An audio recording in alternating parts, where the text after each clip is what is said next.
This story begins with a brutal betrayal. An Suho, our protagonist, a skilled swordsman, was on his knees in front of a group of people he once called comrades. His body was trembling, and his arm showed clear signs of being poisoned. He coughed violently, his breath shallow and rough, and it didn't take long for him to realize this wasn't just any normal poison. It was something far more dangerous, possibly fatal. In front of him stood two of his teammates, and instead of helping him, they laughed. They actually found joy in watching him suffer. One of them, a warrior, sneered and said Suho should have joined their plan. But Suho had chosen a different path. He remained loyal to his duties as a public servant, stubbornly holding on to his morals instead of giving in to corruption. This team had just finished conquering one of the notorious 5 disaster gates, a place from where terrifying monsters emerged. But now, these bastards wanted to leave that gate open. They didn't want to finish the job.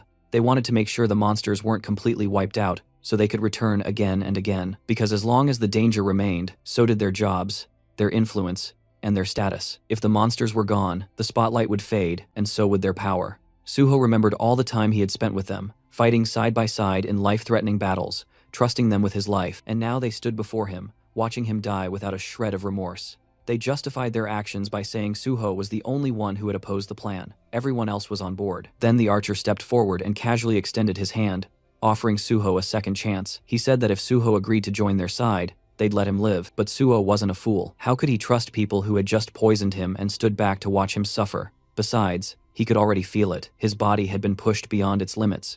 The poison had spread too far. There was no coming back from this. His survival was impossible. But even if he couldn't live, he could still do one thing: take at least one of these traitors down with him. With that, Suho began gathering all the energy he had left. A powerful aura erupted from him, sharp and overwhelming. A couple from the group was immediately paralyzed with fear, backing away in terror. But the woman in the group, even more frightened than the rest, tried to calm everyone down, insisting they shouldn't panic. The archer, clearly on the verge of losing control of his bladder, could tell this was bad, and then Suho moved. In a single swift motion, he charged forward. His blade slashed through the warrior's arm, and in the very next second, he beheaded the dark mage woman with deadly precision. The archer barely managed to retreat, dragging the healer with him. Their smug expressions, once full of arrogance, had completely vanished. In an instant, they were replaced by sheer horror. The healer quickly tried to save the wounded warrior, casting healing spells desperately, but nothing worked. To her shock, she realized she couldn't heal him at all. Her eyes turned to Suho. She saw something strange, something powerful. Suho was no longer just a dying man. He was overflowing with the power of will itself. And not just him, his sword had transformed too, now forged completely from that same indomitable will. It was called the Intangible Sword, a weapon born from pure determination. But that power came a cost. The energy that had kept him standing finally faded. Suho's strength gave out, and his body collapsed. He stumbled backward, falling off a cliff behind him. He dropped deep into the valleys below, disappearing from their sight, leaving behind nothing but silence. Suho slowly opened his eyes to the sound of chaos around him. There was shouting, sirens, and the distinct sound of people running. He was being carried by a firefighter, but he had no idea what was going on. His head was spinning, disoriented and foggy. Everything felt unreal, like a dream or a nightmare. The firefighter carrying him was rushing toward a designated safe zone, moving quickly through the crowded, panicked streets. Suho couldn't make sense of it first. The last thing he remembered was dying. He knew he had died. So, how was he here? Alive, confused, and being rescued. Then, something clicked. He noticed what was happening around him. A gate had opened, a presummoning gate. It had caused a dungeon outbreak. Monsters were swarming the area. More specifically, goblins. Dozens of them were running through the city, attacking anything in sight. As Suho looked around, he saw a familiar sign lying on the ground nearby. Sindorim Station. That's when it all made sense. His memories were correct. This was the exact station that had once been contaminated during a sudden gate outbreak. He had seen this happen before. Suddenly, out of nowhere, an arrow came flying through the air and struck the firefighter carrying him. The man let out a cry as he collapsed, and both he and Suho fell to the ground. The goblins were getting closer. Despite the pain, the injured firefighter looked at Suho and told him to run. But Suho didn't move. Instead of escaping, his eyes focused on the axe the firefighter had been carrying. Without hesitating, Suho grabbed it, took aim, and hurled it with all his strength at an approaching goblin. The weapon flew through the air and struck the goblin cleanly, taking it down in a single blow. And then, right in that intense moment, something strange appeared in front of Suho. Floating text, just like a digital display. It was a system window. It congratulated him on his awakening. For a second, he just stared at it, stunned. It was exactly like before, exactly as he remembered. The system asked him to choose the class he wanted to pursue. Out of reflex, his finger almost moved to select warrior. It was instinct, but then he paused. No, this time he decided to delay his selection. Suho turned his attention toward the goblins, who were now cackling wildly, their screeches echoing across the battlefield. They looked completely unbothered, laughing like lunatics, as if victory was already theirs. But Suho wasn't amused. Without wasting another second, he launched himself straight into the horde. His movements were sharp and effortless, weaving through incoming attacks like they were nothing more than a breeze. One goblin, eager to land a hit, tried to sneak up on him from the side. But the moment its eyes locked on his Suho, it froze in horror. Because right in front of it, Suho had just retrieved the same axe he had hurled earlier. The goblin recognized it instantly, its face twisted in pure panic. And honestly, if goblins wore pants, that one probably would have pissed itself right there. But Suho didn't care. He wasn't here for theatrics. Before the creature could even let out a scream, Suho slashed it down in one clean motion, cutting it off before it could make the area even more disgusting than it already was. He didn't stop there. Grabbing one of the goblin's sword from the ground, he kept moving. He knew exactly what he was dealing with. Goblins were dangerous, sure, but only to beginners. To someone like him, a veteran who had seen far worse, cutting down goblins was no challenge at all. For Suho, it was easy as fuck. Suho continued slashing through the goblins, cutting them down one after another with a speed and precision that was even sharper than before. In just a few minutes, the entire wave of goblins had been completely wiped out. Ended so quickly, it almost felt unreal and illegal. As the dust settled, Suho looked down at the sword in his hands. He realized how easily he had gotten carried away. In that moment, he wasn't calm or calculating. He had acted purely on instinct and emotion.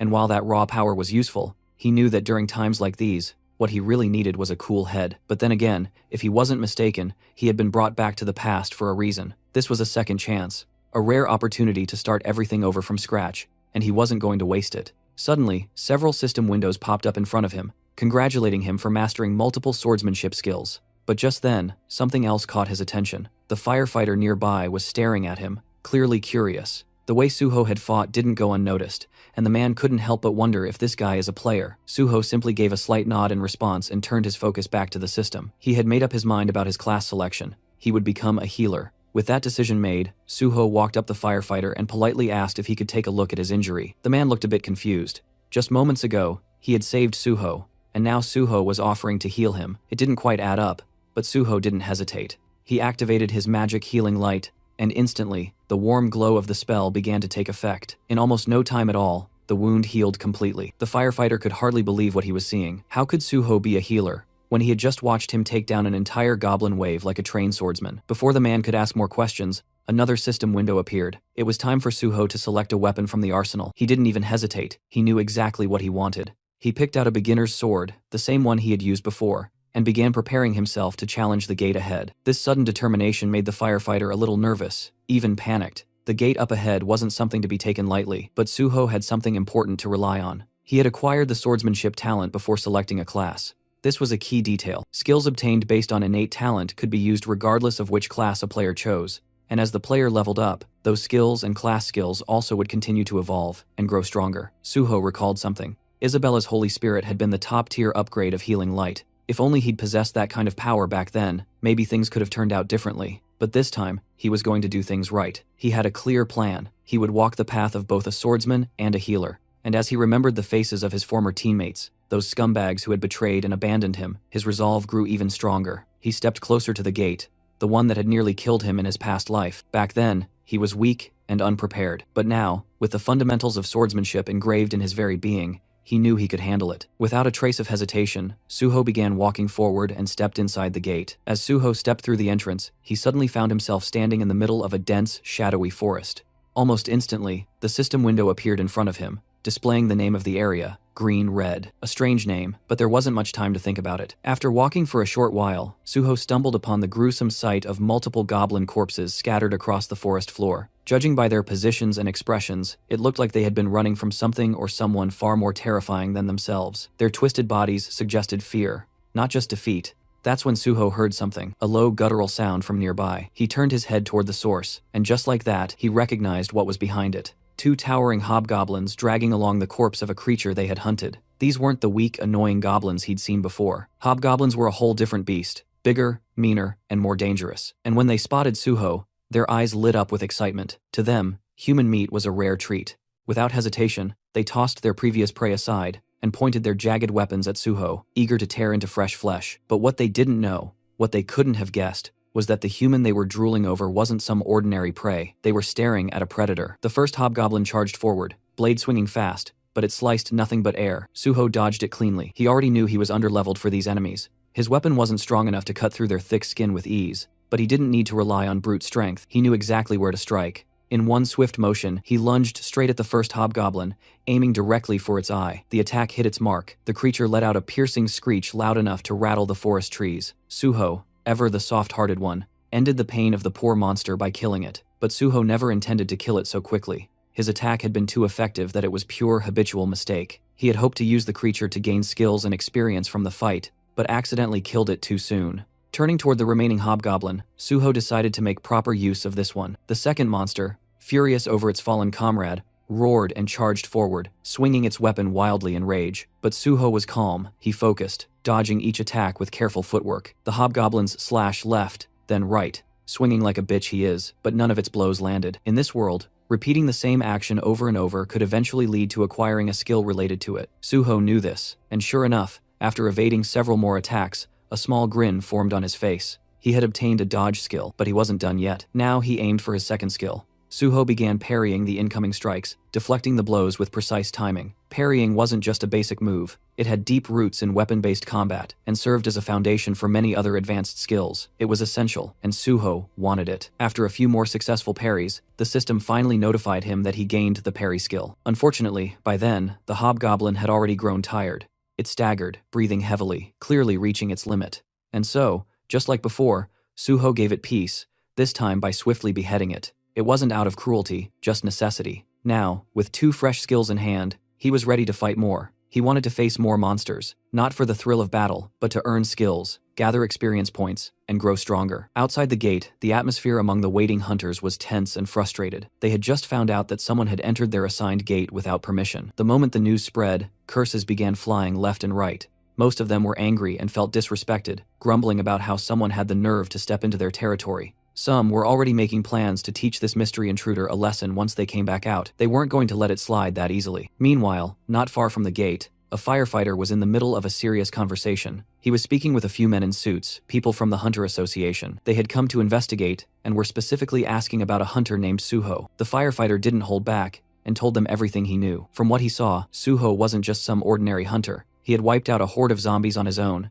and even healed his wounds in the middle of the chaos. One of the officers listening to the report looked visibly surprised. He hadn't arrived late, yet somehow, by the time he got there, the goblins were already completely wiped out. And to top it off, the person responsible was supposedly a healer. He tried to brush it off at first, saying it wasn't possible. In their experience, healers didn't have the combat power to do something like this alone. But still, if this guy really managed to clear the gates solo, especially one full of goblins, then they couldn't ignore him. If he pulled it off, they would absolutely have to recruit him. Meanwhile, Suho was out in the field, busy hunting down hobgoblins and collecting experience points one after another. He moved quickly and efficiently, beheading multiple hobgoblins at once with ease. His attacks were clean, controlled. He deliberately spared one hobgoblin, letting it live. Just one glare from Suho was enough to make the monster bolt faster than Usain Bolt. But that was exactly what Suho had planned from the start. He wanted the creature to escape and bring back more of its kind. With a brief break in action, he decided to check his status. Thanks to the wave of hobgoblins he had just defeated,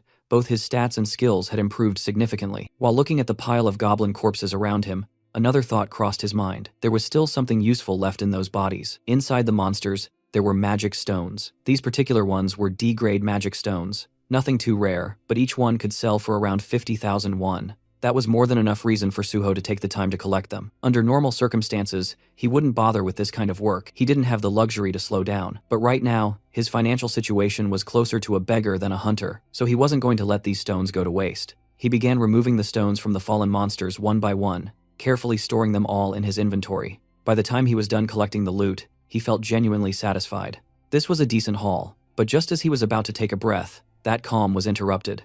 A sudden wave of pure killing intent hit him like a wall. When he turned to face it, about 30 hobgoblins were already approaching. Leading them was the same monster he had let go earlier, the one that had fled in terror. And now, with the confirmation, the entire group charged towards Suho all at once. But Suho didn't panic. Instead, he leapt into the air like a ninja, moving with the speed and precision of a trained assassin. Within moments, several hobgoblins had already fallen, their heads rolling across the ground. His movements were sharp and effortless, like cutting through butter. Then, as if rewarding his efforts, the system notified him that he had leveled up. New stat points were added to his profile, making him even stronger than before. With that power up in hand and enough experience gained, Suho decided there was no need to drag things out any longer. It was time to end this. He dove straight into the mob of enemies, slashing in every direction, clearing the horde with ruthless efficiency. At one point, a hobgoblin managed to charge him head-on, aiming to strike, but instead of fear, Suho's face lit up with excitement. He wasn't worried. If anything, he looked even more thrilled than before. The boss monster in this gate was a chief hobgoblin, and it was a level 20 enemy. As expected of a boss, it came charging in first, trying to land an attack, but it failed miserably. Right after that, a group of smaller monsters tried to pull a sneak attack from behind, but Suho, without even turning fully, reacted instantly and cut them down like it was nothing. That's when the boss monster switched tactics and used one of its skills, fear. The fear skill was nasty. It paralyzed the target and pushed them into a state of pure terror. The higher the skill level, the stronger its effect. And since this was a boss monster, that alone was enough of an explanation for how it could use such a powerful mental type skill, even inside a low-level gate. The real problem was Suho didn't have any gear or skills that could protect his mind or resist mental attacks. At the moment, he had no way to directly counter it. The boss saw this as a chance to finish the fight and charged in to claim victory. But what it didn't know was that Suho wasn't some rookie. He was a veteran hunter who'd been through situations far worse. He knew exactly how to deal with this. Without hesitation, Suho gripped his blade tighter with his left hand and deliberately cut himself. The sharp pain snapped him out of the fear-induced paralysis. The moment his mind cleared, he parried the boss's incoming strike. Then, instead of focusing on the boss right away, Suho made a quick decision. He turned his attention to the smaller monsters first. Within seconds, he moved through the battlefield, slicing down every last one of them. In just a short burst of action, he wiped out all the hobgoblins inside the gate, leaving no enemies behind except the boss itself. Before going back to face the chief hobgoblin, he took a moment to heal the wound on his left arm. Now, with the distractions gone and his body back in shape, it was just him and the boss. One-on-one, no more interruptions. And from the look on the monster's face, it didn't seem all that confident anymore. The fight between the two had begun, and they exchanged blow after blow. Suho gave it his all, swinging his sword with determination. But because of his relatively low level, none of his attacks seemed to deal any serious damage to the monster. It was becoming clear that a head-on approach wasn't going to work. Realizing this, Suho decided to change tactics. Instead of aiming blindly, he drove his sword straight into the monster's thigh, targeting a weak spot to slow it down. In response, the monster activated its fear skill once again, hoping to paralyze Suho and gain the upper hand. But this time, it didn't work. Once a person overcomes fear, it loses its grip, and Suho had already faced it once and conquered it. Now that he was no longer affected, Suho focused all his attacks on that same spot. He slashed the injured thigh over and over again, relentlessly exploiting the weakness. After a few more precise and forceful hits, the boss monster finally collapsed to the ground, barely alive, clearly on the brink of death. But Suho wasn't finished yet. Instead of going for the final blow, he suddenly used his healing light, a skill meant to restore health, and he used it on the monster. The creature, already confused and half dead, was now completely thrown off. It couldn't understand why the human who had nearly killed it was now trying to heal it. Suho, on the other hand, was delighted. He had just realized he could keep the fight going. By repeatedly attacking and healing the monster, he could extend the battle and use it as training. Some time passed in this strange cycle: attack, injure, heal, repeat.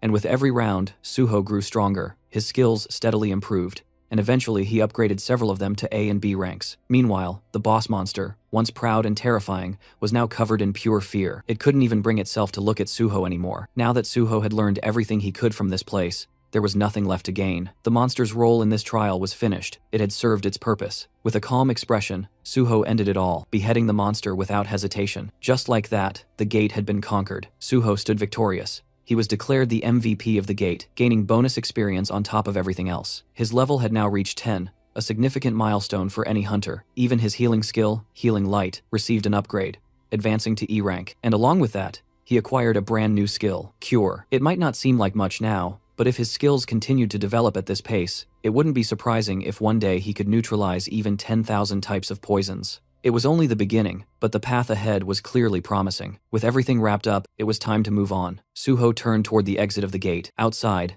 the atmosphere was tense. The gate had started to tremble slightly, causing people to whisper and wonder, had the gate been cleared? Then, before anyone could guess further, Suho stepped out. He walked out calmly and confidently, as if the chaos behind him didn't matter. There wasn't a hint of exhaustion or discomfort on his face, just quiet composure. People around him stared, unable to figure out who he really was, or what exactly he had done. And Suho didn't bother explaining. He simply let their curiosity grow. Soon after, multiple guilds rushed over. They had all come looking for the mysterious man who had conquered the gate alone. But Suho ignored every offer, every scout, every invitation thrown his way. He wasn't interested. Instead, he walked past them and landed right in front of a man in a formal suit. With a calm and confident tone, Suho greeted him. This man was no ordinary official. He was the team leader of the South Korean Hunter Association, Young Chul-min, and judging by the confused look on his face, he clearly wasn't expecting to be greeted by the person behind the gate's conquest. The scene shifts to the South Korean Hunter Association, where team leader Yang and Sujo were sitting across from each other.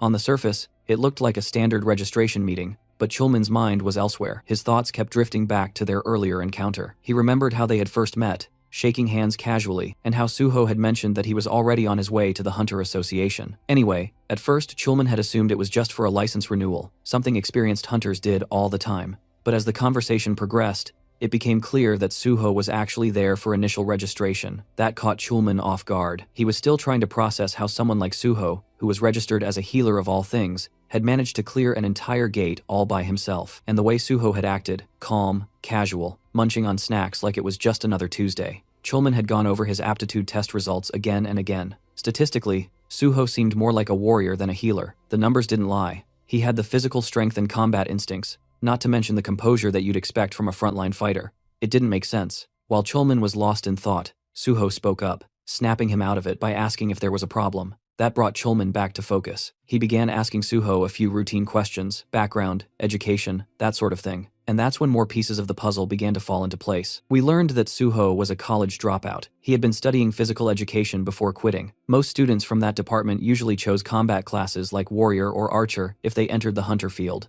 But Suho had gone in a different direction. He had selected the healer class, and the reason he just hated getting hurt. Then he went on to explain what had happened inside the gate. He described the sequence of events in a straightforward, almost detached way. Though he left out one key detail, the fact that it had all been far too easy for him. He simply said he fought to survive, and that was that. But when Suho casually mentioned Chief Hobgoblins, Chulman stiffened. Something about that didn't sit right with him. Gates that produced Chief Hobgoblins weren't supposed to be easy. So Suho, noticing his discomfort, calmly opened his inventory. In the next moment, he dropped all the loot he had collected from the gate right onto the table. The items hit with a heavy thud, and Chulman was caught completely off guard. His eyes widened in shock, and for a second, he almost panicked. These were the magic crystals Suho had collected after hunting hobgoblins. The smaller ones were from regular hobgoblins, while the larger, more refined one had come from the hobgoblin chief. Since Suho didn't really know their actual value, he politely asked the team leader if he could help get them processed. Even while trying to stay composed, Chulman couldn't take his eyes off the loot. It was a good haul. Regaining his composure, he looked at Suho seriously and asked if he truly wanted to become a hunter. When Suho nodded, that simple agreement sparked real excitement in the team leader's eyes. Trying to steady himself again, Chulman asked whether this decision was just made on impulse, but Suho responded with a calm smile and said, "No, it wasn't impulsive at all." While Chulman was still riding the wave of happiness from hearing Suho's answer, Suho shifted the tone slightly and began explaining his real reason. It wasn't about power or money, it was personal. He hated monsters and he hated the gates they came from. As a child, he had lost his entire family during a gate shock. After that, he grew up in an orphanage completely alone. At first, he thought that killing monsters would help ease that deep frustration and pain inside him. But even after defeating several monsters, that knot in his chest never loosened. No matter how many he killed, the ache never went away. That's when he made a decision. He couldn't undo the past, but he could choose the kind of future he wanted to protect. He didn't want anyone else to suffer the way he did. He wanted to fight, not for revenge, but for safety, for people. He wanted to be out there on the field, doing real work. And that's why he decided to become a hunter, not for any guild, but for the South Korean Hunter Association. Chulman was genuinely impressed by this answer, but as someone with experience, he also felt the need to explain the downsides. He told Suho honestly that the pay scale of the Hunter Association was significantly lower compared to what private guilds usually offer. But Suho didn't seem bothered by that at all. As long as he had free access to multiple gates, priority in entering them, and the authority to punish hunters who committed crimes, that was more than enough for him. Chulman could barely believe what he was hearing. You see, even though the Hunter Association technically has gate priority, they often end up auctioning those rights off to private guilds. And the reason is simple. No official wants to put their life on the line for a small government salary. Most people claim they join to help others, but the reality is, they aim for stable, safe positions where they can earn quietly without ever having to step into a gate. That's why so many aim for administrative roles instead of field duty. But in Chulman's eyes, Suho felt different. He wasn't chasing safety or comfort. He was a rare type, a true patriot, who wanted to be out on the front lines protecting people, someone who genuinely believed in civil service. The happiness was so overwhelming that for a moment, Chulman felt lightheaded, but he quickly snapped out of it and got back to the task of handling the magic crystals. Now, to take the official hunter exam, one has to first pass an aptitude test with both a written and a practical exam. Unfortunately for Suho, this year's registration period had already ended, and the exam was scheduled for tomorrow. But fortunately for Suho, he had brother Chulman on his side. Since Suho had managed to conquer an entire gate by himself, there was a good chance they could pull some strings and get special approval from the higher-ups. That part wasn't a problem. What had concerned Chulman, though, was the written test. Clearing that with only one day of preparation almost impossible for a regular person. But Suho, being Suho, was confident. To him, if you ever get the chance to do something, you take it, no matter the circumstances. The only issue, our boy was practically a beggar at this point. He didn't even have enough money to pay the exam registration fee. So, swallowing his pride, he asked if team leader Chulman could take care of the magic crystals for him, and Chulman, being the dependable guy he is, immediately took the task without a second thought.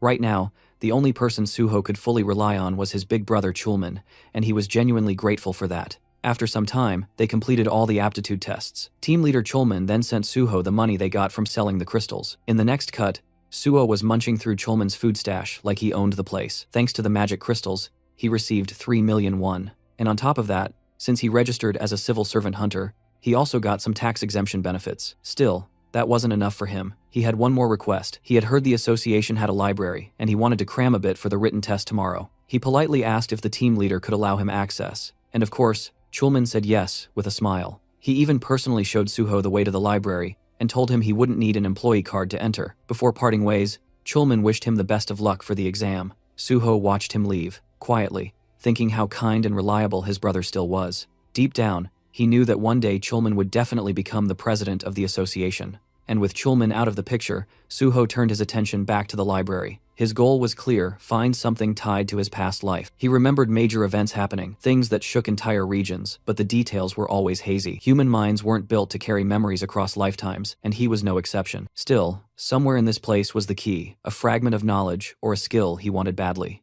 After poking around a bit more, Suho finally stumbled on something strange. A book, massive, ancient-looking, and so thick it refused to fit on any shelf. Curious, he picked it up. The moment he cracked it open, the system pinged in with a strange message. The book wasn't from this world. It also mentioned that there was a special way to use it, something beyond just reading. And Suho, he already knew what that meant. Without hesitation, he held the book above his head like some RPG character, triggering a hidden quest. For a split second, he felt like a complete clown. Nothing was happening. His arms were getting tired. Frustration bubbled up fast because he was damn sure this was the only way to activate it. Then, just before he could start cursing the book, the system spoke again. The book, Library of Memories, had taken an interest in his story. That's when the magic kicked in. The book shimmered.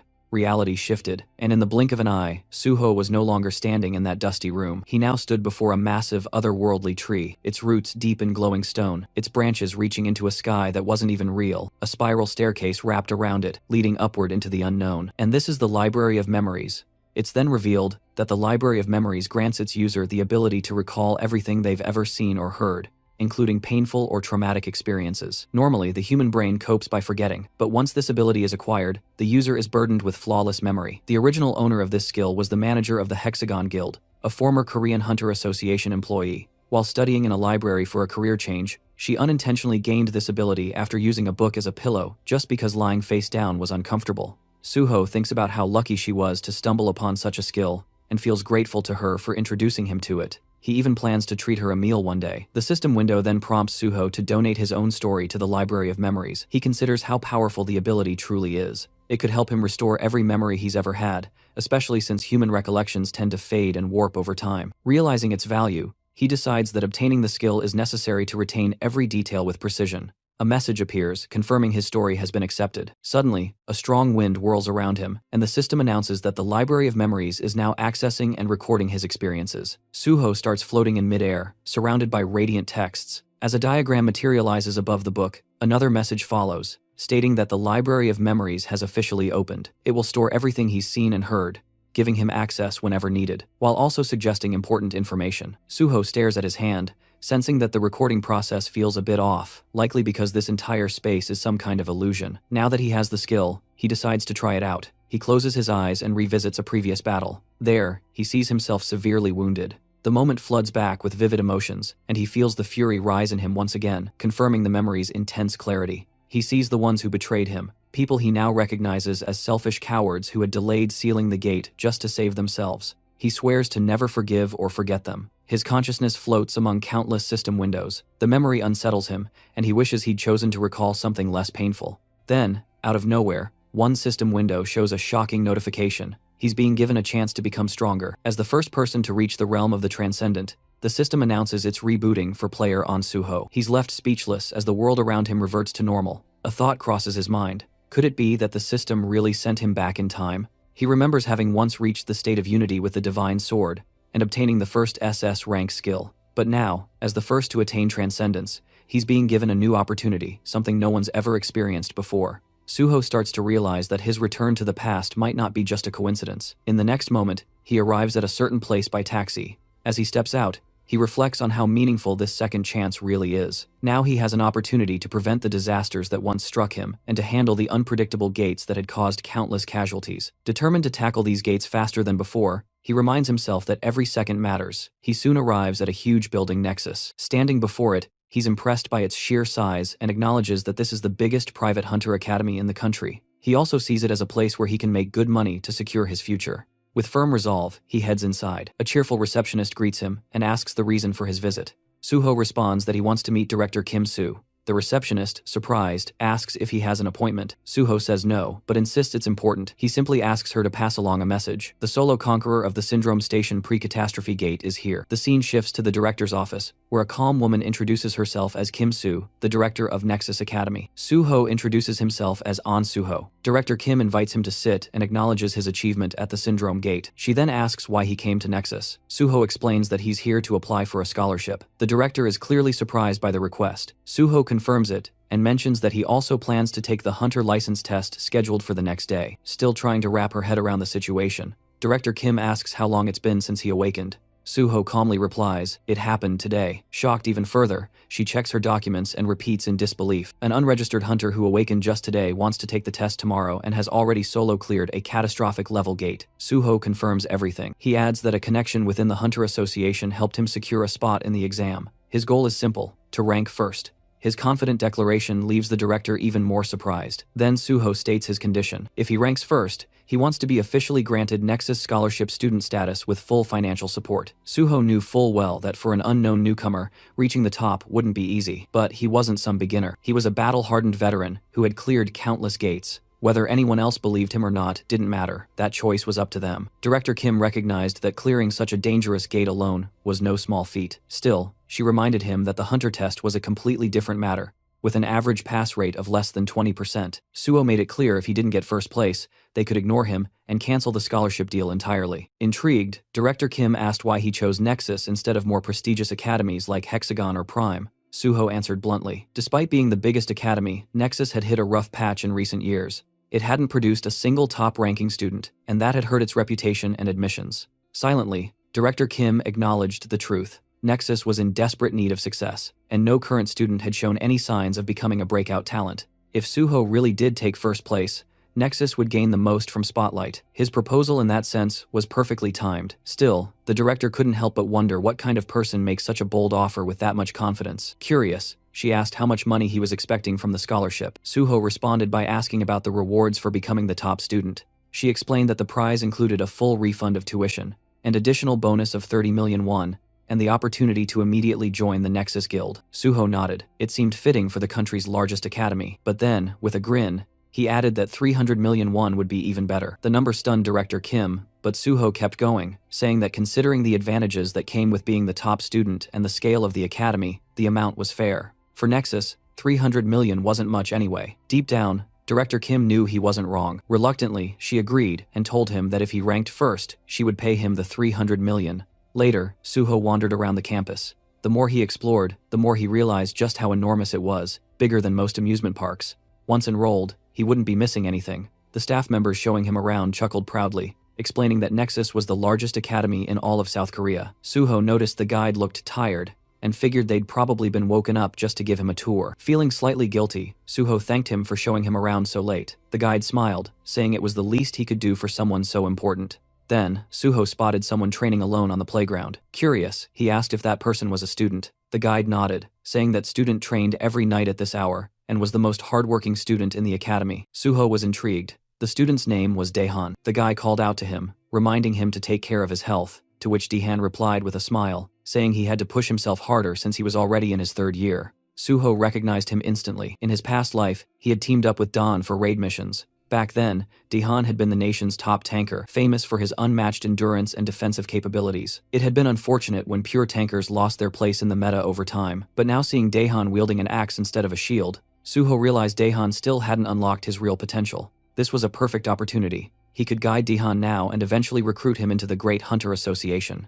The guide introduced the two of them. After a brief greeting, Suho asked if Daehan intended to use the battle axe as his main weapon. Daehan confirmed it. Suho then asked why he chose that particular weapon. Daehan explained that since he aimed to be a frontline fighter, his instructors had suggested the axe, saying it matched well with his build. The guide chimed in, adding that few weapons could rival the battle axe in sheer destructive force. Suho asked if Daehan had only trained with the axe. Daehan admitted he had. He called himself a slow learner and said trying out multiple weapons felt like a waste of time. It had taken him 2 years just to get somewhat decent with the axe. And even now, he didn't feel particularly skilled with it. Suho silently analyzed the situation and understood the real problem. It wasn't that Daehan lacked effort, but that the axe simply didn't suit him. It wasn't a matter of dedication, it was a case of poor direction. If his progress hadn't improved early on, he should have switched weapons. Suho found it surprising that even the top academy in the country missed something this obvious. He suggested a different mindset. Since players would eventually receive stat adjustments, it made more sense to pick a weapon that felt natural to them. With skill correction effects, proficiency could rise quickly, but true performance in battle relied on knowledge and experience. In Daehan's case, the battle axe was clearly a mismatch. While it delivered heavy hits, the long cooldowns made users vulnerable, and considering Daehan's large frame, it became even harder to protect him effectively. When Daehan heard this, he was taken aback. He'd spent the last 3 years training with an axe. Suho acknowledged his dedication, but pointed out that Daehan's real strength might be in tanking. He advised Daehan to try using a kite shield on his left arm and a one-handed blunt weapon in his right hand. According to Suho, this setup would significantly enhance Daehan's overall combat effectiveness. Daehan hesitated. Switching roles right before the exam felt risky, especially since the test was happening the very next day. Suho then asked him to think about what truly forms the backbone of a raid party. While many believed it was the mage, in reality it was always the tank. The tank's job was to draw the enemy's focus and protect the team. To do that properly, a tank needed both a shield and a secondary weapon for crowd control. Suho's reasoning finally clicked with Daehan. Motivated by the insight, he decided to give it a shot.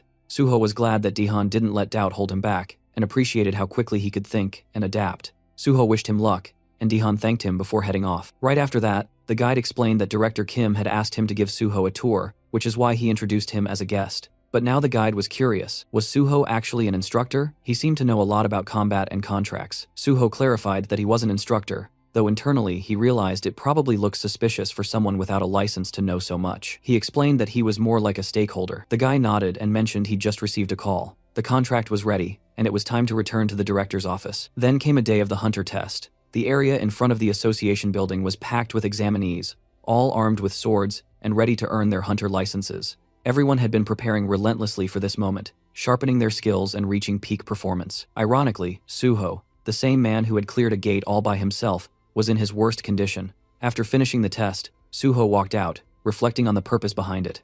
It had been organized because of concerns over possible doping, but in his opinion, those measures didn't mean much. Most cheaters didn't use drugs, they used skill buffs. During the test, one woman in particular, and several others, had shown magic levels no one at level 5 should naturally have. The system then notified Suho that his magic sensing ability was far sharper than most. He had fully mastered the skill of magic detection. Thanks to that, Suho found it easier to notice oddities. Although nothing had been officially reported, he could already tell that many were cheating using buffs. He knew it was time to put an end to this. Looking at Chulman, Suho felt grateful to have at least one honest person around. As he walked in the hall where other candidates were discussing their tests, he couldn't help but feel like he'd unintentionally become a cheater himself. Chulman walked up and asked how the test went. Suho replied that he was confident he'd pass, but then asked why Chulman was there. Chulman explained that he was helping out since the association was always short-staffed. He'd also heard that this written test was the hardest one yet, but Suho's confidence was impressive. Suho responded that he believed he had solved it, and asked if he could bring something up. Chulman agreed, as long as it wasn't about the test itself. Suho said it was somewhat related. He pointed out that during the test,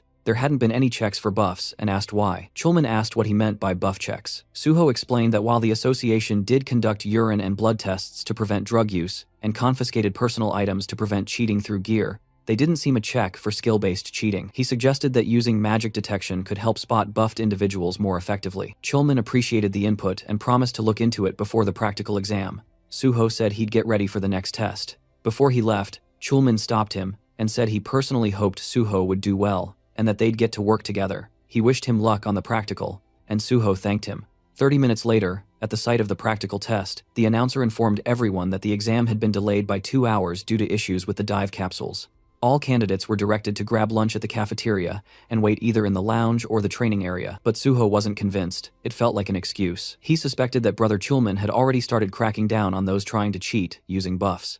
Moving swiftly, just as he'd expected, with 1,200 candidates and a pass rate of under 10%, spotting cheaters could easily bring that rate down to 7%. Anyone who passed under those conditions would undoubtedly be top-tier talent. Suho decided to observe the other candidates to spot anyone who might be worth keeping an eye on. Just then, voices caught his attention. One man was challenging another to a match. The second guy snapped back, telling him to back off and stop picking fights, but the first guy clarified that he only wanted to spar, joking that the other was afraid his lack of skill would be exposed. Annoyed, the second man shoved him and told him to stay out of his face. The first man then raised a wooden sword and asked what would happen if he struck first.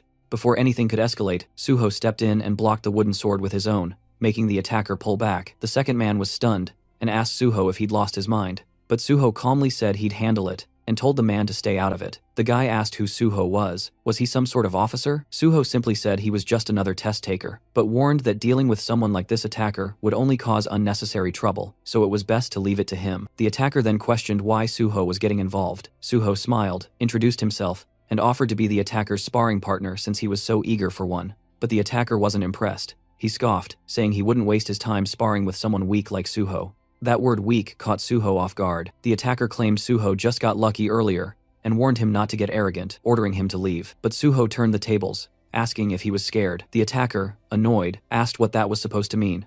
Suho suggested they find out if it really was just luck, hinting that the attacker was too scared to test it. Provoked, the man accepted the challenge, hurling insults and calling Suho just another coward in the crowd. Suho agreed to the spar, but said they should get a supervisor's approval and use the designated sparring arena. With permission granted, both of them stepped into the training arena, drawing attention from nearby students. The referee reminded them they could only use training weapons provided by the association, and warned that the match would be stopped if things got out of control. As the match started, the attacker charged first, swinging his wooden sword. Suho blocked it with ease. The attacker leapt into the air, swinging downward, but Suho dodged effortlessly. Furious and surprised, the attacker threatened to tear Suho apart, but Suho stomped down on the man's wooden sword and taunted him, calling him pathetically weak. The insult pushed the attacker over the edge. This man, Park Yong, was known as a mad swordsman, obsessed with strength, always seeking out skilled opponents to fight. His thirst for power had turned him into a relentless combatant. Suho remembered how skilled Yong had been during their last encounter, and was surprised to see him among the same batch of test takers. He immediately realized that Yong needed to be stopped before repeating past mistakes. Without warning, Suho delivered a powerful kick that sent Yong flying. As he hit the ground, Suho mocked his earlier arrogance. Stunned, Yong questioned how Suho was so strong. Suho calmly warned him that charging in blindly wouldn't work, hinting that Yong had never faced someone as powerful as a level 10 before. Most of his previous opponents probably never got past level 5. Getting back up with a smirk, Yong admitted Suho seemed too calm and announced he'd go all out. Suho welcomed it. Yong unleashed a barrage of strikes, but Suho dodged them effortlessly with just one hand on his sword. The intensity of Yong's attacks had definitely increased, and Suho acknowledged the added weight behind him. Then, Yong went all in, using his signature dragon sword technique. A flash of blinding light erupted as the swords clashed. Yong thought he had finally landed a decisive hit and began to celebrate, but when the light faded, Suho was still standing, completely unharmed. He blocked the attack. Shocked, Yong trembled and demanded an explanation. Suho smirked and said the attack was too slow. In reality, Yong had only managed a basic version of the dragon sword technique. Without a hunter's license, it was impossible to master the real thing. Enraged by the humiliation, Yong charged again, but Suho dodged every attack with ease. At one point, Suho dropped into a crouch, baiting Yong into one last reckless charge. Just as Yong shouted that the match was over, Suho landed a powerful upward strike to his chin, knocking him out cold. Yong hit the ground, defeated and dazed, struggling to understand what had happened. Suho calmly repeated that his attacks were simply too slow. Though Yong was seething, all he could do was lie there, muttering Suho's name under his breath. Watching this, Suho realized that Yong's obsession would now revolve entirely around defeating him, ignoring everyone else in the process. With that distraction taken care of, Suho figured the testing center might finally quiet down. Meanwhile, the supervisor who had been observing everything were left stunned, snapping them out of their daze. Suho casually spoke up, reporting that he'd accidentally knocked out Park Yong and asked them to take care of him. In the next scene, Suho sat inside a room filled with various machines. Looking around, he noticed there were more skilled individuals present than before, probably anti-doping inspectors disguised as technicians. As the room grew noisy, Suho became visibly irritated, clearly wishing they'd all just leave. A technician walked up to him and instructed him to lie down. He then explained how the emergency button worked in case anything fell off during the dive process. Suho confirmed he understood. Once the system powered up, Suho lay down, and cables were attached to both sides of his head. A system window appeared indicating that the Hunter Practical Test program had been activated. As Suho's consciousness connected to the simulation, the dive progress steadily climbed 5%, then 40%, then 77%, until it hit 100%. The connection was successful, and the healer class test scenario began. When Suho opened his eyes, he found himself in a different world. Right away, he could tell this test wasn't going to be easy, especially considering how few people passed the healer exam. In front of him were wounded individuals calling for help, and some were trapped under rubble. One girl in particular was desperately trying to lift a huge stone. As Suho took in the chaotic scene, he silently criticized the Hunter Association for being too ruthless with the scenario. The whole situation already felt traumatic. Before continuing, let's understand the context of the practical test. It's considered the centerpiece of the Hunter exam. The main goal is to evaluate how well a participant fits into their chosen class. Every year, the simulation scenarios change, and the criteria for passing also vary. Typically, these tests involve one-on-one fights or surviving waves of enemies. A participant score depends on how long they last and how many opponents they defeat. But for healers, it's different. The focus isn't just on how strong their healing powers are. While healing ability matters, the most valued quality is sacrifice. Healers who put their own lives on the line to save others earn higher scores. As monsters began to approach, Suho reflected on the nature of the test. In this scenario, the healer is expected to die protecting the patient. The issue, his own stats were still active. Walking toward the monsters, he spotted a sword on the ground.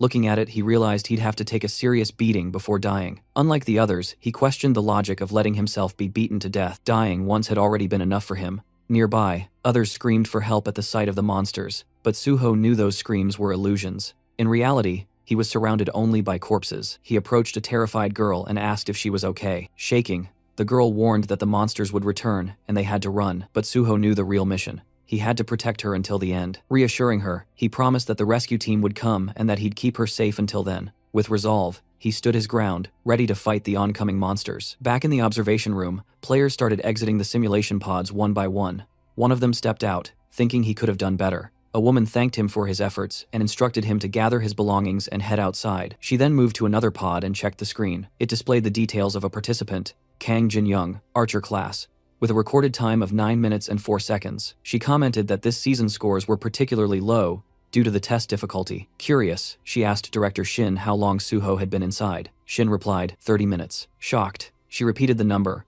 unable to believe it was that long. Rushing over to Suho's machine, she checked the display herself. 30 minutes. Still in disbelief, she asked if Suho was a warrior. Shin corrected her, saying Suho was a healer. Refusing to believe it, she accused him of lying, but Shin pointed to the sword Suho had been holding and urged her to look closely. Together, they reviewed the simulation footage. Watching Suho in action, the woman asked again if he was really a healer. Impressed by his combat ability, she wondered aloud if he might be disqualified for not dying. But Director Shin clarified there was no rule requiring death. The test's real purpose was to protect the patient until the end. She nodded in agreement. Shin explained further. Suho was meeting all the conditions. He never abandoned the patient, fought near her, and continued healing her throughout. He was risking his life to protect her. As long as all conditions were met, disqualification wasn't an option. Hearing that, the woman concluded that the top score for this exam had already been determined. Meanwhile, Suho was still battling inside the simulation. With incredible skill, he sliced through the monsters in a single blow. But even after his victory, Suho felt it wasn't enough. He needed to be faster. As more monsters appeared, he eliminated them one after another,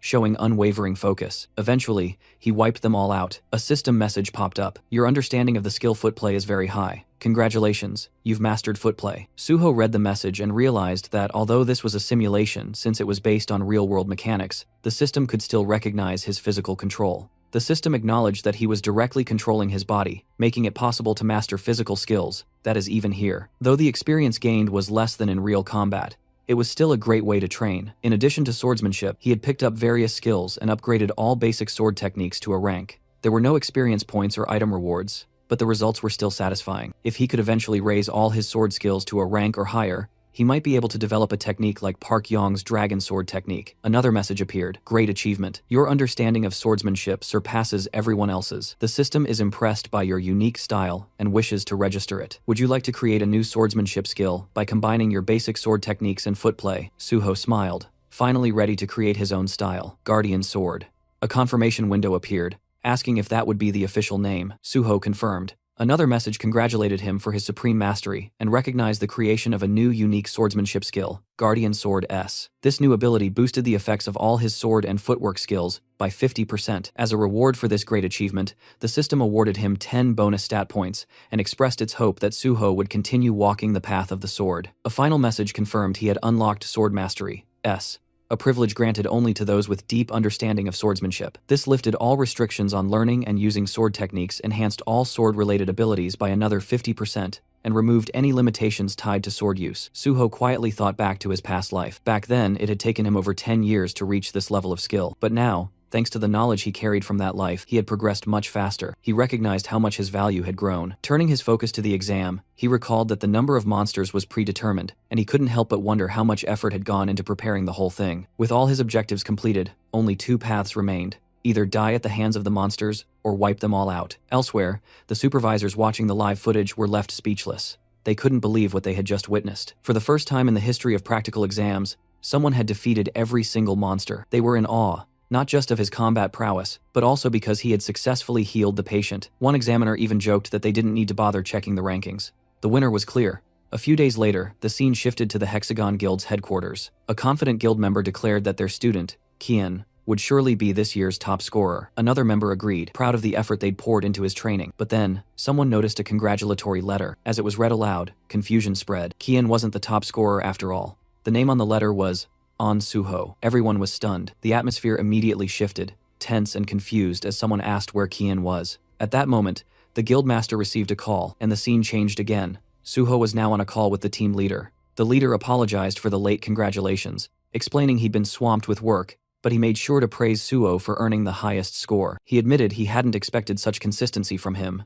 Suho responded humbly, saying it was all thanks to the team leader, though the leader quickly deflected the credit, saying Suho's achievements were entirely his own doing. He also pointed out that Suho's exceptional performance had helped expose a number of cheaters who were illegally boosting their skills. This would lead to tighter rules in future exams, which he saw as a positive outcome. Then the team leader cautiously brought up a question. Was Suho still interested in joining the Great Hunter Association? Suho replied that although he might stay with the guild a bit longer, his ultimate goal hadn't changed. He still intended to join the association. The team leader appreciated his clear answer and said he'd reach out once the recruitment or testing schedule was ready. Suho agreed with a smile. Before ending the call, the leader reminded Suho to eat properly and look after his health, and Suho returned the same kind words. After the call ended, the team leader glanced down at something in his hand and quietly reminded himself to eat too. Back on Suho's side, he paused for a moment. Something about the leader's tone lingering in his mind. It fell off. He wondered if everything was all right. Just then, his phone rang again.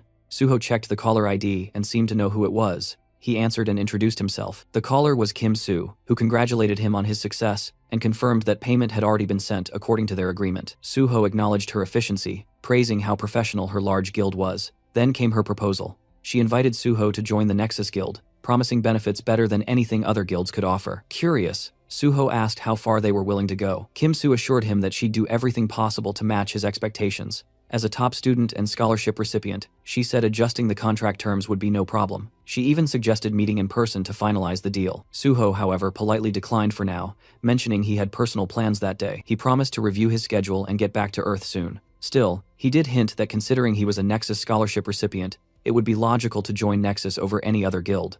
Kim Soo was overjoyed by his response. Her excitement was so intense that even her co-workers nearby noticed. She begged him not to sign anything with another guild in the meantime. Amused by her enthusiasm, Suho chuckled and agreed to meet soon. As the call ended, Suho smiled, still hearing the echo of her thrilled voice. At that moment, the taxi driver let him know they had arrived. Suho thanked him and stepped out. Now standing outside, Suho reflected on everything that had happened. He had cleared the test, secured his license, and received the payment. The next chapter of his journey was right in front of him. With quiet determination, he moved forward, ready to begin farming. At Lighthouse General Market, Suho checked his phone and thought about how he had quickly gathered everything he needed. Now, the only thing left was to buy a weapon. With that goal, he arrived at a small, tucked-away shop, deliberately avoiding the crowded ones since he wasn't sure they'd have what he was looking for. As he stood outside, he wondered if his quiet place might hold the right weapon. Stepping inside, Suho greeted the shopkeeper, who asked what he needed. Suho explained that he had just become a hunter and was looking for a lightweight weapon. The shopkeeper directed him toward a section with cheaper items. When Suho glanced at them, he noticed thick layers of dust,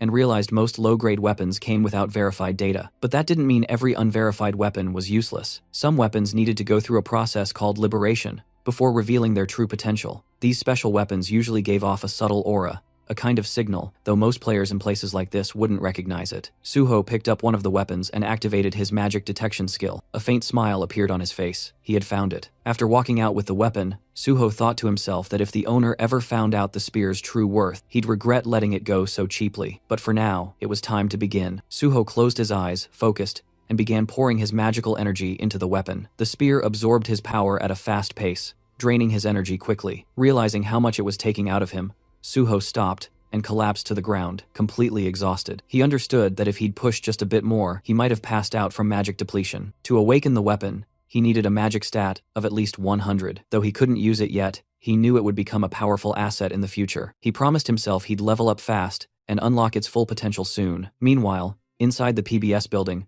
reporter Jinwei received a phone call from Suho. Suho introduced himself and confirmed that he was the top scorer in the recent Hunter test. He also revealed that he had personally handled the unprecedented gate incident at Syndrome Station all by himself. Jinwei was shocked by the revelation, taking a moment to silently process the fact that Suho had cleared such a dangerous gate even before officially becoming a licensed hunter. In Jinwei's eyes, Suho was already a monster. When Jinwei asked why Suho had reached out to him directly, Suho explained that he had found Jinwei's blog during a search. He mentioned that while he knew about Jinwei's privileged upbringing, he respected Jinwei's decision to pursue journalism out of genuine interest. Suho shared that he had big plans and would soon become a source of major headlines. He then proposed that Jinwei work as his exclusive reporter. Jinwei was skeptical, wondering if Suho was just trying to tie down a wealthy journalist as his subordinate. Internally, he dismissed Suho as just another ambitious oddball with delusions of grandeur. Even though he understood what Suho was suggesting, Jinwei was uncomfortable with the idea. He admitted he craved exclusives, but he had no desire to work under anyone. Suho clarified that he wasn't looking for a subordinate, but a reliable partner. Jinwei responded bluntly, suggesting that Suho's offer seemed like a tactic to boost his own market value before joining a guild. Suho admitted there was some truth to that, but not entirely. He wasn't doing this to increase his worth, but to gain fame. His ultimate goal was to become a civil servant. Jinwei was caught off guard. Did Suho mean joining the Hunter Association? The idea of chasing fame to become a public official seemed absurd to him, but Suho was serious. He wanted to work in the field as part of the Hunter Association. That made Jinwei question his background. Was Suho another rich kid treating hunter work as a side quest? Suho revealed he was actually a gate orphan, and that past was what drove him toward public service. It shaped his purpose in life to conquer gates. As Jinwei glanced at his laptop, he questioned whether Suho was really being serious. With so many strange people emerging lately, it was getting hard to tell, but in the end, he decided it didn't matter much. He acknowledged Suho's point of view, but declined the offer. He preferred choosing his own stories to cover. Still, Suho didn't give up. He suggested a bet. Curious, Jinwei asked what kind. Suho proposed to earn Jinwei's trust by proving himself as a hunter. He announced he would attempt to clear the Tower of Challenge alone that very day. Jinwei was stunned. That tower was infamous. Clearing it was considered impossible even for a full party. Doing it solo sounded downright insane, but Suho was confident that if he pulled it off, it would be enough to convince Jinwei. If he succeeded, he wanted Jinwei to become his personal and exclusive reporter. Suho remembered the Jinwei from his past life, a top-tier broadcaster from PBS, famous for his pride and elite background. He'd gained popularity as a journalist who never took requests. Yet, in Suho's previous life, they had teamed up many times thanks to Jinwei's sharp reporting and rare influence over public opinion. But that same brilliance made him dangerous to others, like a thorn, always in someone's side. Eventually, Jinwei got caught up in political conflicts, was forced into early retirement, and eventually disappeared from the scene. This time, Suho silently vowed to prevent that fate. During the call, Suho made his proposal. If he could conquer the Tower of Challenge solo, Jinwei had to become his personal reporter. Though stunned, Jinwei agreed. If Suho truly managed to do it, Jinwei promised he'd support him with everything he had as a journalist. The call ended with Suho confidently declaring it was time to begin. After the call, Jinwei starts feeling irritated, thinking Suho is seriously driving him nuts. He keeps dwelling on Suho's sudden and unexpected request, confused about where it even came from. Even though he's clearly annoyed, he doesn't completely hate the idea. Something about the proposal feels genuine, and Suho doesn't seem like the type to scam anyone. Caught between frustration and curiosity, Jinwei mutters to himself that he's really losing it. Still, he shrugs it off, thinking it's a harmless gamble. If it turns out real, great. If not, no big deal. The scene shifts to the Tower of Challenge. Suho stands at the entrance showing his hunter license to the gatekeeper. The man notices Suho came alone and warns him. Solo entry is allowed, but it's risky. Judging by Suho's license number, he assumes Suho just passed his test. The gatekeeper suggests teaming up since even the lower levels often lead to injuries or worse. but Suho insists on going in alone. Respecting his choice, the man informs him of the 70,001 entry fee and tells him to pay once he gets the invoice. Suho nods and thanks him. As he steps forward, the gatekeeper shouts after him to be careful and retreat if things get too dangerous. Suho simply gives a nod and walks inside. While walking, Suho reflects on the Tower Challenge. It's widely known as a training ground for players below level 20. This public gate is government-maintained and meant to help players grow stronger. Now that his level has been reset, there's no better place to start over. As he pushes the door open and steps in, the system immediately announces his entry. It tells him that he can give up any time, and if he declares withdrawal, he'll be teleported back to the entrance instantly. Suho summons his sword just as the system triggers the beginning of the first floor challenge. A slime monster appears and launches an attack. While fighting, Suho notices the monster's large size and surprising speed, which momentarily catches him off guard. Despite being just a level 1 creature with barely any attack power, its movements are annoying, and getting stuck with it could slow him down. Wanted to finish it quickly, Suho drives his sword through the slime's core, destroying it. But then he realizes something. This slime can multiply. That irritating trait means that when its core splits, it regenerates into several smaller versions. Even though there's a limit to how much they can divide, there's still a threat. This regenerative ability is one reason why most players enter the tower in parties. Monsters usually show up in groups on almost every floor. Not wasting time, Suho begins wiping out the multiplying slimes. He leaps into the air, stabs one mid-jump, and then hurls his sword to take down another. As he falls, a slime swings its tentacle at him. Suho grabs at mid-air, preventing a hard fall, and uses that grip to catapult himself upward with clean and precise strikes. He slashes through the tentacles and clears the rest of the enemies. The system notifies him that he's conquered the first floor and asks if he wants to move on. Suho looks up, full of resolve. With 48 more floors to go, there's no time to waste. The system then signals the start of the second floor challenge. Suho thinks back to the Tower of Challenge, remembering that in his past life, the highest official record reached was the 48th floor. At present, the record only goes up to the 29th floor, both milestones achieved through party play. Typically, challengers enter the tower in groups, and the number of participants determines the difficulty level. The more people in a party, the less experience each person earns, but it's a safer way to progress. Most hunters aiming for top records form parties of level 20 members. With these thoughts in mind, Suho clears the 18th floor and looks upward, realizing he doesn't need to follow the usual methods. Without hesitation, he accepts the challenge for the 19th floor, activating the next stage. Unlike the earlier levels filled with multiple enemies, this floor has only a single powerful monster. While that makes the opponent stronger, it also means that defeating it alone is enough to pass the stage. As soon as the monster appears, Suho charges in and defeats it with a single sword strike. The system announces the completion of the 19th floor and gives him the option to proceed to the 20th. Instead, Suho decides to pause the challenge and examines the monster's body. He notices something strange. Unlike other defeated monsters that vanish immediately, this one leaves behind a red gain. It's a clear hint from the tower that there's something more to uncover. Suho retrieves an item from the remains, realizing it has a specific purpose, even though it can't be used on its own. Using his magic detection ability, he finds a hidden space linked to the Red Gate. This hidden area turns out to be the subspace fortress of the Fortress King, Zhang Pyong.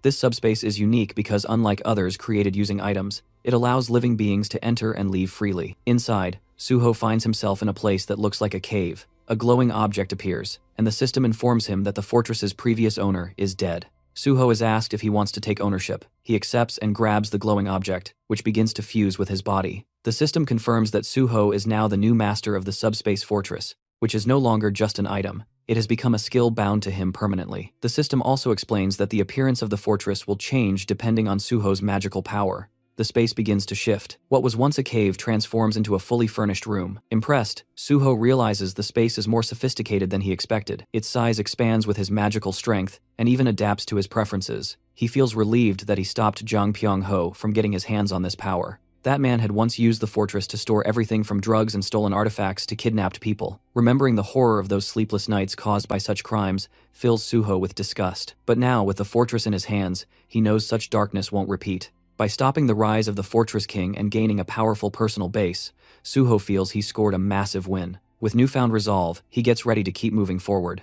Jinwei was scrolling through his phone reading an article with growing interest. He noticed that a lot of students had started gravitating toward Nexus lately. Suho had once talked about wanting to join the Great Hunter Association, but this exclusive media coverage suggested that Nexus was confident Suho would end up with them. Jinwei felt uncertain. Only time would tell. Still, he couldn't stop thinking about how many floors Suho had already cleared. Right then, a system alert popped up. The 30th floor had just been conquered. The Tower of Challenge record had been shattered, and someone was already advancing to the 31st floor. The nearby crowd went silent in disbelief. Murmur spread. Was a new record, a team raid, or something even more insane? Their shock deepened when the system immediately announced the 31st floor had also been cleared. Just moments after it began, Jinwei froze. If this really was Suho, then he'd completely misjudged him. Until now, Jinwei had chalked up Suho wins to luck and theatrics. But if this insane pace was real, then Suho was a rival he'd be stuck competing with for a long time. Inside the Hunter Association, Director Kim heard the news and was visibly rattled. She quickly confirmed the reports.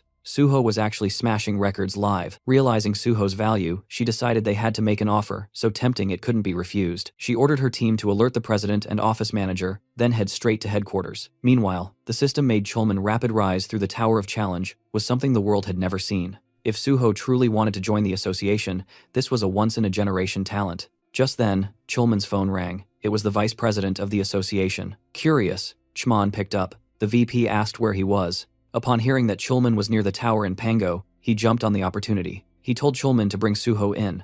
Chulman lit up, thinking he'd been given the chance to recruit Suho, but the VP quickly shut that idea down. He didn't want a recruitment, just a photo of Suho with the association president. Then he hung up, leaving Chulman stunned and bitter. He thought to himself, how these power-hungry executives were exactly why the public saw them as corrupt and incompetent. In his mind, only hunters deserved to be in charge of the association. He stared at the tower, trying to think of a way to convince Suho to come in. Inside the tower, Suho had just cleared the 48th floor, updating the tower record again. Exhaustion was starting to weigh him down. Constantly pushing forward was draining. He wondered when this madness would finally end. Still, when he opened his status window, his spirits lifted. Hitting level 39 felt like a real reward. With every floor cleared, he earned 5 bonus stat points, and each one felt like a gift. Knowing the system inside out made it feel like he was building a game character, a second self, and honestly, it was kind of fun. With his stats set, Suho prepared for the final challenge. The 49th floor had begun. A glowing crystal appeared in front of him, and from it emerged the final boss, a tower dragon, level 49. Suho stared at it, immediately recognizing how broken this thing was. Even without pure blood traits, just being a dragonborn made it absurdly powerful. It made him question if this floor was ever even meant to be beaten, but Suho knew why he was here. He wasn't going to hesitate. Gritting his teeth, sword in hand, he charged at the final boss with full resolve, ready to end this. Suho moved in to confront the dragon, ready to attack. In response, the dragon launched its own assault, forcing Suho to leap into the air to evade it. While airborne, he quickly noticed something important. For a beast of its enormous size, the dragon was shockingly fast. Suddenly, a dark aura leaked from its claws, creating a powerful pulling force that dragged Suho straight toward its jaws. Right before he was sucked in, Suho grabbed the dragon's mouth, hoisted himself over its head, and slammed his sword down with all his strength. The dragon roared furiously and tossed its head so violently that Suho was flung away, forcing him to retreat to safety. As he caught his breath, Suho realized something concerning. His strongest strike hadn't even left a scratch. All he had managed to do was annoy the creature. The dragon then smashed the ground with overwhelming power, sending deep cracks tearing through the floor. Suho ducked behind a large rock, silently grateful for his high stats. Without them, the shockwave would have killed him instantly. He quickly understood that although the dragon's level wasn't unbelievably high, its natural traits made its body absurdly durable. Standard attacks were useless. He needed to target its weak point, the reverse scale. Since this dragon wasn't level 100 yet, it likely couldn't completely hide that scale. After scanning its body, Suho spotted the vulnerable point near its tail. Without wasting a second, he charged in and struck the rock-hard scale with all his might. The dragon howled in agony, and a system notification appeared. The tower dragon had entered a rage after its weakness was hit. Suho left his sword lodged deep in the reverse scale, knowing the fight wouldn't end quickly. Dragging this battle out would only make it more dangerous. He channeled even more power, pushing the blade deeper. Enraged, the dragon unleashed its fear-based ability. Suho's body froze as he slipped into a hallucination state. The system confirmed he had fallen under fear. He tried to cure himself, but the system informed him that such a high-level fear couldn't be removed. Before the dragon could crush him with its tail, Suho opened the entrance to his subspace and vanished inside. He immediately chugged a purification potion. The system confirmed the potion's effects as the hallucinations vanished. Relieved, he reminded himself that only people he allowed could enter this subspace. He had bought the potion casually from the general market, unaware that he would need it so soon. The fight was far more intense than he had expected. Even after removing the fear status once, he wouldn't get immediate resistance, and cure spells were useless. That meant he would have to repeatedly retreat into his subspace and rely on purification potions, something clearly unsustainable. He needed another plan. Searching through his inventory, he briefly considered calling the Mad Pulverization Scholar. Before he could decide, the system notified him that he had learned a basic combination formula from a skill book, and a combination jar appeared. Understanding its significance, he placed 3 unusual items into the jar: the unknown thief's socks, the unknown minstrel's instrument, and the unknown cleaner's broom. The jar began its fusion process. Suho knew that combinations using absolute formulas always succeeded. Many so-called trash items actually held hidden value. The process ended successfully. A rare treasure had been created. First, Mumu, a ring formed from a basic level formula. Suho also gained 10 bonus stat points for creating a first-ever item. He understood that first-time items were usually S grade or above, and this one was S+ because it was a growth-type item. He equipped the ring, and the system instantly bound it to him. Suho remembered that in his previous life, he had missed the chance to obtain first Mumu because the mad pulverization scholar discovered it first and made the recipe public. This time, Suho had claimed it for himself. With the extra stats, he opened his status window and added 4 points to his magic stat, raising it to 100. The system congratulated him. His magic stat had turned red, an achievement he had never reached before level 50. Earlier, he had thought purple status would take forever, but now, it felt fully achievable. Purple required 700 points. Still a long journey, but he was confident he could reach it. After finishing his stat allocation, Suho summoned his familiar old spear and began infusing it with magic. The weapon absorbed power at an incredible rate. Once the required amount was reached, the system acknowledged the successful awakening. The spear had transformed, it was now the Shadow Spear. Round 2 was about to begin. The system revealed the weapon's origins. It was one of the Shadow Lord's treasures, forged from the bones of a shadow beast, and it had acknowledged Suho as its first awakener. The spear could now be summoned from his shadow and regenerated using magic and shadow energy. Suho understood the weapon's value immediately. Just as Zhangpyeong had the subspace fortress, the Shadow Lord, a monarch-level being, had wielded this spear. If that entity existed within the gate, Suho was now holding its signature weapon. He felt relieved he had secured it before anyone dangerous could claim it. Time to test it. He summoned the spear again, appreciating its convenience. Since he couldn't attack from within his subspace fortress, he would need to step out and hit the reverse scale while the dragon slept. Suho exited the subspace and climbed to a rocky ledge overlooking the beast. Raising the shadow spear, he hurled it straight into the stone embedded in the dragon's tail. The spear pierced through, and the dragon writhed in pain. Suho jumped down as the system announced the dragon had entered another enraged state. It unleashed dragon fear, but Suho instantly retreated back into subspace, avoiding all status effects. His hit-and-run tactics continued. Suho struck repeatedly, retreating each time. The process took longer than expected, but soon the reverse scale's durability dropped under 10%. It wasn't completely destroyed, but it had become too weak to protect the dragon. Stealth would no longer work. Suho abandoned subtlety and went for a full assault. Bursting from the fortress, he launched himself into the air and drove the shadow spear into the dragon's eye. The impact shook the entire area. Suho was thrown back, but the enraged dragon was relentless. As it searched for him, Suho seized the moment, circling behind and rushing for the tail. The dragon used dragon fear again, but Suho shattered the stone first. The system confirmed it. The reverse scale was destroyed, and the dragon's power drained rapidly. Suho took a purification potion and surged into the air for the finishing blow. With a clean slash across the throat, the dragon collapsed. The battle had finally ended. The system declared that Suho had cleared the 49th floor and set a new record for the Tower of Challenge. He received 10 bonus stat points, and more rewards began pouring in. Lying on the ground, he processed the achievement. He had conquered the entire tower, something neither past nor present versions of himself had ever done. For reaching level 40, he gained a new skill, Healing Spirit, an area of effect healing ability that, once mastered, could cover an entire battlefield. The evaluation wasn't done yet. Recognizing the difficulty of his feat, the system rewarded him with dragon blood. Suho was shocked. This was the signature power of Yoma, the monster player. So this was where Yoma had obtained it from the Dragon Mountains. The system explained that inheriting dragon blood granted a dragon's power depending on how far the user pushed themselves. Before Suho could summon the Shadow Spear again, the system alerted him. The weapon was reacting to the Tower Dragon's shadow. It absorbed the shadow entirely, undergoing another transformation, Shadow Spear Plus. A hidden function called Shadow Devour, not even listed in the original description, had grown stronger. Part of the weapon's consciousness had awakened. Suho checked the updated stats and was stunned. Shadow Binding and Shadow Regeneration had both risen from A rank to S rank. Shadow Binding could now rip out a target's shadow and immobilize them, while Shadow Fangs tore the shadow apart, causing continuous bleed damage. Growth-type weapons truly exceeded normal equipment. Satisfied, Suho prepared to leave, but something on the ground caught his attention, a massive fang. The system identified it as a mighty dragon's fang capable of inflicting an incurable debuff that nullified all recovery. Suho was stunned again. He had obtained a dragon byproduct, something believed to be almost impossible to secure. It confirmed that the Tower Dragon had been a pure blood dragon, which naturally dropped materials. This entire battle had been a jackpot. With everything collected, Suho finally turned to go, certain that reporter Jinwei would be waiting for him outside. At that moment, the tower crystal shattered, and the system calmly declared that the trial tower had been conquered. The conqueror was the player named Suho, and every other player was forcefully expelled from the gate.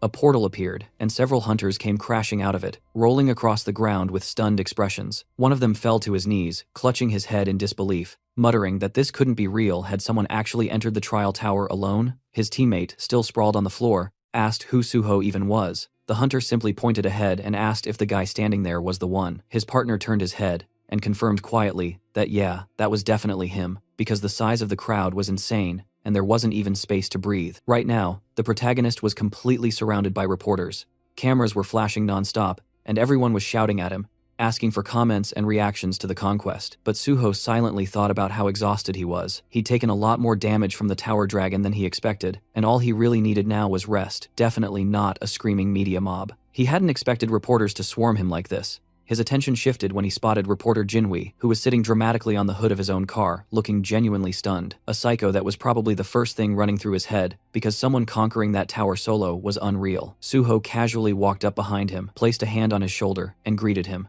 Jinhui screamed, fell to the ground in panic, and then widened his eyes in disbelief as he realized who it was. He stuttered Suho's name and asked how he even escaped the crowd.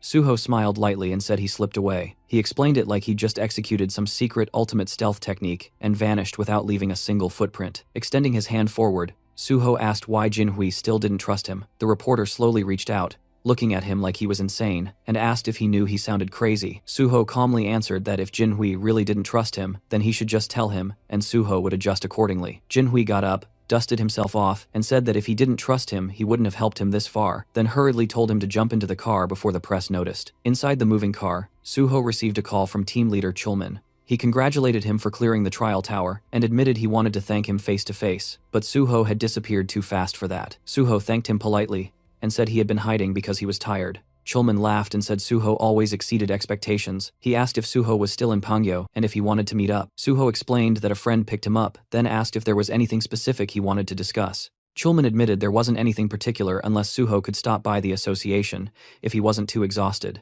Suho paused and repeated the word, "The association?" Chulman confirmed it. He explained this was an unprecedented event. Everyone believed the trial tower was impossible to clear, and it had been functioning as a public gate. Considering the scale, they needed an investigation. Suho responded that he didn't remember investigations being conducted when large guilds cleared difficult gates. If there was information they needed, couldn't they just request it? After a quiet second, Chulman agreed and wished him good rest. Suho thanked him and ended the call. He leaned back and thought to himself, without a doubt, the chairman or the vice chair wanted him there, probably for photos and PR. He respected Chulman, but he had zero interest in doing anything for the higher-ups. If he let them drag him into bureaucracy now, he'd definitely get stuck in trouble. He planned to dodge it until he officially joined the Hunter Association. Jinhui glanced at him while driving and asked if he could ask something. Suho nodded and told him to go ahead. Jinhui said that with Suho's abilities, couldn't he go anywhere, especially government positions? Suho smiled. The government paid well, and no matter how strong private guilds pretended to be, the government had more actual power. Jinhui blinked, reminding him that private guilds had fame and influence. Suho responded calmly. Fame was temporary, nothing but a staged spotlight. Right now, private guilds looked like heroes, but eventually the public wouldn't admire them, they'd fear them. Jinhui nodded slowly and said Suho had a point. Suho sighed and continued. If he wanted to end the gate crisis, he needed support. He couldn't do it alone. That was why he chose the government association. Jinhui smiled, saying Suho would have massive advantage among players because no one had that level of duty and conviction. Suho thanked him while healing his arm with a small healing spell. Then Jinhui asked if he planned to apply through normal general recruitment. He said it would be a waste for someone like Suho to take a level 9 field position. Suho answered that he wasn't applying for that. Jinhui then guessed level 7, but Suho replied he wanted level 5. Jinhui almost shouted, was he serious? Suho told him to stop asking if he was serious every 2 seconds. Jinhui looked at him curiously and said of course he wanted to know why it was natural. Suho smiled lightly and said he'd explain it, but Jinhui better not write it in the article. And also, he should keep his eyes on the road. After some time telling the story, reporter Jinhui was stunned by Suho's plan and said it was a great idea, and the protagonist calmly replied that yes, it was, but it must not appear in the article yet, because he wanted to officially announce it through him later, and when that time came, it would naturally shake everything, which meant Jinhui would have exclusive access before anyone else in the company. Jinhui stared at him and asked if Suho was planning to squeeze every drop of benefit out of him, and Suho simply replied that if he's friends with a reporter, he should obviously use that fact to his advantage. Jinhui laughed and said fine. Suho could use him as much as he wanted, then suddenly asked if Suho wanted to go home now since his personal information was already leaked and there were probably countless people waiting near his house. The protagonist smiled and casually answered that he would just disappear again the same way he did at the tower. But Jinhui hesitated and asked if maybe Suho should just stay with him for now, explaining that he lived alone in a big house. The guest room was beautifully furnished, and the security was tight enough that nobody could break in. Suho paused for a moment and asked where exactly he lived, and Jinhui answered proudly that his home was in Kaiser Cheongdam, and Suho couldn't help thinking with genuine surprise that those were premium luxury apartments worth hundreds of billions. Once they arrived, Suho stepped inside and froze for a second, not because he was impressed, but because the place looked like the final boss of rich kid housing, the kind of luxury that doesn't brag, it just exists and expects you to stare. Jinhui welcomed him like it was nothing, and told him to treat the place like it was his own house, and Suho just nodded, mentally noting that this was exactly what life looked like when someone was born with premium DLC enabled at birth. Jinhui pointed toward a device sitting neatly on the table, a convenience function pad. Through the community app installed on it, Suho could order food, shop, call support, and even summon an emergency healer if needed. Jinhui added that Suho looked way better now compared to when he first got in the car. Suho replied simply that he was a healer. Jinhui blinked and asked again, and Suho repeated it, a little annoyed, because yes, he was really a healer. The journalist apologized, admitting that even though he had read it everywhere, his brain still refused to believe it. After all, healers normally entered a guild first, then leveled safely. They didn't just casually solo clear the Tower of Challenges. Picking up his bag, the rich guy said he had to return to the office for work and reminded Suho of the password. Suho told him not to worry and wished him a safe trip. After the door closed behind him, Suho finally opened his system window and checked his status. He decided it was time to distribute the stat points he earned from clearing the tower. He balanced stamina with the other attributes and poured the remaining points into sensitivity. At this level, it wasn't just an elite route anymore, it was the path of a successor, and even he had to admit his stats were looking insane now. Once that was handled, Suho switched to a different task. He'd been a master at detecting surveillance equipment in the past, and with his newly improved sensitivity, he could probably detect anything. And even if he trusted Jinhui, he wasn't stupid enough to blindly assume a conglomerate kid's place was completely clean. Better paranoid than dead. After checking every detail for a while, Suho finally dropped onto the sofa, feeling drained.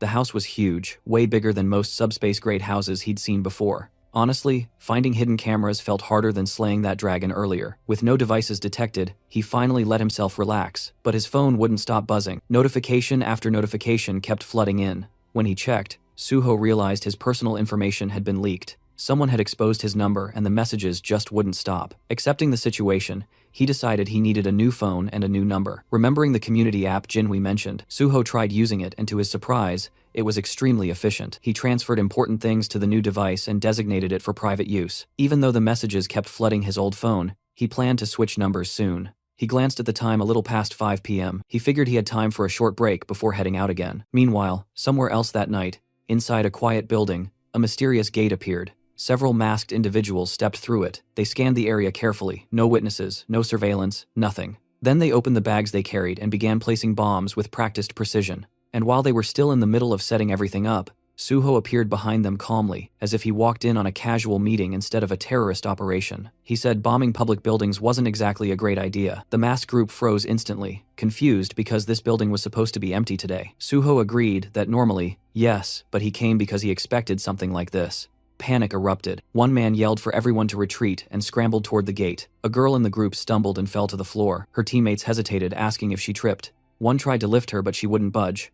Another insisted they hurry and pull her through, but the girl's legs stayed rooted to the floor. They didn't know yet, but Suho had already used Shadowbind, chaining her with dark energy. Still struggling, the man shouted that something was wrong, and the girl muttered one cold word: abandon. The man refused, unwilling to leave her behind, but the girl insisted and ordered them to kill Suho. The remaining 3 charged together, fueled by panic, but before they even finished the first step, an invisible force crushed them to the floor. Suho's intimidation skill smothered them instantly. With them subdued, Suho asked if they were members of Banshee. The narration clarified, Banshee, a notorious terrorist group responsible for bombings and chaos. Even though they were eventually caught in the past, the damage they caused was massive, and only 4 members did all of it. The group was shocked, someone recognized them, and demanded to know how Suho knew their name.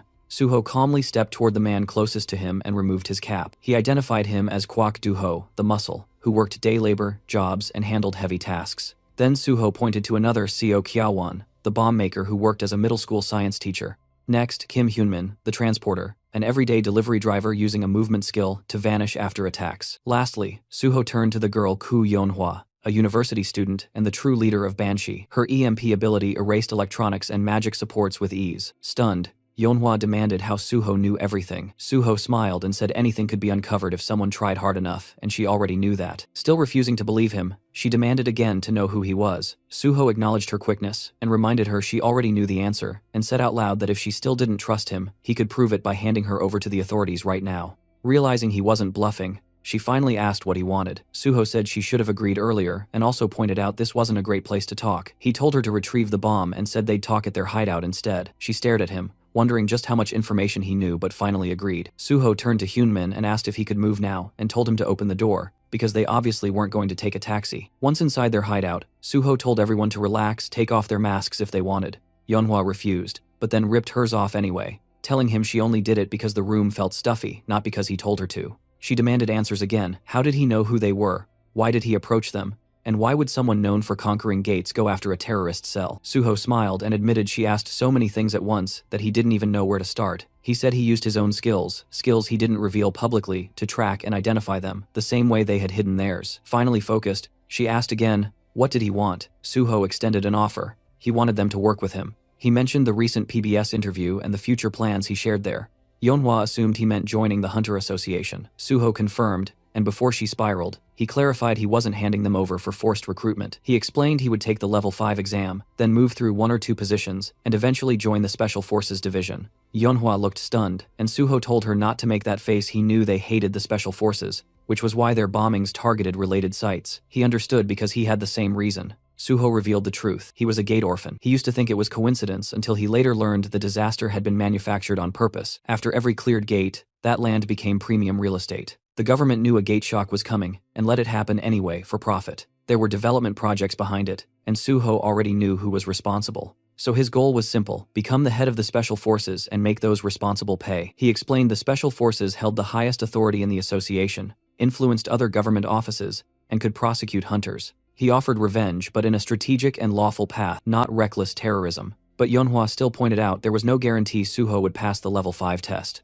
Suho smirked and told her to wait and watch. And with one last warning that another attack would mean he would personally hand them to the government, he finished the conversation. Inside, Suho knew they must be beyond shocked. In his past life, Banshee had remained an untouchable ghost. During interrogation, he realized they were people like him, victims twisted by revenge into villains. If someone had guided them sooner, maybe things wouldn't have spiraled. So this time, before they crossed the line entirely, Suho planned to redirect them. No matter how long it took, he was certain Yeonhwa would accept. His offer was too tempting, and his competence was undeniable. He told them to think carefully and make a wise choice. The scene shifted to the South Korean Hunter Association, where the vice president was already in a sour mood, lecturing team leader Yang Chulman for failing what he called a simple task, and reminding him that even the president cleared his entire schedule just to meet On Suho. Though he let it slide for now, he made it very clear that if the same mistake happened again, there would be consequences.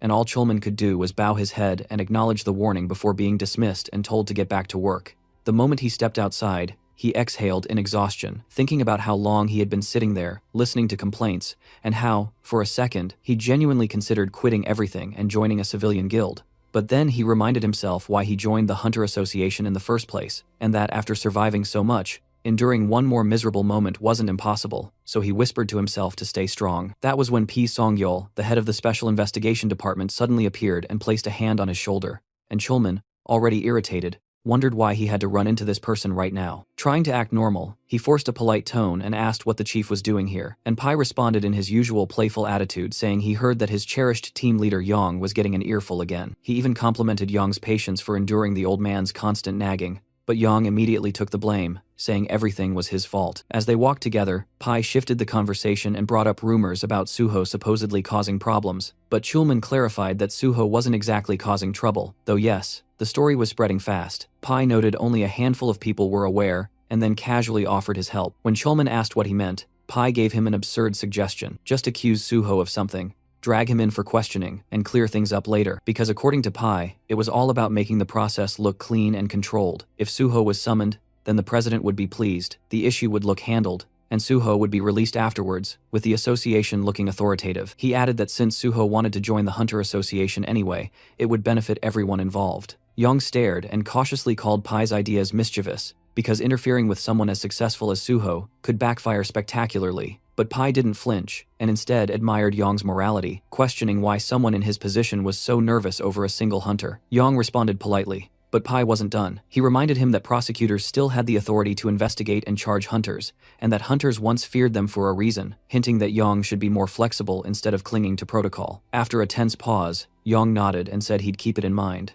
Pai left after offering support and reminding him that there were always alternative ways besides following rules strictly. Once alone, Yong replayed everything quietly, thinking about how he used to respect Pai as one of the few hunters inside the association who felt grounded compared to the disconnected elites at the top, but now he wasn't so sure. Knowledge changes people, and Pai knew too much, which made him dangerous. Feeling uneasy, Yong went outside, found a quiet spot, and sat down, lost in thought. His mind went back to Suho, how the guy initially supported the association, but suddenly distanced himself. It wasn't shocking though, since major guilds offered ridiculous benefits that could sway anyone, yet Yong wondered what Suho was really thinking. Meanwhile, Suho stepped out of a taxi elsewhere, and activated the ring on his finger called First Mumu, thinking about how reckless he had been when he activated it the first time, but now, after conquering the Tower of Challenge, he had mastered its usage. It was time to move. He walked toward the Seoul Central Blood Center building and activated his magic detection skill, scanning the surroundings until he found it, a faint trail of magical energy. Gates naturally emitted magic, so even hidden ones leaked traces. Following the signal, Suho found a faint gate hidden like mist, one that required specific conditions to open. Without hesitation, he pulled out a knife, sliced his palm, and let the blood drip toward the gate, because he already knew this one demanded blood. Once it absorbed enough, the system confirmed the condition was satisfied. A hidden gate had been discovered, and Suho earned 5 bonus stat points. The gate's name was Blood's Decree. Entering, Suho tossed glow in the dark powder forward to illuminate the cave-like environment. The first stage was clearly a cave system, so he moved deeper until a mysterious liquid dripped onto his head. He looked up and realized it wasn't cave water, it was saliva. Above him hovered countless vampire bats, all around level 63, and Suho smirked at the dramatic welcome. Without hesitation, he activated Intimidation, and instantly, every bat lost control and crashed to the floor. Calmly, he stepped toward one bat and drove his shadow spear straight through its body, letting the spear devour the shadow, killing every bat in the room at once. Opening his status window, he felt satisfied. This method was perfect for wiping low-tier enemies. With an S-class intimidation skill, level gaps became meaningless. Most hunters focused on 2 primary stats, but Suho had decoded the full color-coded stat system and planned to raise everything evenly.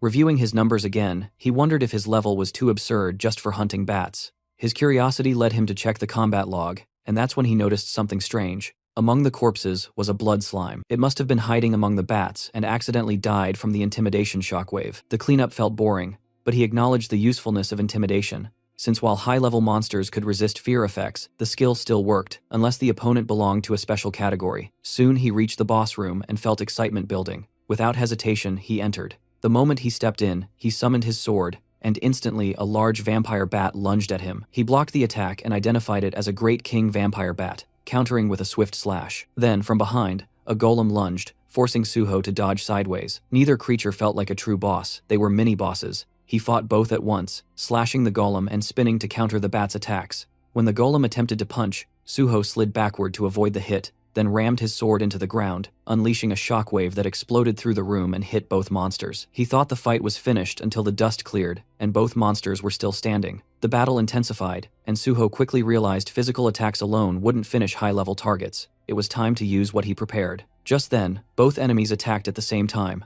one from the front and one from behind. Suho summoned another sword, and when the explosion settled, he had driven one blade into the bat and the other into the golem. Even repeated attacks weren't enough to finish them, but Suho finally grasped the key. Their weakness was pure silver, infused with holy power. At that exact moment, the system notified him holy power had now been successfully applied. The silver sword in the bat's body glowed, and a lightning strike crashed down on it, slicing its throat and obliterating the monster instantly. Suho stood over the corpse with his foot on its head, watching it erupt like an insect crushed under a giant hand. Holy power was devastating. The golem lunged again, but Suho moved first, cutting it into pieces with his wholly enhanced sword until the system confirmed its defeat. Looking down at the weapon, he acknowledged how perfectly it worked. A healer-exclusive skill that allowed holy enchantments had become an incredibly powerful advantage, and enchanting silver weapons with holy energy turned every strike into a guaranteed critical hit, making it the perfect counter for enemies in this gate. Suddenly, Suho sensed a powerful presence behind him, and as he turned, he realized the true boss of the hidden gate had finally appeared. The figure stepped forward, radiating murderous intent, revealing himself as the Cursed Prince, a monstrous level 76 elite, and he furiously accused Suho of invading his domain and slaughtering his subordinates,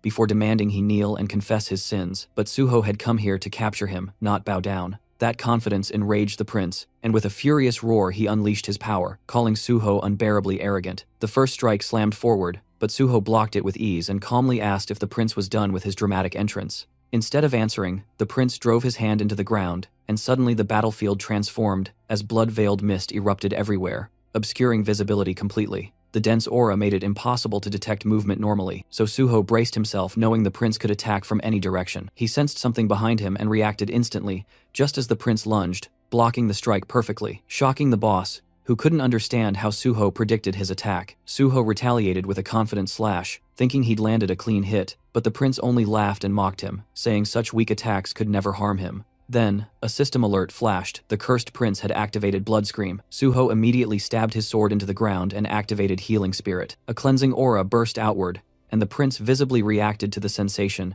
as Suho's wounds vanished completely. With a slight smile, Suho revealed he was actually a healer. The prince glanced down, stunned to find a wound on his abdomen, proof that Suho's strike had worked after all. Suho prepared another technique, but the prince snapped and charged forward, enraged by the humiliation of being injured by a mere human. Suho met him head-on, his sword clashing against the prince's clawed hand, as the two engaged in a fast-paced exchange of brutal blows. For a brief moment, the prince believed he was winning, and unleashed a rapid barrage of strikes, but Suho suddenly disappeared and appeared behind him, landing a clean hit. Blood poured from the prince's mouth as he stumbled backward, and Suho immediately rushed in to continue the assault. Refusing to retreat, the prince activated more power and charged directly back, and the two collided with massive force, sending shockwaves across the battlefield. When they landed, the scene changed instantly. The Cursed Prince's head separated from his body and rolled across the ground. Suho approached casually and crouched next to the severed head, mocking how easy the win was until the head suddenly lunged forward and bit his hand.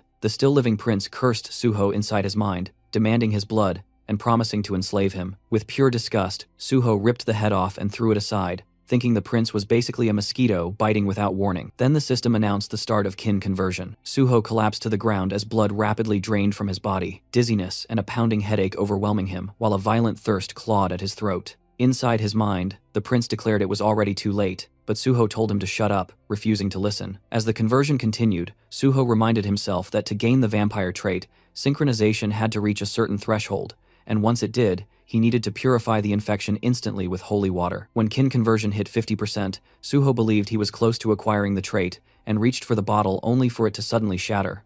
The prince laughed, saying this was his domain and nothing Suho did would matter now. Suho realized the prince had been far more cautious than expected. The corridor that had been destroyed was now restored, and even the prince's body was missing. Everything had been reset for the next phase. Still refusing to give in, Suho tried to plan another move, but the system warned his blood was now beginning to corrupt. The prince, confident, declared there was no escape, but Suho revealed he still had one final card. The system immediately responded. All conditions to unlock the second power of dragon blood had been fulfilled. He had reached level 50, and survived a mentally and physically life-threatening situation. A new notification appeared. Dragon armor available. Suho smirked, realizing he had triggered it just in time. Kin conversion stopped on the spot, and the system confirmed again that all conditions for unlocking the second stage of dragon blood had been met. Dragon armor activated. He now possessed Dragon's Endowment and Dragon Skin, granted through the armor. The moment the Dragon's Endowment effect activated, further assimilation was blocked, and purification began. The corrupted blood inside him converted into pure blood and was absorbed into his system,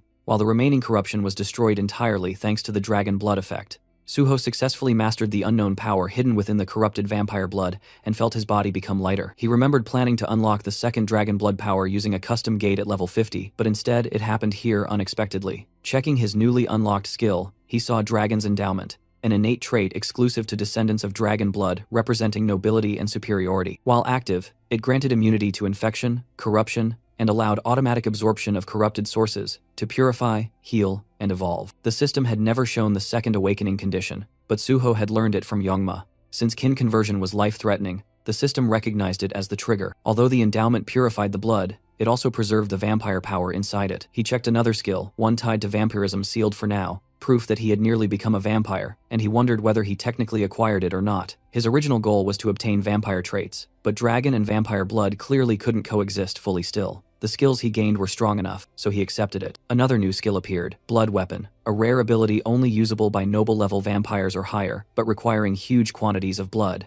He concluded he would need to hunt a large number of monsters and planned to develop Phantom Shadow alongside it. Just then, the cursed prince began mumbling to himself again, and Suho told him to stop because his rambling was annoying and incomprehensible. The prince lamented and questioned how Suho could still be alive after being bitten, muttering about curses, calling himself useless. That was when Suho realized Phase 2 was beginning. The system confirmed it. The cursed king laments his fate. His power surges dramatically. Suddenly, blood rained from above and from within that crimson downpour. The cursed king emerged once more, now level 80, radiating fury as he declared that he would destroy all beings superior to him, burn them, crush them, and cast them into the pit. His blood wings unfurled, and a chilling scream echoed through the chamber. Suho immediately sensed the overwhelming spike in magic power. This was no longer the same monster. The cursed king had evolved into something entirely new. The king launched a dark force attack that detonated into a massive explosion. But when the dust cleared, Suho was gone, only to appear in the air above the king's wing and unleash a devastating sword strike. Yet the cursed king barely reacted and claimed that a mere blow like that could not bring him down. Suho realized that not only was his power growing, but his intelligence as well. The king swung his wing like a weapon, smacking Suho away with brute strength. Suho steadied himself and immediately recognized the danger. The king rushed in with another attack, and Suho blocked the incoming strikes head-on with his sword, activating his holy power, and declaring that holiness would surpass all the strength the king possessed. But in the next instant, the cursed king shattered Suho's weapon, and scoffed that holy power meant nothing to him now. Suho quickly retreated, analyzing the situation. A wholly enhanced weapon had broken like glass, meaning normal weapons would not work anymore. With no hesitation, he summoned his bloody sword. Seeing it, the cursed king erupted with rage and demanded Suho hand it over while launching another brutal assault. But Suho infused the bloody sword with holy power and sliced through the strike, shocking the king who couldn't comprehend what just happened. Suho finally understood. Blood weapons scaled in power and durability based on his stats, and at his current level, the sword had already reached red rank, more than enough to end this fight. The cursed king conjured a bloody spear, vowing to tear Suho apart, and charged in. The attack came fast, but Suho shifted his bloody sword into a shield form and blocked the spear, leaving the king stunned again. Suho told him he wasn't the only one capable of transforming a blood weapon, then smoothly reverted the shield back into a blade and slashed the cursed king's throat in one clean, decisive motion. The king's severed head hit the floor, still wearing a twisted smile filled with arrogance, confidently claiming that cutting off his head meant nothing. Suho simply kicked the head across the floor and summoned his shadow spear, slamming it into the ground.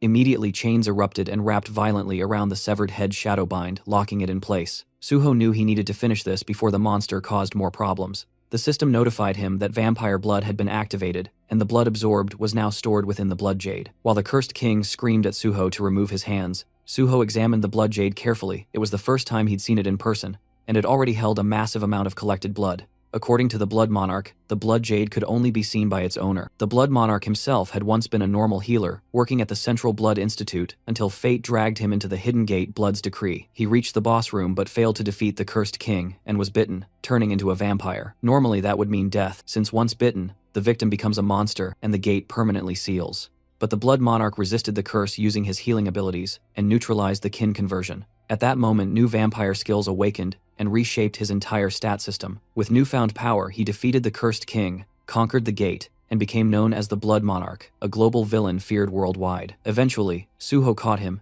and extracted all the critical information about kin conversion, blood weapons, and vampire blood. But even now, the cursed king raged, promising revenge and refusing to accept humiliation. Suho welcomed it, daring him to try. Then the system activated. The phantom shadow resonated with the cursed king's shadow, and absorbed it fully until not even a trace remained. With that, Suho acknowledged that Blood's decree had finally been cleared. The system confirmed the Hidden Gate's conquest and declared Suho the MVP. An exit gate formed before him. As he prepared to leave, Suho reflected on everything. Once again, he was reminded of the overwhelming reality of dragon power. No matter how terrifying kin conversion seemed, it was insignificant next to dragon blood. Still, he was annoyed that the vampire managed to escape. Then the system announced a special reward. After analyzing Suho's talents, it granted him a skill perfectly suited for him and awarded 10 bonus stats for his achievement. The new skill, New Blood. Suho had never heard of it. As he scrolled through the system window, he realized its value. It was an absolute jackpot for his future. Not only that, he had also obtained an S-rank original vampire skill, something even the Blood Monarch never possessed since his vampire traits were only A+ rank and none were labeled royal or original. Suho concluded that this must be due to the unique effect of new blood. Originally, He planned to monopolize powerful existing skills, but reality turned out far better. Still, he reminded himself not to get careless. Just because things were going well now didn't guarantee they always would. With the gate conquered and his objectives secured, Suho said exactly what needed to be said. He had gained what he came for, and now it was time to go big at Nexus. T scene then shifts to this big tall building, Nexus, and people moved steadily through the corridor while Miss Sui led the group forward. Through open doors, a man could be seen sitting calmly in a chair, who turns out to be the guild leader and tells Miss Sui to come in. She informed him that Hunter An Suho had asked her to deliver a message. Tomorrow, he would be coming to join the guild. The man repeated the statement in disbelief, almost questioning whether he heard correctly. The back of his chair faced them as he processed the news, and then he finally spoke, stating that proper preparations needed to be made. When his face finally became visible, as he turned, he added that no one knew what this An Suho was planning, and everything needed to be handled carefully before he changed his mind. Outside, tall buildings stretched toward the sky before the scene shifted inside an elegant, well-furnished room. Suho stood at the entrance, looking in, and found Jinhui sprawled across the couch, drooling in his sleep. Suho stared for a moment and finally asked why he was sleeping there. The reporter weakly sat up on the couch, explaining that Suho had conquered the Tower of Tests today, and even if temporarily, they were now living together, and to top it all off, Suho was his partner. While speaking, the young man clutched a bottle happily, declaring that such a milestone absolutely called for a celebration. He explained that when he returned home, Suho wasn't there, but he couldn't just ignore such a historic moment, so he started drinking by himself. Suho watched him for a moment, then remarked that handling everything at once must have been exhausting. He assured him that in the future, there would be plenty more reasons to celebrate. Still clutching the bottle, the drunken reporter blinked and asked if Suho was absolutely sure about that. Suho simply told him to relax, the future would reveal everything. Looking at the food laid out on the table, Suho asked the surprised and slightly tipsy reporter whether he still wanted another drink even at such a late hour. With a big, satisfied smile, Jinhui immediately agreed. Next to the plates of food sat a glass of wine, and Suho commented that he had tried the community app Jinhui recommended and found that it worked perfectly. He also added that he genuinely liked the apartment itself. While eating, Suho mentioned that he had read the reporter's blog and could tell the young man was doing quite well, leading him to assume that his companion must be incredibly wealthy. They continued drinking wine together, and with a cheerful tone, Jinhui explained that he wasn't just rich, he was the youngest son of a Chaebol family, meaning he couldn't simply be considered normally wealthy. Surprised, Suho asked if he truly belonged to a Chaebol family, then took another sip from his glass. Jinhui continued speaking, saying that since Suho had shared one secret, he wanted to share one of his own in return. He revealed that he was the youngest son of the president of the Daisen company. Suho responded that if he was the president's son, then he was likely also the heir. But the reporter shook his head and explained that his father had many children from different women, and his own mother had been just a mistress, meaning he was merely an illegitimate son. He admitted he had never told anyone that, but since he would likely be working with Suho for a long time, he felt Suho should know everything. Suho looked at him with surprise and asked if that meant journalism was just a hobby for him. Jinhui answered that it was partially true, and he genuinely enjoyed the work. He added that his father gave him anything he wanted, yet he had no right to inheritance and no influence within the company. He had even been offered the opportunity to run a subsidiary company, but he refused, admitting openly that he was a good reporter but knew nothing about business. Suho lifted his glass again, remarking that at the very least, Jinhui was an excellent journalist. Smiling brightly, the reporter replied that it meant a lot to hear that, and confessed that he had never met a hunter like Suho before. Both men slowly stood up, and Jinhui suggested a toast for the two of them. Suho agreed without hesitation, and their glasses clinked lightly together. The next morning, Suho walked through the apartment, yawning, and from the kitchen, Jinhui greeted him with a cheerful good morning while pouring boiling water into a cup. Suho asked if he really planned to work on the weekend, and the reporter replied that he had a lot to do. Standing in front of the window and rubbing the sleep from his eyes, Suho commented that maybe they shouldn't have drunk so much last night, but Jinhui laughed and said everything was fine. He actually had a great time. Suho then asked why he was already going out hunting for new material,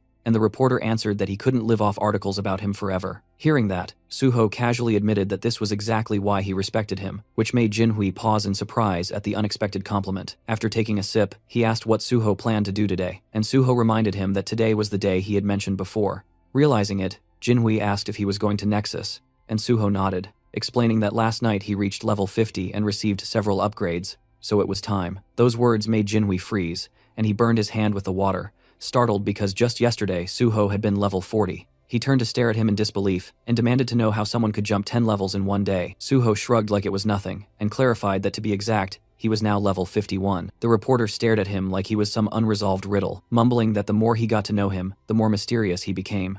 Suho commented that the way he said that sounded strangely suggestive, and as Jinhui scratched his head, Suho asked why he was looking at him like that. Without warning, the reporter pushed him toward the hallway, saying that if he was going to walk into such a serious organization, he needed to look like he belonged there. Suho protested, saying he didn't need anything fancy, and was fine with casual clothes, but the reporter insisted, saying he'd gladly lend him proper clothes and a watch. When Suho continued resisting, the reporter declared that appearances mattered at places like Nexus, and reminded him that he could also pick any of his cars. If he walked in using public transportation or showed up in a taxi, everyone would stare. A quiet upscale district came into view as a sleek red car rolled to a stop, immediately drawing attention from the people waiting outside. The door lifted upward, and Suho stepped out, dressed in a sharp, elegant suit that fit him perfectly. For a second, he cleared his throat and thought that everything had turned out surprisingly well. A suited man approached, politely offering a business card while introducing himself as Bai Dongyuk, the head of Nexus. Suho accepted it with a polite smile, introduced himself as An Suho, and followed him inside the guild building. Soon after, he sat across from 3 representatives of Nexus. Dongyuk calmly stated that over the past few days, Suho must have raised his level significantly, and wondered if that sudden progress made him reconsider his goals, especially since he previously mentioned wanting to become a government official. Suho explained that nothing had changed. His goal remained the same. The leaders exchanged surprised glances, prompting Sue to ask what exactly that meant. Dongyuk leaned forward and asked why Suho would want to join a private guild if his true intention was government service. Suho responded honestly, saying that joining Nexus would make reaching his goal easier. He announced that he planned to take the 5th rank exam this year. Someone asked whether he only wanted bonus evaluation points, and Suho replied that while technically yes, it was only one part of a larger strategy. If he only chased the Hunter Association, the association would assume he had no alternative. That was precisely why he intended to join Nexus, because once the association saw others offering better terms, they would improve theirs as well. He added that while serving Nexus, he would dedicate himself fully to the guild, making the partnership mutually beneficial. Dongyuk listened silently, as Suho promised to give 100%, but the guildmaster eventually leaned back and said he understood. However, he wanted to ask one question. He pointed out that when Suho first approached them, Nexus was struggling, and the hero's abilities were a complete unknown. Hiring him back then was risky but still reasonable. But now, any guild in Korea would fight for him. So why out of all of them did he only approach Nexus? Suho smiled quietly, while the guild leader continued, saying that Suho was clearly talented, but his true intentions remained unclear. Folding his hands, Dongyuk warned that unless Suho answered honestly, cooperation would not be possible. Suho closed his eyes briefly, then replied that he had personal reasons. He reminded Dongyuk of the public speech he gave earlier, the one where he promised Nexus would do everything in its power to destroy all gates in Korea. Suho acknowledged that Nexus provided more support to victim families than any other guild, and was clearly the most passionate about eliminating the gates. He said he had no doubt that speech was sincere. Because of that conviction, he wanted to work with Nexus, help them, and contribute everything he had. He smiled widely, and added that he hoped they could continue cooperation even after he eventually joined the Hunter Association. Dongyuk lowered his gaze and admitted the reasoning satisfied him. Then he asked whether Suho truly believed joining the association was necessary, since Nexus already worked tirelessly to clear gates and support hunters. Suho agreed, but explained that if Nexus truly wanted to end the gates completely, then they needed to go to places even other hunters couldn't, like the sealed high-risk gates under strict government control. His gaze shifted to an image of one such chained portal. Beyond ordinary mid-level entrances, there were also the 5 Great Gates. That was why he needed government authority. But until that time came, every successful raid would broadcast Nexus's name alongside his own. The impact would reshape the power structure of Korea's guilds, and Nexus would rise to number 1. Dongyuk rested his hands on the table and said all of this only lasted as long as Suho remained with them. Suho nodded, saying that was why he promised to give everything while he was here. Suho blinked in shock, suddenly asking if he had already found team candidates after their previous conversation. Suho confirmed it and revealed the first candidate, Kang Dae-han. Sue froze and asked again, as if she couldn't believe she heard it correctly. Suho nodded and casually mentioned that he was the one who convinced Dae-han to become a tank. Sue shot to her feet in outrage, demanding to know what Suho planned to do if tanking didn't suit him. Suho calmly lifted a hand and told her to relax. He made the decision after analyzing everything properly. He reminded her that Dae-han had passed the exam with exceptional scores. Sue frowned, reluctantly remembering the results. Dae-han had unexpectedly ranked 2nd place. She admitted she planned to thank whoever was responsible, but Suho simply shrugged and said it wasn't a big deal, which irritated her further. The 3rd Nexus representative finally spoke, saying Suho's proposal sounded excellent, but he needed clarification. If Suho intended to clear sealed gates, he should know those locations were protected by the government, and private guilds had zero access because civilian safety was the highest priority. He asked how Suho planned to get inside. Suho calmly asked whether he was doubting his abilities, and then stated that they would finalize the contract once he brought them the pass, proving he could be trusted. He paused, reconsidered, and changed the offer. Instead of bringing a pass, he would clear one sealed gate first, and after that they would sign. The secretary sweated at the scale of the terms and muttered that Suho was offering conditions worthy of royalty. Suho insisted that the terms were fair. The secretary noted that despite Suho being incredibly promising, he was still seen as just a new hunter with no official standing, but Suho declared that was exactly why he would clear a sealed gate immediately and prove himself. Dongyuk observed him carefully, then agreed. Suho would undoubtedly prove his worth. With a satisfied smile, the guildmaster said he liked today's outcome and that they would finalize details later after the gate was cleared. Later, Suho left the building and drove away. Dongyuk and his secretary stood by the window watching the red car disappear. The guildmaster quietly ordered preparations, assemble a special support team, and prepare all necessary documents for An Suho. The secretary hesitated and asked whether they should wait until Suho made good on his promise. Dongyuk replied with a confident smile that Suho would absolutely follow through, and supporting him early would only strengthen their alliance.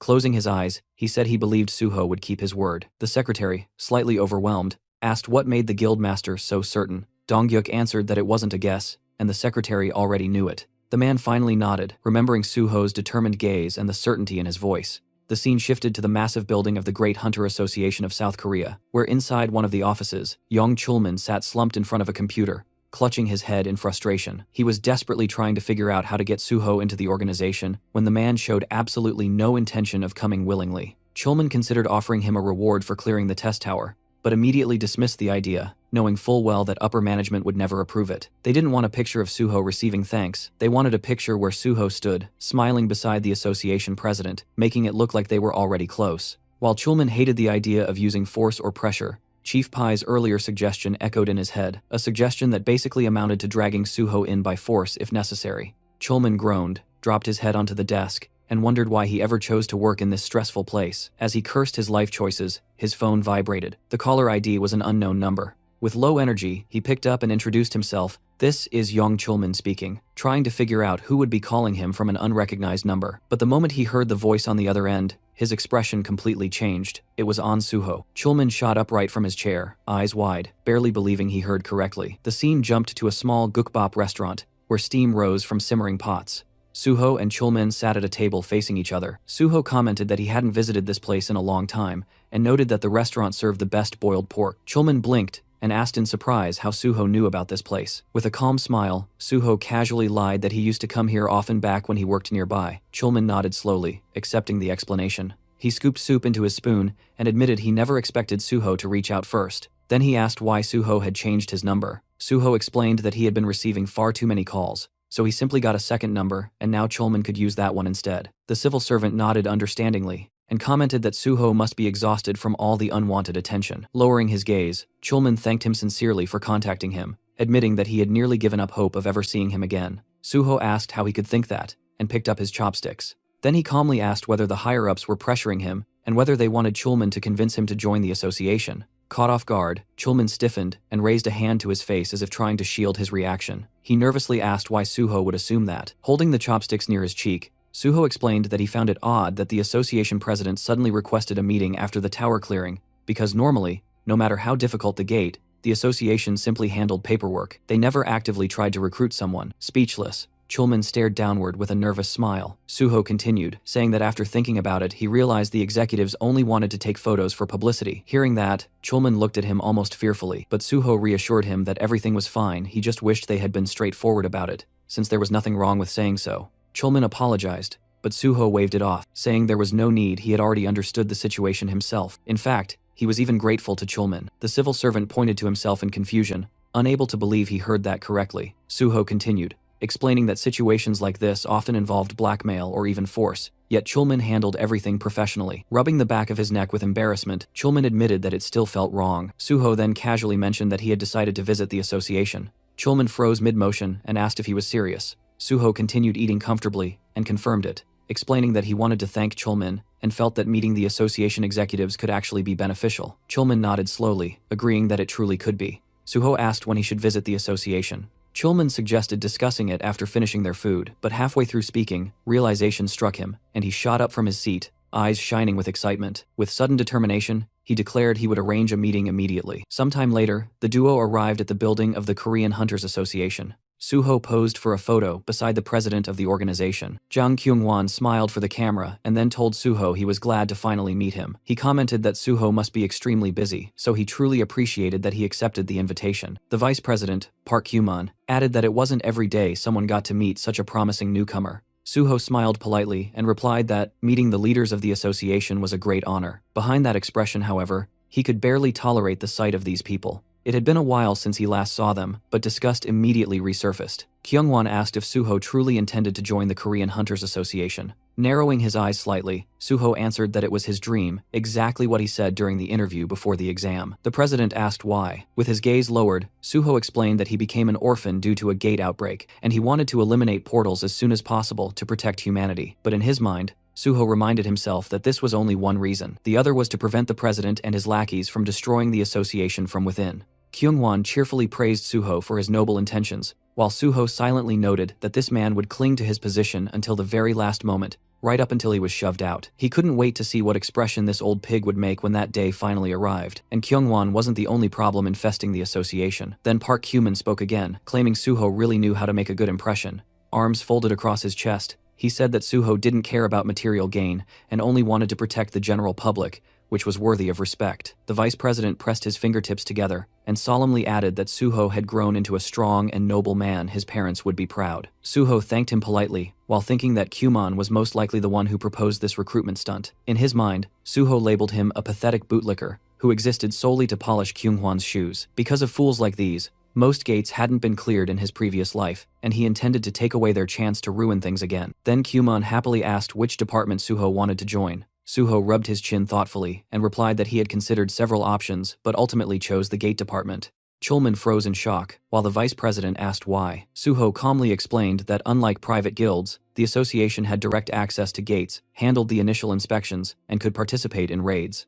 Kyungwon said he was amazed to see someone so selfless, stating Suho had chosen the most dangerous department in the entire association. Park Kyuman nodded and declared that people like An Suho belonged there. The president then turned to Chulman and instructed him to demonstrate their sincerity. Confused, Suho asked what that meant. Kyunghwan replied that if Suho was so determined to end the portals, then he should be given a selection of actual gates to clear, since the association had many available. Chulman nearly choked on his breath and reminded the president that those gates were either sealed or extremely deadly. But before he could finish the sentence, Suho happily said that it sounded perfect. Chulman tried again to reason that it was incredibly dangerous, but Suho clenched his fist and declared with excitement that he would clear the gates that presented the greatest threat to humanity. Kyunghwan responded confidently that this was exactly what he expected from An Suho. Still in shock, Chulman called out to the president, but the man asked if there was a problem. Under pressure, Chulman lowered his head and said everything was fine and that he would prepare what was needed. Kyunghwan told Suho to get ready to clear the portals. Suho thanked him politely while Chulman glared downward. He knew that for these unawakened executives, the deadliest gates were nothing more than toys. That's why he despised leaders who had never stepped foot inside a gate. They had no idea how catastrophic the danger was. Countless hunters had died attempting to clear those portals, and yet these two were willing to send Suho to almost certain death. While Chulman clenched his jaw in frustration, Suho smiled calmly, already knowing exactly what was waiting inside the sealed gates. Kyumon leaned toward the president and whispered something. Suho immediately understood these two were only thinking about profit and didn't care how many hunters died. As long as the raid succeeded and the association gained influence, human lives were irrelevant. Kyunghwan looked at Suho again and asked what rank he planned to get during the exam. Suho smiled and answered that he intended to take the level 5 test by the end of the year. Kyunghwan asked if he knew how difficult that exam was. Suho answered that reaching that rank would give him more opportunities and that he planned to join a guild to gain experience in the meantime. Kyunghwan raised his hand and said, "That was an excellent idea. Experienced applicants were preferred." Then he asked how long private guild contracts usually lasted. Suho said the length wasn't his priority, gaining real field experience was. If a guild fulfilled his requirements, he would stay until it was time for the exam and the association. Kyunghwan yawned and said he hoped Suho could find such a place. Smiling to himself, Suho thought, if the president approves terms like this, then joining Nexus is possible. He sensed the chance to build a bridge between Nexus and the association. Suddenly, the door opened, and someone announced Pi Seong-gil's arrival. Suho's expression stiffened. Pai entered confidently and joked that his bosses were eating something delicious without him. Then he stopped, noticing Suho sitting there, his lips stretched into a wide grin. He turned to leave politely, but Kyunghwan told him to stay, pointing at Suho and introducing him as the hunter who cleared the test tower. Pai tried recalling the name, then suddenly exclaimed that he remembered. Laughing, he said it was incredible to meet him, and extended his hand, introducing himself as chief of the special department. Suho shook it and introduced himself as An Suho. They exchanged polite compliments, though Suho's smile remained sharp. Once seated, Cuman raised his hand and informed Pai that Suho intended to take the level 5 exam. Pai blinked in shock, saying it would be extremely difficult. Suho said he wanted to try anyway. Pai stared at him, stunned. One of the executives added that the association planned to give Suho access to sealed gates, since he claimed he could clear them. Pai froze, eyes wide. Then he mumbled under his breath, covering his mouth in disbelief. Looking worriedly at Suho, he asked if he was really sure because those gates were extremely dangerous. Suho noticed the anxiety on his face and found it strangely amusing. He replied that he was well aware of the danger. Still uneasy, Pai crossed his arms and said that he couldn't stop Suho even if he wanted to, but he sincerely hoped things would go well. Suho silently acknowledged that Pai was a hunter, someone who valued talent. His expression showed genuine concern not for himself, but for the possibility that someone promising might die needlessly. Then Pai added that if Suho wanted to join the special department, he would personally take care of him. Cuman immediately raised a finger and warned him not to poach. Suho had already chosen the gate department. Pai asked why. Cuman replied that An Suho wanted to destroy all gates and have priority access to them. Pai nodded slowly, now understanding. He said that if that was all that mattered, then his department could also support him. Turning his head, he smiled at Chulman and asked him to confirm that. Sadly, Chulman nodded. Hands on hips, Pai commented that if Suho passed the level 5 exam, his relationship with Chulman might become rather complicated. Facing the young hunter, he added that they could discuss all of that after the exam, but for now, he sincerely wished Suho success. Suho thanked him politely, thinking privately, what a sly fox. Suho quietly glanced at Chulman, already realizing that if he passed the exam, he would outrank him, and that alone would put Chulman in a painfully awkward position. Suho let out a subtle sigh. That was exactly why dealing with Chulman felt complicated. He didn't want the man to feel cornered or overshadowed. After the meeting ended, the two walked side by side down the long corridor. Chulman kept his gaze fixed on the floor, shoulders low with worry. Suho stole another look at him before finally asking if he was troubled by what Chief Pai had said earlier. Chulman admitted that of course he was. He knew better than anyone how talented Suho was, but even with that ability, clearing a sealed gate was beyond dangerous. With a serious tone, he told Suho to be extremely cautious and said he could personally speak to the president so that the association would provide as much support as possible. Suho looked at him with genuine appreciation and said he truly valued that concern. But Chulman wasn't speaking out of politeness, he meant every word. He reminded Suho that he had only recently become a hunter and warned him again that the sealed gates were nothing like ordinary ones. Then he asked if Suho understood why the government trusted no one except the Hunter Association to clear them. Suho calmly replied that even top-tier guilds were rarely allowed into sealed gates due to national safety protocols. Chulman stopped walking and looked at him with confusion, asking why he would still insist on going there. Suho answered simply, he was absolutely confident he would succeed. He told him everything would turn out fine. Then, with a faint smile, Suho mentioned that among the sealed gates managed by the association, there was one called Nameless Sword. Immediately, Chulman stiffened and said that gate was among the most dangerous ones in existence. Suho's expression didn't change, he just smiled a little wider and said he already knew how to clear it. The next day, a military vehicle stood parked against the backdrop of typical Asian buildings in the district of Gyeongju, right beside the Nameless Sword Gate Square. Two soldiers stood in front of Suho and Jinwi, and one of them asked the pair to wait. Suho agreed without complaint. The reporter leaned toward him and whispered that the atmosphere here felt extremely tense, and Suho calmly replied that although the association technically controlled this gate, it was still a military facility. The two young men suddenly noticed something ahead. The soldiers saluted each other, and one of them turned towards Suho to confirm if he was truly Hunter An Suho. After receiving confirmation, the soldier introduced himself as Major Kim Jong-gu, the senior commander of this square. Suho greeted him politely, saying he was glad to meet him. Major Kim said the team leader was already waiting inside. Jinwi pointed ahead, asking if they were going straight toward the gate, and received an immediate yes. As the structure loomed into view, the reporter's eyes widened. Its massive size left him stunned, and he said it would make for extraordinary material. Major Kim explained that the giant walls surrounding the gate were constructed from iron and a special alloy designed to hold back any monsters attempting to break out, while also preventing the portal from expanding. Jinwi gaped at the scale of it all, admitting the portal was far larger than he ever imagined, and the more they approached, the more fascinating details he noticed.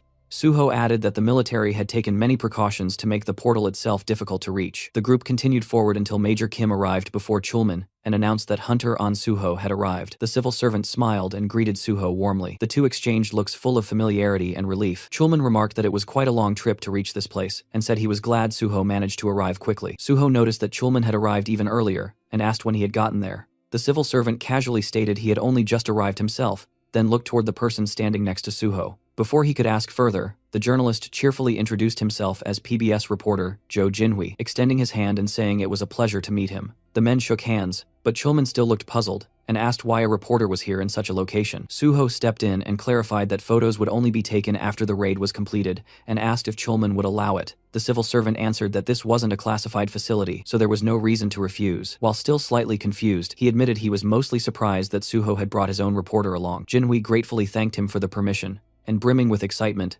said they would likely meet often from now on, so he should remember his face. Chulman replied that he certainly would. Major Kim then approached Suho again. Holding an M416 automatic rifle, he said that according to the association's message, the raid leader would be Hunter On Suho, who confirmed this with a nod. The major hesitated for a moment before apologizing and asking what level Suho currently was. Suho replied that he was level 51. Major Kim stared at him in disbelief, then quickly looked away and muttered that he understood. They reached the entrance, the heavy reinforced door towering over them. Major Kim said that the inner perimeter of the portal had already been prepared, and Suho could enter immediately. He firmly warned that as soon as Suho stepped inside, the door would be sealed. Suho thanked him with a calm smile. At that moment, someone called out his name. Chulman hurried toward him and asked if he had any strategy in mind. Suho answered that he did. Major Kim watched the interaction, clearly confused by their casual conversation in such a dangerous setting. Suho said that describing his strategy in words would be difficult, but he would clear this gate the same way he cleared the Tower of Challenge. He added that if he succeeded, then Chulman should remember his promise to help him clear the remaining portals as well. The door unlocked and slowly opened. Chulman wished him to return safely. Suho reassured him not to worry, saying that 1 hour would be enough. Chulman's eyes widened, and he repeated in shock, 1 hour? Suho glanced back with a confident smile and said they would meet again very soon. The door closed behind him. Jinhui exhaled and said that Suho had officially gone inside. Closing his eyes, Chulman replied that now all they could do was wait. Major Kim asked quietly if everything would really be okay, because a place like this could never be cleared alone by someone who simply had high stats. He asked if An Suho was also a healer. Jinhui blinked in confusion, and the major asked again. The reporter grinned widely and corrected him, saying An Suho was only nominally a healer. Major Kim looked even more confused. Chulman raised his hand and said that he had never seen anyone wield a sword the way Suho could. The major asked if he was truly that skilled. Chulman explained what he had witnessed during the Hunter practical exam, that Suho was supposed to be taking the healer test, but instead he slaughtered every monster with a sword, while still protecting his patient, and thus passed without issue. Jinhui, gripping the strap of his bag, said this was his first time hearing about it, and wondered aloud if it was even allowed to take an exam that way. Chulman admitted he had been shocked too, but Suho had fulfilled all the requirements, so it didn't violate any rules. Both the soldier and the reporter stared at him in disbelief. Major Kim concluded that Suho must possess a profound mastery of swordsmanship and suddenly understood why he came here specifically to challenge this gate. Looking toward the dungeon's direction, Chulman nodded firmly and said Major Kim was absolutely right. In front of Suho stood the nameless sword portal, its entrance restricted to only one person at a time, and the moment he stepped inside, high cliffs surrounded him, while the system announced that he had officially entered the gate. Walking through the forest with his sword in hand, he looked around, thinking that it had been a long time since he was last here. The path cutting between the trees was clearly visible, and Suho remembered how he had constantly struggled to clear this gate in the past, barely surviving every attempt. Suddenly, a sharp ringing sounded beside him, and he spotted a black shadow drifting between the trees. The system reported the appearance of the boss, and a knight in armor stepped forward, the nameless swordsman of unknown level. He stood with his blade ready, and immediately the air around him began to shine with a bright yellow glow. The system confirmed that the nameless swordsman had activated the battlefield, explaining that while this zone was active, the swordsman's status would mirror the user's exactly. All fighters within this field were prohibited from using anything except a sword and sword-related skills. Smiling, Suho greeted him as an old acquaintance he hadn't seen in a long time. The knight charged instantly, and the two clashed at close range, Suho catching the enemy's blade with his own. He struck back, but the knight blocked effortlessly. White streams of energy shimmered in front of the warrior as the two separated briefly. Watching his opponent, Suho analyzed his footwork. He noticed how the Sword Emperor adjusted his stance in perfect balance to minimize rebound after every strike. The knight swung again, and Suho understood clearly that no one at this point in time could defeat this opponent with pure swordsmanship alone. The Sword Emperor held his weapon with both hands, and Suho noted how the enemy's style shifted instantly after crossing blades, switching stance to catch him off guard with a completely different technique. Not only that, the knight attacked from unpredictable angles, changing direction constantly. As the Sword Emperor closed in, Suho acknowledged the truth. The most dangerous part about this opponent was how he adapted his tactics based on whoever he was fighting. The knight struck again, Suho dodged, realizing how cunning the enemy was, but that was precisely why Suho had learned so much from him in his past life, and with a small, knowing smile he braced himself. As the nameless swordsman lunged in a leaping attack, Suho spotted an opening and slashed, but the enemy twisted away at the last moment. Even so, Suho's blade scraped across the armor, leaving a faint cut. Suho asked lightly if he had managed to surprise him. The Sword Emperor simply stared back in silence. Suho remembered perfectly that this opponent never spoke a single word until the moment he died. The knight stood ready, holding his sword with both hands. Suho struck again, landing a hit, and prepared another assault, revealing that this was already his 7th time challenging the nameless swordsman. He attacked fiercely. The knight's counterstrike swept just above his head. With a precise slash, Suho severed one of the knight's limbs and followed it with a kick, sending the Sword Emperor crashing backward into a thick bush. Standing before the thicket, Suho recalled how many people throughout history wondered who or what actually hid beneath the armor. The knight rose again, missing a leg. Suho asked if he knew how disappointed he had been the first time he discovered the truth. Calmly gripping his sword, he stated that everyone called this enemy either the Nameless Swordsman or the Sword Emperor, but the truth was simple. He was just the spirit of the Sword Demon. A ghostly limb appeared in place of the severed leg, and one of the Sword Emperor's hands also shimmered as a spectral form. The opponents clashed again, blades ringing violently as sword marks carved into the ground and rocks around them. Suho blocked a powerful blow, his sword glowing with vivid red streams of energy, and counterattacked his blade, punching a large hole through the enemy's chest armor. He struck the same spot again, and the purple cracks crawling across the Sword Emperor's form spread further. With another leap, the knight retreated, but Suho immediately closed the distance. Studying his enemy closely, Suho said that his own fighting style had been shaped specifically to counter every style the knight used. Smiling, he delivered another decisive slash. Large fragments of armor shattered and flew through the air. Finally, Suho stood over the fallen enemy. The system declared that the nameless swordsman had been defeated, and the sealed gate was cleared, with Suho recognized as MVP. Looking down with a faint sadness, he said he was glad to meet the nameless swordsman again, and that, in truth, he should thank him, because without this opponent, he would never have been able to reach such mastery in swordsmanship. A broken piece of armor lay on the ground, and Suho noted that it was thanks to this very enemy that he had once earned the title of the Sword God. Black streams of energy swirled around him as he wished the spirit to rest in peace, promising to remember him on Teacher's Day each year. The system granted him additional experience points and bonus stats. System windows appeared, one reporting a level increase, another reporting a +1 increase to his stats, and an additional skill point, and another awarding 5 bonus points for clearing a difficult gate. A sword lay on the ground. Suho sighed, regretting that this ghost had no blood or shadow. Therefore, his bloodsucker and shadow eater skills were useless here. Still, he picked up the weapon, examining the blade closely. Just this sword alone made the trip worthwhile. His reflection shimmered across its surface as the system identified it as the nameless sword of the nameless swordsman, ranked F. The blade quivered and abruptly shattered in his grasp, rising as floating fragments. The system announced that the nameless sword had been absorbed, activating sword understanding. Suho smiled as he learned that the soul of the nameless sword had altered his fighting style and changed the nature of the guardian sword. Then a description unfolded. Guardian sword, rank S+. This ideal technique was created by An Suho based on the most fundamental principles, achieving perfect balance among attack, defense, and evasion. After merging with the soul of the nameless sword, its rank increased further. The technique absorbed the sword's will, and it now possessed unlimited growth potential. Suho realized with awe that his ideal sword technique had just been born. The scene shifted to the spectators watching multiple screens, and Jinhui murmured that everything seemed quiet for now. Chulman glanced at him, and admitted that although he trusted Suho completely, considering the strength of the enemy, clearing this place might still take quite a bit of time. Jinhui objected immediately, reminding him that only half an hour had passed. Major Kim stepped forward and asked Chulman for permission to check the situation himself, and once he was allowed, he prepared to go until the reporter suddenly told him to wait. Confused, the major asked what was wrong as sweat dripped down the journalist's cheek. Jinhui pointed urgently at the portal, shouting that everyone needed to look. On the screen, Suho appeared, stepping through the now open door. Jinhui burst out, shouting that the gate had been cleared. Suho, still adjusting to the outside light,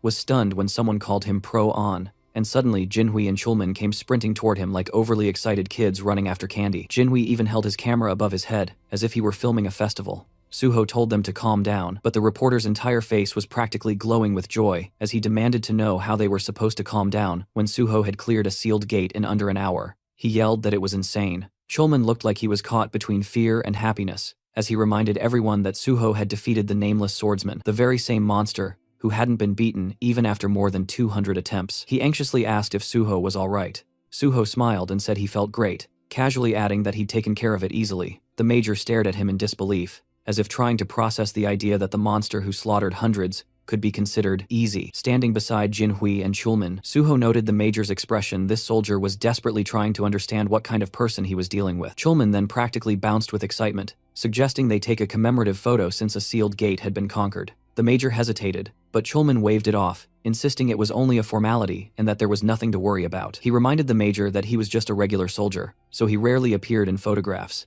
and that having a Korean army major in the picture would make the proof far more credible. Finally, Jonggu agreed to join the photo. Cut to another scene where the picture appeared on a laptop screen in front of the Nexus Guild leader. Suho explained that, as he had mentioned earlier on the phone, he had successfully cleared the Nameless Sword sealed gate. In the photo with him were a representative of the Hunter Association and Major Kim Jong-gu. He also pointed at the reporter beside him, introducing him as Jo Jinhui from PBS, explaining they agreed to take the photo together to prevent any manipulation of the news. Jinhui politely handed over his business card, introducing himself as Suho's personal reporter. Dongyuk pressed his thumb to his temple and said he didn't need the card at all, and had never considered manipulating anything in the first place. Standing before Suho, the guild leader asked how in the world he'd managed to pull this off. Suho blinked and asked what part he meant. Dongyuk gestured at everything and demanded specifics: how he'd gotten permission to access the sealed gate, how he'd cleared it so fast, how he'd survived something that had killed over 200 hunters. Suho calmly explained that he met with the president of the Korean Hunters Association to get permission,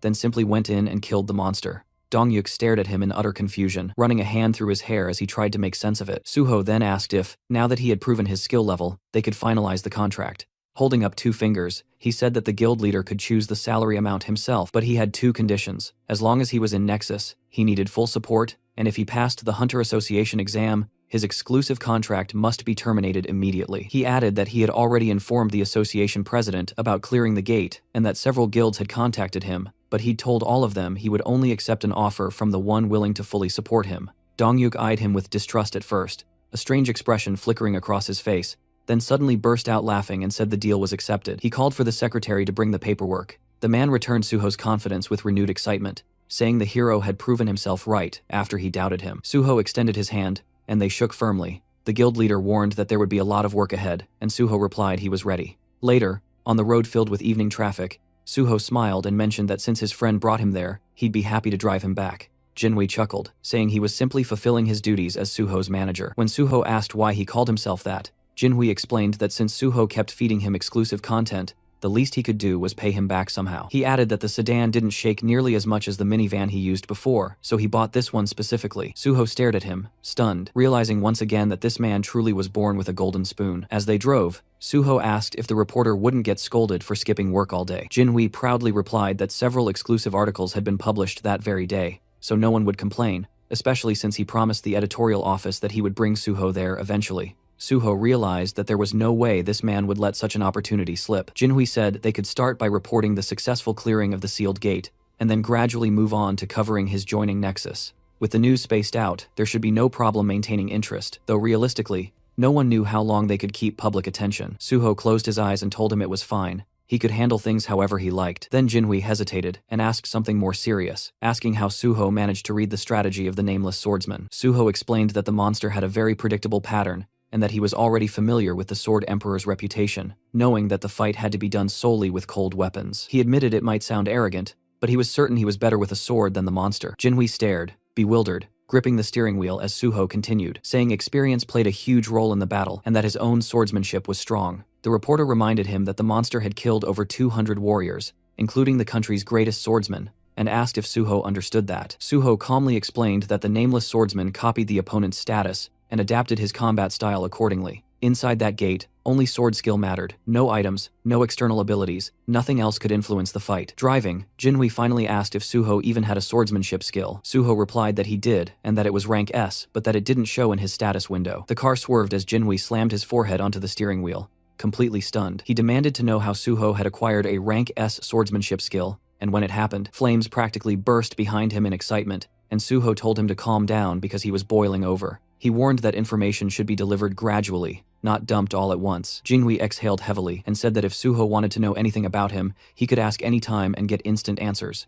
After slowing the car, he admitted that Suho had a talent for shocking people, and that he never imagined he would end up working for someone. Suho reassured him, and Jinhui thanked him for calling him first, apologizing for doubting him in the beginning. Suho laughed, saying it was all fine. They finally arrived back at their luxurious apartment complex, and Jinhui asked if that meant they were done for the day. Suho nodded, saying he needed rest. The reporter immediately said he would walk him home, and Suho thanked him warmly. Later that night, as darkness settled outside, Suho finally sat down on something soft and let himself breathe, thinking with quiet satisfaction that he could genuinely be proud of today's results. Wiping his head with a towel, he realized he wasn't even tired despite everything he had done. Pulling the towel away, he summoned his status window. The system reported 7 remaining bonus points, and he immediately understood that this might finally be enough to unlock Unified Train. Though the conditions for it were strict, every stat except one had to share the same rank, and all stats at that same level needed to have identical values. If even one bonus point remained, the system would automatically raise the lowest stat to match the higher ones. Suho worked through the window carefully, watching as the system evaluated each requirement. Then the notification appeared. All conditions had been met, and the skill Unified Train was fully activated. He blinked in surprise and watched as the remaining bonus points were distributed to equalize every stat. His personal card refreshed, showing that all of his characteristics now stood at the same values red level, rank 14 across the board. Joy rising in him, Suho clenched his fists and thought that he had finally done it. In his past life he never imagined this was even possible, so he'd never tried. Now, staring at the window, he broke into a bright, satisfied smile and let himself fall back onto the bed, thinking that he needed to keep pushing forward exactly like this. His phone rang beside him. The caller ID displayed a name he hadn't seen in a while. Gu Yunhua. Still lying down, Suho said it had been some time since he heard her voice, and she had called at a great moment since he was in an excellent mood. She immediately remarked that he must have a lot of free time. Confused, he asked what she meant, and told her not to speak so formally. Yunhua said she had read the article. Smiling, Suho pressed the phone closer, surprised the piece came out so quickly. He said he hadn't checked the comments yet and asked her to tell him how everyone reacted, but she called him sir again and insisted they meet first. Suho repeated that he just wanted her answer. She reminded him sharply that they still hadn't accepted his offer. Suho told her that if she or the others weren't satisfied with anything, he wouldn't force them. That shocked her, and Suho asked again for an answer. Yunhua closed her eyes and asked what they were supposed to do from now on. Suho got up from the bed and said he would explain everything tomorrow when they met. He suggested everyone come to the Nexus Academy at 1 p.m. She objected immediately, saying 2 of them had work and she had lectures. His expression hardened with disappointment. He told her he must have overestimated them. Apparently none of them cared about anything except useless nonsense. He had to pull the phone away from his ear because Yunhua exploded, cursed him out, and then yelled that she would still come. She said she'd be at Nexus Academy at 1 p.m. and hung up. Suho smirked and told her goodbye. The next day, at the magnificent Nexus Academy building, Yunhua crossed her arms and barked at him not to get full of himself, claiming she skipped her lectures only because she felt like resting, not because of him. The others stood before Suho, who sat casually on a bench. He said he didn't recall asking her why she came, and she snorted angrily. Irritated, she demanded to know why he gathered them all. Suho stood up and said he brought them because he had something important to say. Smiling, he announced that today he was going to kill them all. The Banshee members stared at him, stunned, while he handed them tablets and asked them to fill out forms first. Yunhua squinted at the device and assumed it was some contract to hand over their corpses to him. But reading the text, she realized it was simply a skill survey. She asked if he wanted their personal information. Raising his hand, Suho told them that once he joined the special department, he would need freelance agents, and he'd already said he needed real shadows. He reminded them he wouldn't use just anyone for that purpose. Turning away, he explained that their training would be brutal until exhaustion, and they'd learn everything from basic combat techniques to maximizing their own skills. Only they would see their personal information, so they needed to be honest. Their relationship had to be built on trust. Since he already shared his secrets, it was their turn now. The group exchanged uneasy glances. Later, inside the Nexus Academy's training hall, Suho held a black key card and smiled as he said it was time to begin. He remembered how he received it. Miss Sue had explained that this card granted unrestricted access to any area of the academy, including the S-rank only training hall, ensuring he avoided unwanted attention. She also gave him guest cards as he requested. Examining the card, Suho realized he had been so focused on everything else that he had forgotten about Daehan, whom he promised to meet here. He would arrange that soon. Nearby, the Banshee members lay inside training capsules. Suho thought he would deal with challenges as they came. Suddenly, the landscape shifted. Towering cliffs appeared before them. They had entered the Kunlun Mountains. Suho stood before the Banshee squad and welcomed them, telling them that they would be training there whenever they had free time. He looked them over, thinking that since they were all below level 50, he could train them however he wished. Yunhua demanded to know what exactly they would be doing. Suho answered that they would begin with fundamentals and combat technique refinement, because with their current level of skill, the special department would catch them eventually. He asked if they really believed cheap tricks could fool the special department forever. Yunhua snapped that their plan was excellent, and no one would ever catch them. Suho smiled with his arms crossed, reminding her that he had already caught them himself and that perfect crimes didn't exist, especially in a world full of superpowered individuals. He told them that, for that reason alone, they needed to learn to protect themselves and, ideally, each other. With a snap of his fingers, countless weapons appeared around them. He told them to pick one, because developing fundamentals and overcoming fear was their priority now. Yeonhwa picked up a weapon and asked if there was anything else. Suho asked if she remembered what he had been called recently. She muttered that people called him the Sword God. His right hand glowed as he confirmed that was indeed his nickname. Leaning on his sword, he told them they were standing before a true master of swordsmanship, and it would be foolish to expect him to teach anything else. To maximize swordsmanship in this realm, they shouldn't use any of their other skills. He couldn't forbid it, but those skills would only hinder them later. The group frowned. Suho told them to try to kill him, swinging his sword as he announced the training had begun. In an instant, he rushed them. Heads flew. He asked the stunned survivors why they still had time to be surprised. Then he finished off the remaining two.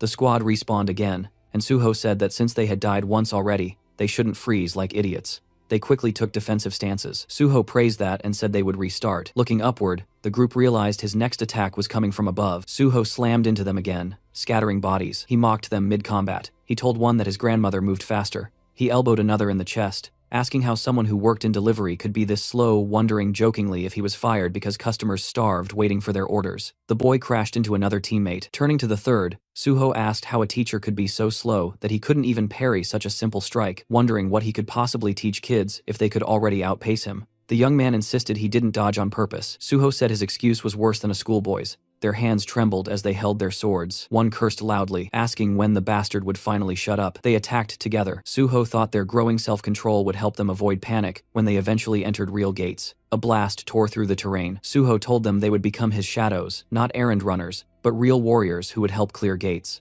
Stepping on their swords, he told them sternly that there was no easy path to becoming strong. You became strong only when you believed there was no retreat left. The bloody training continued relentlessly. After a long time, the exhausted Banshee members struggled to get up again. Raising his hand, Suho said he was satisfied with their effort, but he had other things to do. The group stared at him in shock as he told them that the simulation would automatically end at the right time, and they must continue training until then. Yeonhwa asked in disbelief if he was really just leaving. A digital clone of Suho appeared behind him. Suho told her not to worry. The clone had all the same abilities as him. The copy lifted its sword and insulted them, calling them pigs and trash and demanding they prepare to fight. Furious, the Banshee members, enraged, cursed Suho as a complete bastard. Suho stepped out of the capsule and glanced back at the four others still training. That was enough for them for now. He answered a call. Miss Sue's voice came through. She said an article had gone up about his recruitment into the Nexus Guild, and she called to confirm it. Suho asked if the author was Jo Jinwi. She confirmed it was his exclusive report, and the PR team wanted to publish additional info. Looking out the window, Suho said that was perfect, and in fact, another article should be prepared. Sue hesitated, saying it might be too soon. Suho explained that public reaction would likely be harsh, since he had previously stated he dreamed of joining the government, and then abruptly joined a private guild. There would be negativity. Sue assured him that following his plan would settle public opinion soon enough. Suho thought about the fact that he still hadn't publicly announced he was taking the Rank 5 exam at the end of the year,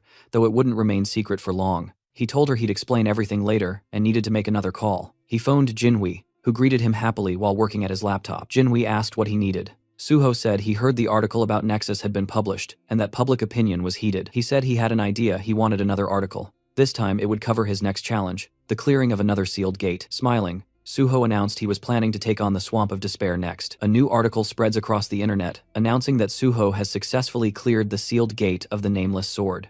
People online explode with shock. How could he have just cleared the Tower of Trials, yet already moved on to conquering a sealed gate? One person wonders aloud if Suho is now the newest Sword King. Another corrects him instantly and says the guy should be called the Sword God. A second article follows, reporting that An Suho has joined the Nexus Academy. Immediately, users start reminding everyone that he previously said he wanted to work for the Hunters Association. Others accuse him of being corrupt and throw insults without restraint. Then a third headline drops. Nexus Guild Hunter An Suho intends to clear another sealed gate, the Swamp of Despair. Someone calls him a complete psycho. Another mocks the people who said Suho joined Nexus for money, asking what's wrong with their faces now. Someone else claims they believed in him from the start. Another declares Suho as his idol now, and threatens to personally deal with anyone who insults him. Suho reads all these comments on his phone. Most of them are exciting and positive. He smiles, thinking everything is going exactly according to plan. That's when Chulman walks in, looking exhausted. His head droops forward as he holds it with one hand. Suho asks immediately whether he was granted access to the Swamp of Despair. Chulman says he had been discussing exactly that. He remembers the president's expression. The head of the association had screamed that, of course, Suho should be given access, and called Chulman an idiot for not doing it immediately when Suho first asked.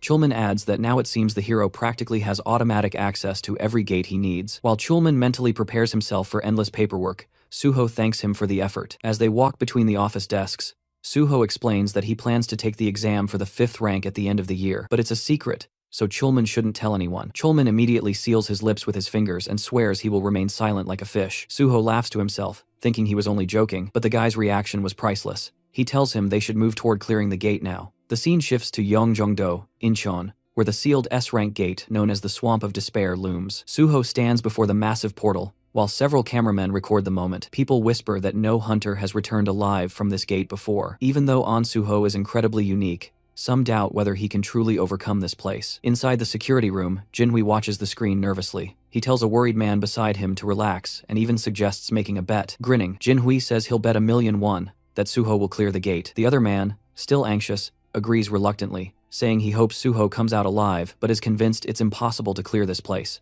Meanwhile, Chulman stands frozen, horrified. He shouts that the gate is disappearing. Everyone stares at the screens in disbelief. Jinhui asks if Suho actually cleared it already. The other man yells that it's impossible. In panic, Jinhui elbows Chulman right in the face, demanding to know how many minutes Suho was inside. 10, 20. Chulman shakes his head and says it wasn't even 10. It's been less than 5 minutes. The moment Suho stepped inside, the truth becomes clear. The system informed him that the Swamp of Despair had no entry requirements, and any number of players could enter. Now Suho stands at the base of a colossal staircase, stretching upward into an eerie sky. He remembers well that this gate caused even more casualties than the Nameless Sword, and no one had ever returned from it. Outsiders never understood what actually happened inside.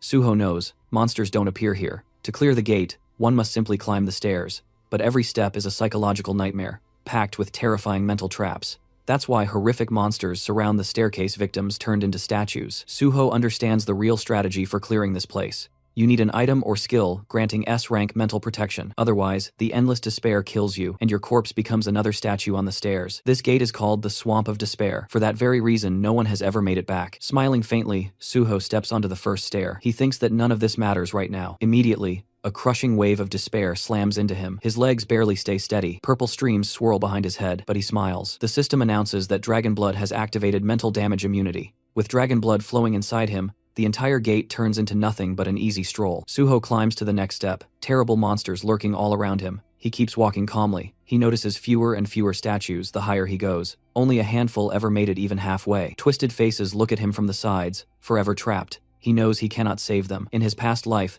the hunter who cleared this gate spent hundreds of days strengthening his mind. That man attempted to save the victims, but when he touched the statues, they all turned to dust. In the end, he was left alone, unable to save anyone. Finally, Suho reaches the top. He looks at the lifeless forms below and says he knows how much they suffered. Pressing his palms together, he promises to free them. He knows he can only release their trapped souls. A white portal awaits him. The system declares him MVP and awards additional experience points and a skill point. It also announces he is the first person ever to clear this portal, awarding 5 more skill points. Then a level increase notification appears, more stats boosted, and another skill point added. Smiling, Suho says it's time for the final reward. The system grants him the Ring of Emotions. This ring lets him see emotions as colored auras, absorb white or black emotional energy, and reshape it at will. The duration is unknown. Suho remembers that in his previous life, the only person who ever obtained this ring was the same player who cleared this gate. That man used it to heal emotional wounds, but it was later stolen by enemies. Suho lifts his hand, thinking that this time things will be different. He slips the ring onto his finger. Standing at the top of the stairs, the ring instantly begins absorbing the black emotional energy lingering in the corpses. Thanks to Dragon Blood, Suho takes no mental damage. He touches the ground, and the system reports that the ring reacts to strong emotions. Its color is black, and absorption begins. Black energy swirls. Suho raises his right hand. The ring has absorbed the maximum amount it can. It isn't enough to purify the entire staircase, but he has no other option now that he faces the exit portal. Turning toward the gateway, Suho says quietly that it's time to leave. The moment Suho stepped outside, reporters instantly surrounded him, their cameras flashing non-stop. He lifted a hand to cover his face as journalists urged him to look into their lenses. Before he could steady himself, Chulman and Jinhui rushed toward him, both overflowing with excitement. Chulman, practically punching the air, demanded to know how Suho had managed to clear the portal in exactly 4 minutes and 17 seconds, when this gate was said to be even more dangerous than the nameless sword. Jinhui shouted that he needed to write an article immediately. Suho told them to calm down, but with a smile, he invited them for a photo, and the two happily agreed. As news of the cleared gate exploded online, people questioned whether Suho had truly conquered the Swamp of Despair, a gate no one had ever returned from. The answer was yes, he really had. Dongyuk stared at his tablet in disbelief, overwhelmed that the completion time was under 5 minutes. He covered his face with his hands, unable to believe what he was reading. Just then, the landline rang. When he picked up, the caller introduced himself as Jang Kyung-hwan, the president of the Korean Hunters Association, who politely asked if Dongyuk had a moment to discuss something. Dongyuk immediately assumed this was about An Suho. When asked if he could come to the association, Dongyuk offered lunch instead, and the president agreed. After hanging up, a man entered the office to speak with him, but Dongyuk simply called his secretary, Kim Gang, and instructed him to arrange a meeting with Hunter An Suho. Later, a white car pulled up, and Jinhui told Suho they had arrived. As they got out, Suho asked if he was heading to the broadcasting station. Jinhui explained that the Swamp of Despair article was already prepared and only needed minor edits before release. He also suggested they go on a restaurant tour next time, since he enjoyed writing food reviews, and Suho promised to join him. As the car left, Suho looked happily at his ring, saying that Jinhui's passion had filled it with plenty of positive energy.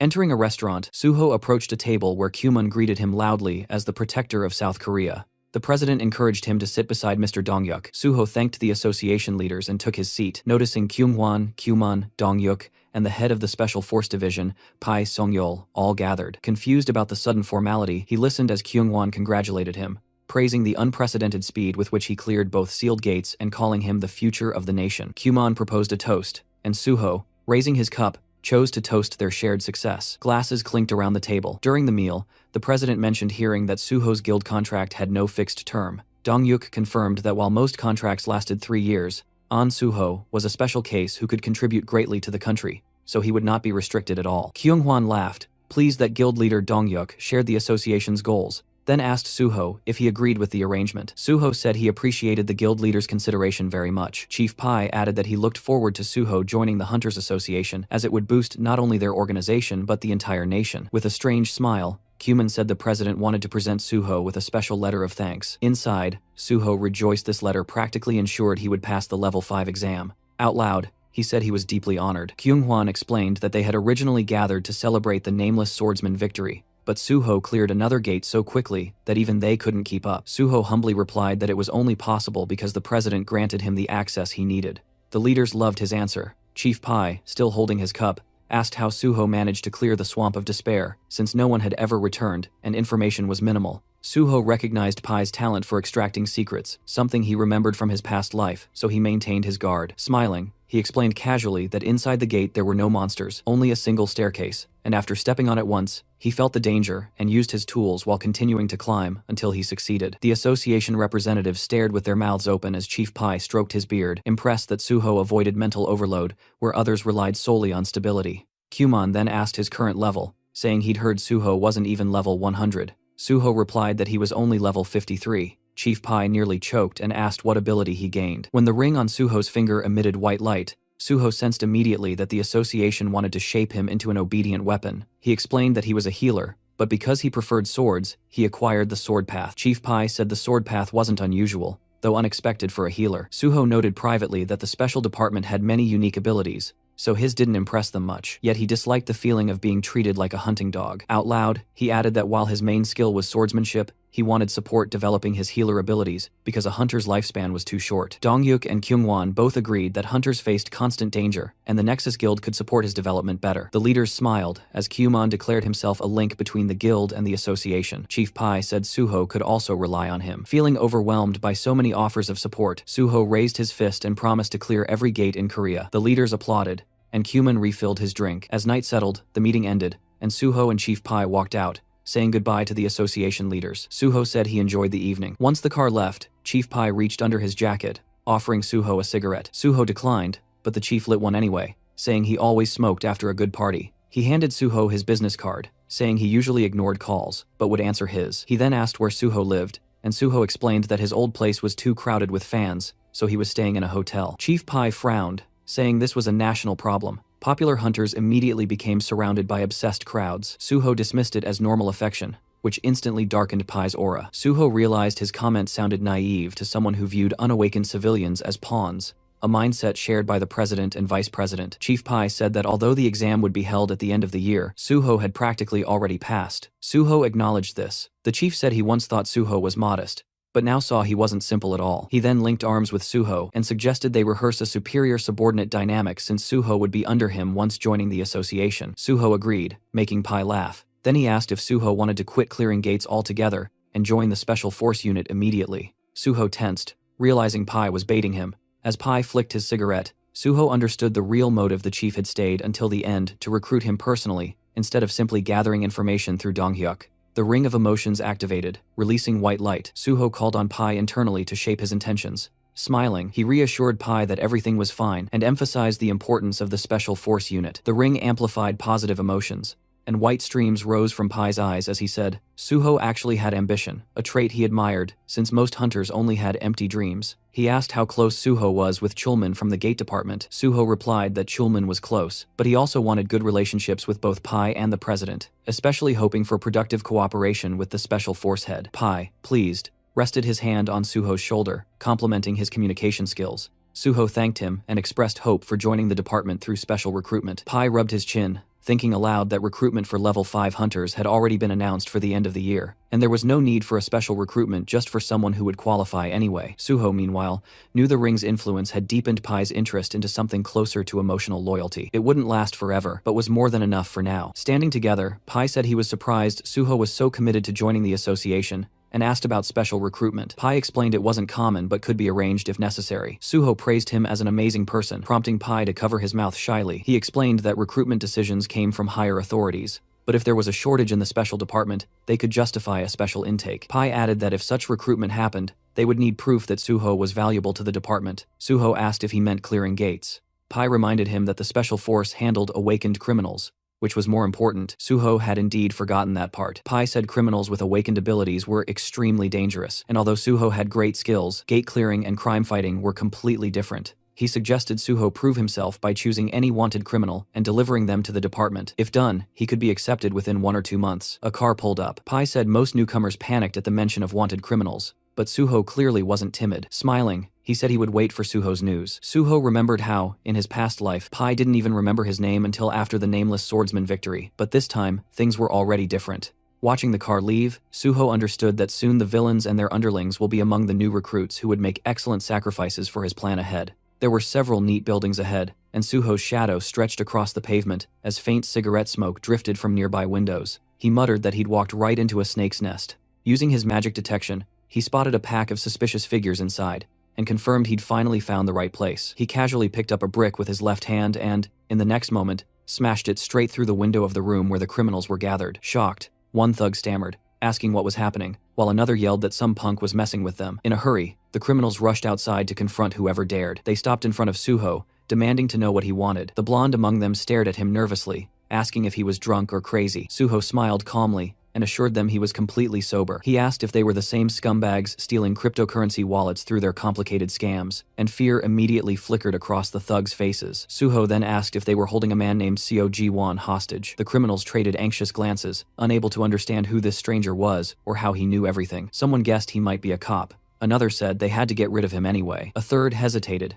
asking if this could get them into trouble. But the reply came quickly: this bastard already knew too much, so nothing worse could happen if they didn't deal with him. Suho gave them a tired smile, thinking that these opponents were pathetic and mentally encouraging them to try catching him. If they could, they might even prove useful. He summoned the shadow spear and fired a shot near one thug, releasing chains that wrapped tightly around him. Purple energy swirled over the man's trapped body as his bald friend shouted his name in panic. Several criminals charged at Suho yelling insults, but he dodged effortlessly. A blonde man lunged with a spear, managing to land a clean hit, but it did absolutely nothing. The criminal stared wide-eyed as Suho, splattered lightly with blood, grinned. The system announced the activation of his blood weapon, and a long crimson shaft formed in Suho's hand. He drove it straight into the thug, sending him sprawling across the ground. Suho noted that he couldn't kill them, but nobody said he couldn't beat them senseless. Another criminal rushed forward, calling him an idiot, only to be sent flying by a powerful strike. Soon only the bald thug remained, trembling and muttering that this was madness. He tried to run, but Suho pierced his leg with the blood spear and calmly asked where he thought he was going. With all the criminals defeated and lying around him, Suho warned them to stop screaming unless they wanted an extra dose of pain. Then he stored all of them inside his subspace portal. Dusting off his hands, he said the only thing left was to find Seo Ji-won. Inside the kitchen, which was a complete disaster zone, Suho finally found the man he was looking for. Ji-won was slumped on the floor, asleep in front of his laptop. Suho called his name, and the man blinked awake, staring blankly at the hero. When Suho asked if he'd finally come to his senses, Ji-won looked around shakily, asking what happened. Suho greeted him warmly and introduced himself. Ji-won froze and asked in horror if this was really the Suho from the news. He couldn't understand how Suho ended up here, nor where the criminals who kept him hostage had gone. Still shaking, he looked terrified. Suho remembered reading in Ji-won's autobiography that he had been beaten and imprisoned for 6 months by these thugs. He saw that the man was too traumatized to speak normally right now, so he extended his hand. The ring responded to Ji-won's intense emotions, identifying them as black, and Suho pressed his palm gently to Ji-won's chest to absorb them completely. When Suho asked if he felt better, Ji-won stared at him in disbelief, unable to comprehend how the trembling had stopped. Suho knelt in front of him, explaining softly that he saw his condition was terrible and used one of his skills to help. Ji-won gasped, and then, hesitantly, asked what would happen to him now. Would he be going to jail? Suho asked why he would. Ji-won admitted he'd done many wrong things. Suho reminded him that he had been forced into everything, and people like that didn't belong in jail. Ji-won reluctantly agreed. Still suspicious, he asked how Suho knew he was here when Suho hadn't even joined the association yet. Suho answered that he found him using a special skill that no one else knew about,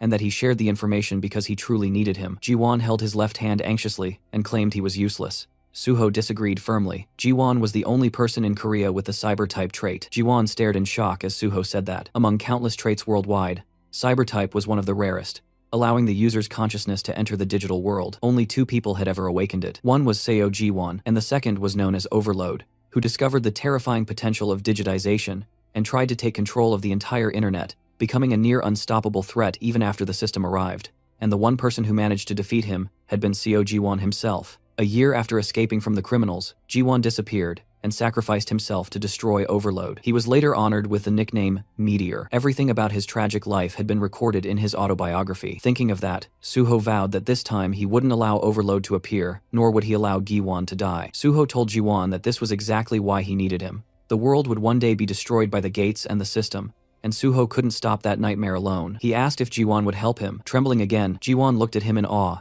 as black streams flowed from the ring. The system announced another full absorption. Ji-won closed his eyes, wondering whether someone like him could really threaten the world. He admitted he would have sold his soul for escape, but now he felt he had to help the person who saved his life. Kneeling, he clenched his fist, realizing someone with the same power as him could cause unimaginable destruction. He said he didn't know if he could truly do it, but he would help. Suho saw the man described in the autobiography, a person who endured hell, yet remained selfless. Suho thanked him sincerely and said their first step was to eat. When Ji-won admitted he had no money, Suho slid slippers toward him and told him not to worry, he would pay. Ji-won asked how Suho knew all this, and Suho replied with an awkward expression that it was all thanks to his skill. Tears welled in Ji-won's eyes as Suho said he knew the man had suffered. Later, as they ate together, Ji-won apologized for devouring the food so greedily he hadn't eaten properly in a long time. Suho assured him it was fine and ordered another plate. After finishing his soup, Ji-won thanked him and shyly asked a question. Suho reminded him they were now a team and could speak openly, and since they were only a year apart, Ji-won could just call him by his name. Ji-won, having another bowl taken away, agreed and told Suho he could also treat him as an old acquaintance. He asked why Suho chose the Hunter Association instead of joining or founding a powerful guild, because government work came with countless restrictions. Suho closed his eyes and said that no matter how strong a guild was, its power was limited. He wanted to stop the destruction of the world with minimal casualties, and the association was the only place that could help with that. Ji-won nodded, finally understanding. Suho put down his spoon and said he wanted to make a promise. Once he joined the association, no one would ever dare do something like this to Ji-won again. Ji-won smiled gratefully and said he would trust him. Suho stood and offered to sort out the man's past. Ji-won, confused again, followed as Suho put on his jacket and asked if the thugs who kidnapped him really grew up in the same orphanage as him. It was time to pay them a not-so-friendly visit. The moment Ji-won saw those thugs again, rage took over. He beat them mercilessly as they begged him to stop, calling him brother, insisting he'd kill them at this rate. His fists dripped with blood as he screamed at them to shut up. Even the blonde thug lay unconscious by the wall. When Ji-won asked to heal the villain again, Suho looked at the man and asked how many times they'd done this. Ji-won cheerfully answered 7 times. Suho warned him that the special forces would arrive soon, so the beating session had to end. He healed the blonde, remembering how this man had suffered deeply because of similar trauma, and hoping this would help him escape his painful past. A gray car pulled up and Chief Pai Seungjol stepped out. He noted that Suho seemed to have figured everything out already. Suho, standing beside the unconscious blonde, thanked him for coming personally. Pai said he had special feelings for Suho and couldn't help himself. Suho felt slightly offended by that phrasing. The kidnappers were lying unconscious. Pai asked if these were really the criminals. Suho confirmed it. Pai observed that although they were knocked out, they didn't have a single scratch. Suho explained they resisted arrest, but he patched them up afterward. Pai burst out laughing, saying he liked Suho's style, a hero who didn't hold back. Suho apologized, admitting he wasn't experienced in this field. Pai clarified he wasn't scolding him. In fact, he approved. He even said Suho could beat villains nearly to death if he wanted. The association's healers could erase all evidence of violence. Pai pressed his foot on the blonde's head and muttered that criminals like these deserved execution, but society was obsessed with humanity. Suho thought about how he had learned this method back when he worked with the special department in his past life. Pai then noticed Giwon standing behind Suho and said he'd heard the criminals use this boy in their schemes and that it was his first time seeing someone with cyber-type abilities. He added that Giwon seemed dangerous and must be taken in. Both Suho and Giwon glared at him. Suho asked if that was truly necessary, explaining that Giwon was just a victim. He handed Pai a folder containing the young man's testimony and documents proving everything. Pai was stunned that Suho gathered all of it so quickly. He then asked if digitization could be used inside a gate. Suho understood Pai's motive and explained that the skill belonged purely to the digital domain, making it useless in gate combat, but valuable in cybersecurity. Pai examined the documents and said that if the ability wasn't useful in combat or support roles, then the special department didn't need him. Suho asked softly not to punish Giwon. Pai commented that Suho was getting soft taking care of the guy, but after hearing everything, he admitted Giwon had suffered horribly. Turning to his subordinates, Pai declared that Suho was right, the victim shouldn't be punished. They would close the case and help Giwon receive compensation. Suho bowed deeply and thanked him. Pai said justice was always his goal. Then he asked how Suho knew about this case. Suho had been waiting for this. Raising his finger, he said Seo Giwon had sent a digital distress signal using his skill, and Suho checked its validity and organized a rescue. Pai asked if that was truly what happened. Suho thought, of course not, but said nothing. Pai handed the folder to his subordinate, praising Suho for always finding a perfect solution. Suho said it was just luck. Pai replied that luck favored the capable. With a hand on Suho's shoulder, he promised to arrange the special recruitment as agreed. Giwon finally stepped closer, asking what he should do now. Suho pointed behind him and said that he would be coming with him. Giwon looked around the apartment in shock, while Suho grabbed a drink from the fridge. The place was luxurious, almost too perfect, and Giwon couldn't help saying it out loud. Suho casually replied that it wasn't his home, this belonged to Jo Jinwi, the PBS reporter. As he poured the drink into a glass, he mentioned that the owner was currently away on a business trip, so the two of them had the whole place to themselves. Giwon accepted the glass, nervously asking if the owner wouldn't be angry about bringing someone over without permission. Suho brushed it off, saying it wasn't a big deal, but warned Giwon not to talk too much. Giwon slapped his own chest dramatically and promised to stay silent like a fish, then quickly asked what Suho wanted him to do next. Suho lifted the glass to his mouth and clarified. Giwon had been kidnapped right after hitting level 50 and awakening his ability, right? Giwon confirmed it. Suho said that meant he would soon have to face overload, and for that, he needed to grow stronger, fast, strong enough to reach a level close to Suho's own, if they wanted to prevent the end of the world together. Shocked, Giwon asked if that meant he had to clear gates with him, but Suho shook his head while typing on the laptop. They wouldn't level him up the traditional gate-clearing way. Instead, Giwon needed to learn how to use his cyber-type ability with maximum efficiency. Turning the laptop toward him, Suho asked how he felt about going online together. Giwon hesitated. Was that even possible? Suho told him to read his own skill description, but pointed out something the system didn't mention openly. Although Giwon transferred his own consciousness into the network, nothing said he couldn't pull someone else inside with him. Giwon stared at him in disbelief, but agreed to try. He placed his hand over the laptop and activated digitization. A glowing digital circle formed above his palm as the system notified Suho that player So Giwon was attempting to transfer his consciousness into the digital world and requesting permission. Suho approved. The system then announced the transition process,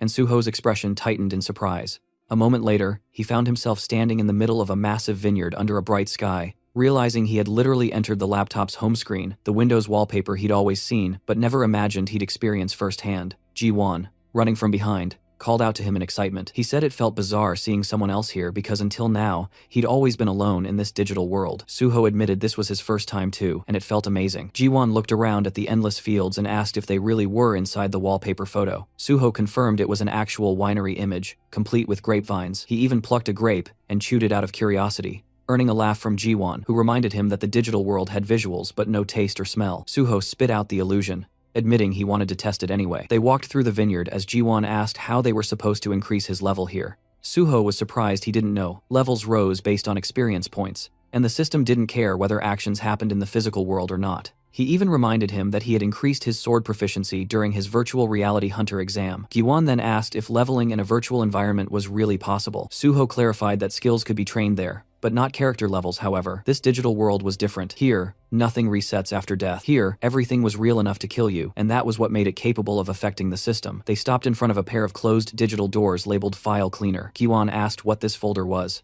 Opening it revealed a cheerful computer window claiming to organize devices easily. Suho explained that it wasn't an antivirus at all, it was malware. When Jiwon asked if he really planned to level up using a virus, Suho confirmed it. Malware behaved like monsters, attacking and destroying systems. Therefore, Jiwon needed to risk his life and defeat them to gain experience. He warned him, again dying here meant dying for real. He also told him never to answer the guide's questions because that would unleash more viruses. As they stepped inside, a blue-haired girl greeted them sweetly, asking if they wished to use the free file cleaner. Suho smiled and said it sounded tempting. Jiwon nervously admitted he almost answered her. Suho handed him a weapon and told him he probably belonged to the magician class, so he should stay in the back, attack, collect bonuses, and let Suho tank the front line. The blue-haired girl reappeared with a much sharper tone, repeating her question. This time dozens of black, glitching monsters with glowing eyes emerged behind her. The system didn't even properly describe them. Only incomprehensible, corrupted characters filled the status window. Terrified, Jiwon pointed out how many there were. Suho manifested his bloody sword and reassured him that although they were stuck inside, the monsters could not escape through the door. If Jiwon couldn't escape either, he'd die, so he needed to use his magic well. A massive black skull monster lunged forward, but Suho decapitated it instantly. He reminded Jiwon to prepare his spell. A digital circle lit up around Jiwon's hand as he confirmed readiness, and Suho charged into the horde, cutting down wave after wave of corrupted entities. Eventually, after a tense battle, the monsters scattered into pixels as Suho finished them off. Jiwon collapsed onto one knee, exhausted and shaking, admitting he thought he was going to die. Suho told him he was still alive and now level 59. He asked how Jiwon was doing. Jiwon said he had reached level 55. Suho realized the guy was far more talented than expected. With the right guidance, he could work well alongside the Banshee group. He helped Jiwon stand and suggested they log out and rest. Jiwon agreed eagerly. Back in the real world, Suho chugged a Coke on the couch, relieved that there was a safe way to level up without entering actual gates. He then checked the public reaction to the news article about him clearing the Swamp of Despair. The internet was flooded with admiration, people asking the government to give him a medal, fans wanting souvenirs, and endless praise. Suho rubbed his nose proudly. As long as he kept clearing gates, the world treated him like a hero. And honestly, that kind of respect made life worth living. Seeing everything proceed exactly as planned, he decided it was time for the next step. Suho ended up on a late-night call with guild leader Bei. He went straight to the point, wanting permission to clear the S-rank gate under Nexus Guild's name, and throwing in the promise that every single piece of loot would go straight to the guild's pockets. No strings, no conditions, just pure grind value. The gate in a question is this, the infamous Mole Mine, an S-rank dungeon packed with mana stones and crawling with those freaky mole monsters that moved like they were speedrunning through the dark. Suho eyed the place, already picturing how annoying it was going to be so many damn moles that grabbing even one mana stone felt like snatching candy from a nest of feral toddlers. Still, he smirked like this entire death cave was just another warm-up. Clearing it was exactly what he planned to do. On the other end of the call, Guild leader Bei was quietly analyzing the situation.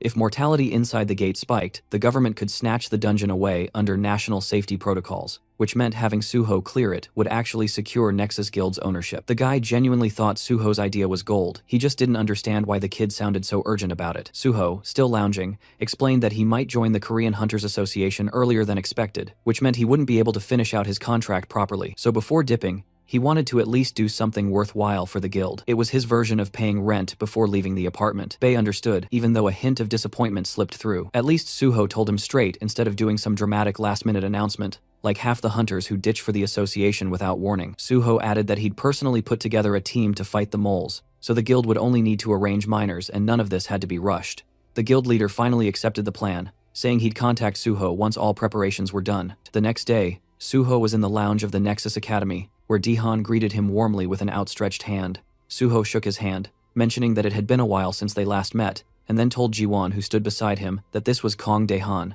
the one who had taken the exam in the same group as him. Rubbing the back of his head, Dihan admitted that he only passed the exam thanks to the advice he received from Suho. They all sat around a table, and Suho asked whether Daehan had managed to join any squad yet. Dihan replied that he was still training, entering gates and gaining experience on his own. Suho looked at him thoughtfully, remembering that usually when a newcomer joins a guild, they're assigned to a squad to build experience and increase their survival rate. Smiling slightly, he asked Dihan if he would like to gain experience in his own squad. He explained that he planned to clear gates soon, and it would be helpful to have him. Daehan reacted in surprise, but quickly said that if Suho was interested in him, then he was ready to assist however needed. He even shouted happily that he was always ready to help.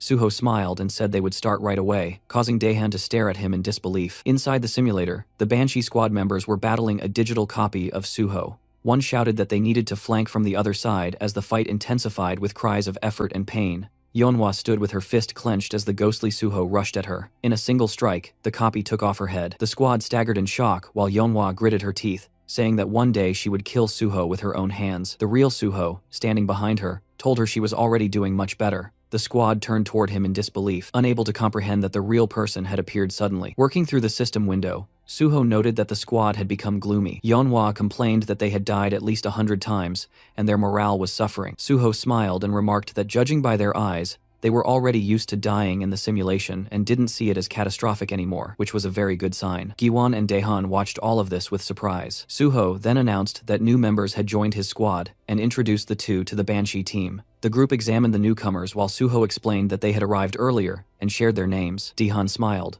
while Jiwon looked nervous. Suho asked the Banshee squad if they were tired of this place yet. Yeonhwa tightened her fist and said they were nowhere near bored. Burning with fury, she warned that she wouldn't rest until she managed to take Suho's head off, and the entire Banshee group was fueled with killing intent. Suho smiled and said that he liked that attitude, advising the newcomers to develop the same instinct. Giwon asked why that was necessary, and Suho replied gently that it was essential if they wanted to survive inside real gates. He declared that from today onward, they would all train to clear gates together. Yeonhwa stepped closer, and Suho told her that one of the newcomers was a mage and the other a tank, so they didn't need sword training. She would need to organize the squad properly, use the clones well, and train everyone hard. Yeonhwa agreed, but asked him to at least explain more about the gate. Suho adjusted the system window and said that he would have to change the clones' settings, but soon they would understand everything themselves, so they should be ready. When she asked him again about the type of gate, Suho simply said that it would be a very ordinary one. He added that it would be inconvenient to call each other with meaningless shouts in real combat, so they needed proper forms of address. Yeonhwa said she didn't know what to call him, but she would rather die than call him Appa. Suho, still working through the window, said that since they were one team now, she could call him team leader. She accepted that. Suho then said he needed to leave for other matters, and asked them to notify him once preparations were complete. Daehan and Jiwon watched in confusion as the digital Suho pulled a sword out of the ground. When they asked what they should do, Yeonhwa told them they would soon see for themselves. The virtual Suho pointed his sword at them, calling them trash, and asking why they were standing around like ducks. He demanded they attack instead of staring. Daehan was stunned, saying he never imagined Suho acting like that, while Yeonhwa remarked that he was always like this. She warned the newcomers to be ready if they didn't want their heads rolling. Meanwhile, Suho stepped out of a taxi outside. The driver explained that cars were not allowed any farther, so Suho would have to take a walk. Suho agreed calmly and continued forward, standing before tall buildings. He then activated his ring using First Mumu, and the system reported that the skill Monochrome Solitude had been activated to erase his presence. Walking down the sidewalk, he observed the neighborhood of Paju,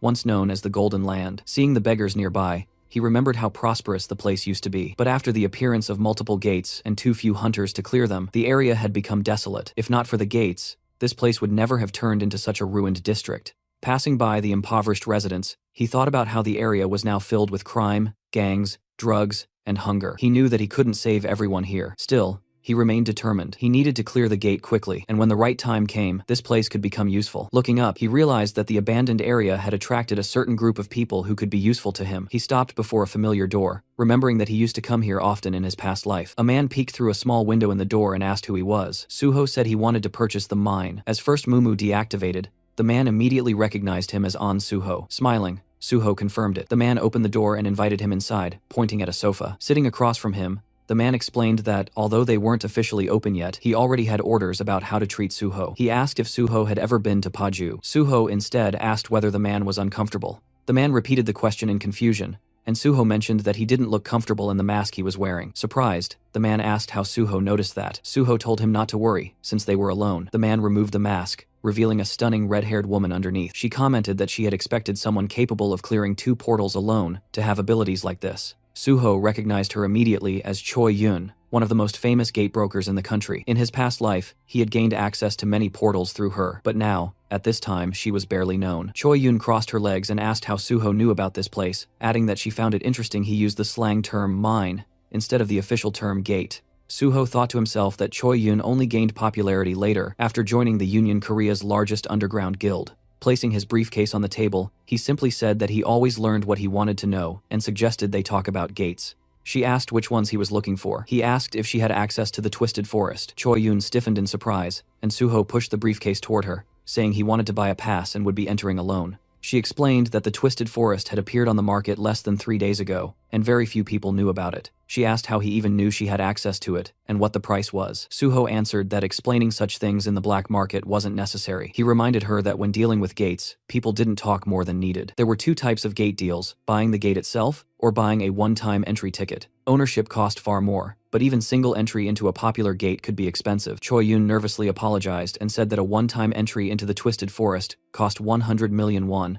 and clearing it alone was extremely difficult. She asked whether he was sure he wanted to attempt it. Suho held a thick bundle of cash, telling her not to worry, since it was his responsibility. He said she could take a deposit now, and he would give the rest once they reached the gate. Smiling, Choi Yoon admitted he surprised her, hence all her questions. She agreed to take him. Their car crossed a bridge, and Suho noticed an emblem on the dashboard. From it, he realized Choi Yoon had already joined the union. He thought that was good. Their influence would prevent trouble. Looking out the window, he listened as she asked whether he was surprised to be crossing into North Korea. He admitted it was unusual. He remembered how after the appearance of gates, North Korea fell into chaos. China tried to take control, but failed because of the creatures near the borders. Meanwhile, South Korean hunters moved more freely. During the ride, Choi Yoon commented that Suho was much more straightforward than she expected. She said that after reading about him in articles, she assumed he would be different. Suho replied that he simply wanted to leave a good impression. They stepped out of the car in front of a group of armed men. Choi Yoon announced that she brought a guest who wanted to enter the Twisted Forest and said the payment had already been made. One scar-faced man said he expected a nobody, but seeing An Suho surprised him. The girl told him to mind his manners and asked where his boss was. A bald man stepped out of a tent, introducing himself as the leader here, and saying it was an honor to meet Suho. Suho examined him quietly, recognizing him as Bang Duek, also known as the Woodsman, a notorious human trafficker who had once kidnapped people, called them logs, and sold them like merchandise. In his past life, the man had been captured and sentenced to life imprisonment. Suho didn't remember him ever working with the union or owning a gate. They stood before a white vehicle, and Choi Yoon asked if they could enter the gate immediately. Bang Duek replied that she could, but a hunter who cleared 2 portals alone shouldn't be allowed in. Confused, she asked why. Bang Duek removed his glasses and claimed that they only sold tickets to people who absolutely couldn't clear the portal. Someone like Suho didn't qualify for the condition though. Suho frowned, thinking that such a justification fit a human trafficker's twisted logic. Choi Yoon challenged him, asking if he was trying to raise the price on the spot. She folded her arms, warning that he shouldn't expect her to accept such treatment. Bang Duek quickly smiled, turning away, saying it had only been a joke. Suho knew that even the woodsman wouldn't dare argue too much with a union broker. Bang Duek complained that no one let him joke anymore, then told them to follow him. Choi Yoon gestured politely for Suho to go ahead, telling him she would ensure his safety. Meanwhile, several unpleasant-looking men stared at Suho with hostility. Suho knew that if he managed to clear the gate successfully, there could be an ambush waiting for him on the way out. That was why brokers were responsible for keeping clients safe, and why so few existed. When the shutter lifted, the glowing portal appeared. Bang Duek asked Suho whether he truly intended to enter alone and whether he thought he was invincible. Suho simply ignored him and stepped into the gate, Twisted Forest. A blue portal shimmered before him, and the system reported that entry had begun. It also stated the rules. Only hunters level 99 or below were allowed, and the maximum squad size permitted inside was 8. Suho stepped into the forest, lifting his gaze as he took in the twisted landscape. He hadn't expected to end up in this place. In his previous life, he had never entered this gate either, but he had heard enough about it to know what awaited inside. Calling forth his shadow spear, he decided to first search for anything useful. Closing his eyes, he activated magic detection, and purple streams rose upward. A massive yellow eye glared back at him as he realized that the trees themselves were monsters. The system identified them as Twisted Ents, level 93. Suho hurled his spear, striking beside the monster's eye. He considered that using an axe would be ideal, but he didn't have one at the moment. The Ent let out a deafening roar as Suho summoned his bloody sword, thinking that the mole mine boss had been far more troublesome than these creatures. Like with the nameless swordsman, he would need sufficient leveling before defeating something like this easily. He slashed forward, cutting the monster's attack in half as the system reported the activation of decapitation. Holding the weapon tightly, he acknowledged the clear difference 30 levels separated him from the Ent, so it made sense that he couldn't destroy it instantly. He decided to fight using only his skills as a swordsman. His blade left a trail of blood behind it as another roar echoed. Soon he stood over the chopped remains of the monster, his sword trembling slightly. Even defeating a single Ent was difficult, but he could feel that his level was slowly increasing. He pushed forward, thinking that the abundance of monsters made this place excellent for training. A gaping tooth-lined mouth opened beneath another Ent's eye as Suho launched himself upward, rising high into the air and promising to turn the creature into firewood. Later, fallen trunks formed a heap beneath him as he stood on top of the destroyed Ents, saying that he finally managed to do it.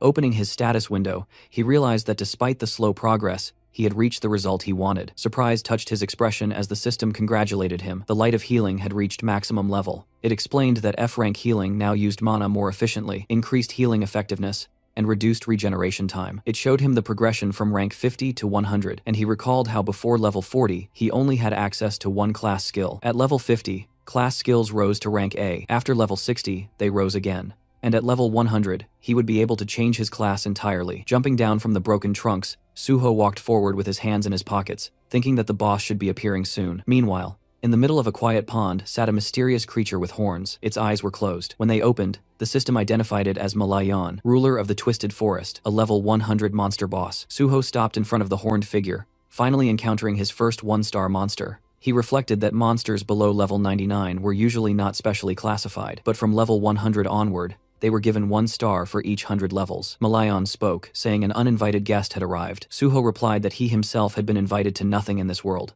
since the monsters had opened the portals first, yet they dared to call others uninvited. In his eyes, it was almost amusing. Summoning his shadow spear, he said Malayan simply didn't understand anything. The system reported the activation of divine power as he rushed forward, hurling the spear. Malayan caught it with one hand, sensing divine energy and asking if Suho was a servant of the gods. Suho formed a red sphere of blood in his palm and acknowledged the boss's guess. The projectile shot forward, striking the spear and forcing it stab through Malayan's chest. Suho remarked that he expected more from a 1-star boss. Malayan removed the spearhead, a predatory smile creeping across his face as he declared that Suho had made an unforgivable mistake. The system warned that the forest trembled with Malayan's fury, and his terrifying killing aura washed over Suho until the dragon blood inside him responded, activating the dragon's armor and shielding him from the intense aura. Suho noted that Malayan's aura was powerful, but the fight now was essentially between a deer and a dragon. Malayan demanded to know what kind of dark magic was protecting him. Suho said it was not magic, but simply a reward for effort. He summoned the shadow spear again. The boss scoffed and asked if that was all he could do. Suho replied that he could do much more if needed. The spear struck the ground in front of Malayan, and black chains coiled around the boss as the system activated shadow binding and shadow bleeding. Malayan tore through them easily, asking if Suho truly believed such tricks would work on him. He raised his arms, the water around him bubbling as black energy surged upward. Menacing formations rose from the pond. With a confident smile, Malayan urged Suho to feel the difference in their strength. Suho watched calmly and said he was looking forward to it. A powerful strike came at him, which he dodged with ease, responding with blood-enhanced sword attacks. His blade turned crimson as the system activated decapitation. Suho acknowledged that this enemy was indeed tougher than the Ents. He leapt back to avoid a massive root, cutting another one cleanly. Malayan sneered, saying Suho didn't know how to handle a sword. Suho admitted it with a smile, stating that he only needed to wait a moment longer. Malayan studied him, unable to discern his intentions. Suho's slashes continued, and faint red marks began appearing on the roots. Malayan realized Suho had stopped using divine power and couldn't understand the purpose of these weaker attacks. Suho's movements made no sense to him. Malayan spread his arms and prepared another attack, sending multiple roots surging forward. He promised to cut Suho to pieces, but when the attack reached Suho's position, the roots split apart effortlessly. Standing on a stone island, Suho's calm expression contrasted Malayan's shock. Malayan tried to justify it, imagining Suho had struck weakened points on the roots, but as more roots fell with clean cuts, Suho said that his technique seemed to have worked. He had been using decapitation so that the system would assess his technique, and now that it recognized his mastery, it significantly boosted his strength. Holding a red and black sword, he watched as the system announced that his swordsmanship had surpassed all others and upgraded decapitation to rank S. A follow-up message stated that the will of the nameless sword reacted to this increase. Smiling, Suho read the new system notifications. The sword's consciousness awakened, it blessed him, it chose a new target, and then the system congratulated him for becoming the successor of Void-style swordsmanship. Malayan unleashed another swarm of roots, shouting that Suho could not stop this attack. Suho looked up, struck once, and split the massive root neatly in half. The system identified the technique as the first form of the Void style, / Malayan, enraged, demanded to know what sorcery this was. Suho replied that it was not magic. Holding his bloody sword forward, he said the real fun was only beginning. The system announced that Suho's understanding of swordsmanship surpassed all others and would now be added to the system's database. Suho thought back to when he first created the style, mistakenly believing he had reached the limit. Later, he had realized that there were monsters like the Nameless Swordsman, whose skills exceeded all human abilities. The first technique he learned afterward was Void Style, Steel Cutter, and he had achieved it in this life far faster. Malayan furiously promised to crush this dark magic, but Suho asked whether life taught him nothing. The system activated cutting steel. Suho slashed, and Malayan raised his hands in disbelief, unable to comprehend what he was seeing. Suho questioned whether the boss was blind in his old age and promised to finish him. Malayan refused to back down, summoning giant monsters behind him. The system identified them as Twisted Forest Golems, levels 96 to 98. Suho declared that Malayan had summoned pathetic creatures. Malayan smirked, ordering the golems to kill him. Suho charged forward, striking down one with a single blow as the system activated, cutting steel again. More golems collapsed, dropping green stones. Standing among the defeated monsters, Suho told Malayan that steel was no longer difficult for him to cut, so these creatures didn't stand a chance. Malayan snarled, sending more vines toward him. Suho sliced them apart and said the boss had exhausted all his strength. He jumped up onto a stone, then another, and declared that it was time to finish it. Leaping into the air, he kicked Malayan mid-flight, knocking the boss into the water. Streams ran down the monster's body as Suho summoned a shadow spear and wrapped him in chains. Malayan,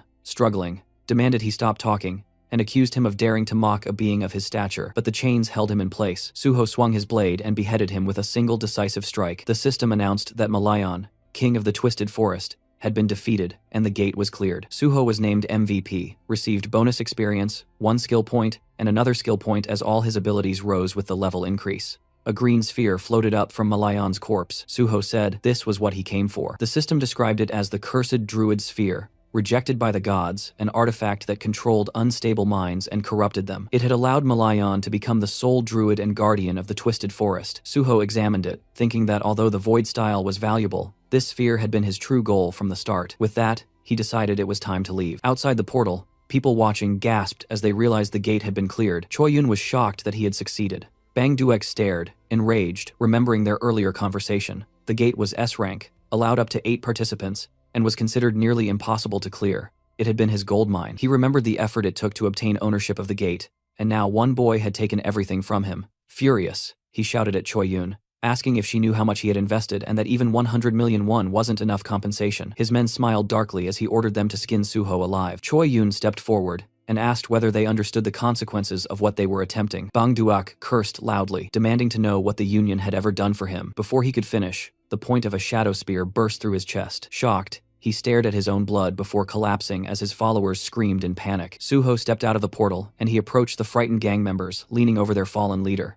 Squinting slightly, he asked Choyun if they could leave now. The remaining men glared at him and told him to go. Suho asked if they intended to return the money he had paid. The tip of his sword landed against one man's shoulder, and pressing the red and black blood blade to his throat, Suho told them that since the portal owners had broken the rules, they should pay for it. He demanded the refund. The man quickly agreed. A car door slammed as they left the scene. Choyun, seated at the wheel, thanked him. Suho replied that, of course, she should be grateful, then added that thanks couldn't be put in a pocket so a more substantial gesture wouldn't hurt. She admitted he was sharp-tongued, and he answered that it was natural since he was a swordsman. Handing her his phone, he asked her to give him her number so they could stay in touch. Choyun said she would call him first instead. Suho said he would welcome it, especially if she found another suitable gate. After saying goodbye, he stepped away from the car. Watching him leave, Choyun remarked softly that he was much nicer than she had expected.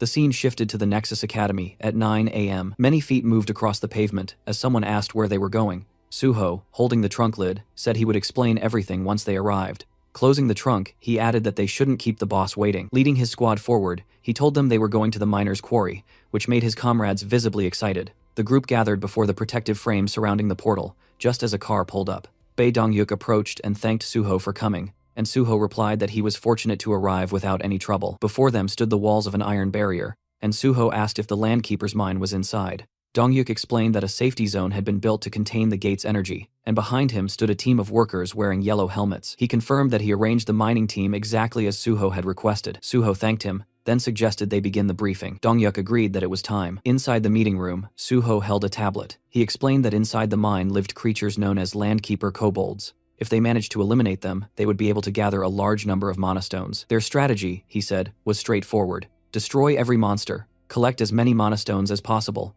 defeat the boss, and clear the Landkeeper's gate. A guild secretary asked in surprise if it was really that simple. The group looked thoughtful, and someone wondered why no information about the portal boss had been shared during the briefing. Suho replied that he would fight the boss alone, so he felt it didn't require further attention. Raising his index finger, he reminded everyone that, as previously promised, all profits earned from clearing the gate would belong to the Nexus Guild. He shook hands with Dongyuk, who said he was counting on him, Suho thanked him for the trust and said he would not disappoint. Then, smiling, he told the nearby miner that his squad should wait behind and only begin mining when they received the signal. The miner nodded that he understood. Turning back to his squad, Suho asked if they were prepared. Since this was their first time entering a portal, he asked if they were nervous. The illusion of a monstrous version of Suho hovered above them in their memories. With tears at the corners of her eyes, Yeonhwa admitted they were all remembering how he tormented them during training. Suho asked her not to exaggerate. Standing before his squad, he told them the mission would be long, so they needed to conserve their stamina. He assigned Daehan to cover Jiwon and instructed the others to maintain their positions. Their priority, he said, was the safety of the miners. Unlike the Kunlun Mountains, the dead here would not resurrect. They had to be extremely cautious. A red portal pulsed before them. Suho called for everyone to follow him, and the squad responded eagerly. The system announced their entry. Inside, they walked through a dark passage. The system displayed data for the Landkeeper's mine. Maximum level 88 allowed, maximum capacity 56. Soon we see a spear impaled on a kobold's head. Suho then rushed at another kobold,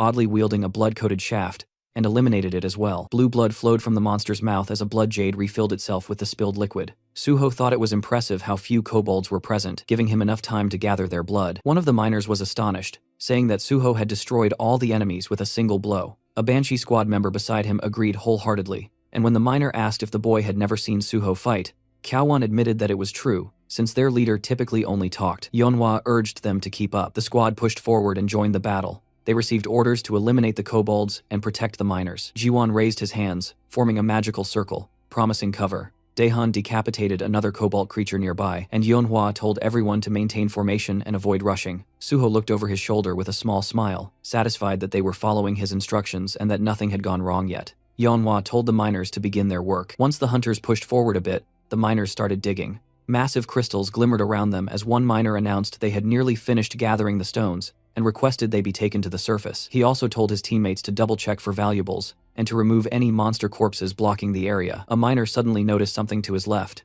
His companion asked what he was staring at, and the young man said he couldn't believe what he was witnessing. As monsters spat blue blood around them, Suho delivered another precise strike, then pierced a goblin to his left. Clenching his fist, he activated his bloody weapon. His eyes turned white as defeated enemies piled beneath him. Resting the blood sword on his shoulder, he stood amid the fallen creatures. The miners and his squad stared at him in stunned admiration. Several workers raised their arms joyfully, shouting that working with Suho was an honor. Suho suddenly sensed something, and ordered everyone to gather. Yeonhwa responded immediately. In a section of the mine, he pointed out a branching passage. The squad confirmed they saw it. Suho said the Nexus Guild had abandoned attempts to clear this gate because endless hordes of kobolds overwhelmed them. Someone asked if they needed to split up. Summoning his bloody sword, Suho said he would go alone. They asked again in shock, but he raised his weapon and declared that there was a boss inside. With one strike, stones exploded outward as cutting steel skill activated. Daehan was amazed that Suho can cut through solid rock with a single blow, and Yeonhwa wondered aloud how such strength was even possible. Standing before the narrow passage he created, Suho explained that he purposely made it tight so that monsters couldn't swarm out all at once. He ordered them to remain here and guard the right side while he went left.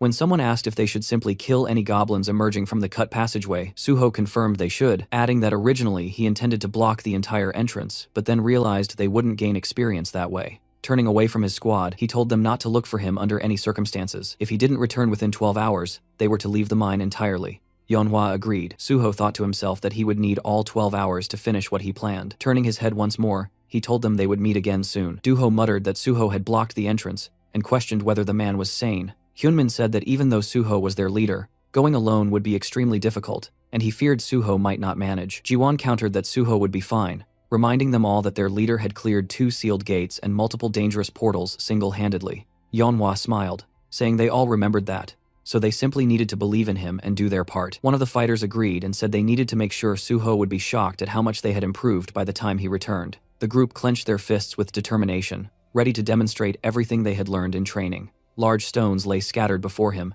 and Suho said that now nothing was holding him back. Ahead stretched a countless army of kobolds, and he declared that it was finally time to begin. Smiling slightly, he noted that there were indeed an overwhelming number of monsters waiting for him, yet he also remarked that their numbers meant nothing to him. The Landkeeper kobolds snarled as the system identified them as level 72 to 74, and Suho rushed forward to attack. The monsters lunged at him with growls, and he delivered rapid strikes. A smaller kobold suddenly dropped from above, but Suho noticed it immediately and raised his weapon, blocking the blow. With an amused expression, he admitted that these creatures actually knew how to use their heads, though all it really did was add unnecessary trouble. The system confirmed the defeat of the Landkeeper kobolds.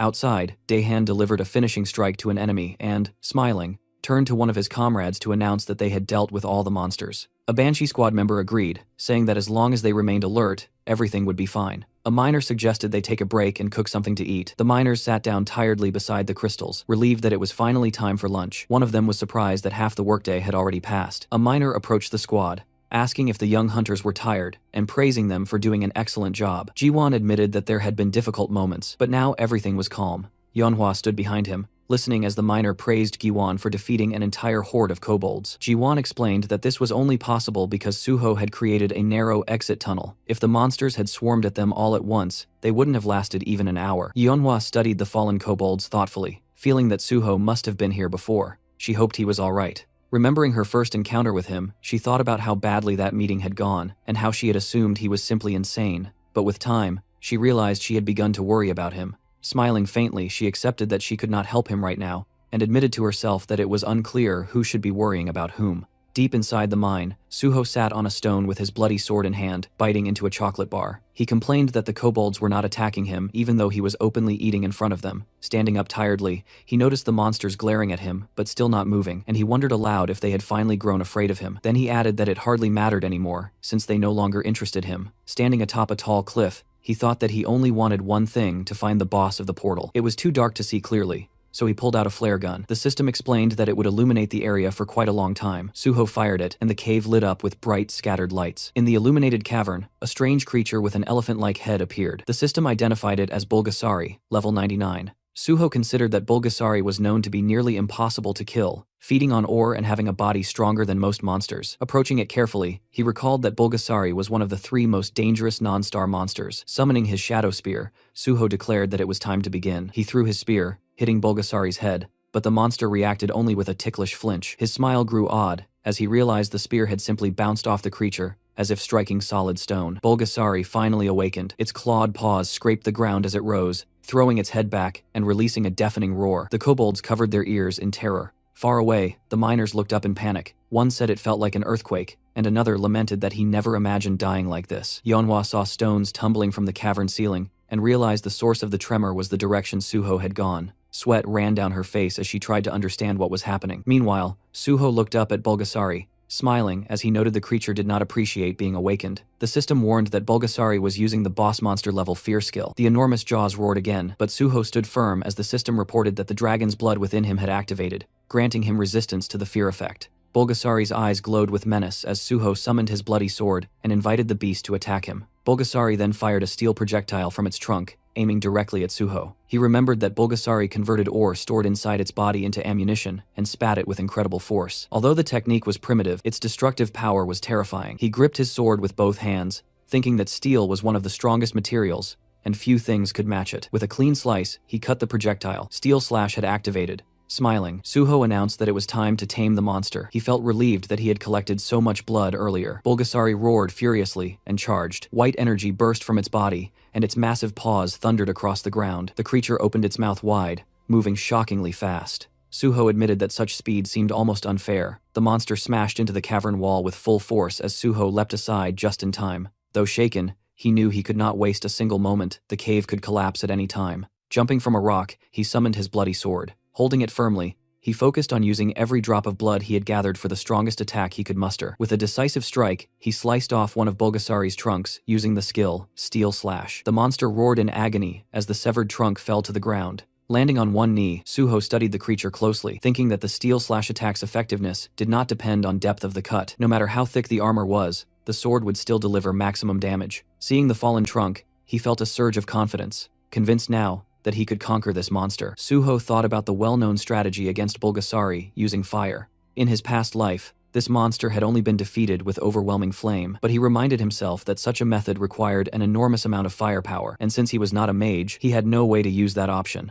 Standing with his bloodsword in hand, he understood that this was why he had no choice but to rely solely on his blade. Before him, Bulgasari's enormous paw scraped the ground, the monster growling low and dangerously. Its eye shifted, and Suho noticed a sudden change. A powerful wave of energy surged from the creature, and the system warned that Bulgasari was shrinking its body to activate quick recovery. The stump of the severed trunk pulsed faintly. Suho thought about the creature's regeneration. Once Bulgasari was wounded, it compressed its body and used the minerals it had absorbed to restore itself, which was precisely why the monster was considered immortal, and so notoriously difficult to kill. A small, almost comical appendage began sprouting from the wound as the regeneration took place. Suho smiled and asked whether the monster expected him to simply stand and watch this process. Yellow waves of power spiraled around Bulgasari, and the system reported that the monster was initiating ultra enhancement. A new exoskeleton began forming as the absorbed minerals hardened along its body, giving the beast an even more threatening form. The two opponents faced each other. Suho realized Bulgasari was using every skill it had, unleashing its full strength in an attempt to defeat him. Clearly, the monster believed it needed all its power for this single confrontation. Suho, still smiling, accepted the challenge. The monster launched itself forward, the system stating that it was using the skill Ultra Rotation. Holding his bloody sword, Suho braced himself. He had always wondered what Bulgasari, known as one of the strongest monsters, was truly capable of, and he was equally curious to see whether his blade would be able to break through such formidable power. The two clashed. His sword met the monster's rotating body with a violent impact. Bulgasari's eyes gleamed, yet Suho remained calm as he slashed at its form. The creature's limbs suddenly sprawled outward in a helpless motion. Bulgasari growled weakly, looking upward as if trying to understand what had happened. Suho tried to make sense of whether he had already defeated the beast. Raising his sword high, the system announced the activation of Steel Slash. Suho struck with full force, slicing the monster cleanly in half with a single decisive blow. A deafening roar echoed, the monster's remaining eye glowing as Suho pointed a green sphere toward it, declaring that Bulgasari now belonged to him. Outside the chamber, the miners and the hero's squad waited near a collapsed section of stone. One of them said that the shaking seemed to have stopped. Yeonhwa looked up, while Jiwon, standing beside her, remarked that the kobolds had stopped emerging, and it appeared the expedition had already gathered enough mana stones. The girl lowered her head slightly. Jiwon said that now all they could do was wait. Suddenly, Yeonhwa's expression brightened. She saw a system message confirming that the gate had been cleared. The miners gasped as they saw the same message appear. The system declared An Suho as the most valuable player. Yeonhwa and Jiwon exchanged relieved smiles, and Jiwon said he had expected nothing less from his boss. Meanwhile, inside, the system informed Suho that for his exceptional achievement, he was awarded 5 skill points. Smiling, he looked at the glowing green sphere, and the system granted him several more points, along with a level increase and a rise in all his stats. Holding the shining sphere in his hands, he excitedly said that he had done it. He recalled the final blow, thinking that any other monster in Bulgasari's place would have died instantly, but he had not come here intending to kill the beast. The sphere emitted streams of green energy, as he explained to himself that his only goal had been to tame the monster, using the control sphere he had obtained after defeating Malayan. He threw the green sphere onto the ground. It cracked open, and a tiny elephant-like creature appeared. The system identified it as Bulgasari, level 99, with multiple high-level skills. Suho noted that having traits like Phantom Beast and Species Domination alone would be enough to classify the monster as S-rank, yet this creature possessed both. He knelt before the miniature elephant as the system activated healing. His hand hovered over the creature, whose eyes were closed. Suho gently greeted it, and the little monster responded with an odd sound. Rising to its feet, Bulgasari faced him attentively. Suho told it to listen carefully. Surrounded by enormous crystals, he explained that although the creature's enthusiasm was admirable, they could not return here again, so they needed to gather all the ore in the area. The tiny Bulgasari, ears flapping, looked cheerful. Suho asked if they could begin, and the creature made another series of unusual sounds. Meanwhile, his squad waited at the other end of the mine, confused and increasingly anxious,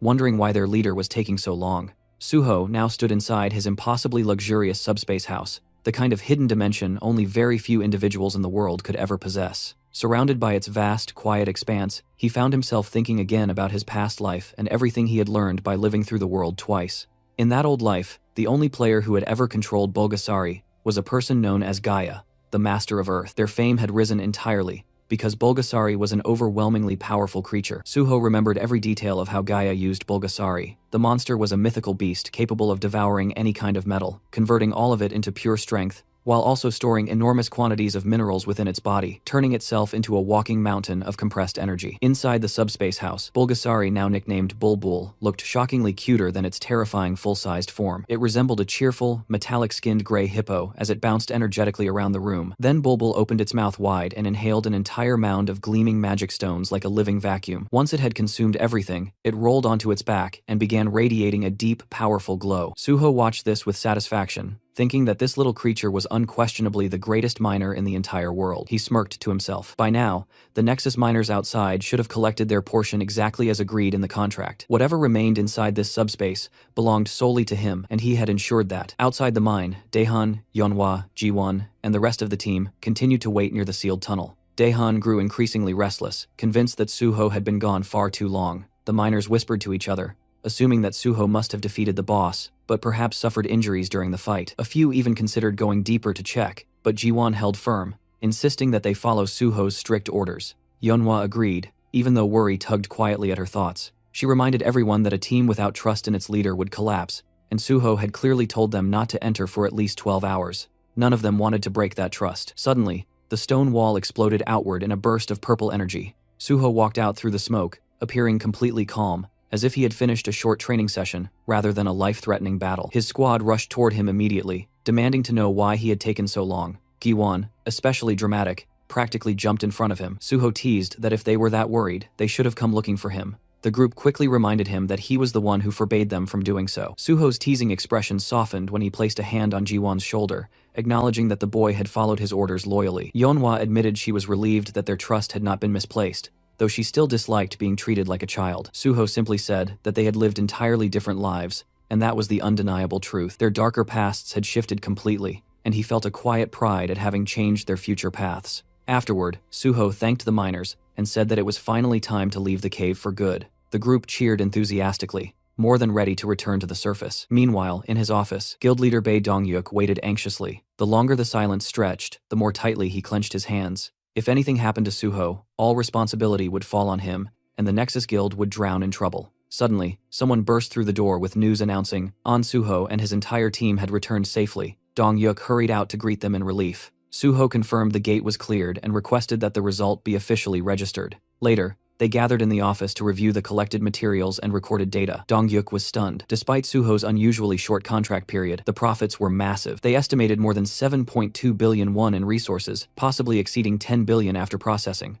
Suho quietly remembered the raw stones he had claimed for himself in advance and nearly laughed. His personal haul was worth a fortune. To be fair, Dong-yuk offered Suho's squad 10% of the gate's entire profit as a bonus. Suho pretended to be surprised, even though inwardly he thought it was too generous. He had already taken enormous amounts home, so demanding anything more would feel greedy. After a polite exchange, they eventually agreed on a balanced reward that satisfied both sides. Once the matter was settled, Suho mentioned something else. He wanted to form a secret raid unit within the Nexus Guild. Since he would soon join the Hunter Association as a government hunter, he would be unable to lead his team officially. He asked Dong-yuk to support them quietly and register them within the guild, so they could continue serving as a hidden force behind the scenes. Dong-yuk loved the idea and agreed immediately. Suho reflected that only because he had regressed could he build a foundation this solid, avoid the betrayals of his past life, and test each person until they proved to be trustworthy allies. This time, he wanted real companions walking beside him, not opportunists. Later, Suho entered the locker room where his squad was gathered, still buzzing with excitement about the previous mission. Ji-won immediately leaped toward him with his usual overly enthusiastic greeting. Suho gathered them around and shared the news starting today. They were all officially members of Nexus. The team was stunned. Several Banshee members had given up their previous jobs just to follow him, and now they would receive proper pay, clear advancement paths, and official B-rank status with potential for A-rank promotions. Daehan and the others were ecstatic, celebrating like they had just won a grand prize. Right then, Suho's phone rang. It was Chief Pai, calling with even more good news. Suho's special recruitment for the Hunter Association had been approved. Soon, he would formally join, receive a commendation, and begin his government contract. Chief Pai joked that Suho was becoming far too impressive, and Suho responded that he fully intended to keep surprising everyone from here on out. The next day, inside the Nexus lounge room, the entire Banshee squad was deep inside the digital space created through Ji-won's digitization skill. The bright white environment looked futuristic from outside, but inside the environment was filled with glitch-covered monsters, their red eyes flickering as they crawled out of broken streams of corrupted data. The creatures let out distorted screams as they swarmed the team. Everyone held their positions while Daehan barked commands, keeping the formation from collapsing under the chaos. Yeonhwa glanced toward Ji-won, who was catching his breath while leaning heavily on his staff. She asked if he was all right. Gi-won insisted he was fine, though he was clearly pushing himself too hard, determined not to look weak and wanting to prove he truly belonged in the Banshee squad. One of the older members gave Ji-won a playful smack on the back, nearly knocking him off balance, teasing that their youngest member was really fired up today. Another stepped in to steady him, placing a hand on his shoulder and telling everyone to quiet down. Yeonhwa reached out to help Ji-won stand straight, and warned him not to let any weakness show. If they wanted to reach level 100, if they wanted to keep up with their leader's reputation, they still had a long road ahead of them. The others agreed. If Ji-won wanted proper recognition, he had to keep fighting. Their determination collectively surged. The entire team shouted together that, no matter how hard the climb became, they would give everything they had. A short distance away, Suho watched them while surrounded by the digital remains of corrupted monsters he had already taken down. Their enthusiasm amused him. He thought the team had grown almost too energetic. He had told Ji-won to set the program to hard mode, but even he hadn't expected things to escalate this intensely. He even joked internally that if a virus like this ever spread online,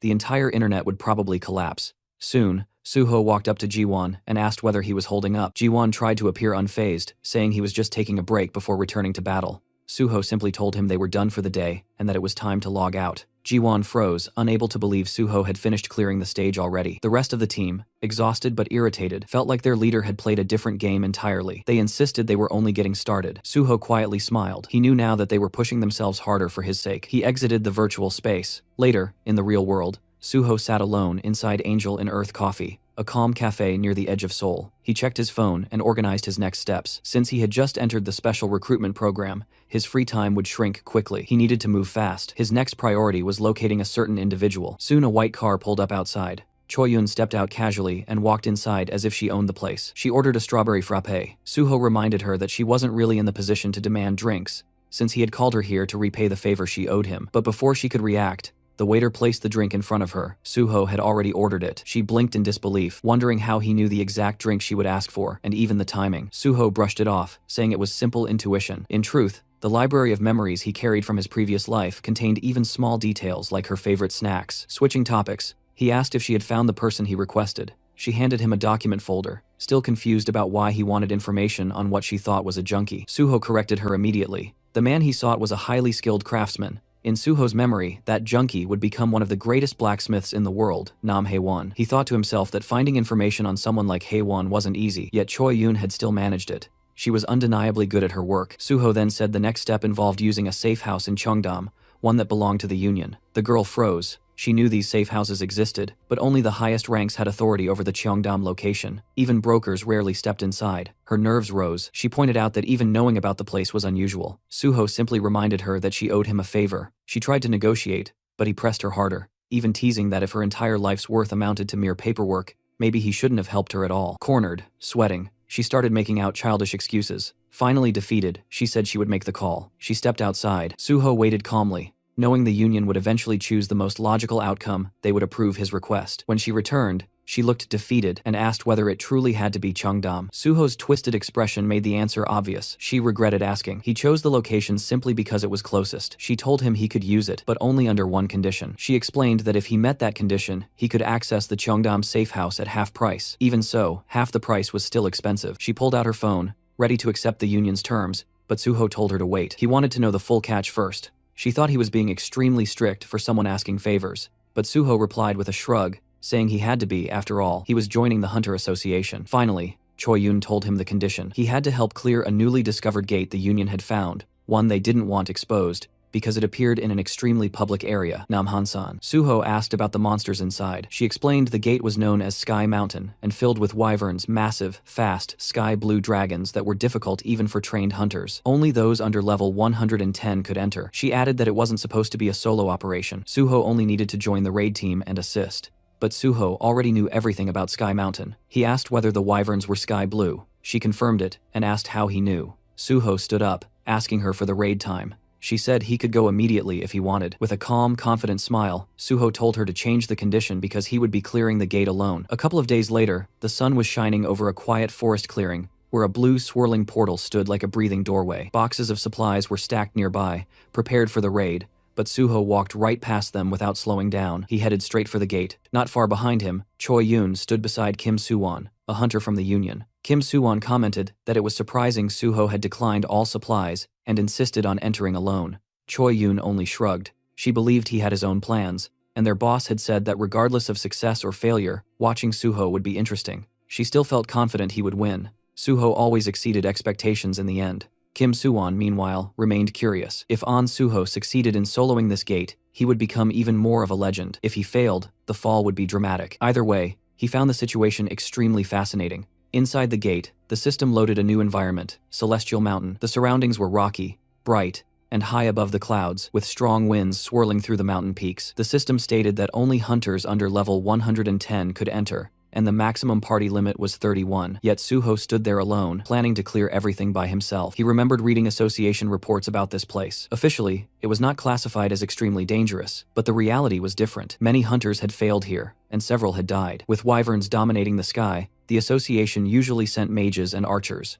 Warriors were advised to stay away, since aerial combat was too difficult for them. But Suho felt that these rules did not apply to him. He gathered blood in his hand and activated his blood weapon skill. A bloody sword formed in his grip. Looking up the winding mountain path, he decided to skip it entirely. Using leap, he soared upward through the sharp winds, as if they were nothing more than a gentle breeze. He ignored the twisting trails, and ran straight up the mountain. Soon, he reached a plateau where sky wyverns had gathered. All of them were over level 100. The leader, a sky wyvern at level 109, stood among them. As Suho approached, the wyverns reacted with irritation and surprise, clearly confused that a lone human had rushed them so confidently. One wyvern launched a swift attack, but Suho struck faster, slicing the creature cleanly with quick draw. The others recoiled in fear, realizing immediately that this human was unlike any they had faced before. Still, they refused a fair fight. When it became clear none of them could take him one-on-one, the wyverns attempted to overwhelm him from every direction. Suho quickly realized this was a coordinated strategy. The first attackers served only as a distraction. The true threat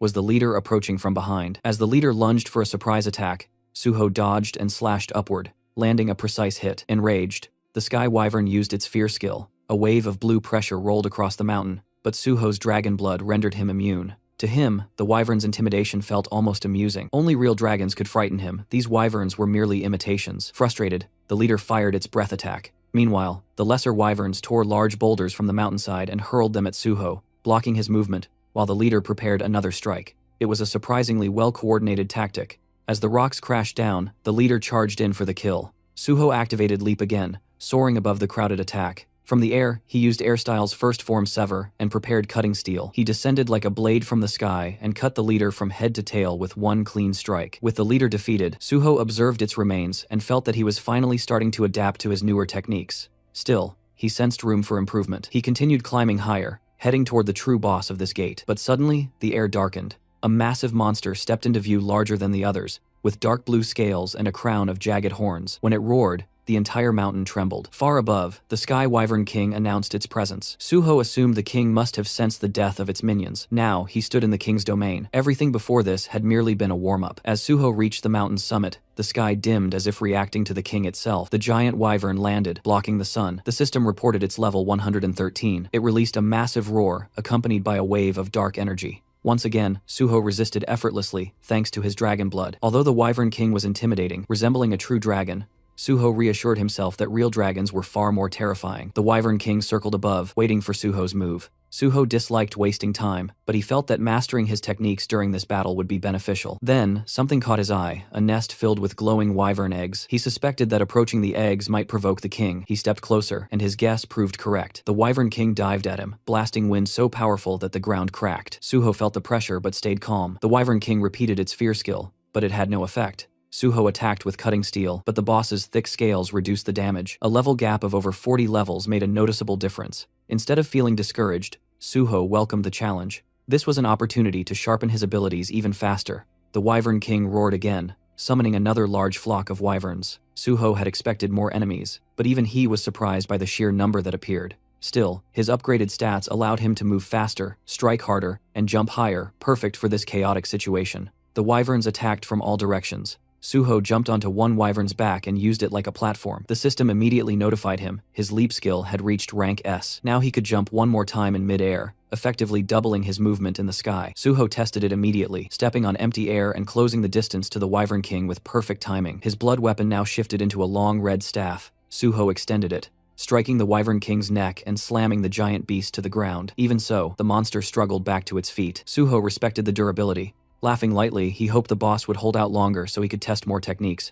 The Wyvern King, desperate, forced its subordinates to attack again, but the lesser wyverns hesitated, as if fearing Suho more than their own ruler. Some even looked like they were trembling. Suho quietly remarked that perhaps he had become the true Wyvern King now. The real king shrieked in outrage, and the minions finally resumed their attack. Suho moved through the air, bouncing from wyvern to wyvern. Still, he noticed his sword-drawing technique was not leveling up as rapidly as he had hoped. These opponents were strong, but not quite enough to push the technique further. Deciding to accelerate the pace, he rushed toward the mountain peak. There, he discovered something enormous, the Sky Wyvern Queen, larger and stronger than the king, covered in purple scales. She guarded her nest and could not leave it. This gave Suho an advantage. The queen was powerful, but bound to her nest. She attacked by rolling huge boulders toward him, but he used sword drawing to slice them apart with ease. Her screams summoned every remaining wyvern on the mountain. Suho remained calm. He understood that she would rely on her minions rather than attack directly. At that moment, the Wyvern King swooped down in a full-force assault. Suho decided it was time to finish this battle. He chose not to use his strongest skill immediately. Instead, he wanted to reach a higher level of sword drawing. The best swordsmen relied solely on their blade, and Suho wanted to honor that principle. He focused on perfect timing and precision, repeating sword drawing over and over. The system reacted to his mastery, recognizing that his understanding had surpassed all others. System alerts flooded his vision. His sword drawing evolved to a supreme level. The guardian sword within him responded, granting a new form, Cloud Cutter rank S+. Red energy flickered in his hair and eyes. Suho unleashed Cloud Cutter with a powerful swing, sending a massive vortex of bloody energy crushing through the Wyvern King. The boss collapsed and died with a final cry. The remaining wyverns shrieked in fear and grief, but Suho was not done. He activated Cloud Cutter again. In one sweeping strike, he destroyed all remaining wyverns, including the queen. The system announced his triumph. Suho stood on the mountaintop with his sword resting on his shoulder. The gate conquered. After the battle ended, Suho took a moment to check his status window. The gate had given him a massive boost, and his experience bar was sitting comfortably ahead. His strength stat was already brushing past 80, and he didn't have far to go before hitting the next tier. A small smile formed as he saw the new additions Double Jump and Cloud Sash, the exact skills he'd been aiming for. It felt good to see his plan finally paying off. Turning toward the queen's den, he decided it was time to collect his loot. Inside were 12 Sky Wyvern Queen eggs. The association's advance team had only confirmed 6, which meant the remaining half naturally fell into his hands now. With the job complete, he shifted his attention to the wyvern corpses. Monster byproducts sold for high prices, especially when used to craft rare materials, and the Sky Wyvern Queen's corpse was considered top tier. Summoning his Shadow Spear, he decided to let it handle the cleanup. He placed the spear beside the queen's massive body, and it immediately began its work, devouring the corpse piece by piece. As it absorbed the flesh, the spear's purple energy flared, growing more vicious and alive, upgrading the blade to its next level. Watching the transformation, Suho realized that even a 1-star beast could serve as excellent nourishment for the Ghost Blade's shadow devouring. Judging by the spear's state, one more powerful meal should push it further. With that in mind, he directed the spear toward the king's corpse next, letting it feast again. Outside the gate, chaos had already broken out. Someone shouted that the gate reading had been completely deceptive, and people around him stared in disbelief. They finally realized the guy inside wasn't just some healer, he was actually a sword master. Among the crowd, a black-haired man wiped sweat from his forehead, overwhelmed. He knew better than anyone that even with a full raid party, clearing that gate wasn't guaranteed. Yet somehow this man had done it solo, and not as a combat class, but officially as a healer. Choi Yoon brushed it off casually, reminding him that she'd already said he would clear it easily. He agreed, but couldn't understand why she looked so excited. She just told him it must be his imagination. Their conversation paused as Suho walked out of the gate. They congratulated him for conquering it solo, the girl cheering first, and the guy echoing her. Suho thanked them and then reached into his inventory, pulling out the wyvern eggs. He placed all 10 Sky Wyvern Queen eggs before them, saying he'd found that many inside. Kim Suwon stared, stunned by the sheer quantity. Suho calmly insisted he had retrieved every single egg, while keeping quiet about the extra ones he kept for himself. As for the Sky Wyvern King and Queen corpses, he explained that both bodies had fallen to the base of Sky Mountain during the fight, making it impossible to recover them. Of course, hiding the fact that Ghostblade had already devoured them cleanly, leaving no trace. Lowering his voice, Suwon asked if he could pose a question. Suho told him to go ahead. Suwon hesitated, then asked how someone officially registered as a healer was able to wield a sword like that. Did he really fight those wyvern using nothing but swordsmanship and healing abilities? Even with good sword skills, taking down flying monsters with only a blade shouldn't be that simple. Suwon thought Suho, being both swordsman and healer, would have brought arrows, throwing spears, or at least long-range spell scrolls. As a fellow hunter, he was dying to know how the hell Suho managed it. Suho simply smiled and told him one sword was enough. Suwon stared at him like an amazed fanboy, asking if he really meant he took down all those flying wyverns, including the king and queen, with only that one sword. Suho confirmed it. Suwon practically lit up, thrilled and glowing with admiration, while Choi Yoon nudged him, asking if this wasn't the same guy who had been whining earlier. Changing the topic, Suho asked Choi Yoon if he had fulfilled all the conditions. Choi Yoon happily said he had more than fulfilled them. He'd solo cleared the gate and recovered all 10 eggs. As promised, She guaranteed him free use of the largest unit in the Cheongdam residence, adding that her boss never went back on their word. She then asked when he wanted to start using it. Suho told her he wanted to start today, and also requested access to future reports on items and magic stones. He asked if that was possible. Smiling, she said it absolutely was. He could contact her for anything, from item disposal to money laundering, and she'd provide top-tier service. Suho suddenly pushed a small diary toward her, saying he had one more favor. She told him to go ahead. Inside was a photo of a green-haired man. Suho asked about a patient named Nam Hae-won at the Yeongdong Post Dan Yak Center and said he needed information on him. Flipping through the diary, Choi-yoon realized it was the exact file she had retrieved earlier. Confused, she asked what this Hae-won person actually did. Didn't Suho mention he was some kind of technician? Suho opened his car door and asked if he really needed to explain the whole backstory every time he requested a favor. She quickly apologized, saying she slipped again. As he settled into the driver's seat, she complained from outside the car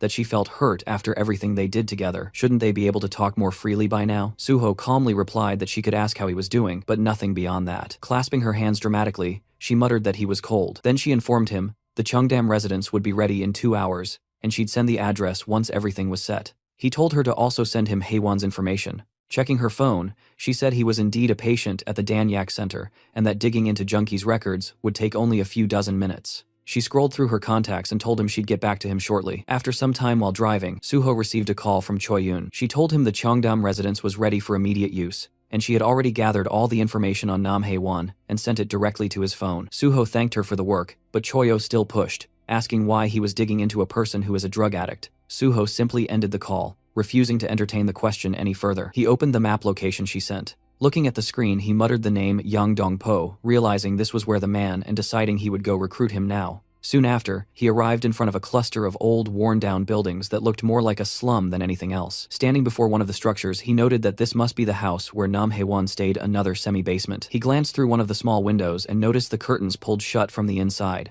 He pressed the doorbell, only to realize it was broken, so he began pounding on the door, calling out for Nam Hae-won. After a moment with no response, he assumed the guy wasn't home and said he would have to return later. What he didn't know was that inside the room, 3 men were standing over a collapsed Nam Hae-won. The brown-haired thug crouched beside him, asking if Hae-won really had visitors coming by, deciding they should finish the job before anyone saw him. Before he could act, a heavy thud shook the entire door. All 3 thugs froze instantly, startled by the sudden impact. The one responsible, of course, was Suho. As he stepped inside, the tattooed thug demanded to know who he was, but Suho shut the bitch down coldly, saying his identity was none of their business. The tattooed thug tried to swear at him, but before he could get the full insult out, Suho's hand struck across his cheek with a sharp, rapid slap. It was so fast that the other 2 didn't even register what happened until the man staggered back. Suho glared at the remaining thugs, his voice heavy as he ordered them to come here, every single one of them. Outside the room, Suho had already confirmed 4 presences inside using his magic detection. Now 2 of them were shouting in front of him,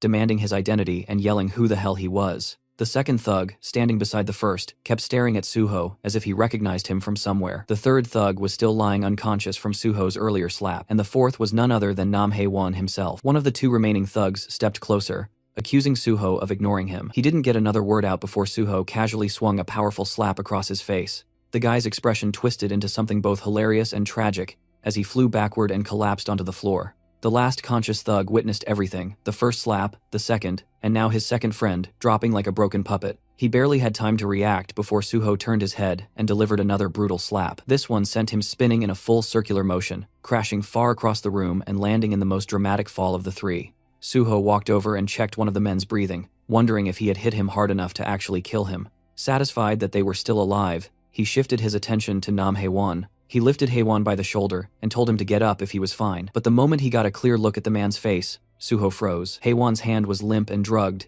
his expression twisted unnaturally. A syringe lay discarded beside him, and Suho realized what had happened. Those thugs had injected him with something and tormented him afterward. Judging by how stiff his body felt, almost petrified, the injection had been done a while ago. Checking his breathing and physical state, Suho understood quickly that the poison symptoms were serious. He needed to act fast. He activated his recovery skill, the evolved form of Cure. He had upgraded Cure into Recovery, specifically for scenarios like this: real illnesses, real poisonings, real damage unrelated to the system. Originally, the skill only affected the area his hands touched, but Isabella had once told him that pouring magic into it allowed him to forcibly expand the range. A slow grin spread across his face as he channeled magic into his hands. He thought about how he was now using information gained from someone who once tried to kill him to save someone else. The world truly worked in wild ways. After some time under Suho's treatment, Haewon slowly opened his eyes. His vision was still blurry, and the first thing he saw was a blurry figure asking if he was awake. He stood up fast. Suho calmly told him that this was his home.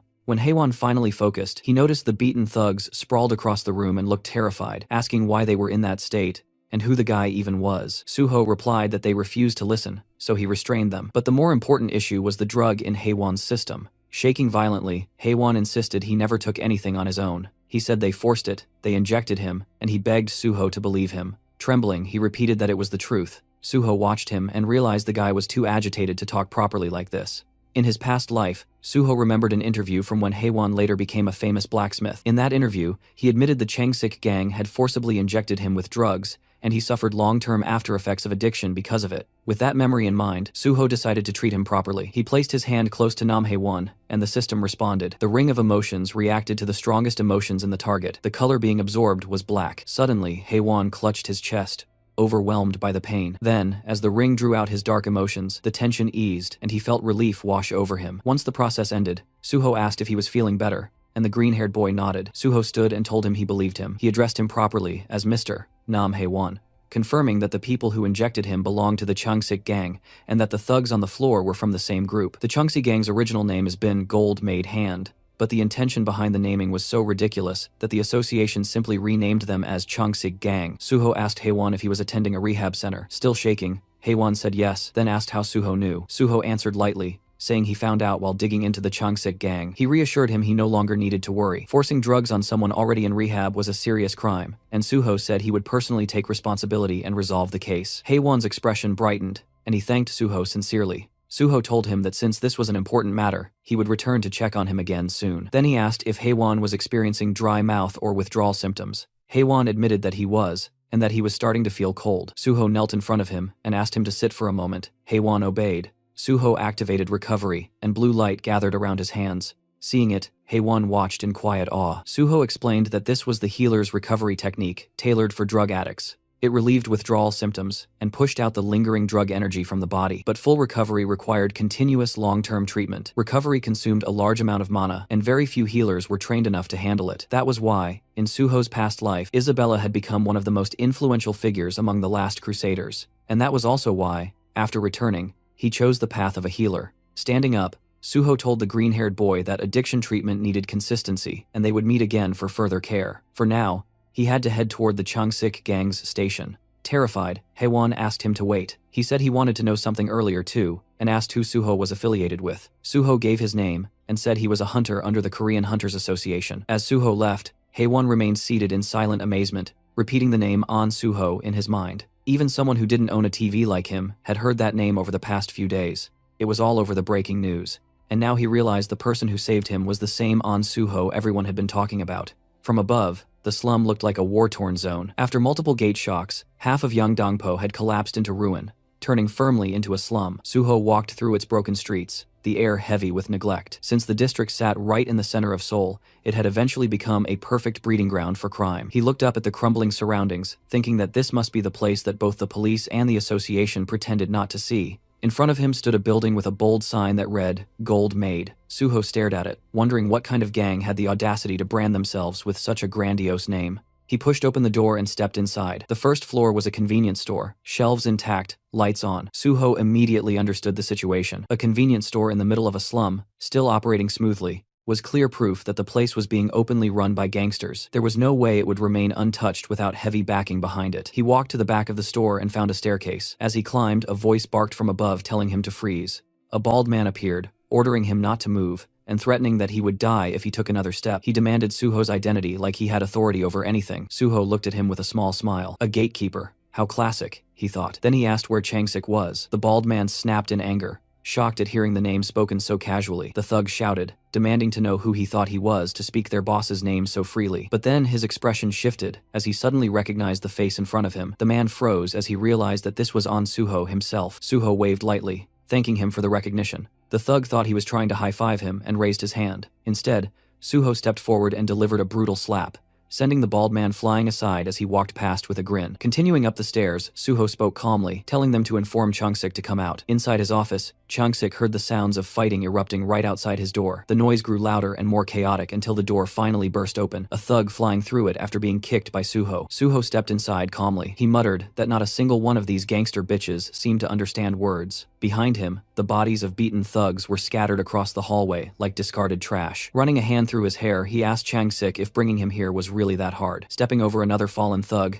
he added that he wondered what the gang would even do if he resisted. Changsik sat in front of him with a straight, unreadable expression. Two bodyguards stood behind him like statues. As Suho approached, he knew exactly what kind of place this was. More than 80% of this organization's members were awakened. The fact that awakened criminals operated openly like this was proof that the nation's security had already collapsed. In his previous life, the Changsik gang had grown even larger than this current version. They had created countless victims, and it took an exhausting amount of time to take them down. Remembering that, Suho clenched his fist. In a cold tone, he said that this was exactly why cancer needed to be removed before it grew. Changsik tried to speak, addressing him as Hunter on Suho, and asking what he was doing so suddenly. Suho stepped closer, telling him not to act clueless. They were the ones who started all of this. Changsik demanded to know when he supposedly started anything. Suho told him he was playing dumb to the very end. He said they messed with someone named Haiwon. He dropped a syringe on the desk, and both the boss and the bodyguards stared at it. Suho told them he had just met Haiwon himself. He asked if they truly intended to keep denying it. Changsik leaned toward his subordinate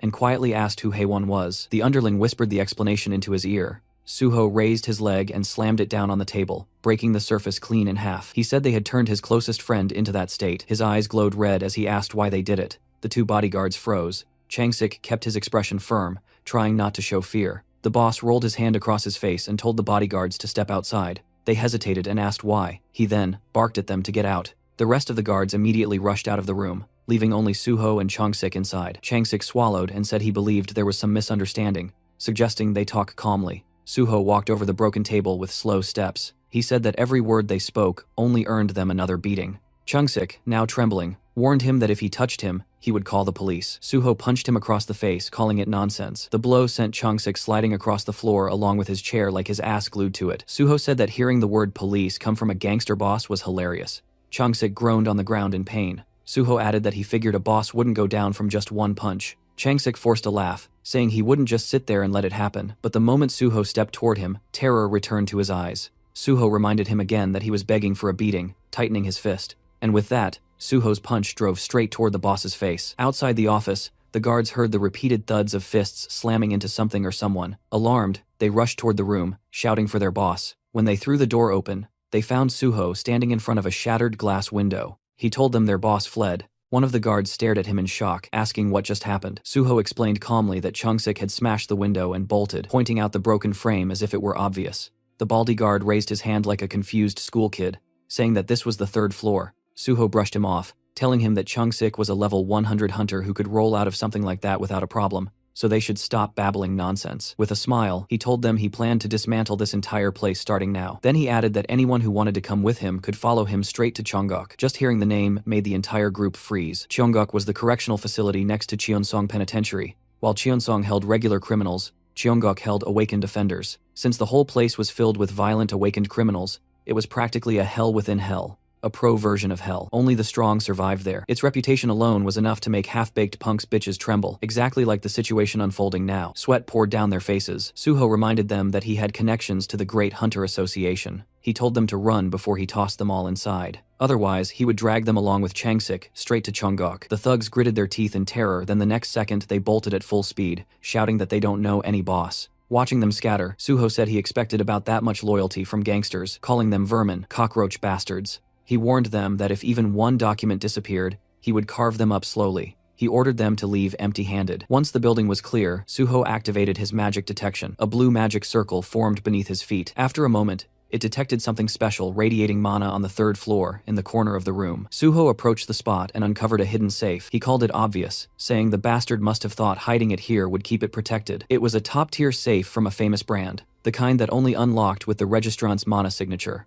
He placed his hand on the reinforced steel. Blue light pulsed across it. With toughness like this, cutting the steel would destroy the contents, so he needed to slice the door off cleanly. Suho summoned Bulgasari. The tiny elephant monster popped out from subspace, standing at attention like a soldier. Suho told him he only wanted the door removed. Bulgasari obeyed instantly, gripping the door with its tiny trunk and ripping it free. As the creature started the safe, Suho praised it, telling it to eat well. Inside the safe, He found cash and gold bars, but none of that mattered to him. What he actually came for was the dark ledger filled with the names of countless victims. The Changsik gang had begun with loan sharking, preying on ordinary people to build power. Later, they recruited hunters and deliberately addicted them to Avicenne 1 drugs to control and extort them. This addiction operation was the backbone of their entire influence. The drug was far more potent than ordinary narcotics, and in the end, no one could resist it. Holding the documents, Suho thought of Nam Haewon. He realized Haewon was one of the rare cases who managed to escape. Without his personal strength, even he would have fallen completely. Suho thought they deserved the Cheonggok prison for crimes like this. He promised himself he would make every last one of them feel exactly what their victims felt down to the bone. After the wild fight, Suho brought Nam Haewon back to his small apartment and finished healing him. Haewon kept thanking him over and over, finally able to breathe normally again.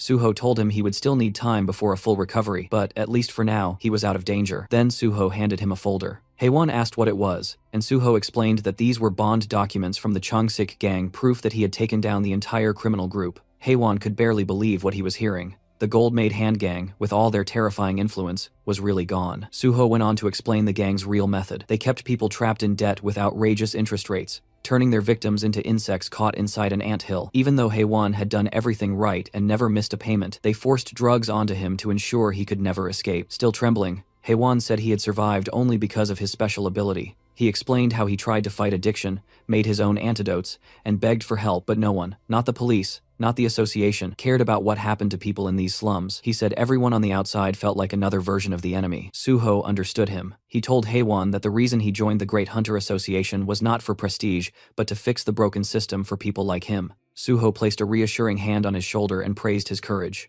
Overwhelmed, Haewon broke down and thanked him again and again. Then Suho shifted the conversation to something important. It was time for a new proposal and potentially a new ally. He asked if Haewon was ready, and Haewon said he was. Suho explained that he had learned about Haewon's special power, synthesis. With synthesis, Haewon could combine any materials and create a brand new result. The outcome always matched what he intended. That was the core of his extremely overpowered ability. Suho said that while reading the gang's files, he discovered how huge the number of drug victims really was. There were far too many for him to treat alone, but Haewon had already made secret antidotes before, so Suho offered him a real job to create a proper neutralizer to help even more people. He promised top pay, a luxury safe house, and full medical support for Haewon's own addiction recovery. Haewon looked stunned. He thought being healed was already far more than he ever deserved. Now he was being given a chance to help others, live safely, and get paid for it. To him, this felt like something a hero would do. He thought that if a godlike hero existed, Suho must be that person. Haewon said he would do it. He said he needed no extra payment, and he would work as hard as he could out of gratitude alone. But Suho, firm as always, said he would pay him properly, so everything stayed official and fair. After that, they went to Suho's new base, the building he was granted earlier. It was a 3-story place in Cheongdam, with friendly staff, a full lab on the top floor, and everything Haewon would need. Even the Banshee team showed up, curious to see the fancy place, but they left immediately after their workaholic boss dumped another assignment on them. Meanwhile, Haewon was in awe. Suho told him to pick a room, get settled, and start working on antidotes as soon as he was ready. Suho said he had to leave for Nexus HQ, but Haewon could contact him anytime. Later, Suho got on a call with reporter Jinwi. He gave him the full scoop on the hidden crimes in the slums. Jinwi, being the genius reporter he was, said he could expand the story tenfold. He would frame Suho as the hunter who stormed into a dangerous slum, crushed a criminal organization, saved the victims, and sparked a new era of hope for the people living there. He said he wanted to create a major feature article with all the details so the world could not ignore it. Suho believed him completely. Public influence was exactly that reporter's specialty. Afterward, Suho met with guild leader Bai Dongyuk at Nexus Guild and laid out the plan. Nexus would buy every neutralizer Haewon produced, helping victims all across Korea. The uplifting story would shift Nexus's reputation,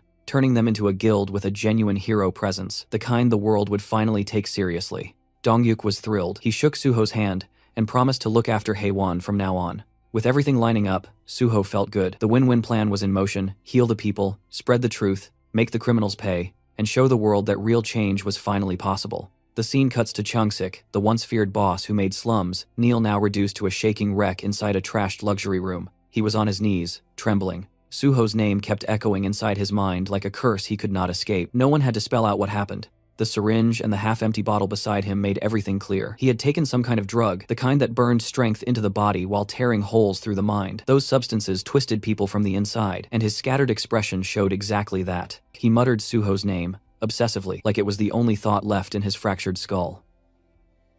The moment Suho stepped through the glowing blue portal, He entered his secret subspace that had once been a fancy private domain of polished marble and luxurious furniture. Now, the place looked like a disaster zone, as if a tornado had torn straight through it. He scanned the area, noting the cracked marble floor and the expensive furniture knocked over and scattered across the ground. To him, it was clear that someone had completely wrecked the place. On the floor, Chang-sik lay twitching, his skin pale and his body reacting in strange spasms. Suho observed him and figured that the drug must have done something unbelievably intense to the guy. It became obvious that this gangster had not run away, but had been dragged into Suho's subspace instead, effectively kidnapped by the chaos of the situation. Suho walked over, knelt beside him, and placed a hand on his body. His blue healing energy flowed instantly, and the system announced that recovery had begun. Chang-sik, still dazed, looked like someone who had just escaped a bizarre nightmare. Suho demanded that he pull himself together, offering no calm or gentleness in his tone. Suddenly, Chang-sik snapped into anger and panic. He grew wild, yelling incoherently as he lunged forward to attack Suho.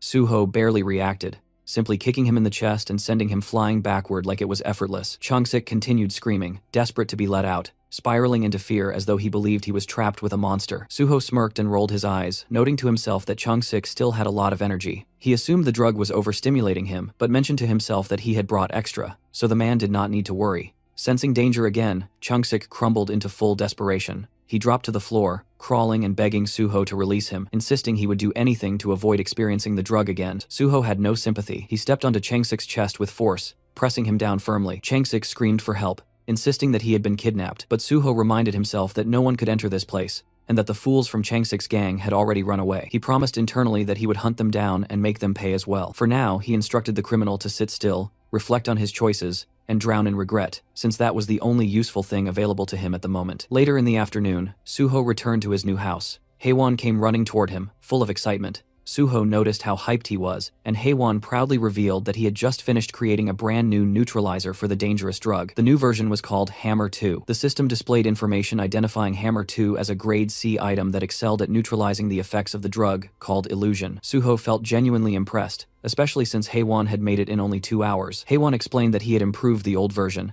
naming it Hammer 2 because it metaphorically smashed illusions. Suho recalled how Hammer 4 had saved lives in his past life, which meant Hammer 2 should still be a reliable creation even if it was not the strongest one yet. Haewon attributed the success to Suho's help and described the entire process as similar to grinding for items in a game. He believed that with enough time and money, luck would eventually follow. Suho thought Haewon was always humble and wondered how much stronger he would become when he leveled up further. Suho then asked if Hammer 2 could be produced in bulk, and Haewon agreed enthusiastically. He had already completed the formula, meaning they could make large quantities as long as they gathered the necessary ingredients. Suho found that reassuring, and then checked Haewon's current level. Haewon had just reached level 51, thanks to creating the new drug. Because of this, Suho concluded that he would not need to call Giwon for now. Haewon was already functioning as a high-level hunter. With that decided, Suho shifted his focus toward helping all the victims from the slums, ready to use what they had gained to fix the damage that had been done. The next day, several news stories appeared online, claiming that the police and the Hunter Association were ignoring the suffering in the Yeongdeungpo slums. Unfortunately,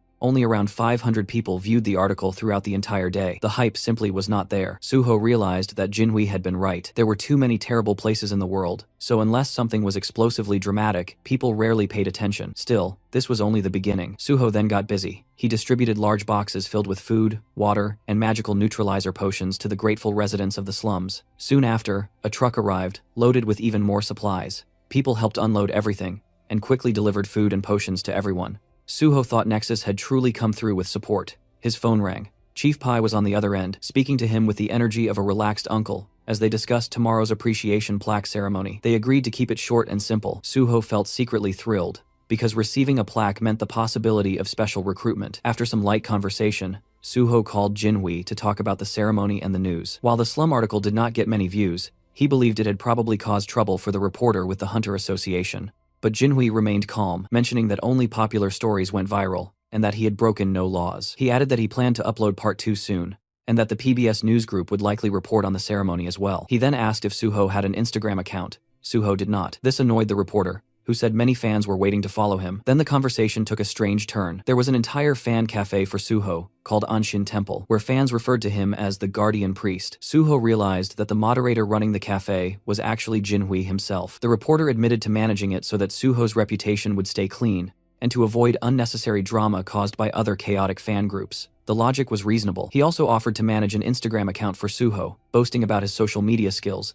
and saying he could help Suho become extremely popular. But Suho preferred doing things himself. He asked the reporter to simply send content for posting, and he would copy and paste it. That simple approach made the reporter ridiculously excited. He even suggested that Suho upload selfies and photos for fans, but Suho was not confident about pictures. The reporter advised him to relax and at least make the account. Soon enough, Suho would become an influencer. After the call, Suho made the Instagram account, and immediately his phone began vibrating non-stop with notifications. A huge number of users started following him. Inside the house, Haewon noticed the phone buzzing constantly, but Suho said it was fine. He figured that Jinwi had already started promoting the new account aggressively, so he muted all notifications. Finally, the big day arrived. The appreciation plaque ceremony at the Hunter Association headquarters began. A massive crowd had gathered inside. Reporters, fans, and people holding signs shouted Suho's name, and the title Guardian Priest. Suho had expected a simple ceremony, but the screaming fans and swarming reporters told a very different story. The number of people was overwhelming, forming a sea of excitement. Security guards struggled to control the crowd,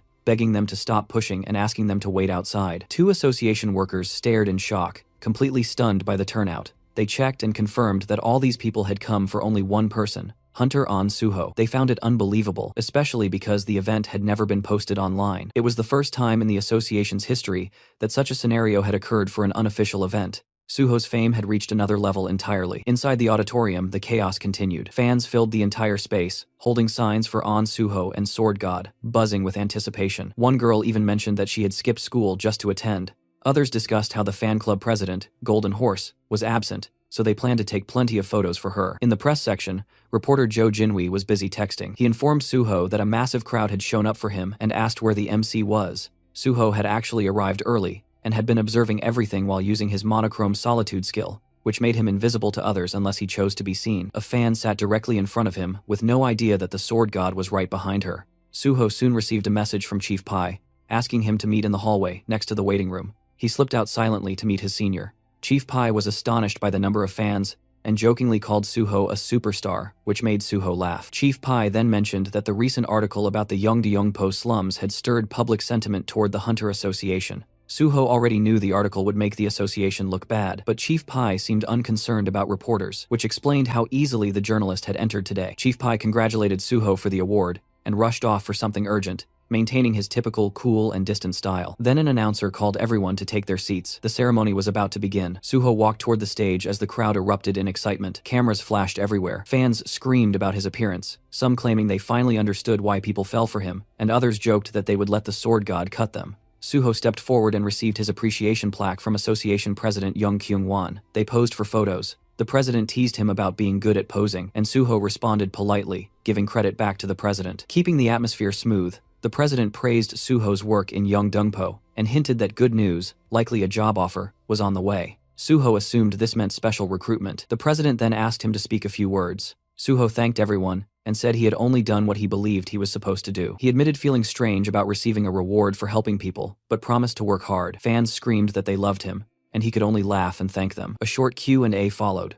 Reporter Kim Sang-won asked whether Suho still intended to join the association, to which replied, yes. Another reporter mentioned the new Instagram account, and Suho explained that a friend recommended it, so he decided to try it. Someone else noted that he had gained 50,000 followers in a single day, and asked how it felt. Suho said he had turned off notifications and did not know, but he could tell people were interested. Someone asked what his first post would be. Suho said he would probably upload the plaque he received today. Then Jinwi stood up and the room instantly tensed. Staff whispered among themselves, realizing that he was the same reporter who had written the article criticizing the association. President Kyung-hwan grew irritated, believing his staff had made a mistake by letting him in, but the reporter ignored their reactions. He was there to ask real questions. He asked if Suho had seen his article on the Yongdeongpo slums. Suho had. The reporter then mentioned the criticism that the police and the association were ignoring people who needed help, and asked if Suho was aware of the issue. Suho calmly stated that he was fully aware of it. It was a risky moment, because the room was filled with powerful association members, but the reporter pressed on. He asked if Suho's joining the association would help improve things.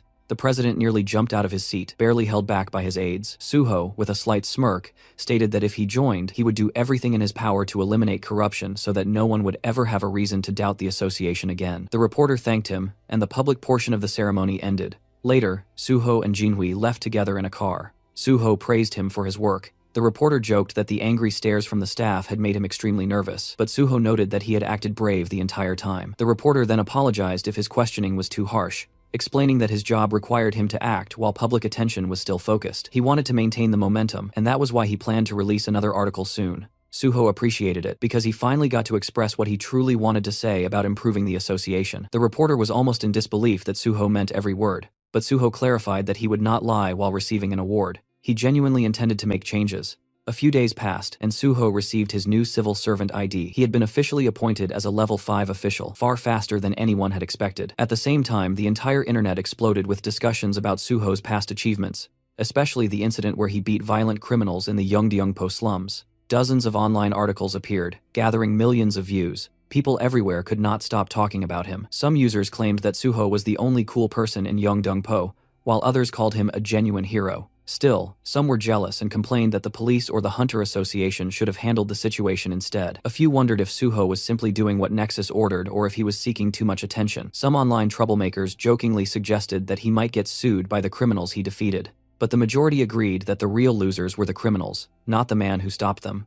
People argued a lot, but everyone agreed that something massive was happening. Then major headlines appeared everywhere. The news declared that An Suho was joining the Great Hunter Association. Broadcasts repeated it constantly, referring to him as the hero of Yeongdeungpo, and announcing that Swordmaster An Suho had earned a special grade 5 position. Crowds of fans and reporters waited at the entrance of the association building, screaming his name like he was a celebrity attending a concert rather than a civil servant arriving for work. The shouting did not stop. People wondered what would happen to Nexus now that Suho had moved to the association. Questions came up online about whether he still had a contract with them and whether Nexus would be upset. Inside the Nexus office, the boss, Bae Dong-yuk, remained calm. He mentioned that everyone was talking about them now and that it was time to release an official statement. Nexus sent out multiple news articles wishing An Suho good luck, clarifying that there was no contract issue and explaining that they had never paid Suho any signing bonus. The message was clear. Nexus wanted everyone to know they supported Suho's decision. Elsewhere, two men watched the news and read newspapers. They seemed like hunters. They commented that Nexus was the best guild, while others like Hexagon and Prime cared only about money. They brought up how Hexagon had done terrible things,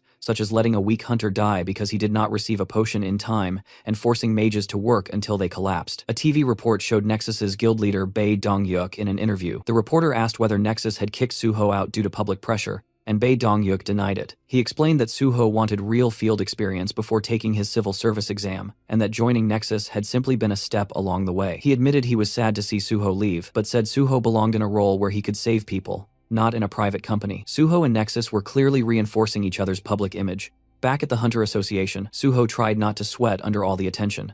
The crowd continued screaming while cameras flashed non-stop. He thought about the weight of being watched by so many people. He remembered the advice from Jinhui, who told him to show his face to the fans because they would be disappointed otherwise. Suho admitted to himself that the advice made sense, even though he wanted to maintain a cool, mysterious vibe. This time he wanted control of his own story, instead of letting others direct it. Suho walked into the Hunter Association lobby. Inside, President Kyung-won and Vice President Kyumon were waiting for him. Cameras flashed everywhere as the president welcomed him with extreme friendliness, calling the day historic and congratulating him before inviting him inside. They entered the elevator. As soon as the doors closed, the president dropped the formal tone and became more casual. He asked if Suho was doing well and if he knew his schedule. Suho said he was fine but had not been informed of the details yet. The president said that the vice president would explain everything. When the elevator reached the correct floor, the president left, and Suho remained with Vice President Kyumon. Suho found it slightly unusual that the vice president himself would be giving the briefing, but Kyumon simply led him through the hallway to an office where Chief Pai waited alongside Chulman. Kyumon explained that these two would guide him and wished him luck. Chief Pai greeted Suho with a big smile, telling him to sit down. He acted extremely friendly and even asked Chulman to get Suho a drink. Suho found it amusing that two people from different departments would both be training him. Chief Pai told Suho to call him senior in private and only use the title chief in official situations. Suho nodded, recognizing how significant that request was, because Chief Pai was known for being strict about titles and reputation. Then, Chief Pai began testing Suho's knowledge about his new job. Suho explained that he knew about the probation period. Normally, a grade 5 officer would train at the HR center before being assigned to a branch office, but because the Hunter Association was unique, Suho would rotate through all departments for 2 or 3 months each. Every department was eager to take in a superstar like him. Chief Pai assured him that after the training, Suho could join the Special Forces Division. Suho remembered the true promise, which was that he would go to the Special Forces instead of the Gate Management Department. He also understood that with so many eyes on him, he had to follow the official process. Chief Pai then introduced Chulman as Suho's overall supervisor. Each department had its own boss, but Chulman would oversee the bigger picture and answer Suho's questions. After Chief Pai left, Suho realized that the man had only come to issue a silent warning to Chulman not to steal Suho for his own department. Suho found it a bit petty but let it go. Chulman then explained the training plan. There were 5 departments: Special Forces, Administration, Awakening, Gate, and Resources. Suho already knew and recited what each department handled. Chulman was impressed but believed Suho had probably memorized it from a document. He informed Suho that his first rotation would be in the Awakening department.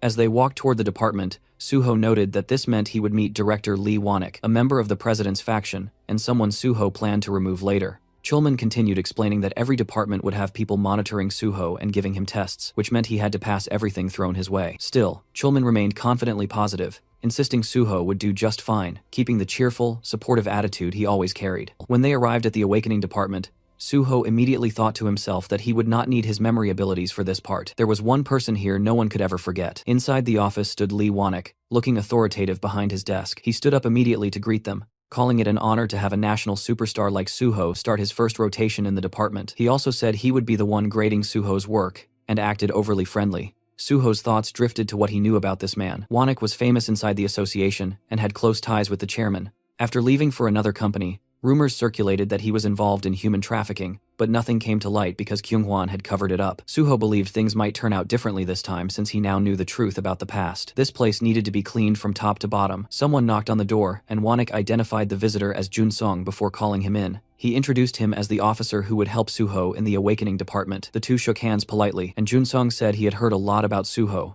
and felt amazed to work with someone so popular. Suho behaved humbly, but internally he admitted he had no memory of this man. Everyone below team leader was simply called officer, so it made sense. Junsung tried light-hearted joking, even mentioning that he wanted Suho's autograph later. He then encouraged Suho not to stress about the job, pointing out that Suho already had a clear future destination. Suho pretended not to understand, but Junsung clarified that everyone knew he was headed to the Special Forces Division. Suho realized that Chief Pai had not kept anything secret at all, but he did not mind. Having a powerful person supporting him only made life easier, even if it felt a little awkward to be treated like royalty. Then Junsung handed him a thin folder that he described as the department's quick manual. Normally the manual was massive, but they had created a special, simplified version just for Suho. Connections truly changed everything. He explained that the Awakening department was divided into 2 major sections: Awakened Affairs and Non-Awakened Affairs, each with its own teams. Suho would first take a theory test, then complete 1 field training session with each division. He reassured Suho not to worry, since everything had been prepared in advance.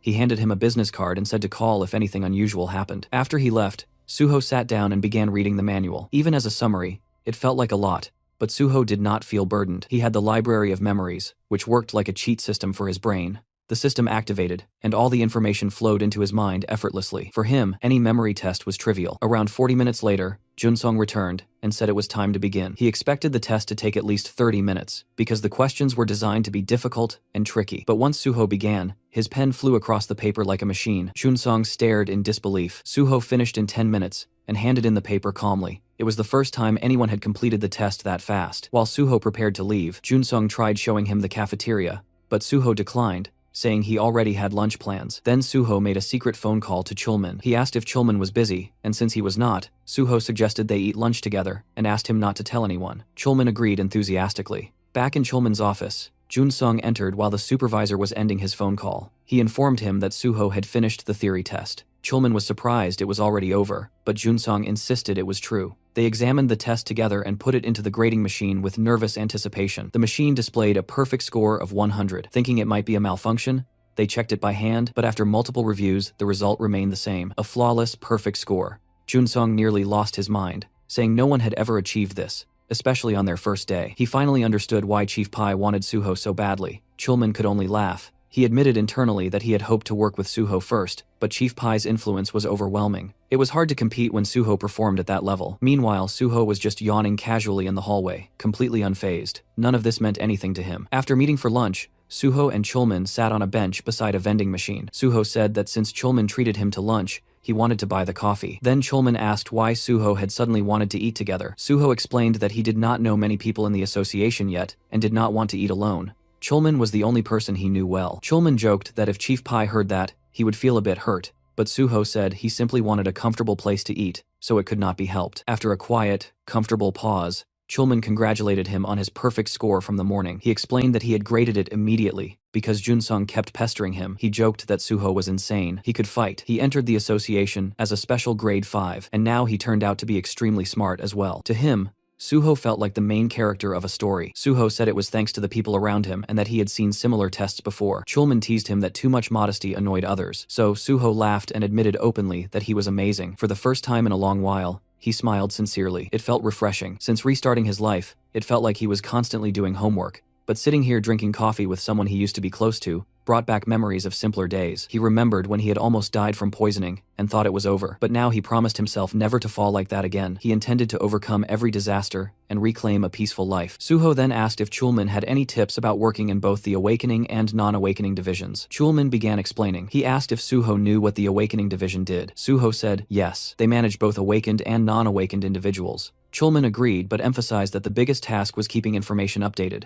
No one could see an awakened person's status window except the person themselves. They had to personally come in and update their information. If they ignored the deadline, they received fines and eventually jail time after repeated warnings. There was even a specific term for these cases: malignant non-updaters. Managing those troublemakers was their primary job. He continued, explaining that awakened individuals were like superheroes. Some were so durable that bullets could not harm them. Others could disappear as if they had never existed. Every country needed their data updated regularly. It might sound like the association treated them as potential walking disasters, but there was currently no better method. Suho then asked about the non-awakening side. Chulman said it worked similarly. Sometimes people awakened as players and hid it instead of registering. The department had to track down and arrest those unregistered players. Suho already knew all of this, but pretended to be new. After the break, Suho returned to the building, walking beside Junsung. The officer asked if Suho enjoyed his meal, and said they would begin work in the awakening department. He congratulated him again for his perfect score, noting that even the director would be pleased. They arrived at an office where a man was waiting. This was Lee Moonho,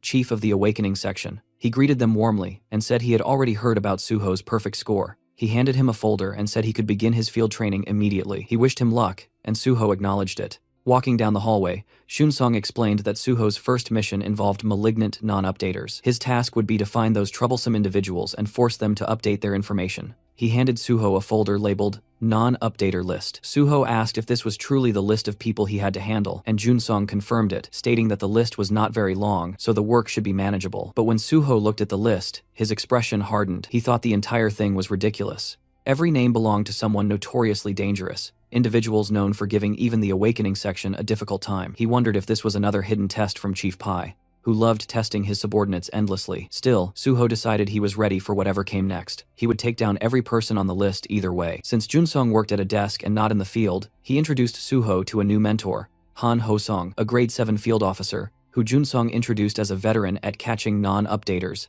Then Junsong slipped out of the room, leaving the two alone. Suho introduced himself while Ho-song leaned back casually against a desk, looking relaxed. He suggested that they check the list first. When he saw the names, he let out a deep sigh. The association had told him to treat Suho like a VIP, yet they handed him this insane list. It was filled with legendary troublemakers who had vanished or were considered impossible to catch. Ho-song guessed that the association wanted Suho to look like a hero because everyone was watching. He asked if Suho already knew how to use the stat scanner and the necessary tools. Suho did, so Ho-song said no extra training was needed. Then he asked if Suho planned to choose his first target. Suho said he did and pointed at a photo of a man with long dark hair. Ho-song asked if Suho even knew who the man was. He was a malignant non-updater who had fled overseas and evaded capture, but that did not stop Suho. He said that if the man was still on the list, then he had to be pursued. Suho pressed his hand firmly onto the list, covering the photo of his chosen target. With a confident smile, he prepared himself to track down every one of those legendary troublemakers. The page displayed a photo of a dark-haired man named Kim Gungwon,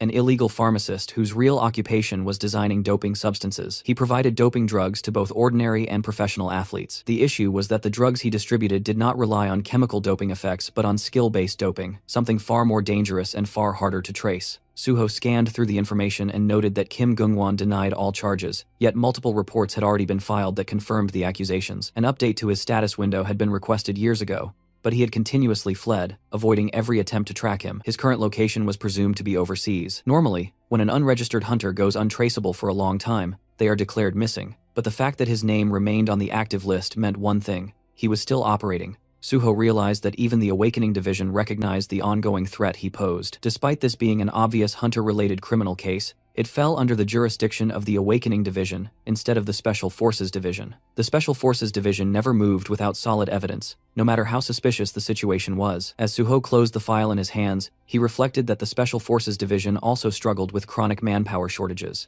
But the bigger issue was that Chief Pai simply avoided anything he considered unprofitable or bothersome. Han Hosong scratched his neck and expressed his concern that the suspicion was understandable, but catching someone presumed to be overseas seemed impossible. Suho stared at him and questioned whether he truly believed the man was overseas. Hosong reacted with shock. Suho explained that Kim Gung-won was absolutely still in Korea. The reports mentioned that domestic athletes were still using his substances, and the fact that his drugs were easily accessible meant his base had to be inside the country. Suho pointed out that drug smuggling procedures were extremely strict, making it nearly impossible to maintain such a smooth supply line from abroad. Hosong, taking a seat, admitted that the reasoning was convincing, but a report remained only a report. They still did not know for sure if those individuals were actually using doping drugs. Suho looked him in the eye and decided they would verify it themselves. Hosong responded that skill-based doping left no physical traces in the body, unlike chemical doping, which created a major challenge. Suho declared that he would handle the verification personally, which only confused Hosong further. The officer pointed out that this wasn't even an official request for acquisition, but only an anonymous tip, meaning Suho would not receive a warrant. He wondered how Suho intended to manage anything without one. Suho remained firm. He stated that he had a separate plan and wanted to handle this case alone. It was technically a field evaluation,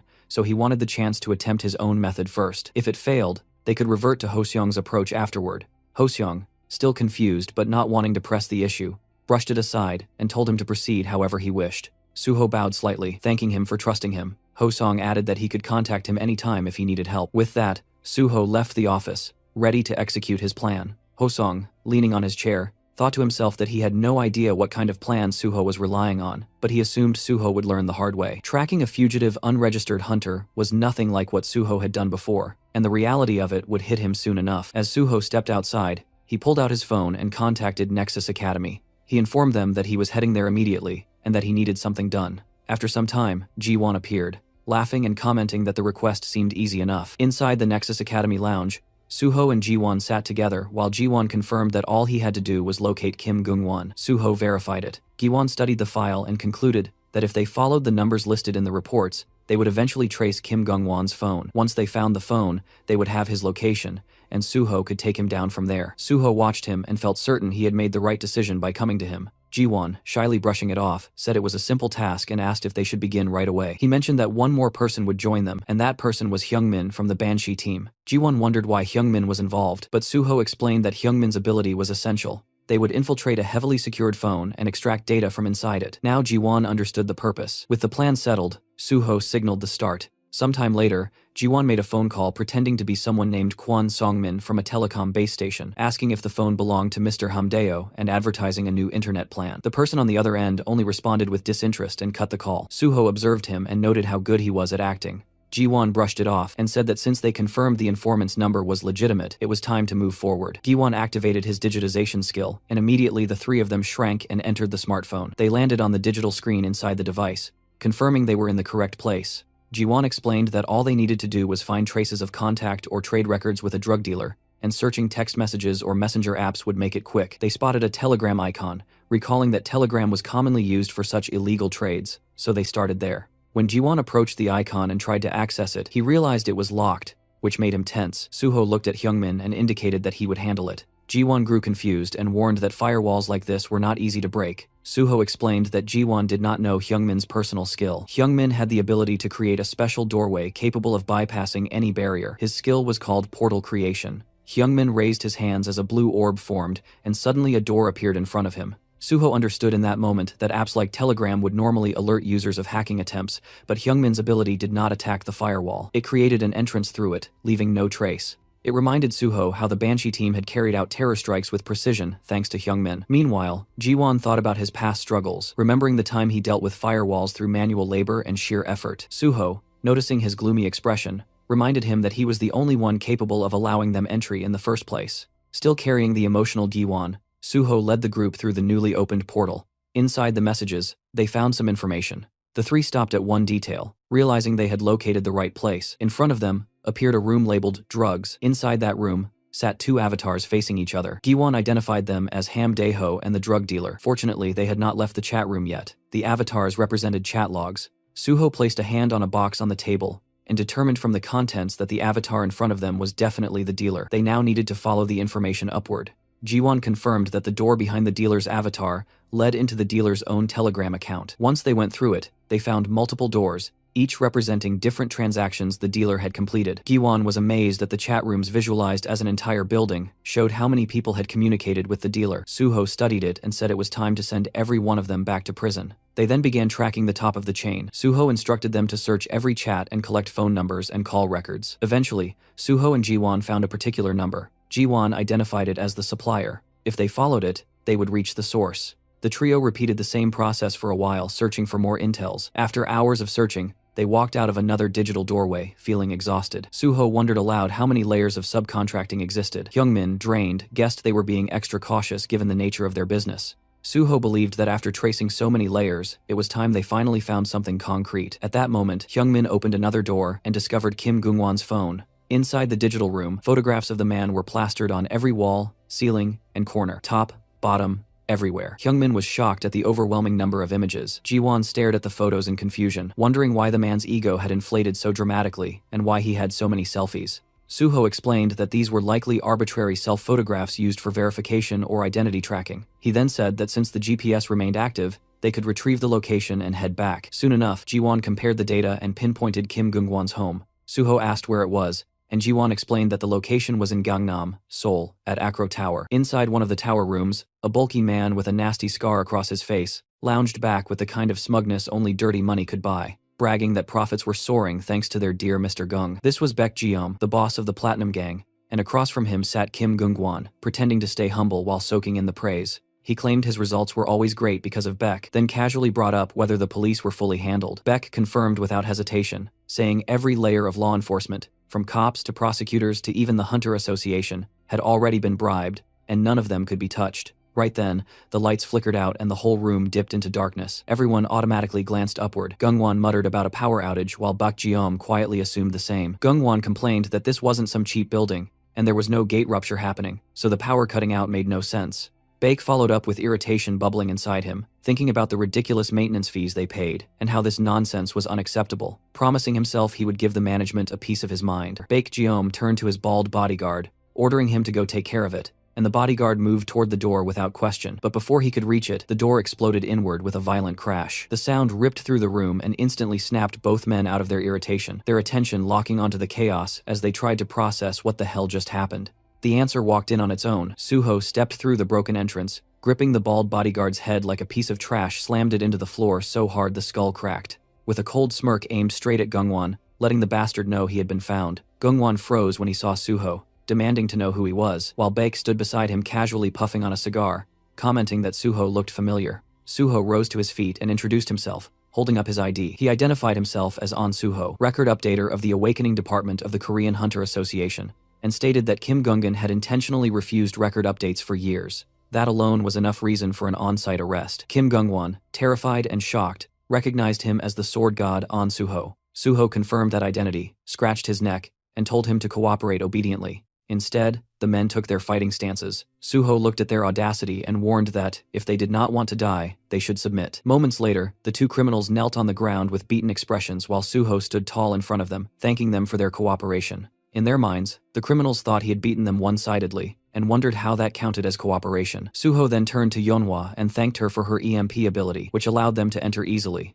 Yeonhwa blushed and played with her hair, admitting the job had felt so easy and anticlimactic that it seemed like a waste of training time. Hyungmin, standing nearby, revealed that she had skipped training and rushed over excitedly, but before he finished, Yeonhwa elbowed him sharply and reminded him that when the team leader called, she always needed to come running happily. Meanwhile, Suho sat in a chair in front of the criminals and suggested they continue their conversation. He first looked at Kim Gungwon. Taking out the stat measuring device, he remarked equals on its impressive capability. System rules prevented people from seeing each other's status windows directly, but the association could check stats through reaction results based on input values. Officially, the innovation had an accuracy above 70%, but in practice, Suho had extracted 100% accuracy. Kim Gungwon, panicked, thought to himself that Suho had beaten him until the results reached 100%. Suho smiled at him and reminded him that he had even healed him, so there was no reason to look so upset. He repeated that if the measured stats later failed to match what they recorded now, he would die. Faced with that statement, Kim Gungwon desperately agreed. Then Suho focused on Baek Jeom, who had recently risen as a big shot in Gangnam thanks to Kim Gung-won. Suho knew this man needed to be arrested someday, but since today was only an on-site assessment, it would be difficult. Still, he could not pretend he had not seen him standing right there. Suho looked at him and addressed him as Baek Jeom, pointing out that the man had said something unclear earlier. Baek Jeom asked what he meant. Suho continued, stating that Baek Jeom had bribed the police, prosecutors, and the Korean Hunter Association. The sudden accusation left Baek Jeong trembling, as Suho pressed for more details, specifically wanting to know who inside the Korean Hunter Association was involved. Suho placed a hand on Baek Jeong's shoulder and warned him to refrain from actions that caused misunderstandings, or he would die. The cold tone made Baek Jeong in fear and promise understanding. From the sidelines, Yeonhwa and Hyungmin watched the scene unfold. Yeonhwa commented that it brought back memories, and that it had been very scary back then, while Hyungmin admitted he never expected Suho to become someone he respected this much. Meanwhile, Baek Jeong confessed that he had bribed Park Kyuman, the vice president of the Korean Hunter Association. Suho asked if it was just one person. Baek Jeong cried as he insisted it was only him and begged Suho to believe him.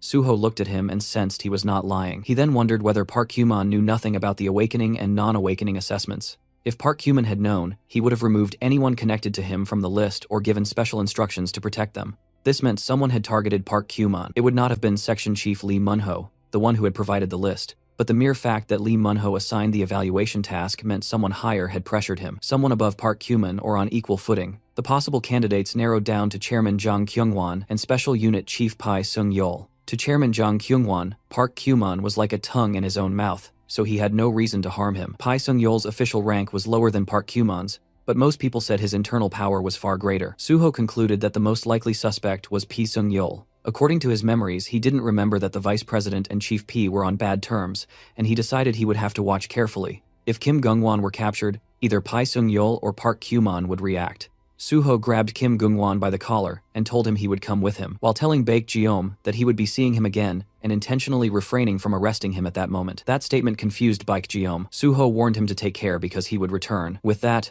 Suho and the Banshee team left the luxurious room, leaving the busted-up Baek Jeom in complete confusion. After some time, when Suho returned to the association, he found Senior Ho-song dozing on a sofa. As soon as he noticed Suho, he yawned and asked if Suho had found Kim Gung-won, clearly assuming Suho had failed. But when Suho confirmed that he had found him, Ho-song became confused. He struggled to believe it, so Suho repeated the update, saying he had located Kim Gung-won, updated his status window information, and placed him in the interrogation room. Ho-song was still rattled, as Suho told him to follow so they could check on him. Later, Ho-song and Suho stood behind a window, watching Kim Gung-won sit inside the interrogation room while someone questioned him. Ho-song thought about how this vicious S-class problem case had evaded capture for years, yet Suho had caught him in one day, or rather in just a few hours. The criminal was even cooperating peacefully. Ho-song's gaze shifted to the stat measuring device, and he thought about how the machine normally produced only 70% accuracy, yet this time the results had come out nearly identical to the real stats. He looked at Suho and marveled that something so notoriously difficult had been handled so effortlessly,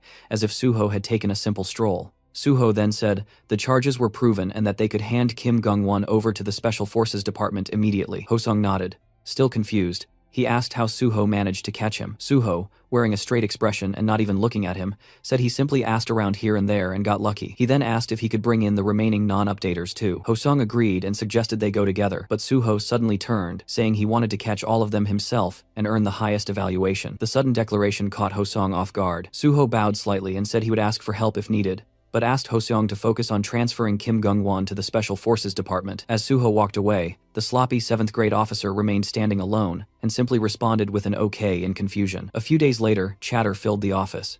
Someone mentioned intern On Suho and said stories about him catching all the vicious non-updaters were spreading everywhere. People wondered how he managed to complete in 2 days what even pro-awakeners could not. They said the real sword god was also the real squad god, and the work class difference was overwhelming. But they also wondered if the awakening department would now receive all the blame. Someone said the department might start hating intern On Suho for this. Inside the awakening department, everyone cheered Suho's name loudly, calling him sword god over and over. These workers had been scolded endlessly because of those S-class problem cases, but hearing praise even once felt 1,000 times better than constant criticism. They shouted their love for Suho. A woman in the office asked him not to leave and begged him to work there forever. She admitted she never said things like this, but had never seen talent like his. A senior employee with shining eyes declared he had even joined Suho's fan club and told others to call him Suho Priest, all while holding a poster with Suho's face on it. As Suho is leaving with documents in his hands, his colleagues cried out for him not to go. Suho thanked them but reminded them he needed to finish his work with the awakening department first. Soon after, he received a call. The name on the screen belonged to Pai Sung-yeol.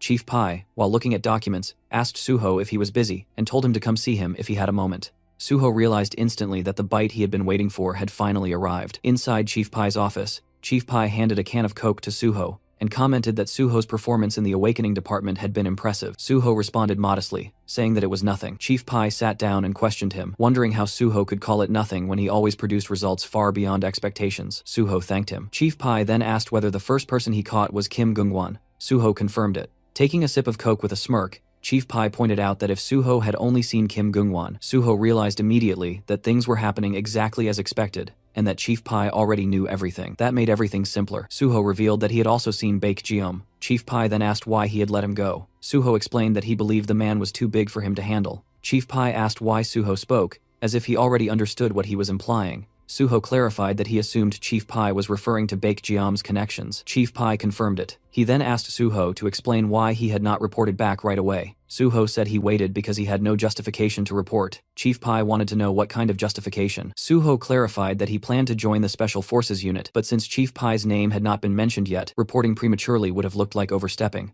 Suho assumed that if he waited, either Chief Pai or the vice president of the association would call for him. Chief Pai approved of his decision and told him to report everything directly to him from now on. He said he would, in return, tell Suho everything he wanted to know. Suho agreed. Chief Pai asked if Suho was not curious why he had to report to him. Suho answered that there was no need to be curious since Chief Pai surely had his reasons. Laughing, Chief Pai called him a crazy kid. Then he pulled out a credit card and handed it to Suho, telling him he did a good job and should eat something expensive with his friends after work. He insisted that Suho not settle for cheap food like pork belly, but enjoy anything he wanted. Suho tried to decline, but Chief Pai reminded him that when an adult gave something, he should accept it with thanks. Suho left the office and walked down the hall, thinking that he had just walked past the vice president earlier without saying anything. It became clear that something existed between the vice president and Chief Pai. Pulling out his phone, Suho called Giwon. He told him he would send a few numbers and instructed him to gather all possible information. Giwon agreed without asking any questions. Suho asked why he did not question him about the details, and Jiwon replied that if Suho told him to do something, he would simply do it. Suho realized this must have been the same feeling Chief Pai experienced earlier. Suho encouraged Jiwon to work hard, promising to buy him expensive food,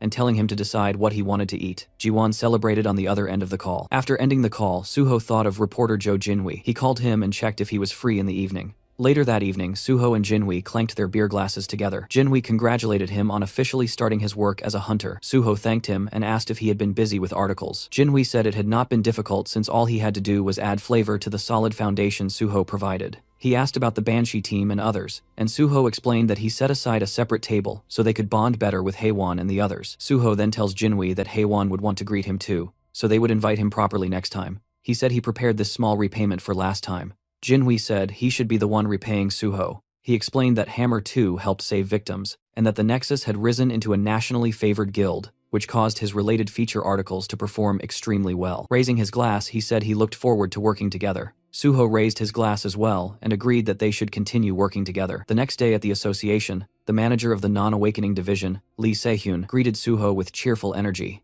She told him she had heard about his impressive achievements and was happy to welcome him to the non-awakening division. Seeing his modest expression, she reminded him not to be too modest because it did not look good. She asked if he knew what the division handled. Suho replied that they searched for unregistered hunters. She confirmed it and told him that it would be as difficult as finding a needle in the desert. She said he should not aim for more or less, but just find exactly one person to complete his field evaluation. Suho said he would find one quickly. She handed him a blue file labeled unregistered and said she liked his confidence. She informed him that Officer Eom would guide him through the details. She told him to do his best. After some time, as Suho went through the reports she had given him, he decided to review the documents he received earlier from Eom Jun-sung. He found them to be only scattered reports. He thought about the fact that there was no way to identify an unregistered hunter unless the person confessed. Unless their level had increased noticeably, they were indistinguishable from normal people. Hunter registration existed to prevent unexpected incidents, but some people avoided it because they disliked having awakened, especially when certain jobs could only be taken by non-awakened individuals.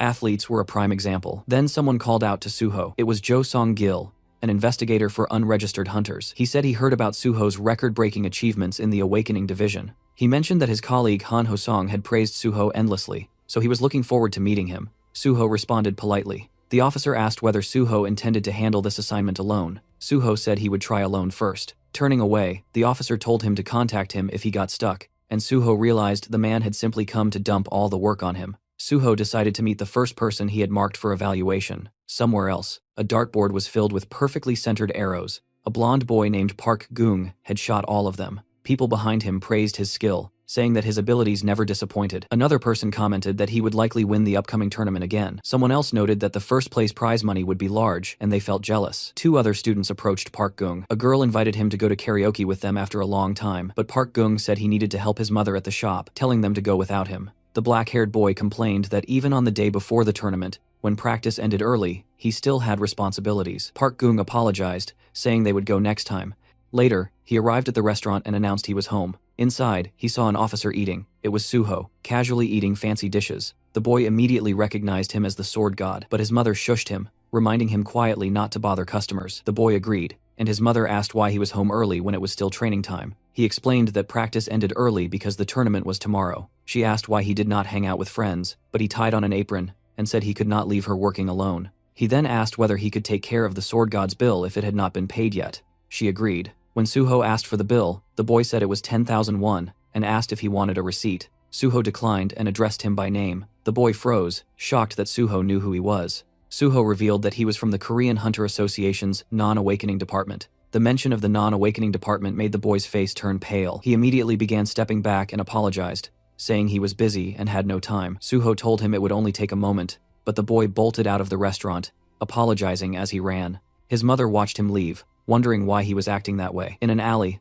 the boy slumped to the ground. A system window hovered before him, asking if he wanted to pursue his power. The boy stared at it miserably, wondering why this had to happen now of all times.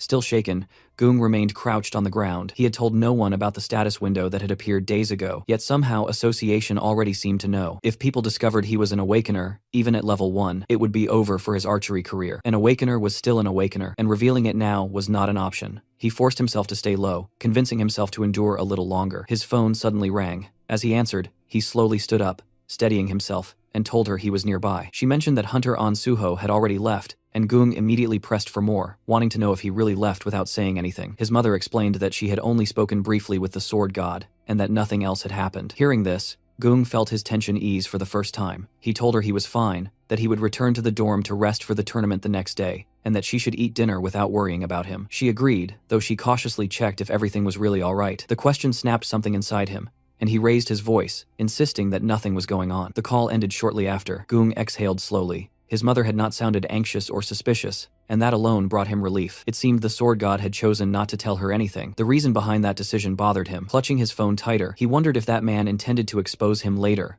though clearly not yet. No matter what was coming, he could not abandon tomorrow. This tournament mattered more than anything else. It was the biggest high school archery competition in the country, and the first place prize was 50 million won. That money was his grandmother's chance at surgery. He had lived his entire life for this single moment. Once the tournament was over, he would report everything properly. All he needed was just one more day. The next day, the scene shifted to the training center, where Park Gung sat alone in the waiting area. He looked unsettled, his thoughts heavy, as he wondered if Sword God hadn't come all the way to school properly before. The tension sat clearly on his face. From behind, his dark-haired friend suddenly greeted him, startling him slightly. Gung reacted instinctively, brushing it off by saying he was feeling a bit sick. His friend noticed the reaction and pointed out that Gung seemed nervous, though the blonde boy immediately denied it. Park Gung was reminded that even if he was not in perfect condition, first place would still naturally be his. His friend added that no one could deny it, smiling as he mentioned that Gung had never lost first place since joining the school. He had outranked all the upperclassmen and secured the top spot every time, which was exactly what real talent looked like. Hearing this only made Gung more uneasy,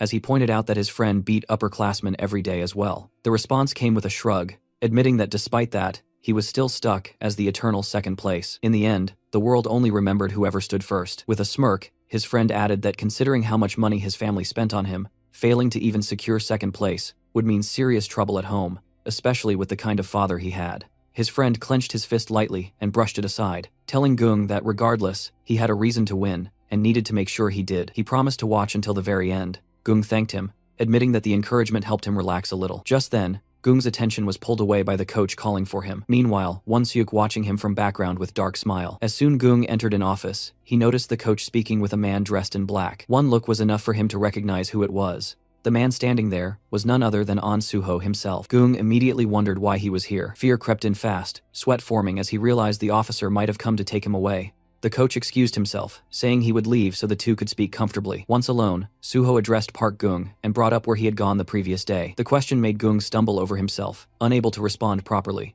Suho then asked the boy if he is awakened, and the words hit Gung like a hammer. His fear intensified, his thoughts spiraling as he wondered whether he should tell the truth or lie. The tournament was right around the corner, and even just participating meant victory for him. He needed the prize money for his grandmother's surgery. There was no other way he could earn such a large amount outside of archery. Just this once, he wanted to hold on. Suho placed a firm hand on Boy's shoulder, emphasizing the seriousness of the matter and asking for honesty. Still trembling, Gung finally admitted the truth and confessed that he was awakened. Suho's expression softened into a smile as he thanked him for being honest. Then, without hesitation, he stated that they would report the awakening immediately and that Gung would have to withdraw from the tournament. He assured him that he could make sure the coach and others would not hear about it. The words left Gung completely stunned. Desperation overtook him as he pleaded, telling how he had not even chosen a class yet and was still only level 1. However, Suho's response was cold and firm. He acknowledged Gung's situation and understood what he wanted to say, but the law was absolute. Even if Gung entered the tournament and reported afterward, any results within a 2-month window would be nullified. The realization shocked Gung even further. Suho explained that reporting now was the better option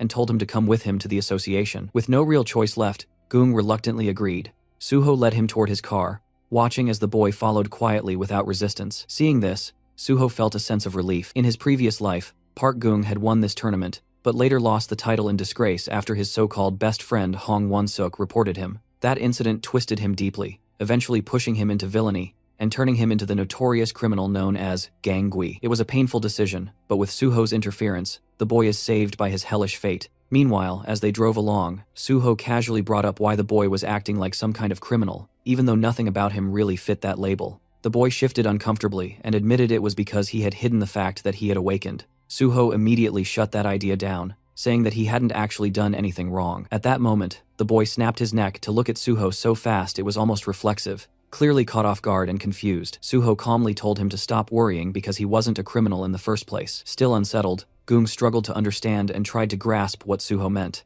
Suho explained it simply. He asked whether anyone had suffered damage because he delayed reporting his awakening. The boy admitted that no one had. Hearing that, Suho concluded that there was no problem. Without a victim, there was no crime, and there was no reason for him to carry guilt. He then instructed Gung that once they arrived, he should report his awakening at the first-floor registration desk. Suho continued, warning him that he likely would not be able to do archery for some time, and perhaps not ever again. Still, he acknowledged Gung's talent, reminding him that he was an excellent archer, and that another great future would eventually open up for him. Not long after, the car reached their destination. At the association's registration center, Suho dropped the boy off and prepared to leave. Just as he turned away, someone called out to him. It was Investigator Joe, standing nearby with a cigar in his hands. With a casual tone, Joe remarked that handling everything alone must be tough. Suho answered calmly that it was not that difficult. A faint smile crossed his face as he added that he had only just begun. Joe echoed the words, noting that if Suho was only beginning, then there was no need for his help. Suho responded with a polite bow, assuring him that he was fine,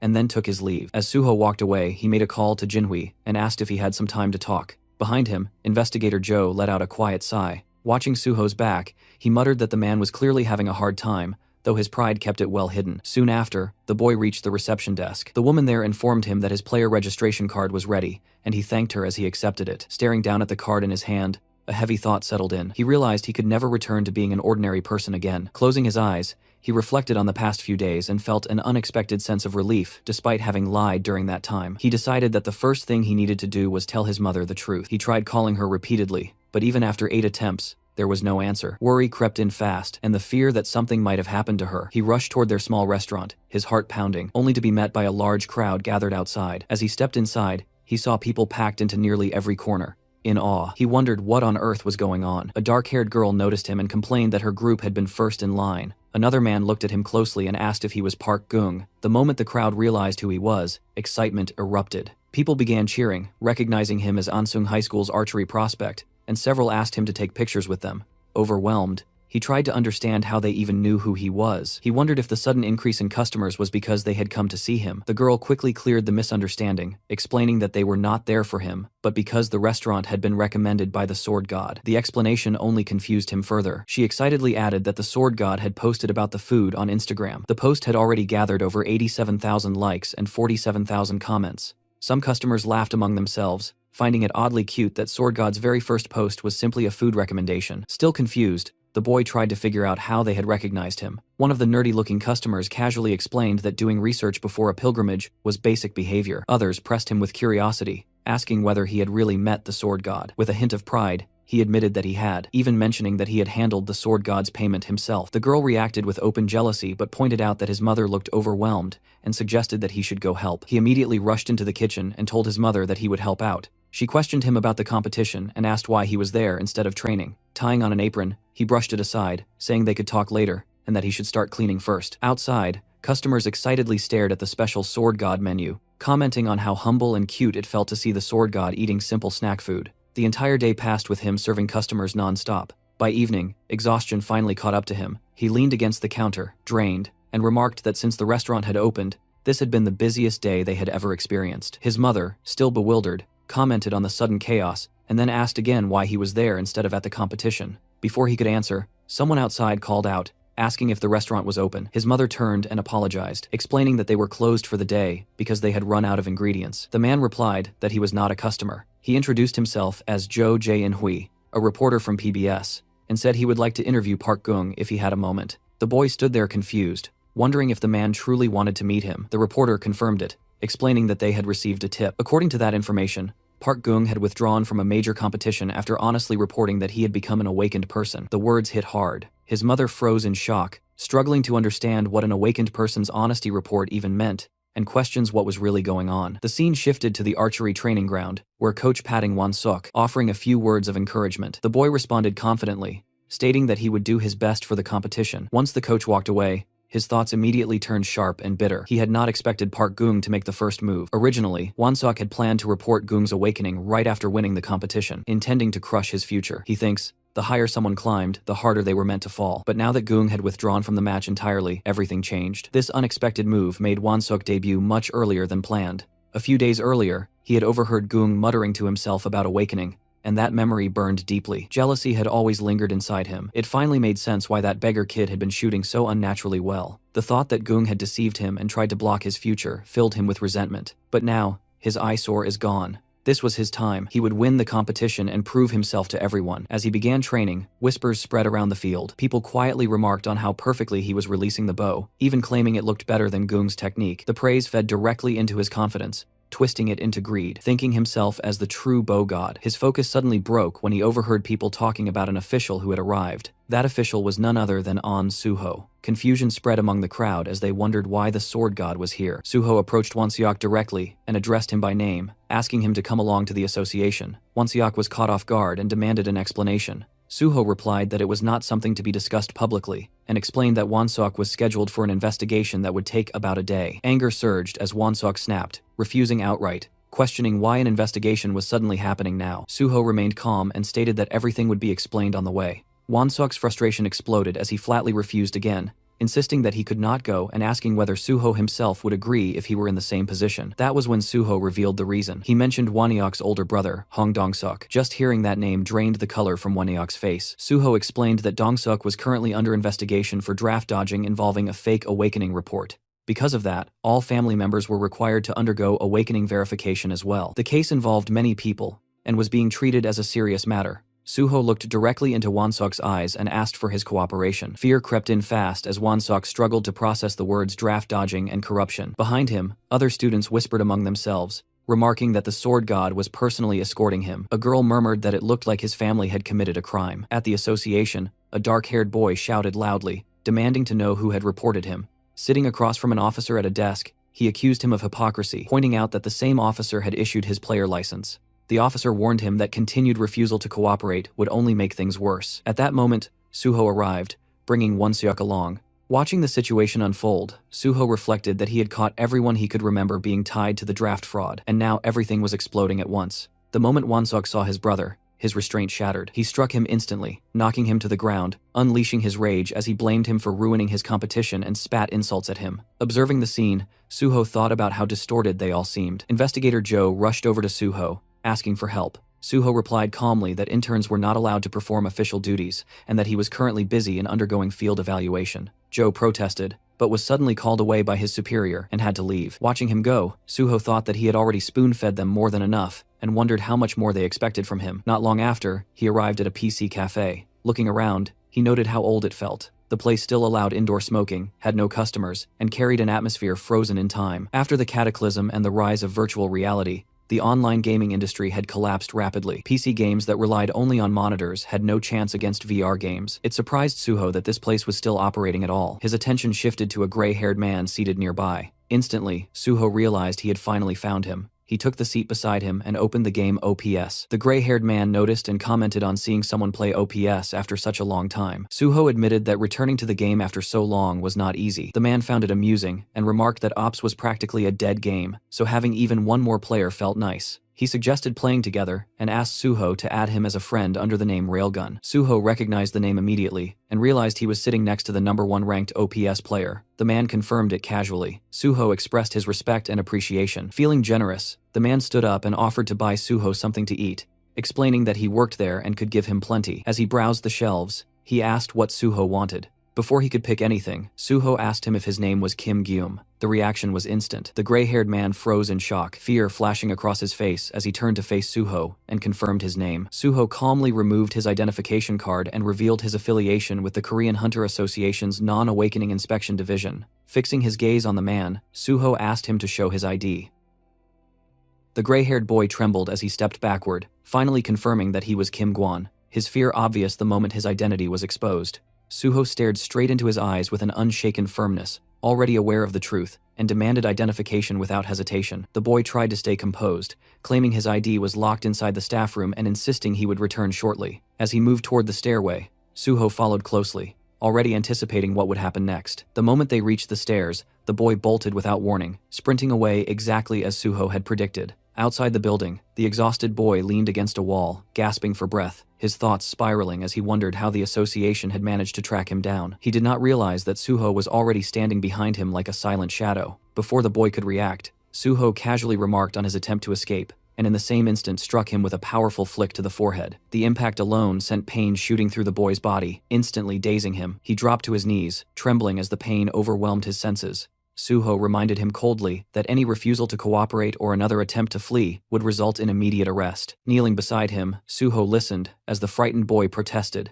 insisting he had done nothing wrong. Suho then called him by his real name, Kim Jian, shattering the boy's composure. He asked whether the person inside the building was his older brother, Kim Jian. The boy denied it instantly, but Suho remained unmoved, already seeing through the lie. He told him they would go back inside first, as he needed to confirm Kim Jian's real body. Anger suddenly overtook the boy, and he rushed forward with a clenched fist. The attack was effortlessly stopped with one hand, shocking the boy, as Suho twisted his arm without strain. Suho made it clear that he had come to help them, but their actions were only creating unnecessary trouble for him. Moments later, the boy gave in, tapping out under the pressure. Suho smiled calmly, warning him that one more attack would end with him being tied up, and he ordered the boy to show the way to his place. Inside the room, the twin of the gray-haired boy lay motionless on the bed. Suho stood over him, quietly observing, and it did not take long for him to realize that the boy was in a possessed state. On the bed lay identical IDs belonging to the twin brothers, both bearing the same name, Kim Gwon. Suho turned his attention back to the gray-haired boy and questioned when his brother had awakened. He then revealed that Kim Jian's possession trait could only activate on the same player,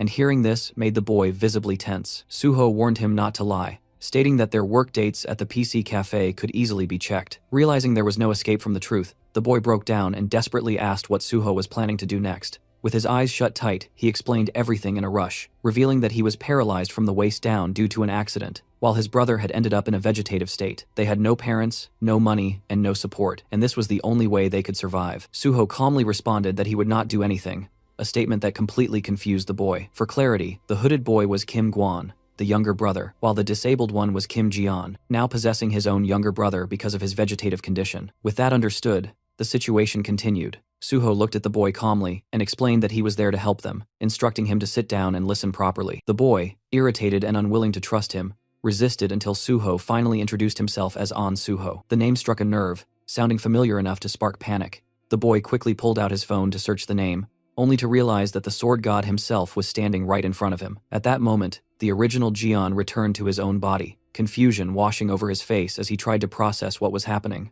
Pulling himself toward his wheelchair, Jian focused on Suho and asked him to explain in detail how he intended to help them. There was a saying that truly helping the helpless meant giving them work instead of handing out money, and Suho applied that principle without hesitation. He stated that he intended to find a job for Kim Jian, then directly brought up whether Jian wished to become a hunter again. The boy reacted with visible confusion, unable to understand how Suho could say such a thing while clearly seeing the condition of Jian's legs. He went on to make it clear that if Suho's idea involved entering gates by possessing his younger brother's body, then that path was completely off the table. Suho responded calmly, clarifying that it would not involve possession at all, and that the job would be for Kim Jian himself. The boy frowned deeply, irritation rising as he told Suho to stop joking around. If something like that were truly possible, it would have happened long ago. He pointed out that his level was already above 50, and he could not even enter the lowest level gates anymore to make a living. Suho then shifted the topic and asked whether Jian was familiar with partner items. These items were special equipment that synchronized perfectly with a player's innate traits, amplifying their abilities in unique ways. Jian was aware of them, but he also knew how unrealistic they were to obtain. Partner items were comparable to winning a lottery, with only a handful of players across the entire world ever finding one that truly matched them. Suho acknowledged that difficulty, knowing better than anyone that finding an item perfectly suited to a person was nearly impossible. Still, he knew that in his previous life, Kim Jian had become infamous because of a specific partner item. Suho assured the boy that he knew exactly which item resonated with Jian's possession trait, and through that item, he intended to give both brothers a completely new life. Hearing this, the boy clenched his fists tightly, his emotions boiling over. He demanded to know why Suho was doing all of this after they had been ignored by everyone for so long. He questioned whether there was something Suho wanted from them in return. All this time, Kim Jian had knocked on the doors of welfare centers, district offices, and countless organizations, yet not a single hand ever reached back to him. He had fallen from being a successful hunter to someone society quietly labeled as weak and disposable, and that slow abandonment carved deep scars into him. Because of that neglect, Kim Jian eventually ended up walking the path of a villain. In the present, Suho stated that Jian had never been abandoned,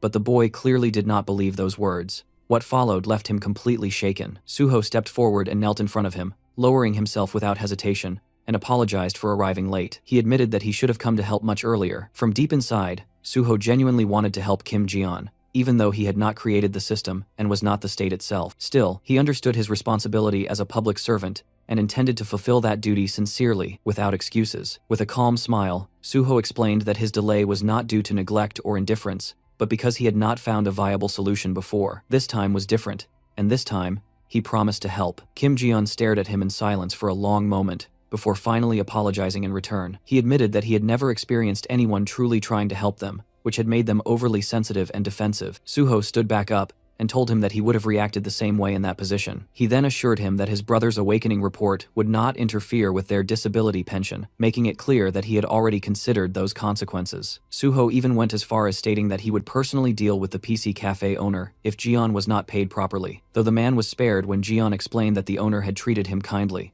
Shifting the focus forward, Suho stated that he would soon introduce Jian to a guild for hunter-related activities. The boy wondered how any guild would accept someone like him, but Suho dismissed that concern entirely. All Jian needed to do was wait patiently until Suho returned with the partner item that would change everything for them. After some time, Suho returned to the Hunter Association. As he stepped out of his car, his thoughts lingered on why Chief Pai and the vice president had contacted him so suddenly. Before he could reflect any further, his attention was pulled away by Park Gung running straight toward him. Suho asked why the boy was here, and Park Gung quickly explained that his mother had packed food for him. This was because of Suho's Instagram post and the recent news coverage, both of which had been receiving a great response. The boy expressed his gratitude openly, clearly excited by how things were going. Suho brushed it off calmly, stating that he had not done anything special. He mentioned that he only posted the food because it genuinely tasted good, and regarding the news coverage, he casually denied having reported anything himself. Gung awkwardly agreed. Suho then asked whether the boy had changed his class. Gung immediately brightened and explained that he had chosen the archer class. He was still serious about becoming a hunter, and went on to ask whether Suho had any guild recommendations for him. Just as we all can predict now, Suho brought his new sidekicks to the Nexus Guild. The guild leader, upon seeing an applicant personally recommended by Suho, approved him instantly with a broad smile. Sometime later, Suho was seen knocking outside the vice president's office, calmly announcing his arrival. From inside, he was told to come in. As he stepped through the doorway, Suho bowed respectfully and asked whether he had been summoned. The vice president confirmed it, saying he wanted to check on how Suho had been doing lately. After Suho took his seat, the vice president smiled and mentioned that he had heard Suho's recent achievements were quite impressive. Suho brushed it off casually, attributing everything to simple good luck. Vice President Kumon responded with a wide smile, pointing out how modest Suho was, especially considering he had been dealing with nothing but difficult assignments in the Awakening Department. He even mentioned that Suho had handled a military service corruption case that wasn't technically part of his evaluation. While looking straight at Suho, the vice president asked where he had managed to obtain that kind of information. At that moment, Suho clearly understood what was happening. The vice president was probing for his sources. Judging by how quickly the vice president reacted to issues tied to the Awakening Department, Suho's suspicion deepened. There was a strong chance that Director Lee Wanek and the vice president were connected to the corruption case. Realizing this, Suho decided to toss out some bait. Closing his eyes briefly, Suho explained that he had conducted field inquiries based on tips. The vice president immediately countered, saying those tips didn't seem related to draft dodgers at all, and asked how Suho had actually investigated the case. That was when Suho realized the vice president had already reviewed all the tip-off documents in detail. Suho then added that he also obtained information through acquaintances, relying on informants he had built connections with during his time working as a hunter. That response visibly shocked the vice president, who pressed him on what kind of people would go so far as to help him. Suho calmly replied that the information came from connections. When the vice president demanded to know exactly what kind of connections, Suho brushed it off, saying they were just from here and there. That vague answer caused the vice president to lose his composure. He raised his voice, demanding to know what here and there even meant. Suho apologized politely, but stated that since those connections involved government agencies, he couldn't disclose them. The vice president then asked whether those agencies had ties to their organization as well. Suho responded honestly that he wasn't sure. The vice president pressed again, half accusing, half pleading, asking if Suho was really going to treat him this way, and saying he felt hurt by it. Suho listened in silence, giving no reaction at all. The vice president then argued that information like this should be shared with someone who ran organizations like him, claiming that this was how influence spread and associations grew,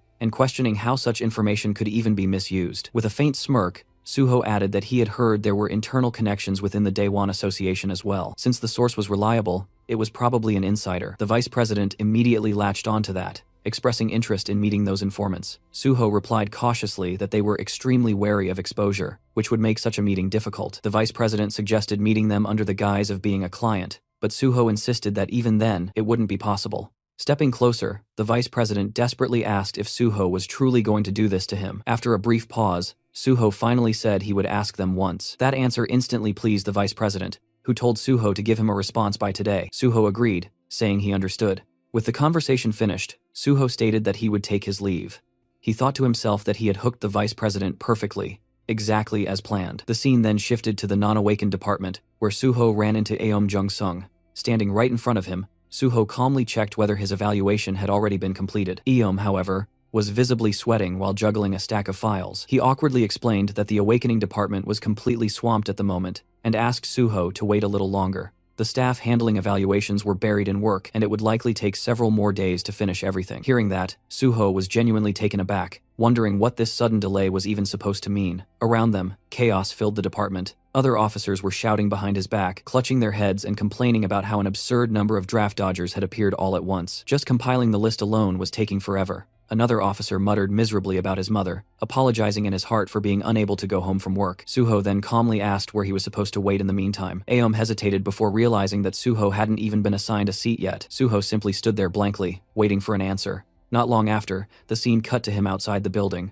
holding a cup of coffee in his hand. Standing beside him was Chulman, laughing openly and pointing out that Suho had basically been kicked out. Suho admitted it with a frustrated tone. Chulman took a sip of his drink, and casually mentioned that he had heard Suho caught a massive number of draft dodgers. Suho asked how that news had already spread. Chulman explained that even when people asked the awakening department, no one responded, so everyone just ended up watching the situation unfold from the sidelines. Suho thought to himself that this wasn't exactly good news. The department was clearly busy dealing with something ugly, and there was no reason to air its dirty laundry in front of others. He then asked Chulman if he knew much about internal politics. Chulman was surprised by the sudden question, and wondered why Suho was asking something like that out of nowhere. Suho explained that he thought it would be better to understand these things. He wasn't planning to pick sides, only trying to avoid danger by knowing what was coming in advance. Chulman immediately understood why Suho was asking. Watching him, Suho reflected that Chulman showed a lot through his expressions. Even though he looked dull on the surface, he was actually sharp and cautious, someone who had clearly suffered through internal power struggles before.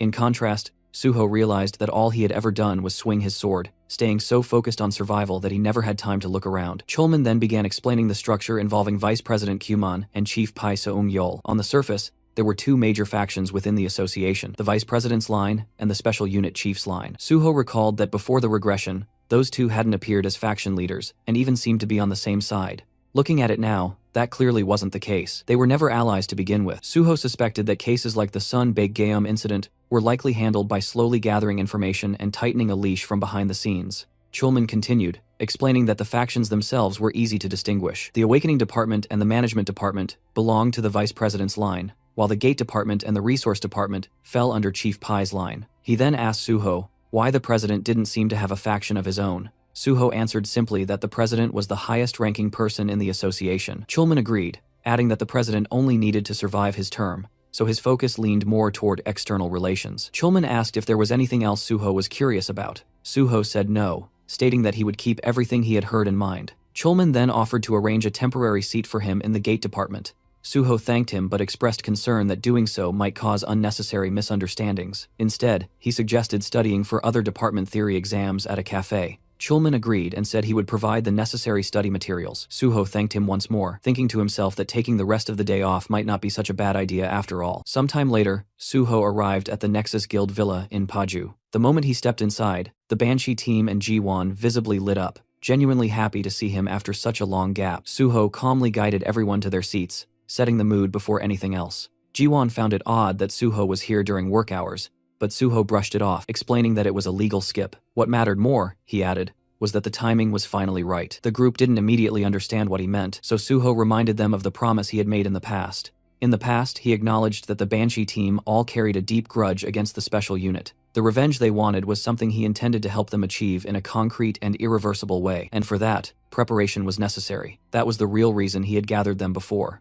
because he needed people who could move in secret, acting as his hands and feet without drawing attention. Yeonhwa pointed out that they were still officially in a training period, and reminded him that he had once said the revenge would come after he entered the Special Forces unit. Suho admitted that had been the original plan. However, he had recently come across something interesting. If things went smoothly, they could stir chaos inside the organization even before he officially joined the Special Forces unit. He explained that the plan revolved around exploiting internal faction conflicts. With a faint, confident smile, Suho revealed the target they would take down first is Vice President Park Kyumon. As promised earlier, Suho brought the Vice President to a certain location that evening. After stepping out of the car, the Vice President glanced around and clearly found the meeting place unimpressive, even shabby. Suho calmly explained that the people involved were extremely sensitive about security and asked for his understanding. As the Vice President opened the door, he assumed they must have private rooms inside, reasoning that choosing such a place meant the informants were cautious and scheming. Inside the building, the Banshee members stood waiting, white masks covering their faces. The Vice President began sweating, his mind racing as he noticed no other signs of life. He wondered if something had gone wrong, or if someone had overheard them.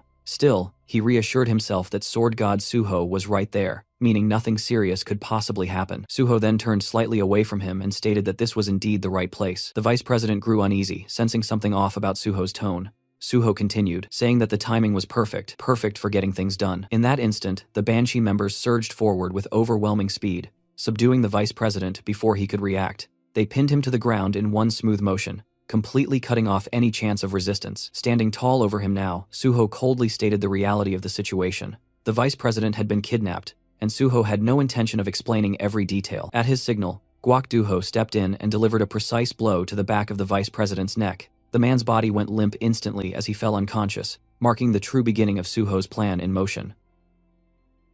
Somewhere else, the Vice President slowly woke up from his unconscious state. The moment awareness returned, he shot to his feet and began slamming his fists against the door, shouting at the top of his lungs, demanding to know where he was and whether anyone was there. Before any answer came, a strange, wet gurgling sound echoed behind him. The noise caught him completely off guard. Fear instantly froze his body in place as his thoughts spiraled, wondering what kind of sound that was, whether it was some kind of monster. The gurgling only grew louder. As soon as he realized the sound was coming from a specific direction, panic took over. He started screaming in terror, begging for someone to save him and for someone to get rid of whatever monster was there. Then his eyes finally locked onto the source of the noise. To his shock, it wasn't a monster at all, but a person, chained up and tightly restrained. Staring at that sight, the Vice President's mind reeled in confusion, realizing the figure was completely bound and unable to move freely. At that moment, Suho calmly walked into view and remarked that the vice president looked surprisingly lively. The instant the vice president saw him, rage exploded out of him as he hurled threats, convinced that Suho wouldn't get away with this. Suho didn't hesitate for even a second. He summoned his blood weapon and brought it down on the vice president's hand in a single, ruthless strike. Bones cracked as fingers broke, and the vice president collapsed to the ground, screaming in agony. Suho coldly scolded him, questioning whether he was brave or simply stupid to act like that in this situation. Immediately after, Suho activated his healing ability and restored the very injury he had just inflicted, telling him to stop whining because he didn't want to hear it. Trembling, the vice president demanded to know what he had done to deserve this treatment. Watching him, Suho thought that the man still hadn't come to his senses. He raised his weapon again, commenting on how casually the vice president was still talking. That was enough to completely break him. Terror flooded the vice president's face as he begged for forgiveness, apologizing repeatedly and pleading not to be hit again. Suho straightened up and told him that was better.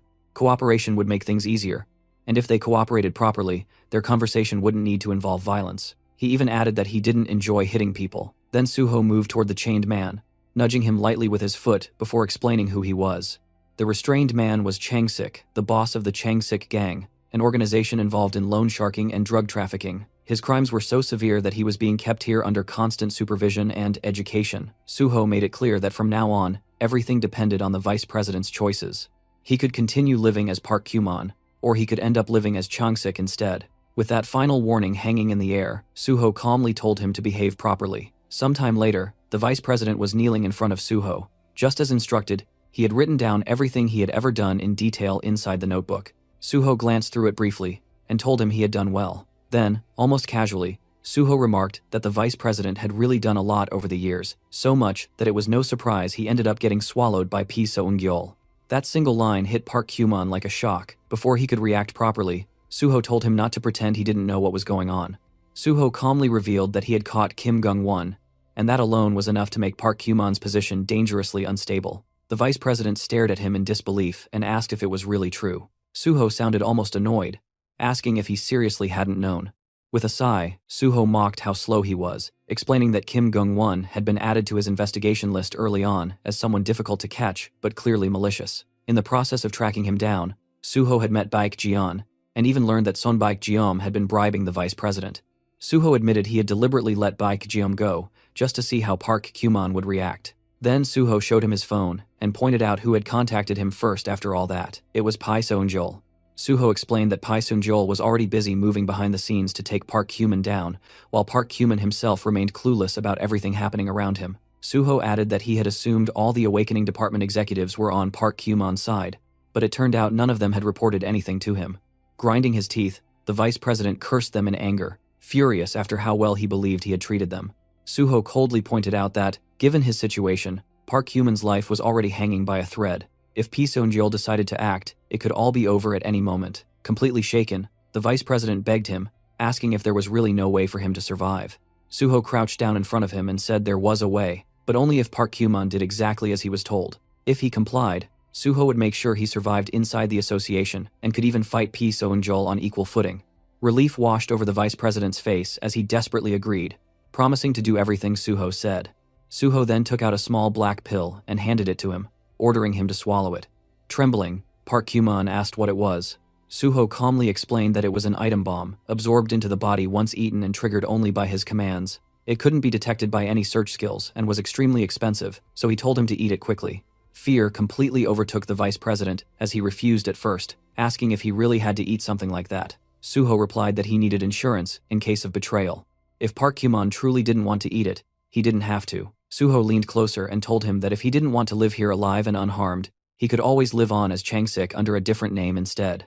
He told him to choose wisely. Shaking violently, Park Kyumon stared at the pill, then closed his eyes and swallowed it in one motion. Suho nodded in satisfaction and told him that from now on, they would clean up the messes he had made, one by one. When Park Kyumon asked what messes he meant, Suho explained that if he wanted to live, he needed to stop Pi Seung-gyeol from attacking him, and that started with fixing every wrong he had committed so far.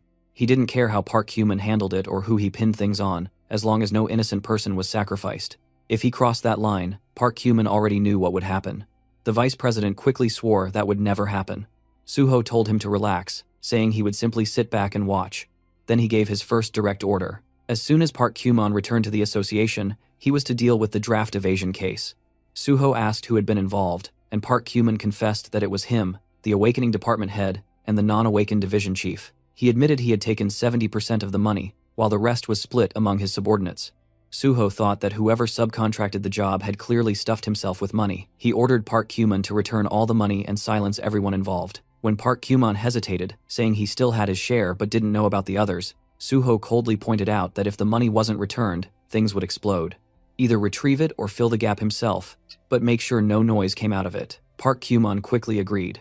Suho then added another command. As soon as Park Kyuman returned, he was to immediately proceed with Suho's awakening department evaluation. Both the field evaluation and the written exam were already done, so there was no reason for the process to keep dragging on. Park Kyuman apologized and promised to handle it. Finally, Suho gave his last instruction and told him to close his eyes. The vice president froze, confused by the sudden order. Suho lifted his bat and warned him that he didn't like repeating himself. In the next instant, the bat struck the side of Park Kyuman's head, and the vice president collapsed, losing consciousness once again. Meanwhile, outside the building, Hyunmin was growing impatient, wondering why Suho was taking so long inside.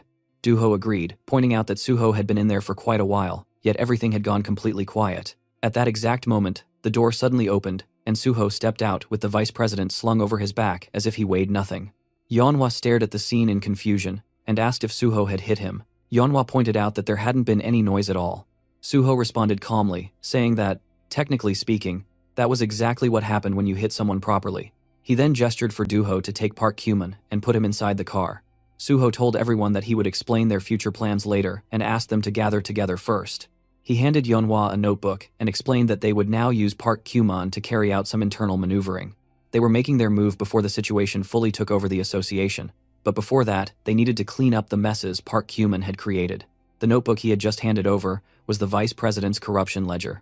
As the group skimmed through its contents, Yeonhwa remarked that there weren't just one or two corrupt acts written inside. She asked if they were going to erase everything. Suho clarified that they would only erase the corruption that Pi Seung-jeol already knew about. Even if Pi Seung-jeol eventually learned about everything written there, it wouldn't matter. They would use Park Kyuman as needed and discard him afterward. Suho then asked if anyone in the group wanted personal revenge against Park Kyuman. If so, they could change how they dealt with him. After looking through the notebook and reflecting among themselves, the group confirmed that none of them had any personal business with Park Kyuman. Suho nodded, satisfied, and told them it was time to head back. As they were about to leave, Ji-won spoke up, noting that the vice president didn't seem to have any major injuries. Curious, he asked how Suho had managed to make him talk. Suho answered calmly that he had made Park Kyuman swallow a bomb that would explode if he disobeyed his orders, so naturally, he would stay obedient for a while.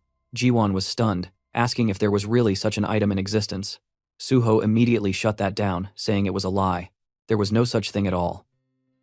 After knocking down Park Kyuman, the group finally split up and began heading their separate ways. Suho told the Banshee team that he and Ji-won would go home, while the rest should drop Park Kyuman off and then return to Nexus. Yeonhwa nodded without hesitation, confirming she understood. Suho then turned to Ji-won and asked whether he had finished digging through the numbers Suho had given him earlier. Ji-won replied that he had checked them, but nothing came up for Pi Seung-jeol, Park Kyuman, Lee Wanik, or Lee Munho. To dig any deeper, they would probably need to trace things all the way back to the Messenger app headquarters. As they took their seats inside the car, Suho said that meant those numbers weren't saved as contacts. He told Ji-won to shift focus to the numbers they contacted regularly instead, then asked how long the task would take. Gi-won estimated it would be done by tomorrow, but Suho pushed him, asking if it could be finished today. Starting next week, Suho planned to begin pruning Park Kyuman, and timing mattered.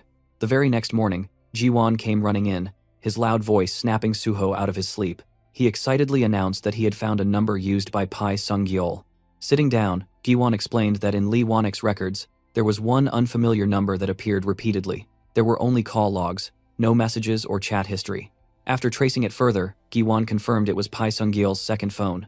Even more suspicious, that phone had no other contacts and no call recordings at all. Suho praised him for the good work and casually suggested that, if Ji-won hadn't eaten yet, they should grab dinner. Ji-won replied that Haewon would be arriving soon as well, so they could eat together.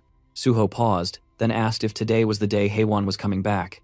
Not long ago, Haewon had finished treatment for drug addiction and had been developing antidotes.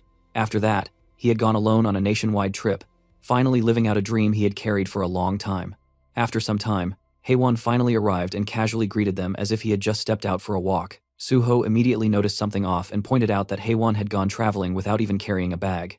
Haewon simply pulled out a card and said that one card was more than enough. He even kissed it dramatically, explaining that he had made plenty of money from antidotes. He had lived miserably and painfully for so long that it was finally time to spend it properly. Ji-won looked at him with pure admiration and commented that such a mindset was insane in a good way, something worth learning. Suho shut that down instantly, telling him not to pick up strange habits.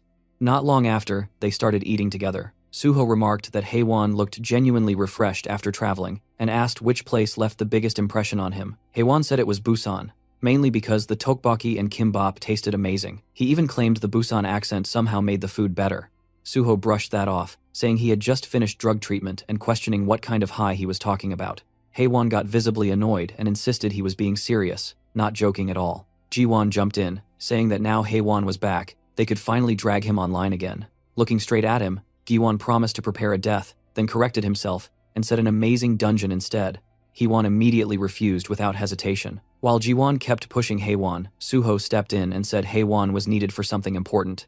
Suho told him there was work he had to do.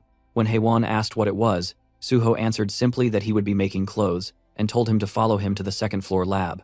Upstairs, Suho led him into a room stacked full of boxes and packages. Haewon stared at the piles and asked what all of it was supposed to be. Suho explained that these were the materials for the outfit he planned to make. Haewon was stunned and wondered how many outfits could possibly come out of that much material. Suho calmly replied that it was all for a single outfit. As Haewon opened one of the boxes, he found it filled with green slime stones, a low-grade material most people would not even take for free.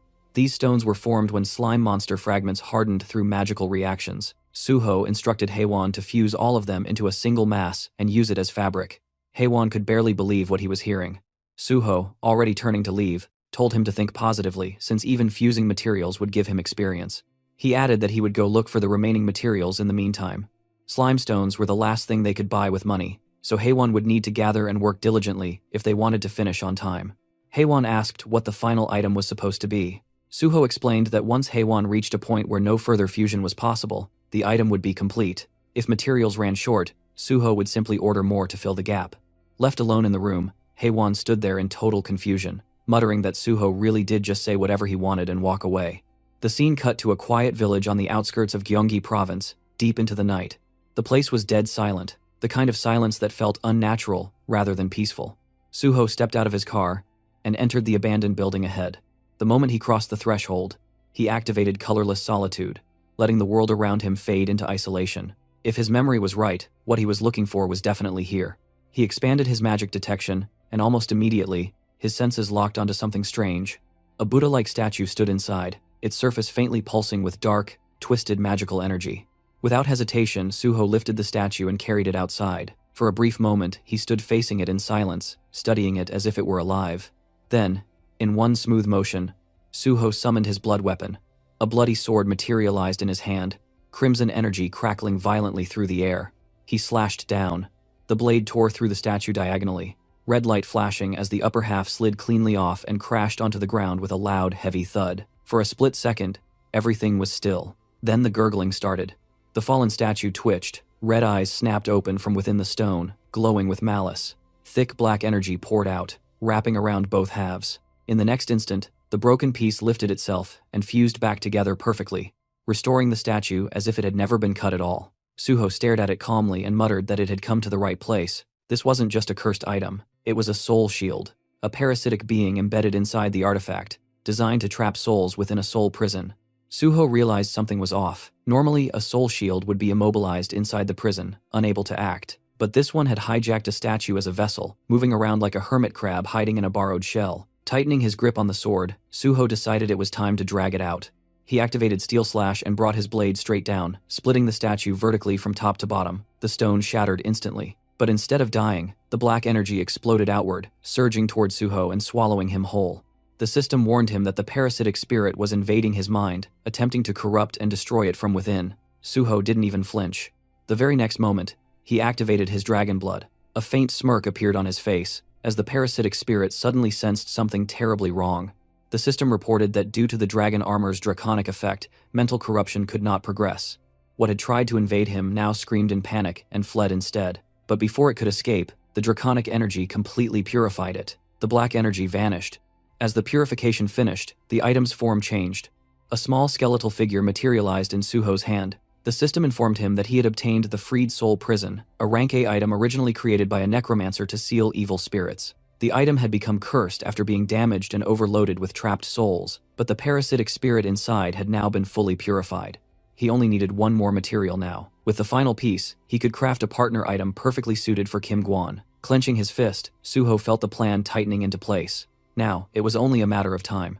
After a few days passed, Haewon looked like his soul was halfway out of his body. His face was pale, his eyes hollow, and his entire posture screamed exhaustion. He staggered over and begged Suho to save him, calling him team leader and saying the fusion still wasn't finished. He had worked nonstop all weekend and genuinely felt like he was dying. Suho only smiled calmly and said people didn't die that easily. Haewon immediately started ranting about his insane workload, but Suho cut in smoothly, telling him to think more positively. He reminded Haewon that this was still better than the days he had spent barely surviving in the Yeongdongpo slums. The moment those words landed, Haewon froze. He stared at Suho in disbelief and muttered that this was straight-up cheating. Suho didn't deny it. He simply smiled, turned around, and told Haewon to keep going.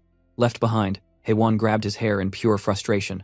As Suho stepped outside, he thought to himself that no matter how much Haewon complained, he would finish the job properly in the end. Right then, his phone rang. It was the vice president. He reported that all the money had been returned to the people listed in the notebook, and that everyone involved had been silenced. Suho told him to keep speaking normally unless they were alone together, since anything else would look suspicious. The vice president agreed. He added that everything had been handled cleanly, and that the draft evasion case was framed as being exposed through an anonymous tip-off, so the draft dodgers wouldn't dare say anything. Sitting down in his car, Suho asked about director Lee Wanik and manager Lee Se-hyun. The vice president replied that he would summon them separately later that day and deal with both immediately. Suho acknowledged it and reminded him to also take care of his evaluation case. Then he gave another instruction. He wanted to be transferred to the resources department. As the call ended, Suho's thoughts sharpened. Other departments only had people worth targeting, but the resources department was different. That place held items and skills that truly became flesh and blood, including things that weren't even registered in the official database. Suho knew there were hidden, extremely important items buried in those resources, and his next move was simple. He was going to take them. A black-haired officer stepped forward and introduced himself, saying he was Kim Sok, an evaluator from the Resource Management Department. He shook Suho's hand and explained that he would brief him on the on-site evaluation while they headed over. Suho returned the greeting, introducing himself as On Suho and saying it was nice to meet him. As they walked, Kim So-kwon began explaining the structure of the department. In resource management, equipment items were handled by the equipment team, skill books by the literature team, consumables by the consumables team, and general materials by Special Team 1. Then there was Special Team 2, which was responsible for cursed items, making a total of 5 teams in all. Kim Sok continued by explaining that the on-site evaluation was split into 2 parts. One test covered all teams together, while the other was exclusive to Special Team 2. Listening quietly, Suho thought about how that made sense. Unlike the 4 teams dealing with standard items, Special Team 2 was dangerous in many ways. Still, he wasn't particularly worried. Even cursed items used for evaluations were meant for practice. If anything, the first test would be more troublesome. That one focused purely on logistics, meaning nothing but manual labor. Before long, they arrived at the warehouse. Kim Sok explained that this was the external resources warehouse managed by the department. Inside, workers were busy organizing items, moving around efficiently, and calling out instructions to one another. Kim Sok told Suho that from here on, he would need to learn where each team's items were stored, how to locate them quickly, and how to properly sort and store them. This knowledge was part of the written exam, but the field itself was full of unpredictable variables. Suho asked whether he should begin the evaluation immediately, without any prior training. Kim Sok looked at him carefully and remarked that he seemed extremely confident. Just as Suho confirmed that he was, an item suddenly slipped from a high shelf and dropped straight onto a staff member's head. Nearby, workers rushed over, checking on him and shouting for a stretcher. Kim Sok handed Suho a safety helmet and explained that this was exactly the kind of variable he had mentioned earlier. Due to magical reactions, items could shift, move, or fall at any time. He asked whether Suho still thought demonstration training was unnecessary. Suho calmly put on the helmet and said yes, they should start the evaluation immediately. Clearly taken aback, Kim Sok warned him that falling objects weren't the only possible accidents and strongly suggested training first. Suho brushed it off, thanked him for the concern, and said he was fine. With that, he said he would be on his way. Left standing there, Kim Sok could only respond with a stunned, okay, thinking to himself that Suho was truly fearless. As Suho strolled through the warehouse, he muttered that it had been a long time. Back when he had rotated through the resource management department, he had done this kind of work to the point where it built physical endurance. Those days had been genuinely rough. Compared to jumping straight to the top floors and dealing with real threats, Simple sorting work like this felt laughably easy. Thinking that the item he was looking for should be nearby, he stopped in front of one of the racks. Reaching inside, he found an apple. The system identified it as a stone apple. An apple made entirely of stone, noting that it looked crude and worthless. Suho glanced around casually, checking whether anyone was watching. Once he confirmed no one was paying attention, he touched the apple. Instantly, its surface shifted into a vivid red color. Suho smirked. To anyone else, it looked like useless junk that had been forgotten in storage, but when infused with red-grade mana, this item revealed its true value. The resource department simply didn't have anyone skilled enough to notice that. Thanks to that lack of talent, the hidden option of this item now belonged to him. At that moment, a black snake suddenly emerged above the stone apple. Suho recognized it instantly as the poison-eating snake. The snake opened its jaws and lunged straight at him. Instead of dodging, Suho deliberately let it bite into his neck. The system immediately responded, informing him that the poison-eating snake had seeped into his body and that the trial of the snake quest had been triggered. Watching the system window, Suho thought that he had obtained the cornerstone of the poison dragon path. In his previous life, among all monsters that specialized in poison, the strongest were the poison dragon, the poison demon, and the poison king. They possessed overwhelming toxicity and near unmatched resistance to poison. Back then, Suho had eventually gained complete poison immunity by consuming the heart of the Venom Lord, but that was something only obtainable in the later stages. This time, he needed to start preparing early and steadily raise his poison resistance. Only then could he properly deal with the damned poison witch who had betrayed him, Suzuki Endo. Among her countless spells, poison magic was her specialty. He didn't care about anyone else, but against her, he would answer poison with poison. In Suho's mind, there was no greater humiliation than being crushed in your own field of expertise. Inside his office, Kim Sok leaned back casually in his chair,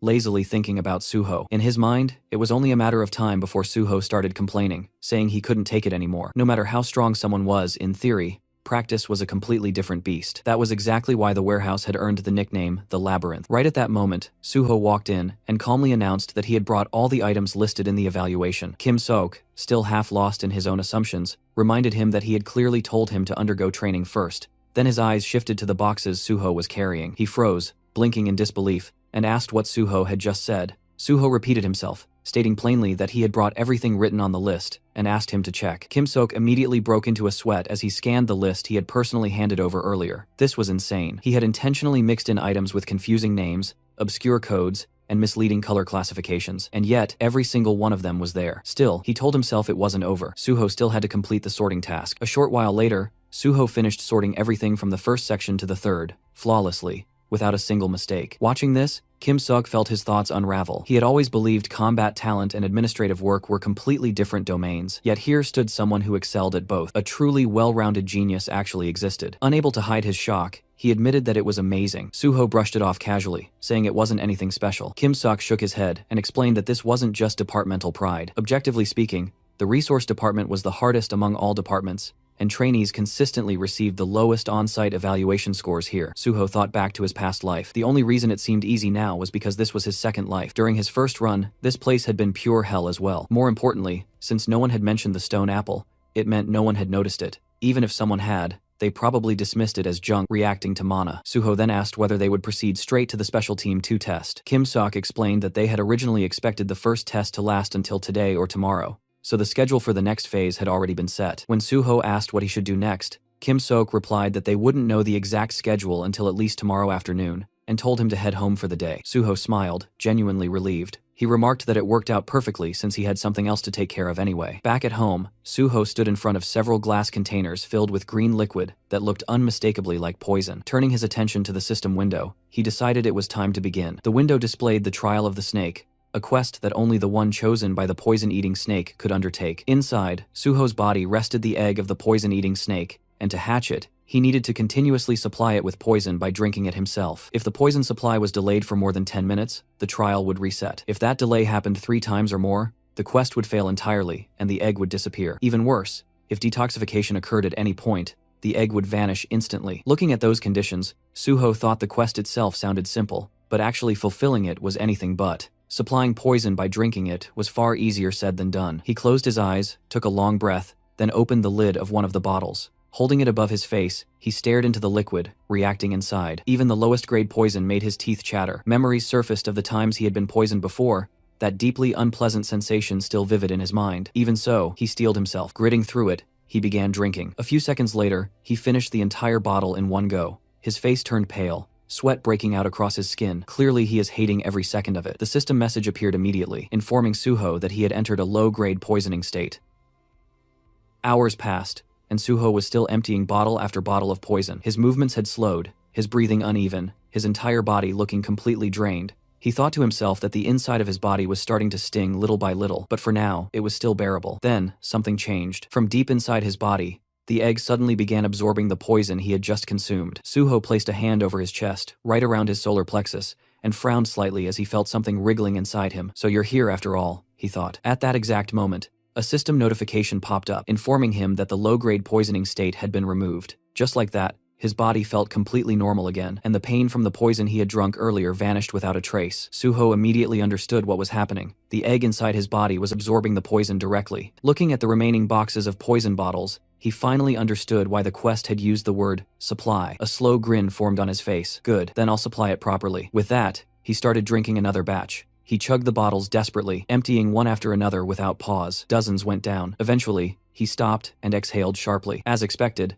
there was a limit to how much effect poisons of the same level could have. Now that he had built up some resistance, he needed something stronger. His gaze dropped to the bottle in his hand. This was a stronger poison than anything he had taken so far. The moment he drank it, Suho felt like he was going to die before the egg ever hatched. It's painful, but he had no choice if he wanted to hatch it. Time blurred as hours slipped by, and night fell. Suho was now kneeling in the dark room, surrounded by scattered, empty poison bottles. His body trembled uncontrollably, and suddenly blood dripped from the corner of his mouth. The system notification appeared, informing him that he had entered a top-grade poisoning state. His breathing turned ragged as his hands shook and clenched into fists. He had to endure. It wasn't over yet. The egg, it was shaking a little more. Gritting his teeth, he grabbed his own shoulder hard enough to leave marks, and activated his healing skill, thinking he needed at least some healing. But the pain was far beyond what his body could handle. Poison kept tearing him apart from the inside, and at the same time his healing skills kept barely stitching him back together. Damage and heal, again and again. He had to endure, no matter what. Then, all at once, the egg cracked. A surge of pain even worse than before slammed into him,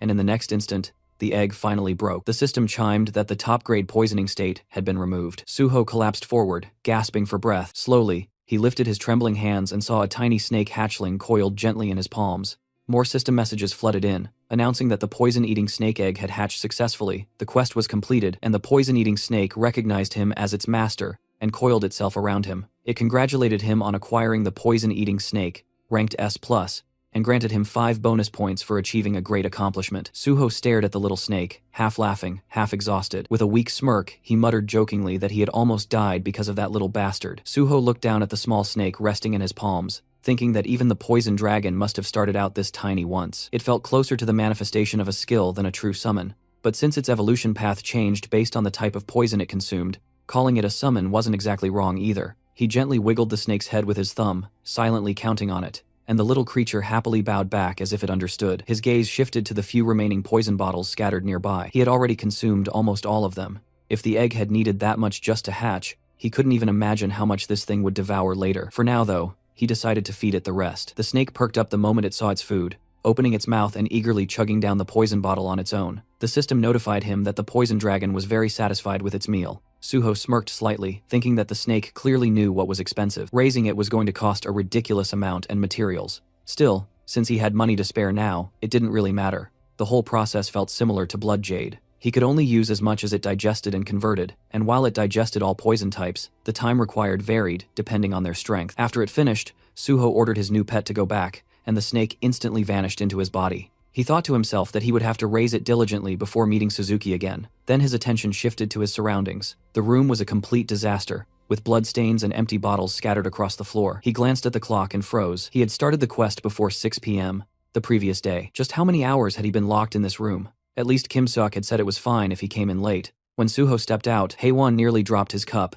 spitting out the coffee he had just taken a sip of. He stared in shock at Suho's bloodied clothes and ragged condition. Suho casually greeted him with a simple good morning. Haewon, trembling slightly, asked why he looked like that. Suho glanced at his own hand and brushed it off, saying he had just been doing something. Haewon's face went pale as another thought hit him. He nervously asked if there had been someone else in the room with him, something not human anymore, maybe even a monster. Suho explained that he ended up like this because he was clearing a quest. Then, just as casually, he changed the topic and asked why Haewon still hadn't reported on the task he had been given, saying it was taking longer than he expected. Haewon immediately snapped back, insisting he wasn't slacking at all. Except for eating, sleeping, and going to poop, he had been doing nothing but non-stop synthesis. He even questioned whether the work had an actual end. Suho, completely unfazed, told him he was still far from done, waved at him, and told him to work a bit harder. Left behind, Haewon could only scream internally in despair, crushed once again under his never-ending workload. Sometime later, the scene shifted back to the Hunter Association, where Kim Sok guided Suho toward his second test,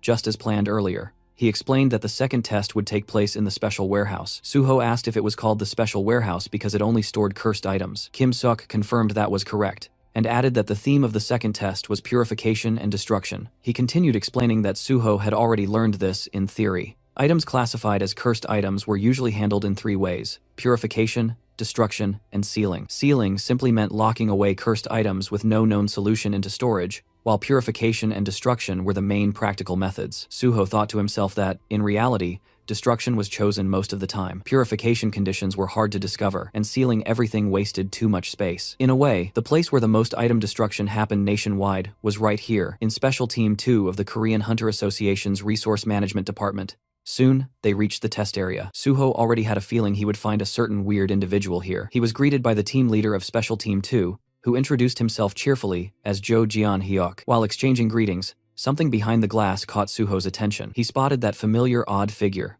the man-crushing scholar known as Grinder Kang Sul-gi, a nickname earned because he ground every item without exception. Suho thought about how, thanks to that man grinding everything in his previous life, he had managed to obtain items like the first muumuu. Strangely enough, the trolling from his past life was actually helping him now. Team leader Jo told Suho that they would proceed straight into the second test without delay. He explained that they would start with the purification evaluation and instructed Suho to put on protective gear before entering. Following his instructions, Suho changed into the protective equipment inside the room. The team leader then placed a box in front of him, and Suho silently hoped that the test subject would be something familiar. Inside the test room, Suho stared down at his assigned test subject. From outside, over the microphone, team leader Jo announced that from this point on, Suho would perform purification using the tools placed in front of him. The time limit was 2 hours, and there were 21 types of purification tools provided. Suho thought that the known purification methods were easy. If he applied an undisclosed purification formula instead, he could use that as an excuse to approach Kang Sul-gi later. His test subject turned out to be a small red-colored fruit called the hamu fruit, harvested from a hamu tree. Suho considered it carefully. Revealing its true purification method right now might cause a big reaction, but in the end, it didn't really matter. What mattered was sticking to his schedule. Outside, Kim Sok checked the documents and explained that the hamu fruit came from a demonic tree. When it received a strong impact, the poison spores inside it would spread, creating something like a poisonous mist. Team leader Jo added that the purification method was simple. It just needed to be burned with a mana torch, and it was safe as long as it wasn't thrown. But while they were busy taking in themselves, Suho had already picked up the fruit in his hand, and he decided to throw it. The moment they realized what he was about to do, both supervisors' jaws dropped. They shouted in panic, telling him not to throw it, but it was already too late. Suho had already made his move. Suho hurled the fruit with all his strength. The moment it struck the ground, a deafening crash echoed through the test room. The fruit smashed into the floor with a heavy impact, fragments scattering outward, yet strangely, not a single speck of dust rose into the air. Outside the room, everyone froze in shock. Because there was no dust cloud, Suho's movements were clearly visible through the glass, along with the fruit embedded firmly into the floor. For a brief moment, the entire area fell into stunned silence. Then team leader Jo snapped out of it, grabbing the microphone and shouting in anger, demanding to know what Suho thought he was doing. His reaction was more than justified. The special warehouse was one of the most secure facilities in the association, rivaling research labs and construction sites in strictness. Suho, however, remained completely unfazed. He calmly picked up the fruit from the floor and stated that it had already been purified. The words made no sense to those listening, and confusion spread instantly. When questioned further, Suho simply offered to show proof. He held the fruit out with a bright, almost innocent smile, his expression so clean and devoid of malice that it left everyone watching completely dumbfounded. Jo Jeon-hyuk was the first to react properly. The moment he checked the updated item description, his eyes widened in disbelief. The fruit's curse had vanished. Every cursed option had been removed. It was now safe to handle, safe even under physical impact, and could be consumed without danger. Suho calmly added that it also possessed a minor recovery effect. Recovery. That single word sent a shock through team leader Jo. Suho explained that among the 21 purification tools provided, there was a shock hammer designed to purify cursed items through controlled impact. What he had done was simply apply a force far greater than what the shock hammer could generate. He further explained that the hamu fruit's hidden recovery option could not be unlocked unless the user's strength stat exceeded red grade. Anything below that threshold would fail entirely. The realization hit like a bomb. Jo immediately began shouting orders, telling staff to write everything down and record the results. He demanded that the entire team be gathered at once. If this discovery held up under verification, it would send shockwaves through the academic and research communities nationwide. The warehouse buzzed with frantic movement. Even Kim Sok-hoon stood there in disbelief. He had already known Suho was extraordinary after the first test, but this went far beyond his expectations, especially in a purification assessment. Approaching Suho cheerfully, he asked if Suho truly understood what he had just accomplished. This wasn't just a good score. This was the discovery of an entirely new purification method, the 20-second method recognized globally, one that the entire world would soon adopt. Suho, however, only responded casually, asking whether this meant his score was safe, or if he was at risk of failing for not using the standard methods. Kim immediately dismissed the concern, assuring him that as long as he was in charge, Suho would receive full marks without question. As they left the testing room, Kim Seok casually asked how Suho had learned a purification method like that. Suho answered without hesitation, calmly lying that he had discovered it by chance inside a sealed gate. At the time, he hadn't even known purification formulas existed, and if it weren't for the level 5 special recruitment course, he wouldn't have realized there were already 21 recognized methods. Kim Seok burst out laughing, saying that people destined to succeed always found a way no matter what. Suho brushed it off modestly, insisting it wasn't anything special. Kim Seok then gave Suho a firm thumbs up, flashing a satisfied grin as he told him he had passed the second test outright. He said he would personally take responsibility and award full marks,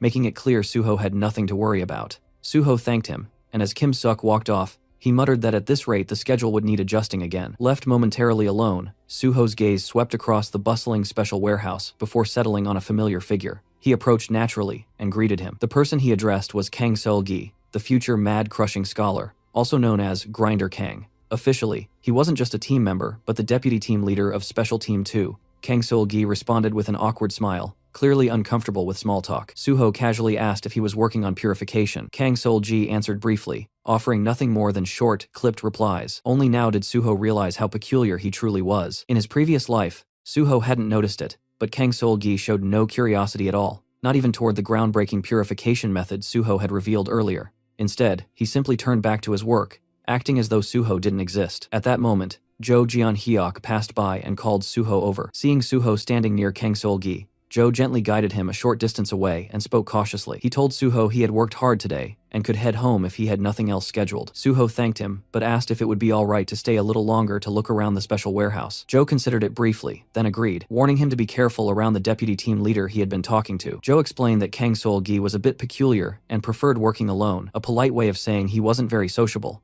Normally, that warning would have discouraged most people, but Suho needed an opening. He said it was a shame, mentioning that one of the items Kang Seol-gi was working on looked familiar, something he thought he had seen in a sealed gate before. The mention of a sealed gate immediately caught Jo Jeon-hyuk's interest. When Suho added that he couldn't quite recall the details, Jo insisted they talk to the deputy team leader right away, saying purification work made it a matter of duty. Despite Suho's polite hesitation, Jo confidently approached Kang Seol-gi and told him he was counting on him. Kang Seol-gi responded curtly, agreeing without enthusiasm. Once the arrangement was made, Kang Seol-gi returned to his work in silence. Suho stood nearby, observing quietly. The atmosphere between them remained heavy and wordless. Kang Seol-gi methodically processed cursed items one after another, purifying what he could and discarding the rest into the destruction bin. His movements were precise, efficient, and almost mechanical. Then Suho spoke. He calmly pointed out that Kang Seol-gi had missed a step in the purification process. Kang Seol-gi paused, stared at the item, then nodded in acknowledgement and thanked him. Suho simply smiled and continued watching. From that point on, Suho's presence clearly began to bother Kang Seol-gi, though he said nothing and kept working.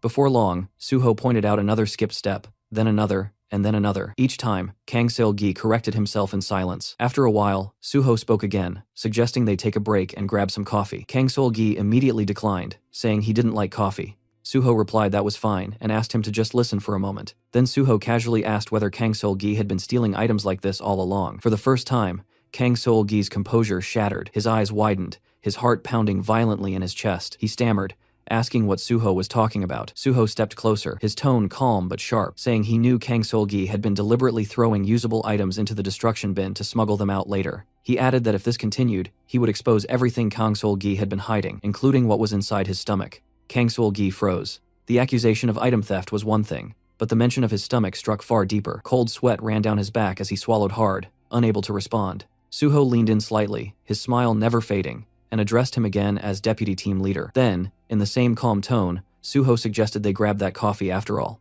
In the backyard, Suho led Kang Sol-gi to a quiet corner he often used with Jung Chol-min. After taking a few sips of coffee, Suho finally broke the silence. Addressing him as the deputy team leader, Kang Seol-gi answered stiffly, clearly on edge. Suho asked when it had started, and when Kang Seol-gi tried to deflect, Suho clarified that he was talking about the thing embedded in his stomach. Kang Seol-gi froze instantly. His eyes widened, his lips pressing together so tightly they nearly trembled. This was supposed to be a secret, only he knew. After a long, suffocating silence, his voice finally came out, shaky, asking how Suho had found out. Suho didn't bother answering directly. He said what mattered wasn't how he knew, but the thing lodged inside Kang Seol-gi's body. He asked to see it. Kang Seol-gi hesitated, then slowly untucked his shirt and began unbuttoning it. Halfway down, a faint mechanical sound leaked out, a grinding noise that clearly didn't belong in a human body. When the armor covering his abdomen was fully removed, 2 interlocking shredders were revealed, spinning quietly where flesh should have been. Suho observed it calmly, noting that it still looked tame compared to what it would become later. The device was no mystery to him. It was the Mega Crusher, a cursed item from the High Technology series, an advanced artifact originating from another civilization. Among cursed items, it was infamous as a parasitic device. In simple terms, Kang Seol-gi was its host. Suho named it outright, asking if the thing in his stomach was the Mega Crusher. Kang Seol-gi reacted sharply, demanding to know how Suho could possibly know that. Suho brushed it off as a trade secret, then went straight to the point. He said Kang Seol-gi had been stealing items to satisfy its demands because he couldn't keep up with what the Mega Crusher required. Kang Seol-gi bit his lip, then slowly nodded, admitting it was true. Suho acknowledged how hard that must have been and told him to cover it back up. As Kang Seol-gi did, Suho watched silently, understanding the weight of the burden he had been carrying. Kang Seol-gi hadn't always been like this. His withdrawal and isolation began the moment the Mega Crusher entered his life. Years ago, during a solo night shift at Special Team 2's warehouse, the sealed cursed item had ambushed him. From that night on, he became its host. At first, he had considered reporting the incident. Surely someone could help, but the grotesque device embedded inside him made him hesitate. There were no known cases like his, not even internationally. What if reporting it meant being sealed away just like the item itself? The Mega Crusher was classified as a cursed item that could neither be purified nor destroyed.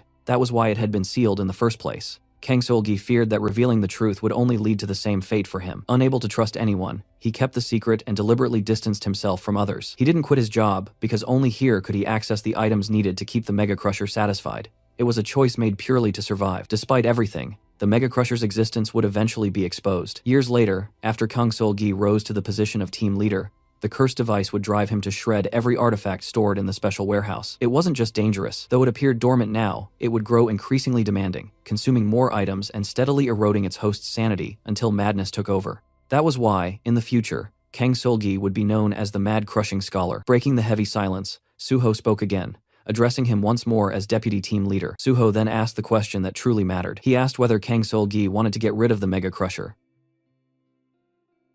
Kang Seol-gi's eyes widened so violently it looked as if they might burst from their sockets. Not only did Suho know about the Mega Crusher, but he was also claiming he knew how to remove it. Shock shattered what little composure Kang Seol-gi had left, and desperation rushed out of him all at once. He pleaded frantically, saying yes, begging Suho to help, promising he would do anything if it meant being freed from the cursed device. Suho responded with a calm smile, telling him not to worry because he would take care of it. Then he raised a single finger and added that there was one item he would need in order to make it happen. At the mention of an item, Kang Seol-gi's expression shifted, caution mixing with hope. Suho clarified that it wasn't anything complicated, just something simple and easy to acquire. He asked whether Kang Seol-gi knew of an item called the third-person controller's viewer. The name meant nothing to him, and he repeated it in confusion. Suho explained that it was stored in the resource warehouse and was currently classified as junk. With that item, he said, removing the Mega Crusher from Kang Seol-gi's body would be possible. Kang Seol-gi hesitated, conflict flashing across his face. If the item was already inside the resource warehouse, taking it out wouldn't be easy. It could easily become a serious problem. Suho agreed that under normal circumstances it would be difficult,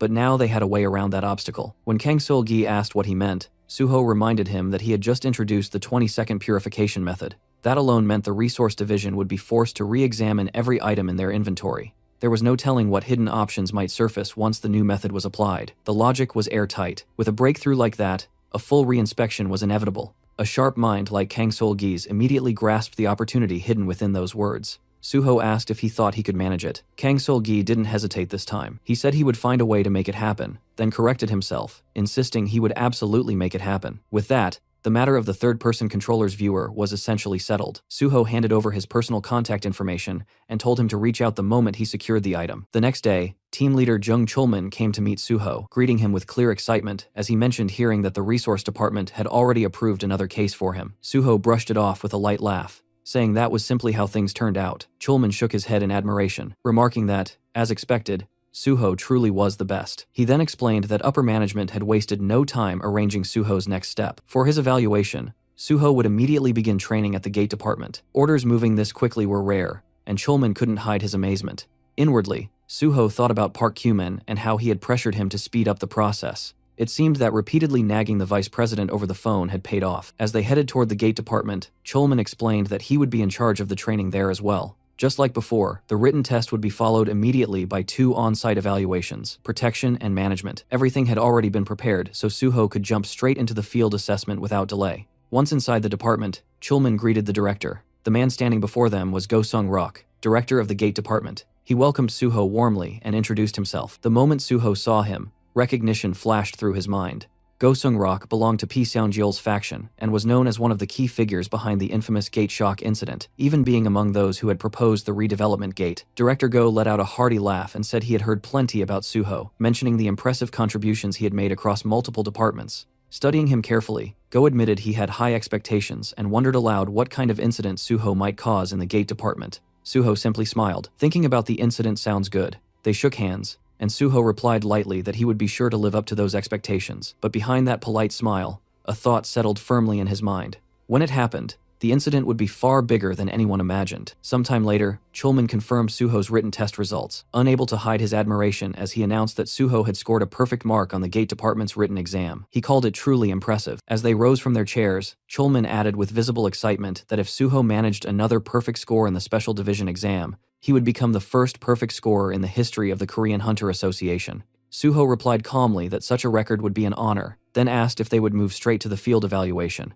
Chulman confirmed it immediately. For reference, he explained that he was the management team leader, meaning he would personally evaluate Suho this time. He then asked whether Suho knew which teams operated under the management department. Suho answered without hesitation. There was the management team, responsible for handling normal gates, the trade team, which negotiated and sold gate rights to the private sector, and the sealing team, tasked exclusively with managing sealed gates. Hearing that, Chulman gave him an approving nod and remarked that, as expected, Suho knew his stuff well. He then clarified that today's evaluation would focus specifically on managing a normal gate. As they walked down the corridor, Chulman casually asked if there was a particular gate Suho wanted to visit. Suho responded by asking whether anywhere was possible. The moment those words left his mouth, Chulman sensed something unusual. It sounded less like a question and more like confirmation. Narrowing his eyes slightly, he remarked that it seemed Suho already had a specific gate in mind. Then Chulman asked the question that suddenly mattered a lot more than it should have. It wasn't a sealed gate, right? Suho only let out an awkward laugh in response. That was enough. The realization hit Chulman instantly, and sweat began to form on his brow. Sometime later, the scene shifts to the Gangwon province. Suho and Chulman arrived at the gate Suho had personally requested. The enormous sealed gate stood quietly against the vast landscape. As they stepped out of the car, Suho thanked Chulman for allowing the visit, but Chulman dismissed it casually, saying that if it was Suho asking, there was no reason to refuse. Chulman then greeted the stationed officer, introducing himself and recalling the officer he is the person who called him before, and the officer welcomed them politely, and soon the two stood directly before the towering structure. Chulman explained that the internal checks had already been completed, but since it was still a sealed gate, they needed to remain cautious. He instructed Suho to conduct the evaluation quickly and return without unnecessary risk before signaling their entry on his tablet. The moment Suho stepped through the gate, the familiar sensation washed over him. The system quietly processed the environment, identifying its name, Valley of Iron, with an entry restriction for individuals below level 99 and a maximum capacity of 40 people. As Suho looked around, recognition settled in. Everything was exactly as it had been in his previous life. Standing beside him, Chulman asked if he was satisfied.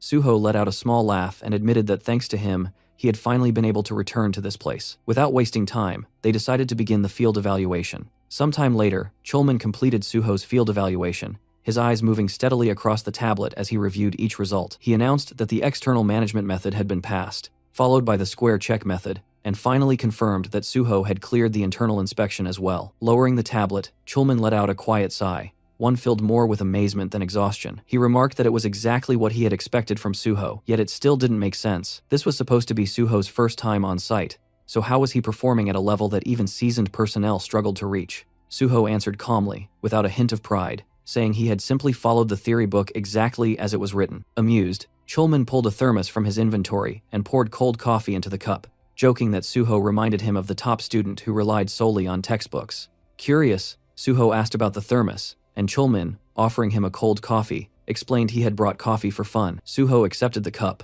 and soon the two sat together on the grass, quietly taking in the scenery. The view stretched endlessly, untouched by the crowded chaos of the outside world. Chulman remarked that gates often revealed sights no city could offer, which was why Chulman preferred the management division among all departments. When Suho asked whether that was still true despite the demanding work, Chulman smiled awkwardly and admitted every department believed theirs was the hardest. Still, as he gazed up at the sky with bright eyes, he said this place simply suited him. Suho immediately recognized the tone. It was the classic line Chulman used to lure rookies into the management division, a romantic pitch that happened to be Chulman's specialty. As Suho quietly sipped his coffee, he suddenly spoke up, addressing Chulman in a calm voice. He said he wanted to join the gate division. For a moment, Chulman thought he had misheard. His eyes widened as confusion washed over him. The statement had come completely out of nowhere, yet Suho continued as if it were the most natural thing in the world. He explained that he was fully aware of the rumors surrounding him, that he was some kind of prodigy being groomed by the special division, practically treated like royalty. Even Deputy Director P. Seung-yeol had been spreading that narrative. But the truth, Suho admitted, was that he wanted to work in the gate division far more than in the special division. He added that Chulman had been the first person he met after joining the association, and maybe that was exactly why the gate division felt more appealing. As he finished speaking, Suho gave an awkward, almost shy smile. Seeing that expression made Chulman's heart sink. Suho was openly expressing a sincere desire, yet there was nothing Chulman could realistically do to grant it. A bitter taste crept into his mouth. For a fleeting second, an absurdly dramatic thought crossed his mind. Was this what Romeo and Juliet must have felt like? After a long pause, Chulman resolved that if nothing else, he could at least offer a few comforting words, so the disappointment wouldn't cut as deeply. But before he could speak, Suho called out to him again, and asked whether, if there were a way for him to enter the gate department instead of the special division, Chulman would help. Chulman's eyes widened even further. What was Suho planning now? The seriousness in Suho's gaze made it clear this wasn't a joke. In the long run, he knew joining the special division might be the correct move, but right now, the gate department offered far more opportunities. If he went straight into the special division, he would likely spend his days chasing people rather than gaining the kind of growth he sought. After a heavy silence, Chulman asked if he truly meant it. Suho answered immediately, saying he wasn't in a position to joke about something like this. Chulman exhaled slowly and admitted that no matter how he looked at it, he couldn't yet see how he could help, but he asked Suho to explain his plan first. Suho agreed and said the idea was actually quite simple. Director Pai Seung-yeol was already making his intentions public, ensuring everyone knew he planned to bring Suho into the special division the moment training ended. Chulman had noticed it too. After all, they had witnessed it together. Chulman couldn't deny that. With years of public service behind him, he was more than capable of reading such signals. Suho continued, saying that if Director Pai had the authority to appoint personnel however he wished, then the answer was obvious: they would counter him with someone who held even greater authority. Chulman frowned, thinking it through. Officially, only 2 people in the association outranked a director. Slowly, a possibility formed in his mind, and he cautiously asked if Suho meant the vice president. Suho crushed his empty coffee cup in his hand, a sharp smile spreading across his face as he shook his head. Not the vice president. He was thinking of the big dog of the association, the president. Suho calmly explained that the association president was preparing to move into an even higher position, which meant he likely had little interest in the internal faction conflicts. But if those internal issues threatened his promotion, things would change. Chulman rested his chin on his hands, thinking it through before answering that the president would probably step in to resolve the matter himself. Suho nodded. Exactly. That was why he intended to move the president through media play. He suggested a headline, something dramatic enough to stir public curiosity: the Korean Hunter Association's Royal Talent and the Special Division. The mere idea made Chulman uneasy. Watching the scenery ahead, Suho continued, saying that if a so-called royal truly existed, and the standard path for such a figure was assignment to the special division, the outside world would erupt with noise. Chulman let out a long sigh, agreeing that it wouldn't just be noise. Sensational articles would flood the media every single day. Suho went on to explain that if, at that exact moment, he were assigned to the gate department instead of the special division, the controversy would disappear almost instantly, buried under a different narrative. Chulman admitted that it sounded ideal, but there was no guarantee the reassignment would land Suho in the gate department. That was precisely why Suho was asking for his help. Chulman paused, caught off guard, and asked what he meant. Suho explained that once controversy broke out, any department except the special division would have to take him. However, the management division and awakening division were both aligned with the vice chairman's faction, making them unlikely choices. That left only the resource department and the gate department, and he had no intention of going to the resource department. Chulman jokingly asked why not, but the answer was obvious. After his recent achievements, Suho would be pushed relentlessly for research results there and likely die from overwork. The gate department, on the other hand, belonged to Director Pai's line. Since Suho and Chulman already knew each other, they would probably station him there temporarily with plans to reclaim him later. Still, Suho said plainly that no matter what happened, he wanted to work with Chulman. Chulman laughed, remarking that Suho had been appealing to him for a while now, and asked if he was truly serious. Suho answered without hesitation that he didn't have anyone else in the association he felt close to. Inwardly, he knew his bond with Chulman wasn't what it had been before his regression. If he wanted that trust again, he needed to join the gate department and rebuild it quickly. Trying to lighten the mood, Chulman pointed out that everyone liked Suho and even reminded him that he had a fan club. Suho brushed it off, saying being liked and being close were completely different things. The attention only made him uncomfortable. Besides, his ultimate goal was to end the gates themselves. If he worked in the gate department, he could access them faster than anyone else, making it the most efficient path toward that objective. Chulman studied him for a moment before letting out a small laugh. He agreed to help as much as he could, but warned that he couldn't guarantee anything. The title of team leader sounded impressive, but it carried far less authority than people imagined. Suho simply laughed and said he trusted him anyway. Scratching his head, Chulman muttered that he wasn't anyone special, and told Suho not to place too much faith in him. But Suho only laughed again, repeating that he would trust him. Just then, Chulman pulled a cigar from his pocket and said he was going to smoke one. As he raised it to his lips, Suho casually added that aside from the gate department's usual romance strategy, choosing this place had been entirely his own decision. The comment startled Chulman, who quickly asked where Suho had heard about that. Suho replied that people had warned him not to fall for the scenery and sweet lines during the gate department exam. Clicking his tongue in regret, Chulman muttered that if he had known, he would have just taken Suho to a gate near Seoul instead. Suho rose to his feet, stretching slightly before admitting that he had genuinely wanted to come to the Valley of Iron, explaining that there was a rumor that if one killed the monster lion there, something incredible would drop. Chulman narrowed his eyes and asked where he had picked up such a rumor. Suho simply laughed brightly and answered that he had read it on the internet. The Valley of Iron had once been a public gate, freely accessible to hunters much like the famed Tower of Challenge, but everything changed with the sudden appearance of the monster lion. Recognizing the threat almost immediately, the association sealed the gate without hesitation. For a gate to remain public, several conditions had to be met. Entry needed to stay possible, monsters had to spawn continuously, and even if every creature inside was killed, the gate itself could not be cleared. The monster lion shattered all of those expectations. Not only had it appeared inside a gate restricted to level 99 or below, but the creature itself had already surpassed level 100. Despite being classified as a one-star monster, its overwhelming power destroyed the entire ecosystem within the gate.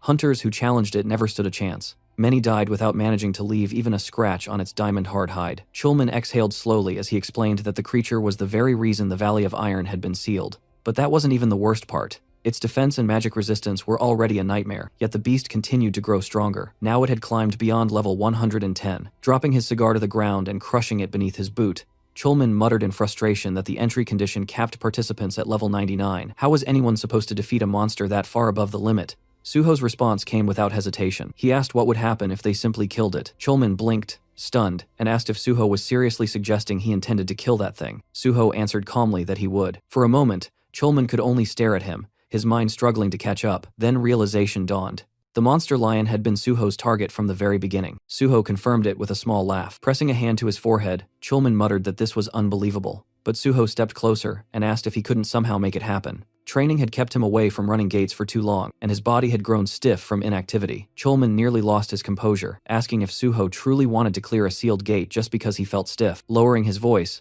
Suho said that was exactly why he was asking quietly. The formal procedures would be complicated, and more importantly, wasn't Chulman curious? Curious about what? Chulman asked. About how he fought inside a gate. Sweat slowly gathered along Chulman's brow as he studied Suho. Suho knew that look well. His true combat style had never been revealed publicly, and despite the path circumstances had forced him onto, Chulman had once been a proper player. The desire for battle still burned inside him far stronger than in most hunters. Suho suggested they think about it simply. As long as the result was good, the Korean Hunter Association rarely pressed questions about responsibility. If things became even slightly dangerous, he promised he would leave the gate immediately. Chulman questioned if that was a promise. Suho smiled and assured him it was. Chulman finally gave in. He admitted he wasn't the type to approve something like this, but because it was Suho asking, he would agree. Suho replied lightly that there was no way he could refuse, once Chulman put it that way. Then, almost casually, he asked what class Chulman belonged to now. Chulman explained that he had changed classes and was currently an archer,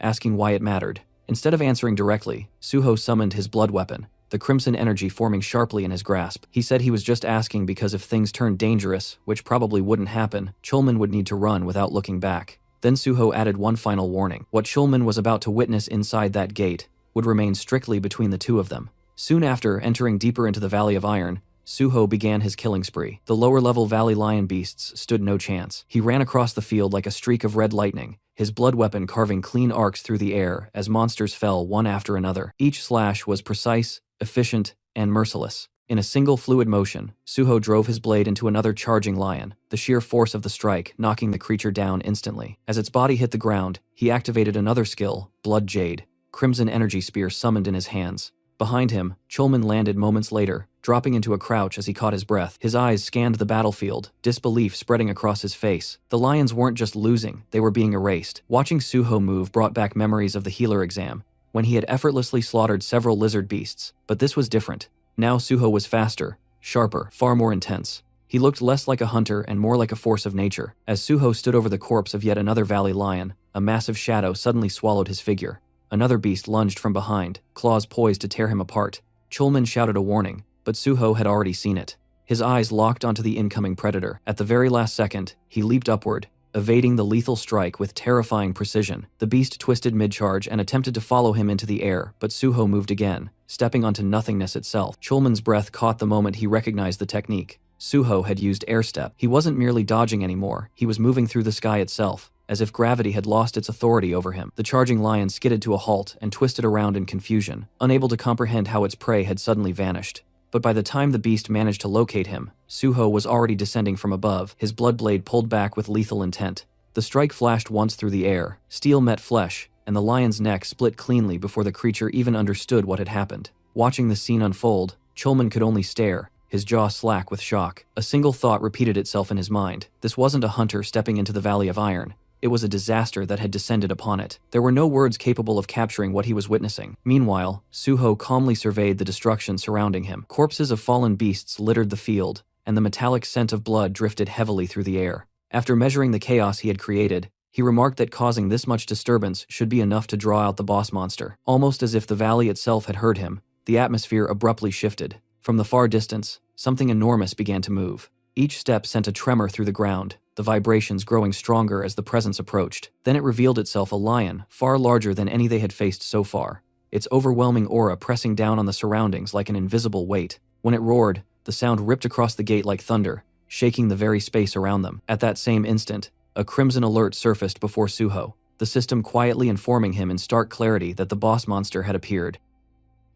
The monster lion stood high upon the rocky ridge, its massive frame silhouetted against the sky, while Suho waited below with his bloodied sword gripped firmly in his hand. The beast roared, its eyes blazing with fury, and at that moment the system quietly revealed its true strength level, 113. Seeing the number, Chulman froze, shocked to see the level the monster had risen again. His mind raced as he stared at Suho, wondering how someone still in double-digit levels could possibly defeat something like that. It didn't make sense. The gap was monstrous, yet a faint smile appeared on Suho's face. He calmly judged the difference, thinking that a 40-level gap was still manageable. Then he shouted toward Chulman, telling him to keep his distance so he wouldn't get caught in the boss monster's attack range. From that point on, Suho warned he wouldn't be able to watch over him. To Suho's surprise, Chulman had already moved several kilometers back, shouting that he understood and telling Suho not to worry about him. For a moment, Suho blinked in confusion, wondering when Chulman had gotten that far away. Then it clicked. As expected of someone nicknamed Spinwheel, his judgment was quick and precise. From behind Suho, the monstrous lion continued to watch him, its throat emitting a low, guttural gurgle. Suddenly, it snapped, unleashing a deafening roar that activated its boss-level fear. The resulting shockwave sent violent gusts of wind toward Chulman, stirring up clouds of dust and debris. Meanwhile, Suho remained perfectly still in front of the beast. His system indicated that, due to the dragon blood effect, the fear failed to apply to him. Suho simply smiled. He remarked that he was just getting hot from moving around, and that the roar had actually cooled him off. Pointing a finger at the lion, he signaled the beast to come at him. Taking this as a direct challenge, the lion instantly stepped forward. Suho cancelled his blood weapon summon, noting that those blades would be useless against such a monster. Instead, he summoned his ghost shadow spear. He gripped the weapon and prepared to throw it, musing with a smile that he wanted to see for himself just how tough the creature's famous, diamond-hard hide truly was. With a surge of full force, he launched the ghost shadow spear. The blade tore through the air, aiming straight for the beast's head. Realizing the attack was imminent, the lion braced itself for defense. The moment the shadow spear struck its forehead, the weapon split apart, proving the monster's hide was far stronger than the attack. Suho watched, amazed by the sheer toughness of the hide. Having successfully defended against the strike, the lion stood its ground, its eyes bloodshot as it bared its razor-sharp fangs and teeth. It was then that Suho realized the truth. This was indeed the Nemean lion. The Nemean lion, the first of the 12 labors, completed by the legendary demigod Hercules. Just as in the myth, defeating this beast grants one of Hercules' powers. In other words, this was the qualification test to become a Hercules candidate. Suho reflected on his previous life, remembering a hunter named Bless who had completed the 12 labors faster than anyone else. Bless was a man of justice and action, a good friend who had taught Suho much about the nature of Hercules' power. Sorry, Bless, Suho thought, but this time, I'm not leaving it to someone else. I'm taking Hercules' power for myself. He activated his blood skill, clenching his fists as blood swirled and solidified around his arms. The system announced the summon: blood weapon, blood gauntlets. The crimson armor encased him from shoulder to fist, just as the lion charged with blinding speed and murderous intent. From the background, Chulman shouted a desperate warning, reminding Suho that close combat was suicide against a beast that possessed the ultimate spear and shield in its claws and hide. Chulman's desperate pleas for Suho to avoid a frontal assault went unheeded. As the lion closed the distance and reared up to deliver a crushing blow with its massive claws, Suho stood his ground. Instead of retreating, he reached out and caught both of the beast's paws in midair. The lion's eyes widened in sheer shock. It began to tremble as it realized it could not overpower Suho's grip. Suho observed that while the claws were undeniably powerful, they were ultimately useless if they couldn't even graze his skin. As the beast continued to strain against him, Suho let out a smirk and decided to test if his own strikes would prove more effective. With a surge of immense strength, he shoved the lion back using his blood gauntlets, forcing an opening. He stepped forward, anchoring his weight for a decisive assault. The monster attempted a frantic counterattack, swinging wildly, but Suho vanished from its field of vision with a sudden leap. Channeling his focus into his fist, Suho delivered a cataclysmic punch into the monster's flank. The impact sent the lion hurtling through the air until it smashed into the rocks, shattering the mountainside. The force was so absolute that it left a trail of destruction in its wake, ending with the beast collapsed and buried in the rising rubble. Despite the brutality of the assault, the lion rose once more, its body remarkably free of even a single scratch. Suho watched the beast with a light smile, though a bead of sweat traced down his face. He marveled at the fact that a strike delivered with his full strength had barely seemed to register. Realizing that blunt force would not suffice, he decided to shift his approach. Suho dashed forward with blinding speed, his blood gauntlet still active. Before the beast could react, he pivoted sharply, moving to its right side and slipping behind its thick mane. He lunged for the monster's neck, determined to grapple it if he could not break it. He climbed onto the lion's back, locking in a powerful hold while the creature began to thrash violently in resistance. Suho recalled the myth of Hercules, who, unable to pierce the hide, had eventually subdued the beast through strangulation. Adopting that same strategy, Suho maintained a relentless grip while the lion used every ounce of its strength to shake him off. A mixture of thrill and excitement surged through him as he steeled himself, mentally declaring that there would be no tapping out until the very end. In a desperate attempt to break the hold, the boss monster unleashed its fierce skill, but Suho's dragon blood intervened once again, nullifying the effect. The lion began a frantic rampage through the mountains, slamming its back against the stone walls in an effort to crush its rider. Suho tightened his grip even further, knowing that if he lost his hold for even a second, there would not be another opportunity. He clung to the beast's neck as it smashed into cliffs and outcroppings, refusing to be dislodged. From the background, Chulman watched the struggle with his mouth agape, shouting words of encouragement and urging Suho to hold on just a little longer. Though his stamina was rapidly draining, Suho kept his grip firm until the beast finally began to lose consciousness. After a grueling chokehold, the lion finally collapsed. The moment the beast was defeated, Chulman rushed forward. His eyes widened as a system window appeared in the air, announcing that the ruler of the Iron Valley had been defeated. Chulman let out a cheer of pure happiness and called out to Suho with a triumphant smile to check if he was all right. Exhausted and hazy, Suho lay down on the ground beside the fallen monster as the system declared him the MVP of the gate clearance. Once the battle had concluded, Suho drove his ghost shadow spear into the ground beside the Nemean lion's corpse, intending to let the weapon absorb the fallen beast's shadow. He addressed the spear by the name Yongcheng, urging it to feed well. The ghost shadow spear reacted instantly, and a system notification confirmed that it was absorbing the shadow and becoming enhanced. Suho mused that the weapon was like an expensive pet to maintain, expressing his hope that this would be the final feast needed to reach the third stage together. He then accessed his system window to distribute his 2 bonus stat points into strength. Just as he finished, Chulman arrived and gave him a triumphant thumbs up. Chulman reported that the other lions had vanished along with the boss, confirming that the gate had been perfectly cleared. Suho laughed, offering praise for their combined efforts. but Chulman insisted that Suho had carried the entire burden. He then asked, with lingering disbelief, how Suho had even found the courage to face such a beast head-on. Suho calmly explained that he had read about the technique in a martial arts novel a long time ago. He recalled a scene where an indestructible enemy was subdued through strangulation, and decided to apply that same logic. Chulman stared at him in disbelief, questioning if he had truly bypassed a professional strategy guide in favor of a fictional story. Suho merely remarked that such novels often contained the wisdom of life. While Chulman privately wondered if his companion was a bit unhinged, Suho realized he was being judged. He noted to himself that being perceived as a bit crazy was far better than admitting he had seen the solution in a past life. Suho then expressed his gratitude to Chulman for the opportunity to clear the sealed gate. Chulman deflected the thanks, insisting that he and the citizens should be the ones thanking Suho for saving the taxpayers' hard-earned money. Watching him, Suho reflected that Chulman was likely the only person who genuinely cared for the country and its people in such a selfless way. He knew that if news of the gate clearance broke, most others would only be interested in lining their own pockets with the loot. He then pointed toward the lion's corpse and asked the team leader if he could collect its byproducts. Under current regulations, loot from gates cleared by civil servant hunters technically belonged to the state. While Suho knew these laws would eventually be overturned during a massive reform of the Great Hunter Association, the restrictive rules were currently in full effect. However, he had no intention of handing over the Nemean lion's remains. Rather than deceiving Chulman, he chose to be direct, valuing their mutual trust over the materials themselves. Chulman took a moment to consider the request while looking at the massive corpse. He eventually gave Suho his blessing to take the byproducts. When Suho pointed out that the rules strictly prohibited it, Chulman noted that since Suho was still a probationary civil servant and not yet an official employee, there was some wiggle room. He turned away with a joking remark, claiming that since he had been running far away at the time, he couldn't possibly have seen anyone collecting loot. Suho laughed and thanked him for the gesture. The system soon issued a notification. The Ghost Shadow Spear had completely absorbed the Nemean lion's shadow, and its mana supply was now sufficient. The weapon underwent an enhancement, awakening a portion of its consciousness. Observing the system window with a smirk, Suho felt a wave of satisfaction at the breakthrough. The panel displayed the Ghost Shadow Spear's new rank as S+, noting that with its third stage consciousness awakened, all its abilities had been significantly enhanced. Most notably, it could now use Shadow Spear S, a skill allowing for an unconditional piercing strike against any target covered in shadows. Suho recognized the technique as Shadow Pierce, one of the Spirit King's primary abilities which he had utilized extensively in his previous life. The spear's consciousness was divided into 5 total stages,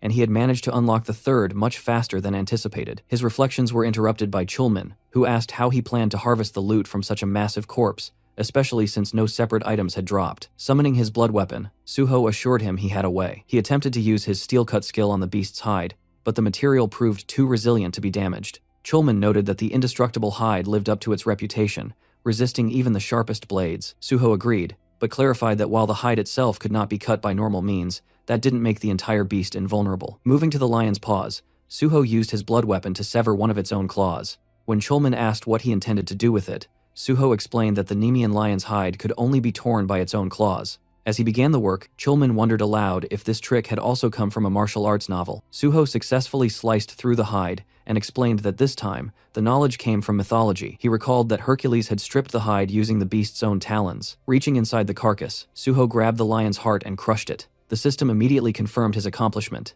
He had completed the first of the hero's 12 labors. He was granted the qualification to wield the power of Hercules, and received a new trait, Hercules Candidate. For achieving such a legendary feat, the system also rewarded him with 10 bonus stat points. The system provided detailed information regarding the Hercules Candidate trait, explaining that Suho had met the minimum qualifications to obtain the hero's power. It noted that among all candidates, only the first to accomplish the 12 labors would become the true Hercules. While holding this trait, Suho will gain a 100% increase in bonus attack power for bare-handed combat, swords, blunt weapons, and bows. Observing his system window, Suho noted that more options would be added as he completed each labor. He reflected on the fact that he hadn't even reached a 1-star rank yet, but already possessed dual traits. Looking at the harvested hide and claws, he realized he had also secured incredibly rare materials. Chulman asked if the hide and claws were the only items worth taking, and Suho confirmed they were. When Suho suggested they head out, Chulman cautioned that they needed to prepare their excuses, as it was likely total chaos outside.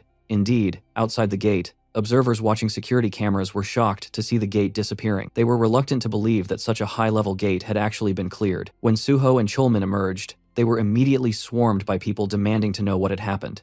Chulman had explained to the administrators that they were suddenly attacked and that Suho had fought desperately to ensure their escape. He claimed they were in such a rush to survive that they hadn't been able to collect any loot. Later, Suho thanked Chulman for his help, noting that they had managed to slip away without raising suspicion. Chulman noted that as the person in charge, he would handle the remaining formalities. As they moved toward the car, he warned that the incident might cause the gate department to change its tradition of letting hunters choose their own gates. Suho thought of Park Kyuman, deciding that if public opinion shifted, he would have to pull some strings to ensure they could still select their assignments, excluding sealed gates. Suho expressed his regret that a precious department tradition might disappear because of him. Chulman assured him he wasn't trying to make him feel guilty. He explained the difference between a corporate employee and a civil servant, noting that while a company pursues profit, a group that doesn't need to generate profit like civil servants or the military unconditionally prioritizes its own safety. He cited an example of a military ban on cup noodles simply because one soldier got sick, calling it a way for officers to avoid risk since they had nothing to lose.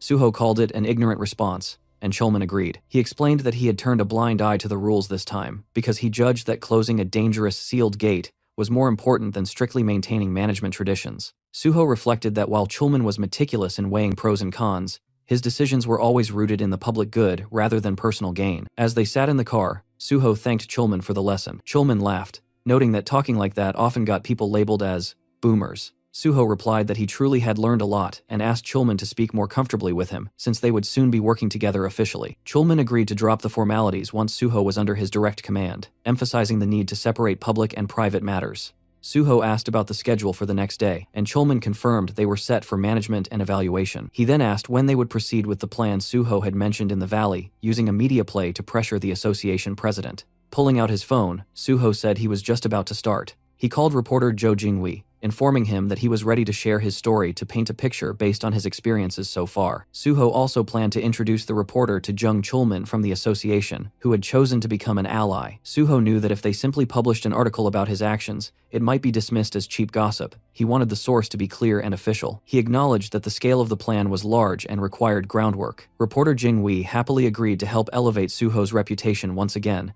and asked when the article should be released. Suho replied that he wanted the world to know before he went to work the next day. He knew this article wasn't just about getting into the gate department, it was a necessary foundation for keeping Pisang-yeol in check later on. Later that evening, the scene shifted to Suho's safe house. Giwon was lounging on the massive sofa with his laptop open, scrolling through the latest article that had just been published. The headline, written by reporter Jo Jingwei, covered Suho's newest feat, and the internet was already exploding with reactions. Comments poured in non-stop, filled with followers praising him and congratulating him on defeating the monster lion. Watching the flood of responses, Giwon leaned back and muttered that the reaction was as intense as ever. Just then, Suho stepped out of his room. Giwon immediately looked up and asked how he had managed to kill the monster lion when even elite raid teams had failed. While talking, he swung his hands in the air like swords, jokingly demonstrating how Suho must have slashed it down. Suho simply shook his head and calmly replied that he hadn't used a sword at all. He had defeated it in hand-to-hand combat. The answer stunned Giwon. He blinked and asked if Suho meant actual martial arts, wondering if he was joking, but Suho confirmed it casually, explaining that he had finished the fight with ground combat. As he walked over to the window, his thoughts drifted to the report he had already sent to Chief Pisang-yeol before the article went public. With that done, Pai wouldn't be able to nitpick about the incident afterward. Now the next step was informing Park Kyuman. Suho took out his phone and called the vice president, asking if he had seen the article about him that day. Park Kyuman replied that he had already confirmed the news through military reports as well. Suho then mentioned that the rumors about him being royalty of the special division had probably reached him too, along with the expectation that he would start as a deputy team leader there once training ended. From the other end, Park Kyuman said it would actually be strange if he didn't know about it, then asked why Suho was bringing it up. Suho replied by asking if Park Kyuman would be fine with him joining the special division. The vice president grew suspicious and demanded to know what he was trying to imply. Suho explained that he was planning to put pressure on Pisang-yeol. Soon an article would circulate about the so-called special division royalty, and to the public it would look like a corruption scandal involving power-based appointments. Pisang-yeol himself might not care about public opinion, but the association president certainly would. After a moment of silence, the vice president asked if Suho wanted him to persuade the president to send him somewhere else instead. Suho confirmed it and told him to simply place him in the gate department. At the same time, Park Kyuman should stay close to the president, offer advice, and slowly build his own influence. Suho added that he would prepare several proposals to help strengthen that position. While speaking, Suho thought quietly to himself that Park Kyuman was only a temporary piece on the board. One day he would discard him, but for now he was far too useful to waste. On the other end of the call, Park Kyuman asked what kind of proposals Suho was preparing. If he knew in advance, he could start dropping hints to the president. Suho simply replied that he would explain everything when the time came, and that he would contact him again soon. As soon as the call ended, the door to one of the rooms suddenly burst open. Haewon rushed out, jumping with excitement and shouting for Suho. Both Suho and Giwon turned in surprise. Haewon stood there, drenched in sweat, breathing heavily, but his face was glowing with triumph. Clutched tightly in his hand was a blue stone. Between gasps, he proudly announced that he had finally done the slime stone synthesis. The system panel appeared before Suho, displaying the information of the newly completed item. The blue stone in Haewon's hand was identified as Meta Slime Stone, an S-grade item. Its description explained that it was a body fragment of the Meta Slime, often called the Ultimate Slime. Meta Slimes were known as the embodiment of regeneration, composition, and expansion, a material so rare that most people only heard about it in theory. Seeing the result, Suho praised Haewon, telling him he had truly worked hard. Haewon's eyes watered as he complained that all he had done for days was synthesize. Other than eating, sleeping, and going to the bathroom, he hadn't stopped working once, even admitting that he had continued synthesizing while taking a dump. Suho chuckled and kept patting his shoulder, repeating that he had done well. Then he asked if Haewon's level had gone up during the process. The question instantly brightened Haewon's face, and he proudly answered that it had.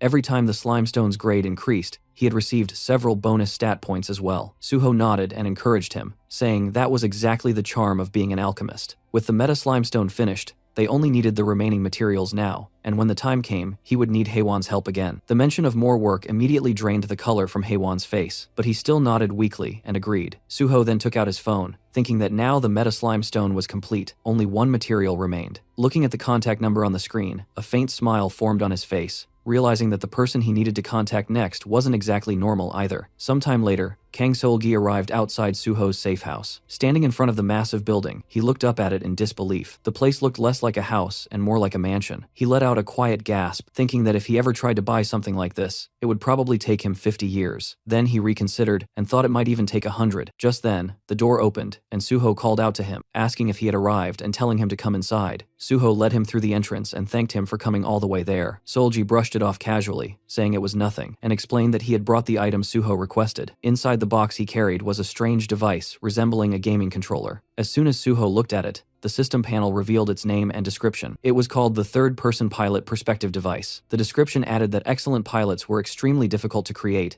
and even harder to preserve, as most of them died alone alongside their machines on the battlefield. Suho examined the device and thought that, judging from that rather unfriendly description, it really was a piece of triple-type technology. Taking the box into his hands, Suho praised Seol-gi for finding it and said he had done good work. Seol-gi replied that he had only followed orders from above and earned his share of the work. He explained that while testing Suho's newly discovered 20-second purification method, the device's curse option had suddenly activated. Because of that, he had written a report stating that the item had to be destroyed. Suho nodded approvingly, saying that was exactly what he expected from the deputy team leader. Then he suggested they immediately proceed with removing the Mega Crusher. Hearing that, Kang Seol-gi brightened instantly and eagerly agreed. Suho guided him deeper into the house, eventually leading him to an underground area. Seol-gi looked around in shock, realizing the mansion even had a basement. Suho then instructed him to sit on the mechanical chair placed in the center of the room. The moment Seol-gi sat down, the chair locked him firmly in place, making him panic. Suho calmly told him that it might hurt a little. He explained even removing a tumor from the body was painful, and the Mega Crusher had been occupying his entire lower abdomen. Standing over the now frightened Seol-gi, Suho explained that the Mega Crusher's parasitism skill caused abnormal status effects within its host. He planned to separate it using a recovery skill that could treat such conditions. In his mind, Suho briefly considered another possible method, feeding the device to a steel-eating Bulgasari, but he dismissed it immediately as far too dangerous. Instead, he moved beside Seol-gi and announced that the procedure would begin. Seol-gi nervously asked if anesthesia wouldn't be used first. Suho casually replied that he had indeed called an anesthesia specialist and that he would introduce him right away. Without another word, he struck Seol-gi sharply on the back of the neck, knocking him unconscious instantly. Suho sighed and remarked that possessing and using anesthetics without permission was illegal, so this was the only option. He then removed Seol-gi's jacket and lifted his shirt, revealing the grotesque mechanism embedded in his abdomen, the Mega Crusher. Looking at the device, Suho noted that with the host unconscious, its activity had slowed down, declaring that the surgery would now begin. A soft blue light gathered in his hands as the system indicated the skill, Recovery, had been activated. Suho pressed the glowing energy against the Mega Crusher. He muttered that if the device evolved any further in the future, ordinary recovery skills would no longer work on it. If Kang Seol-gi had revealed his condition earlier in Suho's previous life, the devastating molecular incident might never have happened. Still, that disaster had at least allowed researchers to discover numerous item combinations involving the device. Sensing danger, the Mega Crusher suddenly began reacting violently to Suho's skill. Kang Seol-gi's entire body trembled, though the mechanical chair held him firmly in place. Suho observed that if the host had been awake, the scene would have turned into complete chaos. He added quietly that it would hurt, but the device had to be removed quickly, and Solgi should actually feel lucky to be unconscious. As Suho intensified the recovery skill, the Mega Crusher began emitting harsh mechanical noises. Suddenly, the device tore itself free from Solgi's abdomen and lunged straight towards Suho. Suho sidestepped the attack smoothly, allowing the object to fly past him and crash onto the floor behind. The device turned toward him, producing distorted mechanical sounds, but within moments, its energy faded, and it reverted into a seemingly harmless item. The system classified it as a B-grade artifact, describing it as advanced technology from another world, capable of grinding any item. Suho crouched down and picked it up. He commented that the moment the Mega Crusher left its host, it always pretended to be a normal item. He smiled slightly and said that it was quite an amusing thing and that he would make very good use of it.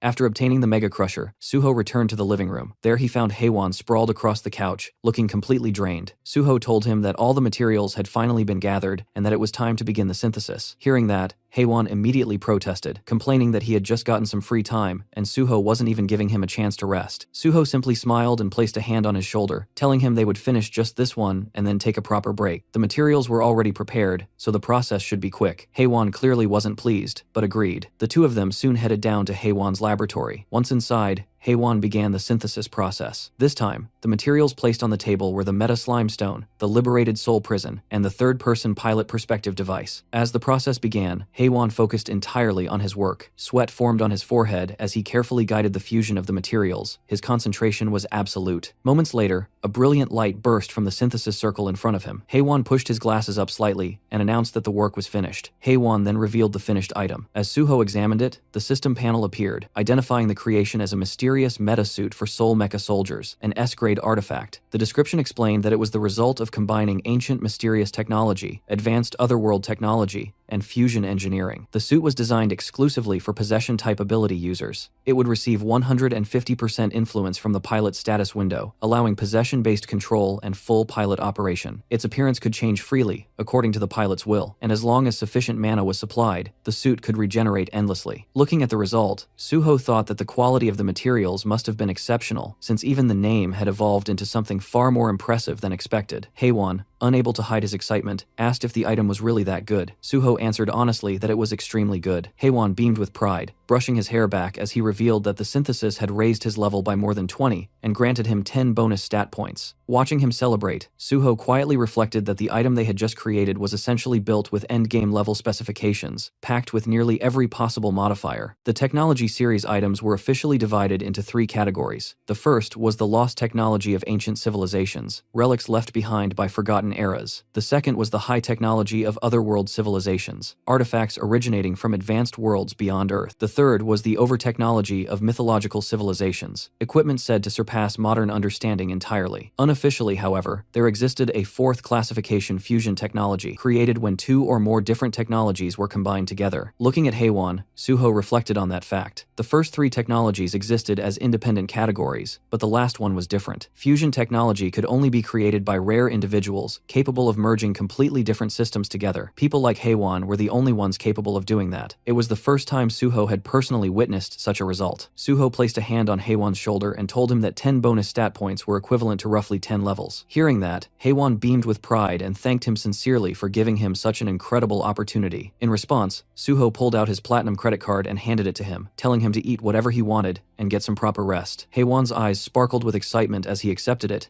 and happily thanked him again. Meanwhile, down in the underground basement, Kang Solgi slowly began to regain consciousness. He suddenly woke with a sharp gasp and immediately looked down at his stomach. When he realized that the Mega Crusher was gone, disbelief spread across his face. Just then, Suho arrived and calmly greeted him, saying that the treatment had gone well and asking how his body felt. Overwhelmed, Kang Solgi immediately dropped to his knees in front of him, thanking him desperately and saying he would never forget this kindness. Suho simply brushed it off, replying that he had only helped in exchange for compensation. But Kang Solgi shook his head, still filled with gratitude. Even if money was involved, he said, patients still thanked their doctors. Suho had approached him first and saved him when he had no one else to rely on. To him, Suho was nothing short of a lifesaver. Suho laughed lightly and told him that if he felt that way, then he should take good care of him while they were both working at the association. Kang Solgi immediately agreed, promising that he would help Suho with anything he could. Watching him, Suho quietly thought that in the resource department, he had successfully recruited someone worth nurturing. Once Pisangyeol's faction was pushed out, this man would become extremely useful. The groundwork was already mostly finished. The next day, the scene shifted to the Korean Hunter Association headquarters. Outside the building, reporters had completely swarmed the entrance. Cameras, microphones, and broadcasting vans filled the area as journalists waited eagerly for Suho to appear and give an interview about his clearing of the Valley of Iron Gate. But what they didn't realize was that Suho had already arrived. Using a concealment skill, he moved quietly through the crowd, slipping past the reporters without anyone noticing his presence. As he walked toward the building entrance, he briefly thought that he was sorry for disappointing them today, but he would soon give them even better material to report on. Once inside the association building, Chulman was the first to notice him. Suho greeted him with a casual good morning, and Chulman returned the greeting while looking slightly surprised. He pointed out that reporters were completely covering the entrance outside, yet Suho had somehow made it in anyway. Suho simply replied that he had managed to avoid them and slipped inside. Chulman frowned slightly and commented that the reporters outside didn't look like the kind of people who could be avoided so easily. The two of them stepped into the elevator together. While the doors closed, Suho asked if Chulman was starting his training with the detection department that day. Chulman confirmed that he was, explaining that he only needed to meet the department chief before beginning the evaluation process. Soon after, they met the chief of the detection department,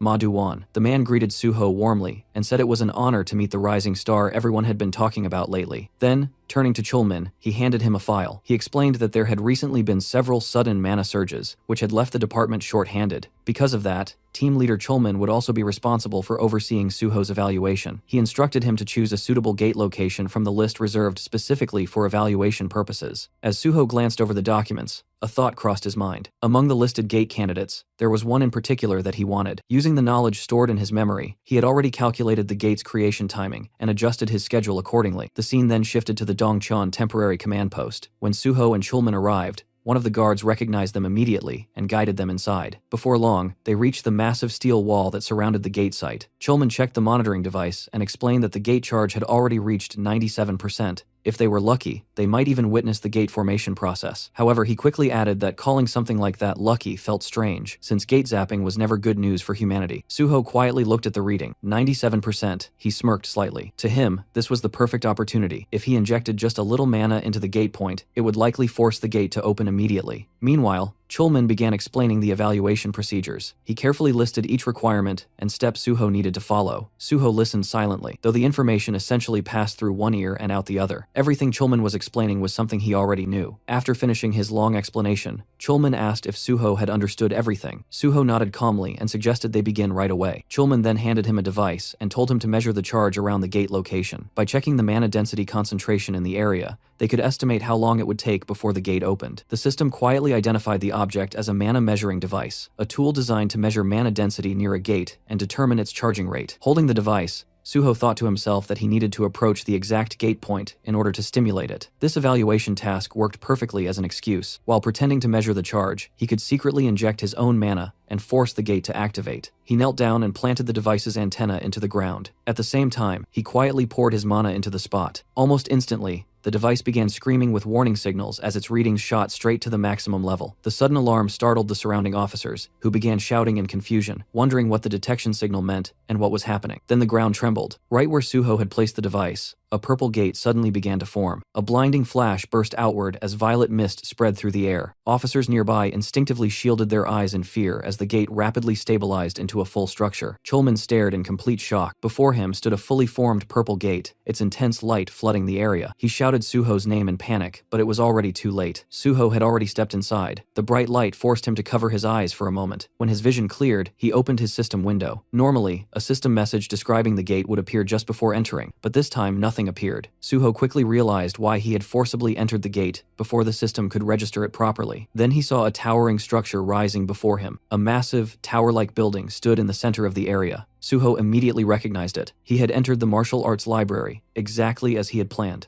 In his previous life, this sealed gate had eventually been cleared by the legendary martial king, Gu Taixu. The man was known as the true king of martial arts, a master capable of overwhelming opponents in hand-to-hand combat regardless of style. The ultimate technique that had made Gu Taixu famous was hidden inside this very tower. Suho recalled that Gu Taixu had been one of the 5 strongest swordsmen he had ever encountered. Even in previous life, Suho had never managed to defeat him, but this time would be different. This time, he would obtain that technique for himself. Staring at the enormous tower ahead, Suho began walking toward it and calmly declared that he was going in. Meanwhile, outside the gate, Chulman stood frozen in shock, shouting Suho's name as panic spread through the command post.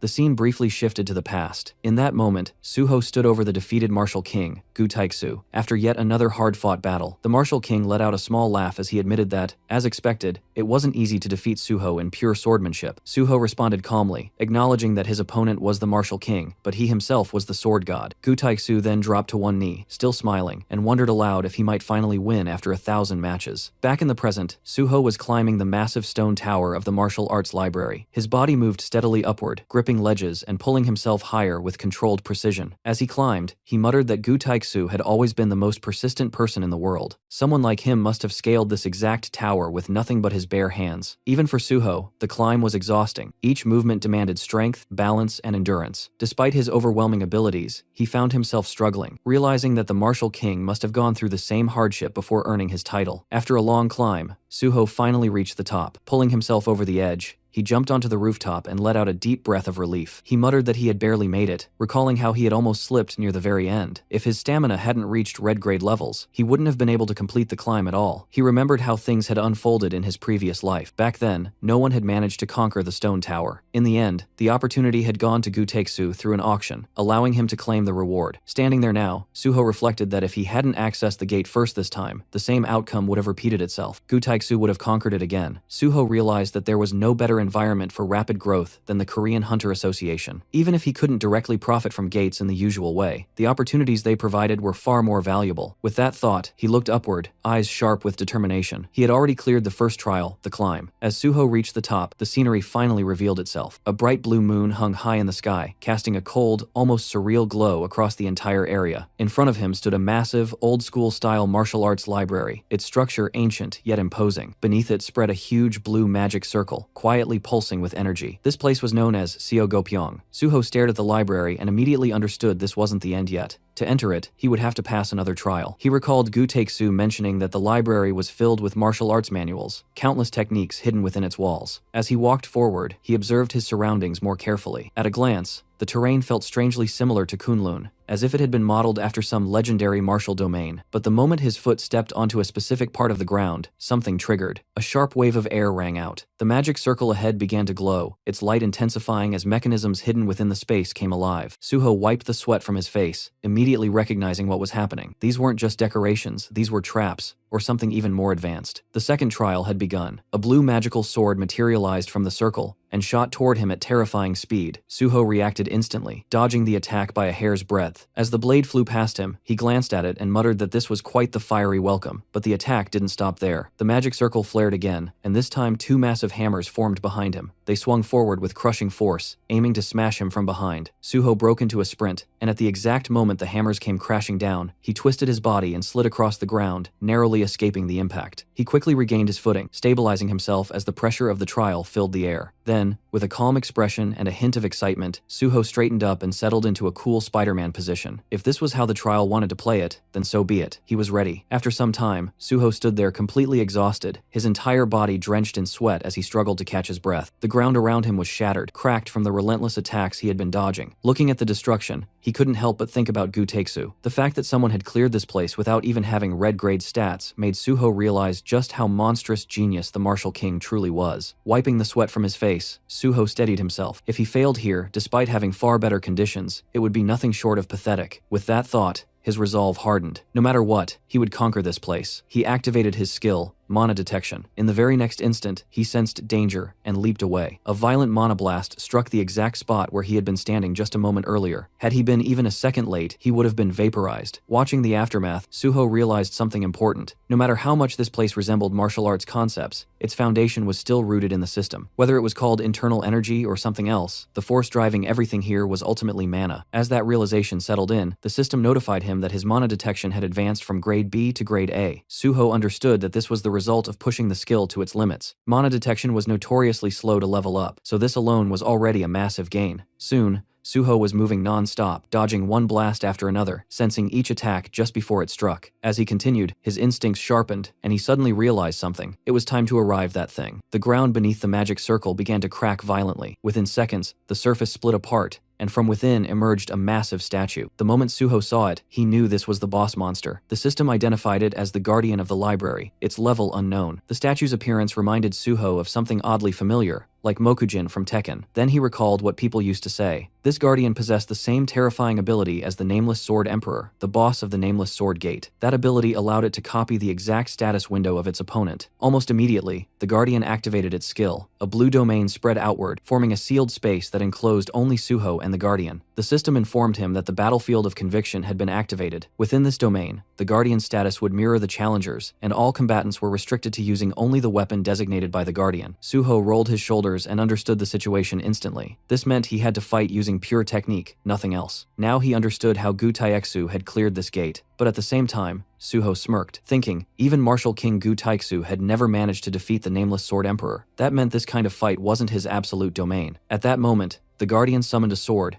and the system confirmed that the designated weapon was a sword. For Suho, known as the Sword God, there couldn't have been a better outcome. He summoned his blood weapon and pointed it toward the guardian, asking if this would suffice. The statue silently took its stance in response. For a brief moment, the world grew still. Then the guardian moved. It launched itself forward in a single burst of speed. Suho stepped in as well, deciding to end the fight immediately. Crimson energy surged through his body, his aura flaring as his power condensed into a single decisive strike. The next instant, their swords clashed. Just a single exchange. Suho passed through the guardian, moving behind it as if the strike had already ended before it even began. For a moment, both figures stood still. Then, with a clean sound, the guardian's sword split apart. The statue froze, as if unable to comprehend what had just happened. Slowly, it turned towards Suho, and then bowed. The system announced that the guardian of the library had admitted defeat. The gate had been cleared, and the MVP of the conquest was on Suho.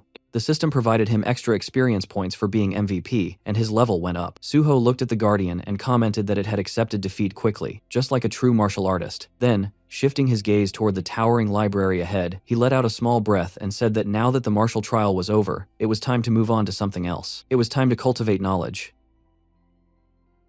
As Suho approached the entrance of the towering library, a system notification quietly appeared, welcoming him to the Library of Martial Arts. The moment he stepped inside, another message followed, informing him that by defeating the gatekeeper, he was qualified to receive 1 volume of knowledge from the library. Suho looked at the notification and let out a satisfied laugh. Just as Gu Taixu had once said, the knowledge obtained here depended on how many guardians one defeated. And this knowledge wasn't just information, it meant skills. Standing before rows of ancient books, Suho saw the system categorize them into 3 groups: swordsmanship, footwork, and miscellaneous techniques. He murmured the categories under his breath, briefly considering them. Miscellaneous techniques sounded unimpressive at first glance, almost like a collection of useless tricks, but Suho knew better. That category was anything but trivial. Without hesitation, he chose it. The system confirmed his selection, and Suho immediately stated that this was the true core of the library. Moments later, another notification appeared, informing him that he had acquired a new skill, Acupoint Strike, Grade B. The details unfolded before his eyes. It was a mysterious martial art from Muram, allowing its user to perceive the major acupoints of the human body. By accurately striking these points, one could trigger unique effects specific to each acupoint. Unlike conventional offensive techniques or movement skills, this ability operated on an entirely different principle, which was why it was classified under miscellaneous techniques. Suho stood there, absorbing the information. Acupoint techniques were commonly seen in martial arts novels, but in reality, they were incredibly rare, something that could only be obtained in a place like this. As he processed the skill, the books around him suddenly began to glow with a golden light. One by one, they started fading away, dissolving into nothingness. Watching the scene, Suho realized that the library itself was disappearing now that he had claimed its knowledge. Then, in front of him, a scroll materialized out of thin air. The system informed him that he had obtained an item Archive Painting, Grade S. At that moment, Suho understood. The entire library had been condensed into a single painting within that scroll. As Suho held the scroll in his hands, the system displayed its details. The item, Archive Painting, was described as a painting containing the entire library of martial arts, passed down only to those who had defeated its keeper. It further stated that on nights of the full moon, the holder could return to the library once again. Suho looked at the scroll quietly, understanding its value. The Library of Martial Arts wasn't something that ended with a single visit. It was a place that could continue offering growth. With a faint smile, he thought that he would return again when the full moon rose. Then his thoughts shifted. It was time to stop making Chulman worry and head back. Meanwhile, Outside the gate, tension had been building for quite some time. The officers stationed at the site were growing increasingly uneasy. Some began murmuring that it had already been too long since Suho entered, wondering if they should be preparing a backup request. Among them, Chulmin was the most restless. He clutched his head, clearly shaken, muttering that this was driving him insane. In his mind, he kept replaying what had happened, Suho being pulled into a gate caused by a mana runaway, entering a completely unknown space with zero information. The uncertainty gnawed at him. His thoughts spiraled into worst-case scenarios. A gate with no data, filled with unpredictable dangers. What if something had gone wrong? For a moment, he even imagined Suho dead. Unable to calm himself, Chulmin clasped his hands together and silently prayed, hoping Suho would come out safely. Then suddenly, one of the officers shouted. Everyone turned at once, watching as the structure began to destabilize. Someone yelled that the gate line was breaking and wondered if it meant the gate had been cleared, and at that exact moment, Suho stepped out. He looked around casually and remarked that quite a crowd had gathered. The moment Chulmin saw him, he rushed forward without hesitation, a mix of anger and relief flooding his expression. He grabbed Suho and demanded to know what had happened, shouting about how worried he had been and how reckless it was to suddenly enter a gate like that. Suho calmly explained that there had been a mana runaway, so it couldn't be avoided. He added that, fortunately, the gate hadn't been too difficult, so he managed to come out safely. Hearing that, Chulmin let out a long breath of relief and grabbed Suho's shoulder, saying how thankful he was that nothing had happened. Suho apologized for causing trouble, but then immediately asked what would happen to his field evaluation now. Chulmin stared at him for a moment, almost speechless, and asked if that was really what mattered right now. The important thing was that he had come back alive. Suho agreed on the surface,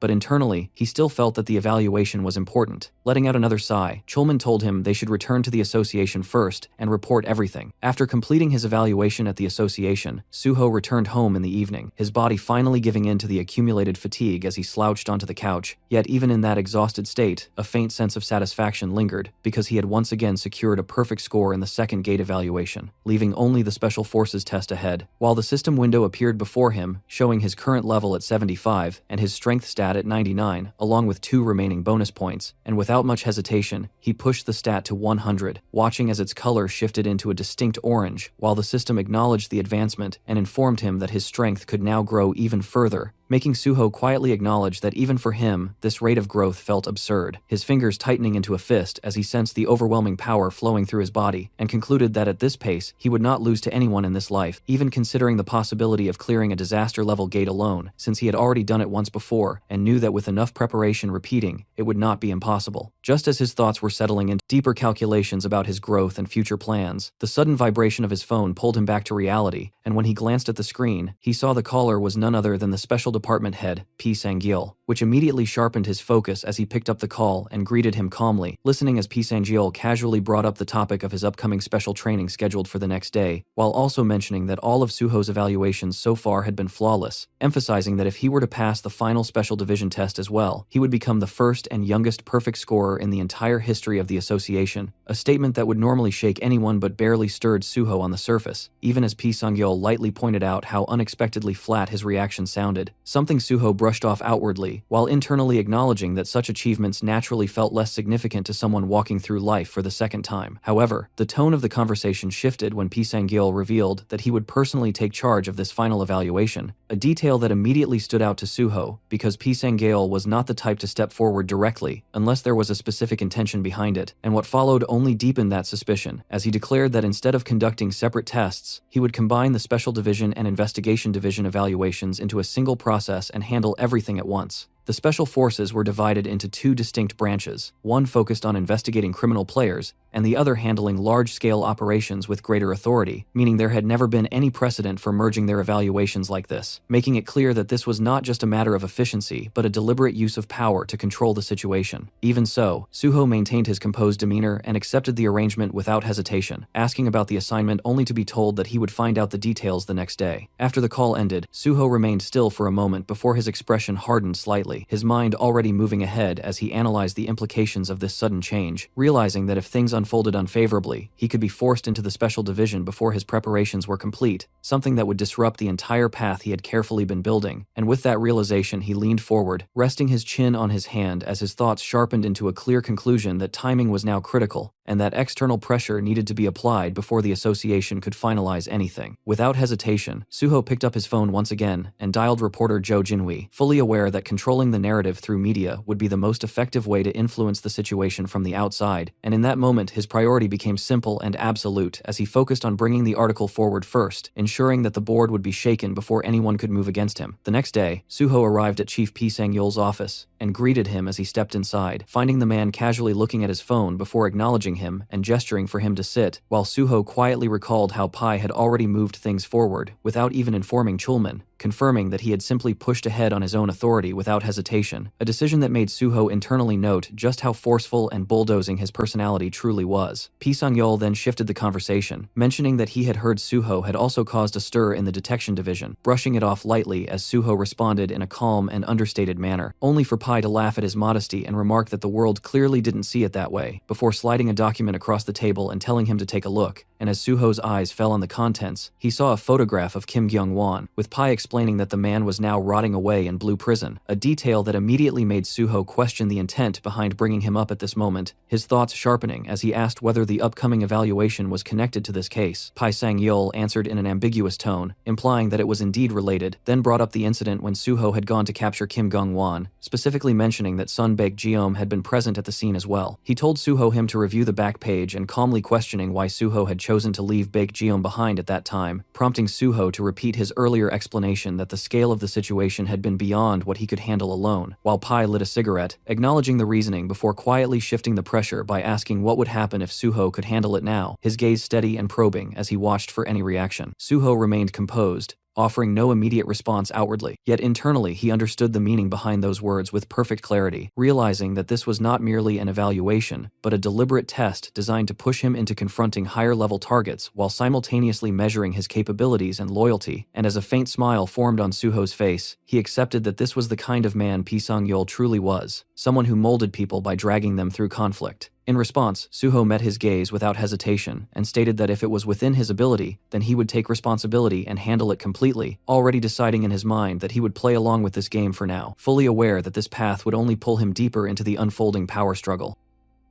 Chief Pai studied Suho for a brief moment, clearly amused by the answer he had just given, before letting out a low laugh and remarking that this was exactly why he liked him, then immediately moving the conversation forward by instructing him to deal with Sun Baek-jeom first, making it clear that if he handled the matter cleanly he would personally grant him perfect scores across both department evaluations, a statement that sounded casual on the surface but carried a heavy implication of authority, while Suho calmly confirmed the task and asked whether simply taking care of the target would be enough, only for Pai to add another layer, by demanding that he also retrieve the ledger containing all of Baek-jeom's connections, turning what could have been a straightforward mission into something far more intricate. And as Suho accepted without hesitation and asked for the time frame, Chief Pai gave him 1 week, setting a clear boundary that left no room for delay. The atmosphere then shifted slightly as Chief Pai leaned back and brought up what he called an interesting story, asking how Suho thought he knew about the connection between Sun Baek-jeom and the association's vice president, and when Suho responded cautiously, Pai revealed without hesitation that Baek-jeom himself had approached him first, having the sense to recognize that Pai was a more capable figure than the vice president. Yet despite that, Pai had rejected him outright, explaining in a blunt and almost dismissive tone that taking money from someone like that would make him no different, emphasizing that he was cut from a different cloth, someone who had once served as a prosecutor in the Seoul Central District Prosecutor's Office, before being forced out after becoming an awakener, a transition that Suho understood all too well since certain professions in Korea could not be held after awakening, and in Pai's case that turning point had twisted his path entirely, redirecting his ambitions toward power within the Hunter Association, where he had climbed to the position of Special Forces Department Head not through raw combat ability but through the sharp, calculating instincts he had honed as a prosecutor, creating a man driven not by wealth but by a deep-rooted elitism and an obsession with control. Pai's words carried a cold certainty as he stated that not everyone wearing human skin was the same, drawing a clear line between himself, Suho, and the rest. A statement that Suho acknowledged outwardly while internally recognizing just how dangerous such a mindset truly was, because a man who sought only power without distraction was far more terrifying than those driven by greed, the kind of person who could orchestrate massive incidents without hesitation or remorse. And as Pai rose from his seat and asked if Suho needed anything else, Suho took the opportunity to make a request that momentarily broke the flow, asking if the Special Forces evaluation could be conducted strictly according to the rules, a suggestion that caught Pai off guard before Suho clarified it with a light smile, expressing his intent to earn the perfect scorer title properly without shortcuts, even though internally he was simply unwilling to let his record be stained or manipulated by external interference. Chief Pai burst into laughter at that, calling Suho even crazier than expected, yet ultimately agreeing on the condition that only the theory exam would be taken, dismissing the need for redundant practical testing, and as he moved toward the door, he allowed Suho to proceed sheet immediately, questioning whether he even understood how difficult the Special Forces test truly was compared to the others, while Suho accepted calmly with the quiet confidence of someone who had already experienced it once before, knowing better than anyone what lay ahead. And Pai, clearly satisfied by that boldness, gave his final approval, telling him to take the exam right away, as if testing whether that confidence would hold under real pressure. Soon after, Suho completed the Special Forces theory test, and his answer sheet was immediately sent for evaluation, where Pi Sang-yeol personally reviewed it in his office, scanning through each page with growing interest as his expression slowly shifted into something sharper, almost entertained, while he muttered to himself that it was absurd for someone to solve such deliberately difficult questions so effortlessly, especially when those problems had been designed specifically to filter out pretenders. Yet Suho had answered everything flawlessly, as if he had already seen it all before, leading Pai to acknowledge that this level of precision was not normal, before setting the paper down and letting out a quiet laugh, his lips curling into a faint, dangerous smile, as he concluded that a blade this sharp could easily become a problem if left unchecked. At the same time,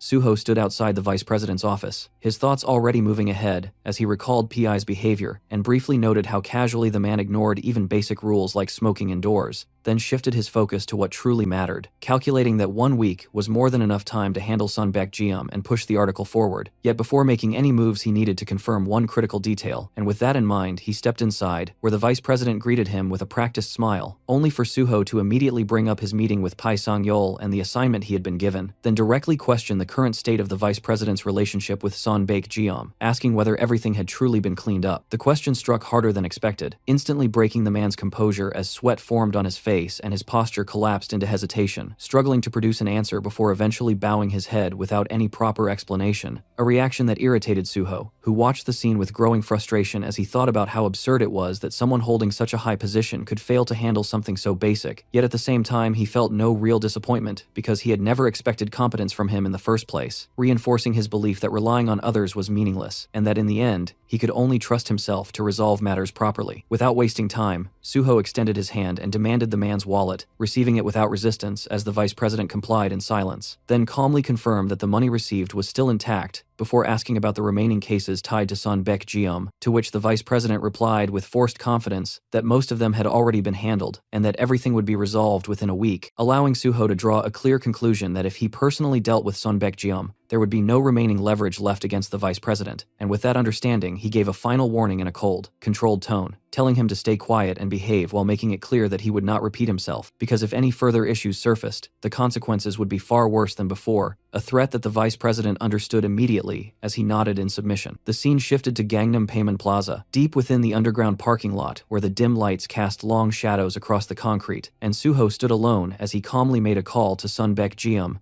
informing him of his presence and ordering him to come down immediately, his tone casual yet leaving no room for refusal, and not long after, the elevator doors slid open to reveal Baek Jeom stepping out along with nearly 20 armed men, their presence filling the space with tension as Suho looked at them and simply laughed, as if the numbers meant nothing to him. Without even acknowledging the hostility, Suho casually tossed his car keys toward one of the bald men, treating him like a valet and instructing him to park the car and handle the fee separately, an act so dismissive that it instantly provoked anger. Yet before the man could properly react or speak, Suho moved in a flash and grabbed his jaw with overwhelming force, silencing him instantly, while coldly remarking that he clearly did not understand his place, tightening his grip as the man's resistance turned into panic. And although the surrounding thugs instinctively reached for their weapons, the situation froze when Baek Jeom shouted at them to stand down, fully aware of the gap in power between them and Suho, who then released the man with a flick and commented that it was absurd for them to even think they could win, casually noting that those beaten earlier had apparently failed to pass along the warning. The atmosphere shifted as Baek Jeom led Suho upstairs to a luxurious 2-floor suite that radiated wealth, complete with a grand chandelier and wide sofas. Yet even in such an environment, Suho remained completely unfazed as he took a seat like he owned the place, observing that Baek Jeom seemed to be using it as a full residence, before moving straight to the point and questioning why, despite the association president returning the money, Baek Jeom had refused to take it back, a question that struck deeply as the man admitted that accepting it would have been meaningless, revealing his anger and resentment toward being discarded after everything he had invested, believing that if he was destined to be thrown away anyway, then dragging others down with him was the only choice left. Suho listened without interruption, his expression calm, but his presence growing heavier, and after acknowledging the reasoning without any real interest, He leaned slightly forward and fixed his gaze on Baekjeom, the faint smile on his face carrying an unsettling weight as he asked a single question, whether he wanted to live. And the moment those words fell, Baekjeom's body reacting instinctively to the killing intent hidden behind that calm tone, while Suho's expression hardened and his eyes turned cold, making it clear without needing repetition that this was not a question open to interpretation, but a line that would decide everything from this point onward. After hearing Suho's warning, Baekjeom suddenly stood up from the couch and excused himself for a moment, while Suho quietly watched without understanding what he was about to do. Baekjeom immediately gave an order to his servant and told Suho that he would be right back, and only a few seconds later he returned carrying a large bag, which he slammed onto the table before opening it to reveal stacks of cash, clearly attempting to resolve everything through a bribe. Seeing this, Suho found the situation ridiculous and questioned whether he had ever asked for money, which left Baekjeom visibly confused as he hesitated, wondering if that was not what Suho wanted. As Suho slowly rose to his feet, the shift alone made Baekjeom uneasy, and Suho coldly pointed out that he clearly did not understand what was being said, deciding that words alone would not be enough and that it was time to make him understand properly. Cracking his knuckles, Suho remarked that people who overthink always fail to solve simple problems, then looked down at Baekjeom and told him to start thinking simply, because the pain he was about to feel would be the price for failing to do so. In the next instant, Suho moved and struck with his acupoint technique, pressing precise points on the left chest and upper right chest, using only his index finger, instantly triggering unbearable pain that forced Baekjeom to cry out, the sound echoing through the room and alerting the guards who rushed in demanding to know what was happening. The moment they saw their boss being attacked, they charged towards Suho with killing intent, but Suho simply glanced at them and activated his coercion, releasing a blue aura from his body that slammed them to the ground as if an immense weight had crushed them, pinning them in place without resistance. Without even sparing them another look, Suho calmly told them not to interrupt the conversation, then turned back to Baekjeom, who was now kneeling in front of him, trembling and crying in extreme pain. Suho explained that he had pressed one of the most painful acupoints, then pressed it again briefly before releasing the effect, allowing Baekjeom to gasp for air as he struggled to recover. Watching him, Suho pointed out that when the mind fails, the body suffers, making it clear that this was the result of his inability to understand simple things. Still kneeling, Baekjeom immediately submitted and declared that he would do whatever was asked, and Suho told him to bring what he needed, which only confused him further for a moment, until Suho clarified, with a calm smile but threatening intent, that he wanted the ledger containing every detail of the bribes given to Park Cumin, including every record used to maintain those connections. After some time, Baekjeom returned with the ledger and handed it over, and Suho sat down on the couch while flipping through the documents, noting how widely the money had been distributed across institutions like the prosecution and the police. As he examined the pages, something caught his attention and he recognized that there was a significant amount of useful information within it, then stood up and approached Baekjeom to give him a final piece of advice, stating that no matter how hard it was for someone to abandon their habits, survival required change, especially when it came to dangerous dealings like drugs, warning that if he heard anything related to such activities again, he would personally step in next time. After that, Suho gave a direct order for Baekjeom to leave the country immediately for about a week, telling him to treat it like a short break and take the earliest flight available while reporting the return schedule and airport details, making it absolutely clear that he must not speak a single word about what had happened, and that, officially, Suho had never been there, and Baekjeom had simply chosen to travel abroad on his own. Once Baekjeom agreed, Suho stored the ledger in his inventory, and then struck him once more from a distance with another precise acupoint attack aimed at his abdomen, embedding a hidden condition as insurance. Baekjeom collapsed to the ground in confusion, unable to understand what had just been done, while Suho calmly explained that it would not cause pain, but would prevent him from engaging in night activities for a while, revealing that he had targeted a specific point to ensure compliance. The realization hit Baekjeom with horror, that he had become impotent. Suho turned and walked toward the exit, leaving behind a final condition that if Baekjeom wished to return to normal, he would have to keep his promise without fail. After finishing things with Baekjeom, Suho settled back into his car and parking lot. He immediately made a call to reporter Jinwi, telling him that he had forwarded the file he had just secured and instructed him to dig out every piece of personal information connected to the names listed inside, making it clear that the work needed to be completed within a week if possible. Jinwi responded with visible excitement, saying he had been itching for something like this. And as the call ended, Suho pulled out the ledger again, briefly scanning it, while thinking that the next 7 days would require precise and efficient movement. Just then, another call came through, this time from Kim Jeon, and Suho picked it up without hesitation, only to hear that Jeon had just finished dealing with his own situation and wanted to speak before making any decisions. Suho immediately asked whether Nexus had contacted him, and when Jeon confirmed that they had, but that he chose to speak with Suho first, Suho decided to head over personally, mentioning that he had something to give him. Not long after, Suho arrived and knocked on Kim Jeon's door, and when it opened, Jian commented on the effort it must have taken to come all the way there, stepping aside to let him in as Suho walked into the room and observed him carefully. Suho noted that Jian was still in his original body and remarked on whether he was intentionally maintaining that state, to which Jian explained that he was trying to get used to it and only switched when necessary to care for his sibling, a response that Suho acknowledged as a good mindset. With that, Suho brought out the item he had prepared, stating that he had kept his promise, and presented the compact form of the item he had made earlier, combining multiple items, and explained that while it appeared simple, it was capable of transforming when used properly. The moment Jian realized it was an S-rank item, his expression shifted into shock and confusion, unable to understand why something so valuable was being handed to him, but Suho calmly reminded him that he had promised to give him a path forward and wanted him to return as an active hunter. Holding the item, Jian hesitated for only a moment before agreeing to try it, placing it beside the bed and activating his possession ability as instructed, allowing a purple light to form around his hands as the energy wrapped itself around the object. And in the next instant, the transformation triggered, the suit materializing around him in a seamless motion until it fully enveloped his body in a sleek, assassin-like form. As the process completed, Jian trembled slightly while adjusting to the sensation, and Suho observed him closely as he tested his movements, quickly realizing that the suit responded as if it were a natural extension of his own body, something Jian himself confirmed as he experienced a level of control he had not felt before. Watching this, Suho felt satisfied that there would be no issues even if Jian engaged in real combat from this point onward. Suho then stated that before heading to Nexus, there was something that needed to be handled first, and Jian asked what it was, only for Suho to directly state his intention to recruit him. Jian felt flattered, pointing out that he had not even fully understood the capabilities of the suit yet, and that joining something like Nexus felt too soon. But Suho clarified that this had nothing to do with Nexus. It's a personal call from him, proposing that they work together directly. Hearing this, Jian was left stunned, unable to immediately process the idea, as the weight of the offer settled in.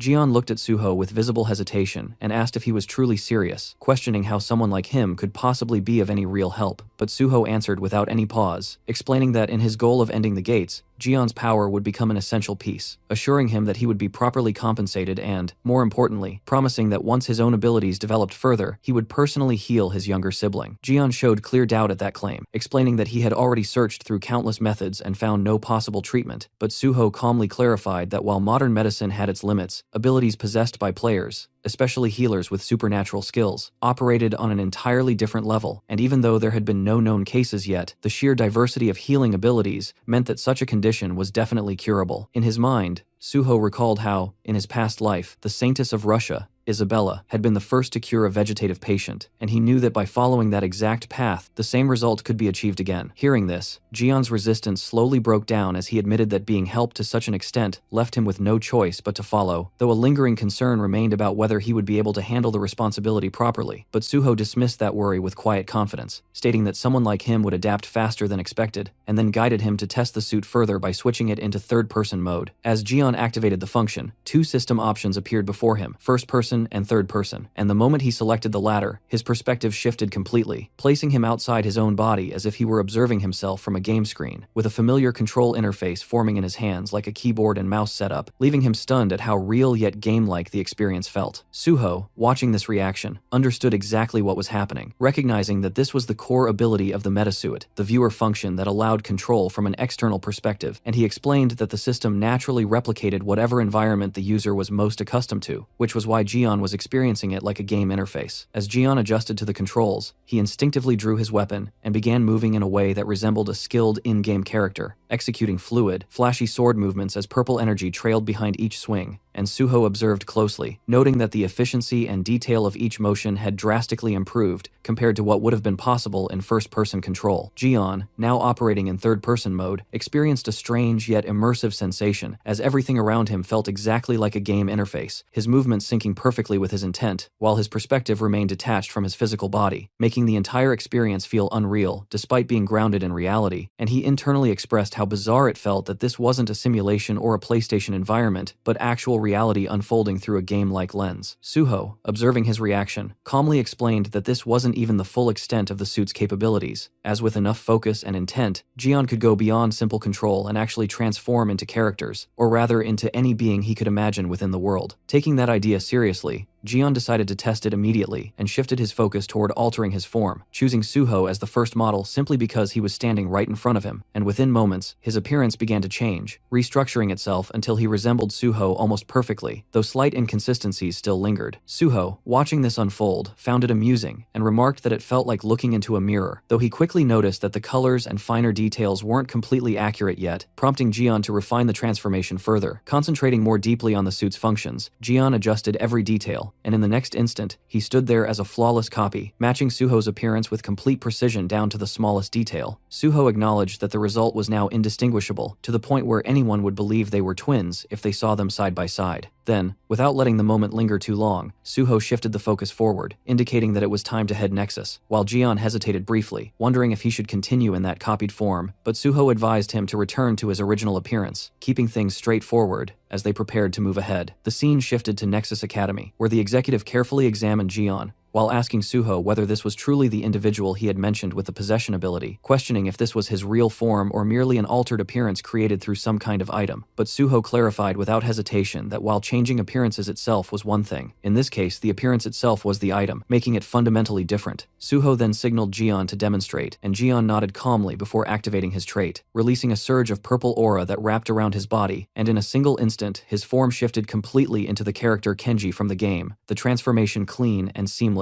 without any delay. To further prove his capability, Jian followed up by executing several blade techniques, his movements sharp and controlled as purple slashes cut through the air with precision, and Suho, watching from the side, noted how much more natural his control had become compared to the first time he had seen it. The executive, however, was no longer just observing, but reacting with overwhelming excitement as he suddenly recognized the movement pattern, identifying it as Kenji's tornado strike and linking it to a specific high-level playstyle, and before anyone could react further, he rushed forward and grabbed Jian's hand, shaking it vigorously with pure enthusiasm as recognition fully set in, realizing that Jian was none other than the legendary Overstrike player known by the username Railgun. The executive's excitement only grew as he explained that his own main character had been Kenji, and that once someone had seen the #1 ranked skills in the world, they were impossible to forget, making this realization even more impactful. Completely convinced now, the executive declared that there was nothing more to evaluate and immediately pushed for signing the contract, though his excitement didn't settle as he slipped back into his fanboy mode, asking Jian if he could also transform into other characters such as Leonhardt or Banjo, still clearly fascinated by the possibilities. Suho, watching the situation unfold, calmly redirected the conversation back to business, suggesting that they discuss the contract first before anything else, and after some time Jian stepped out, leaving Suho and the executive to handle the details privately. The executive asked whether Jian would be assigned to Suho's personal strike team, and Suho confirmed that he would, prompting the executive to proceed with structuring the contract under the same conditions as before. Then the executive asked Suho if he had already decided on a name for his personal unit. Suho answered that he had chosen the name Banshee, adding that there was an additional request he wanted to make separately, which the executive accepted without much concern,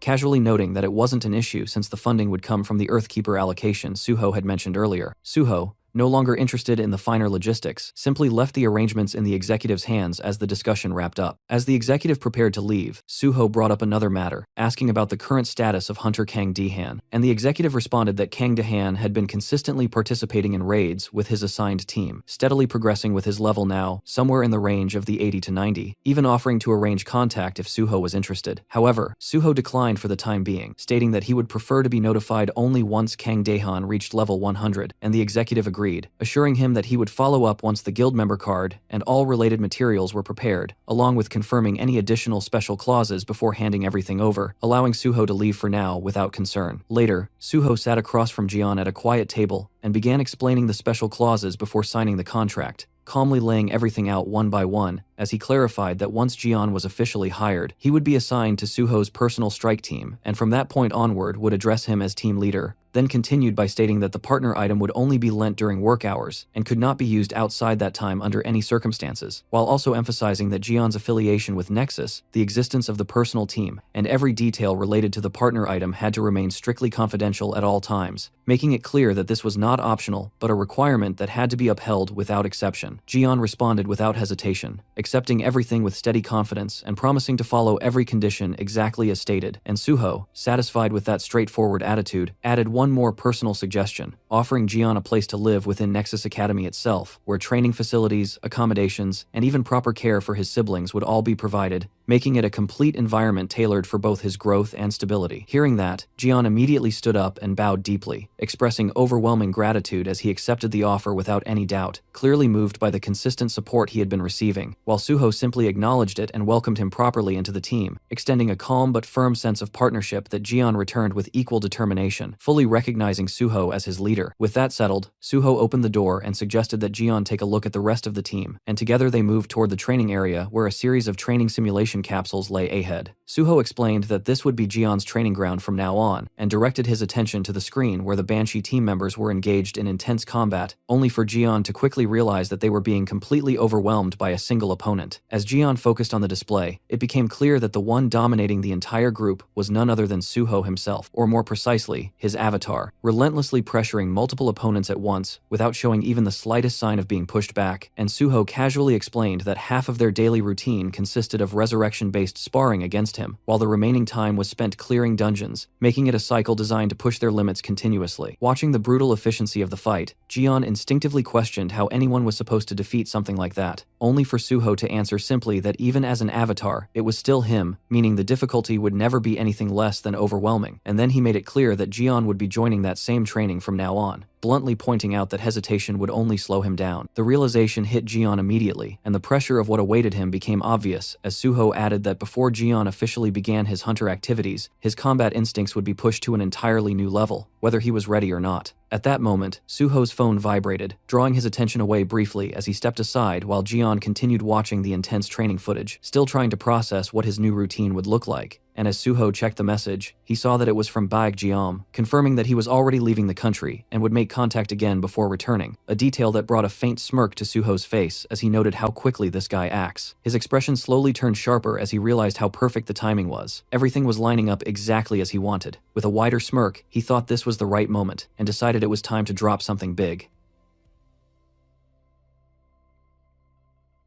Later, Suho made a call and calmly introduced himself as a hunter affiliated with the Great Hunter Association, asking if the person had time to meet for a cup of coffee that day, then adding that he had something important to share regarding former prosecutor Pi Sung-yeol. The person on the other end was prosecutor Kim Seung-hwan, and the mention of Pi immediately gave weight to the conversation, enough for him to accept the meeting without delay. Soon after, Prosecutor Kim arrived, and Suho already recognized him as someone capable of exerting influence outside the association, a figure quietly connected to Lee Sang-yeol and the power structure surrounding him. As they greeted each other, Suho casually joked as if testing the atmosphere, implying whether Kim had suspected him of being an impersonator, but the prosecutor instead focused on a sharper concern, questioning how Suho knew about his connection with Pi Sung-yeol. Suho brushed it off lightly, remarking that no secret in the world ever stays perfectly hidden, keeping his tone relaxed while revealing just enough. As they walked together, Suho continued in the same calm manner, pointing out that there were clearly more than just one or two people who held Pi Sung-yeol as an enemy, and then openly included himself among them without hesitation. The bluntness of that statement caught Prosecutor Kim off guard, making him question whether Suho was revealing too much too quickly, especially considering they had barely been speaking for even a few seconds. They took their seats on a quiet bench under a dim night lamp, and Suho handed Prosecutor Kim a drink he had prepared in advance, already knowing his preference for an iced cafe mocha without whipped cream, a detail that immediately put the prosecutor on edge. Kim reacted with irritation, interpreting it as a display of power, but Suho calmly dismissed that idea, explaining that it wasn't about showing power but about demonstrating his intelligence-gathering ability, since there was nothing to gain from trying to intimidate a prosecutor. The prosecutor warned that this kind of conversation could easily take place in a much more formal setting, hinting at consequences, but Suho remained relaxed, pointing out that there was no reason to waste energy on empty threats, especially since as a hunter he fell outside normal prosecutorial authority anyway. Kim then brought up the possibility of informing Pi Sung-yeol about this meeting, testing Suho's confidence, but Suho responded without hesitation, stating that he said everything precisely because he knew Kim was not the kind of person to act that way. That remark caught Kim off guard, but Suho continued, describing him as someone who avoided internal politics and focused solely on his work,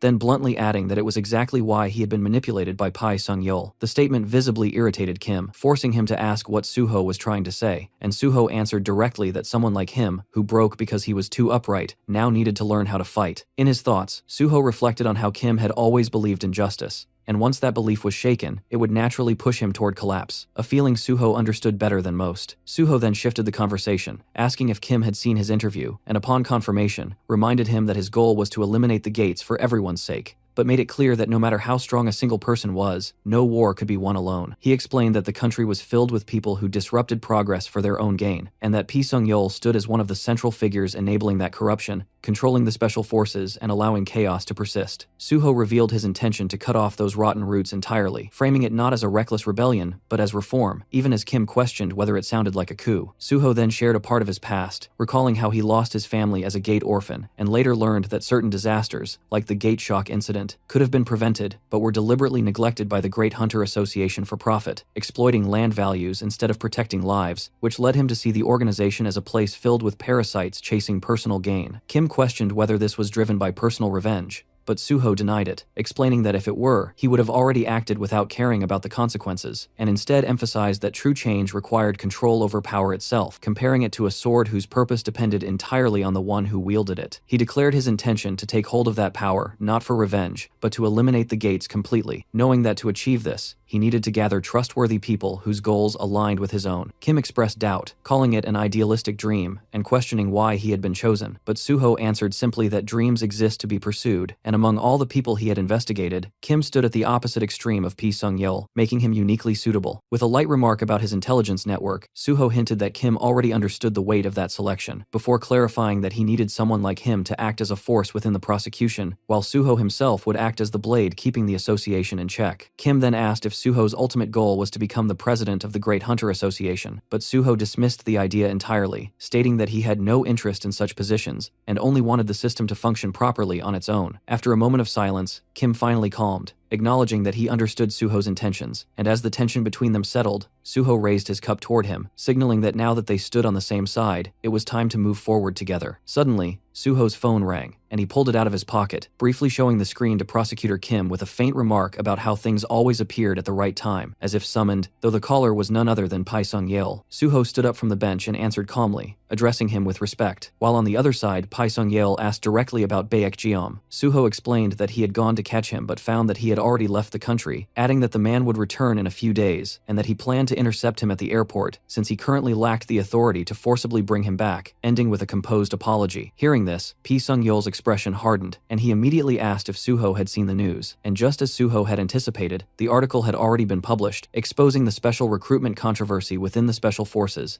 and stirring attention around the so-called royal treatment inside the Great Hunter Association. Suho responded that he had just checked it and he would follow his instructions regarding that matter, and Pi Sung-yeol, clearly amused yet controlled, told him to ignore the news and simply bring the ledger once Baekjeom returned, ending the call with a calm directive. After the call ended, Suho reflected that Pi Sung-yeol must have already been pressured by the association president due to the scale of the article's impact, while behind him, Prosecutor Kim stood up and asked if the call was related to the news. Suho confirmed indirectly, noting that being told not to worry meant the situation was serious enough to require thought, and Kim commented on how surprising it was that Suho seemed to understand Pi Sung-yeol better than he did, despite joining the association only recently. Suho internally acknowledged that such understanding came from years of suffering under him in a previous life, but outwardly brushed it off by saying he had simply studied well, adding with a faint smile that knowing both oneself and the enemy ensured victory in every battle, and that sometimes living could be more painful than dying, something he intended to make Pi Sung-yeol experience firsthand. That statement left Kim unsettled, prompting him to remark that Suho was not someone he should ever make an enemy of, to which Suho calmly replied that it was never wise to make enemies in the first place. Suho then shifted the conversation by handing Kim the ledger he had obtained from Baekjeom, asking if he was familiar with the Gangnam faction led by him, and after Kim acknowledged it, Suho explained that Pi Sung-yeol had ordered him to retrieve this bribery ledger as part of his evaluation, a task that shocked Kim given its scale and danger, something even a rookie prosecutor would never be assigned. Suho clarified that he was an exception, and explained the real purpose behind the order, which was to control powerful figures through leverage.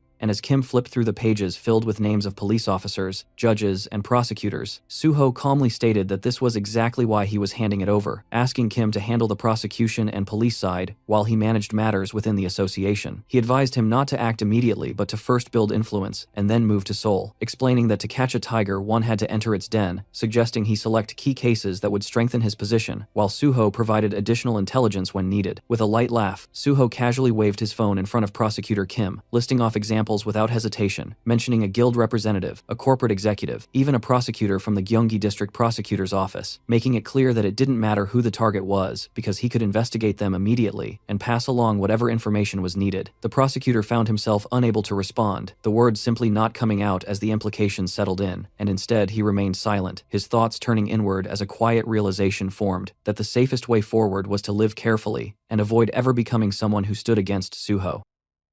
Sometime later, P. Sung-yeol walked into the president's office for a meeting. As he stepped in, the president immediately asked if he knew why he had been called, and P. Sung-yeol confirmed that he did before taking his seat without hesitation. The president then spoke in a measured tone, explaining that although P. Sung-yeol was being nitpicked for attempting to fast-track a candidate, the public had no interest in the technicalities and was instead busy criticizing him relentlessly, essentially making the situation more about perception than truth. He then proposed a solution, suggesting that An Suho's appointment to the Special Forces be postponed for the time being, adding that once public opinion settled down, they could simply bring him in later under the excuse of job rotation. Pi Sung-yeol showed no visible reaction on the surface, but the slight tightening of his clenched fist under the table revealed his dissatisfaction, while his gaze briefly shifted toward the vice president, only to see him nodding in agreement, as if the decision had already been finalized before he even entered the room. Accepting the situation outwardly, Pi Sung-yeol calmly asked where Suho would be assigned instead, his tone neutral but carrying an edge that hinted he was already calculating his next move. Sometime later, the scene shifted to Suho, who was on a call with Chulman, and Chulman informed him that his assignment had been confirmed, stating that Suho would be placed in the gate department, a decision he had heard directly from P. Sung-yeol himself. There was a clear sense of relief in Chulman's voice, as he expressed that he was glad they would be working together, and Suho responded in a relaxed manner, saying the feeling was mutual, while casually adding that from now on, Chulman would technically be his subordinate,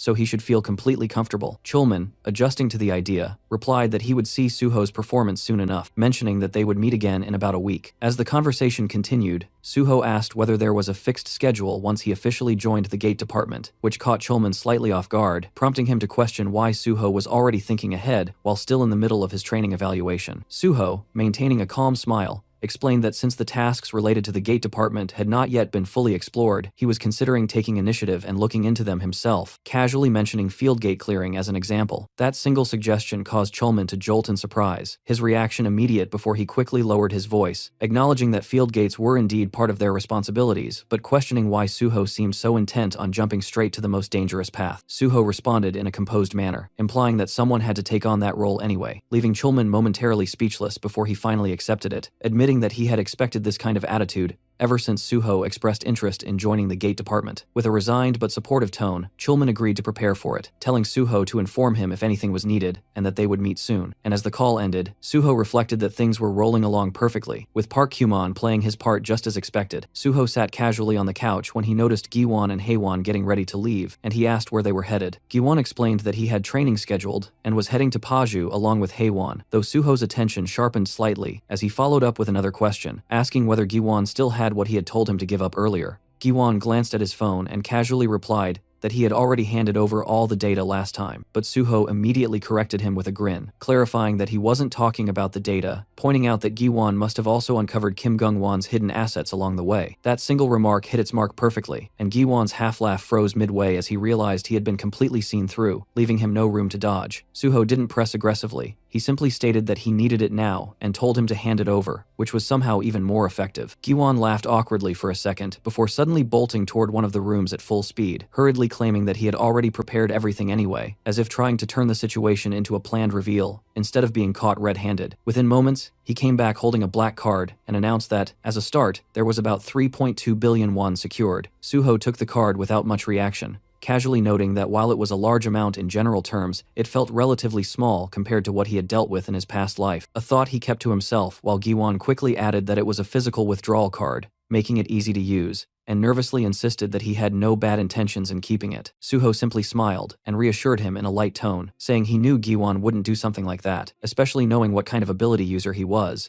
casually reinforcing the lie he had fed him earlier about being a foresight user. He placed a hand on Giwon's shoulder and told him to do well. Giwon stiffened for a moment, clearly aware he had been completely red, yet he still responded energetically as if trying to recover his dignity, promising to keep such things in mind from now on. With that, Suho waved them off and told them to have a good training session, thinking him as a cute punk. Meanwhile, Giwon, on the other hand, walked away with dread, feeling like he became billionaire to beggar in few hours. Sometime later, the car came to a smooth stop in front of a cold, imposing building known as the Establishment of Order and Peace. As they stepped out, an officer approached immediately and introduced himself as Kim Gil-yeon, the warden of the Blue Prison, greeting the first person he saw with clear respect, none other than Pi Sung-yeol, who acknowledged him calmly and thanked him for handling the request. From the other side of the car, Suho stepped out as well, quietly observing everything, while Pi Sung-yeol gave a short command to move, and the warden quickly complied, guiding them inside with a polite gesture. Once inside the visiting area, Pi Sung-yeol took complete control of the situation without hesitation, ordering the staff to bring in inmate number 1 and instructing everyone else to clear the room immediately. He emphasized that no one was allowed to hear what was about to be discussed, and the warden bowed obediently before carrying out the order. Meanwhile, Suho sat inside the interrogation room, and through the speaker, Pi Sung-yeol's voice confirmed that everyone had left, which brought a subtle smile to Suho's face, because the man everyone believed to be Pi Sung-yeol was actually Kim Ji-yeon, perfectly disguised using his transformation ability. The setup worked flawlessly, allowing them to bypass every layer of restriction without raising suspicion, and Suho couldn't help but feel a quiet sense of satisfaction as he realized how smoothly things had gone. It felt almost absurd how easily they had been escorted into a high-security area without any formal process, simply because of the identity they were wearing. He reflected on how they had passed through the guardhouse earlier without even needing a countersign, and the realization hit him that this was exactly what it felt like to move with the authority of a high-ranking official, where doors opened before questions were even asked. The Blue Prison, being a subordinate organization directly managed by the Special Forces Division of the Great Hunter Association, treated Pi Sung-yeol's presence as absolute authority, and because of that, the disguise had effectively turned into a master key, unlocking everything in their path without resistance. Soon, the person they had come to meet was brought in, and the man let out an amused chuckle the moment he saw Suho, casually remarking that it was quite the sight, the national star who had personally caught him now sitting across from him again. The man was none other than Kim Gung-won, restrained in cuffs yet still wearing that same smug smile, as if prison had done little to shake his confidence. He took his seat comfortably and asked how it looked, whether he seemed to be doing well. Suho observed him calmly and remarked that judging by how well kept he looked, even inside one of Korea's harshest awakened prisons, it seemed he had been living just fine. Kim Gung-won replied with a grin, saying that thanks to Suho he was now stuck there enjoying himself, adding that wherever one went, money still solved everything. Suho, however, dropped the honorifics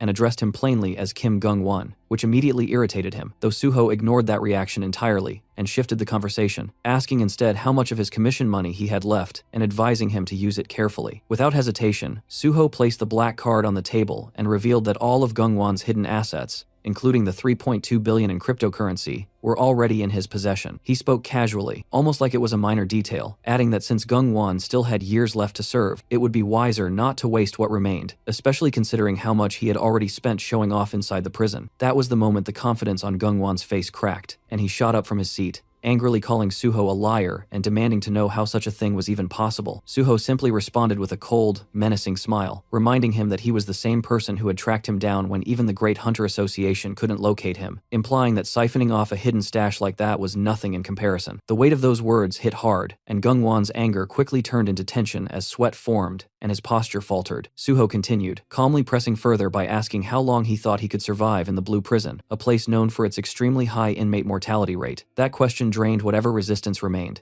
and Gung-won slowly sank back into his seat, his earlier arrogance completely gone as he looked down and finally asked what Suho wanted from him. Suho introduced the idea of a plea bargain, making it clear without unnecessary explanation, and Gung-won immediately understood, asking if he was being told to become an informant. Suho didn't answer directly, instead standing up and taking back the card, stating that if he refused, then this conversation would simply never have happened, and the money would be put to better use elsewhere. That alone was enough to break the last bit of hesitation, and Gung-won quickly changed his stance, agreeing to cooperate and asking for the chance to write everything down. Suho handed him the necessary documents and calmly told him that he would return in an hour or two, expecting the pages to be fully filled by then, before leaving the room without looking back, while Gung-won sat there alone, cursing himself under his breath. As Suho stepped out, his thoughts were already moving ahead, seeing Kim Gung-won not as someone to be saved, but as a resource to be used until there was nothing left, a tool that would be discarded at the right time without hesitation. Outside, Jiyeon, still disguised as Pi Sung-yeol, asked if the interrogation was finished, and Suho replied that they would deal with Gung-won again later, indicating that this was only the beginning. He then shifted focus and said it was time to meet the next person, and Jiyeon realized that Kim Gung-won had not been the true purpose of this visit. Moments Moments later, a guard escorted another prisoner into view, a man named Yu Hyun-chul, and as Suho stood in front of him, he introduced himself calmly as An Suho from the Great Hunter Association, while internally acknowledging the real reason he was there, recognizing that within this place, he needed more than information, he needed allies, even if they came from the depths of a prison like this.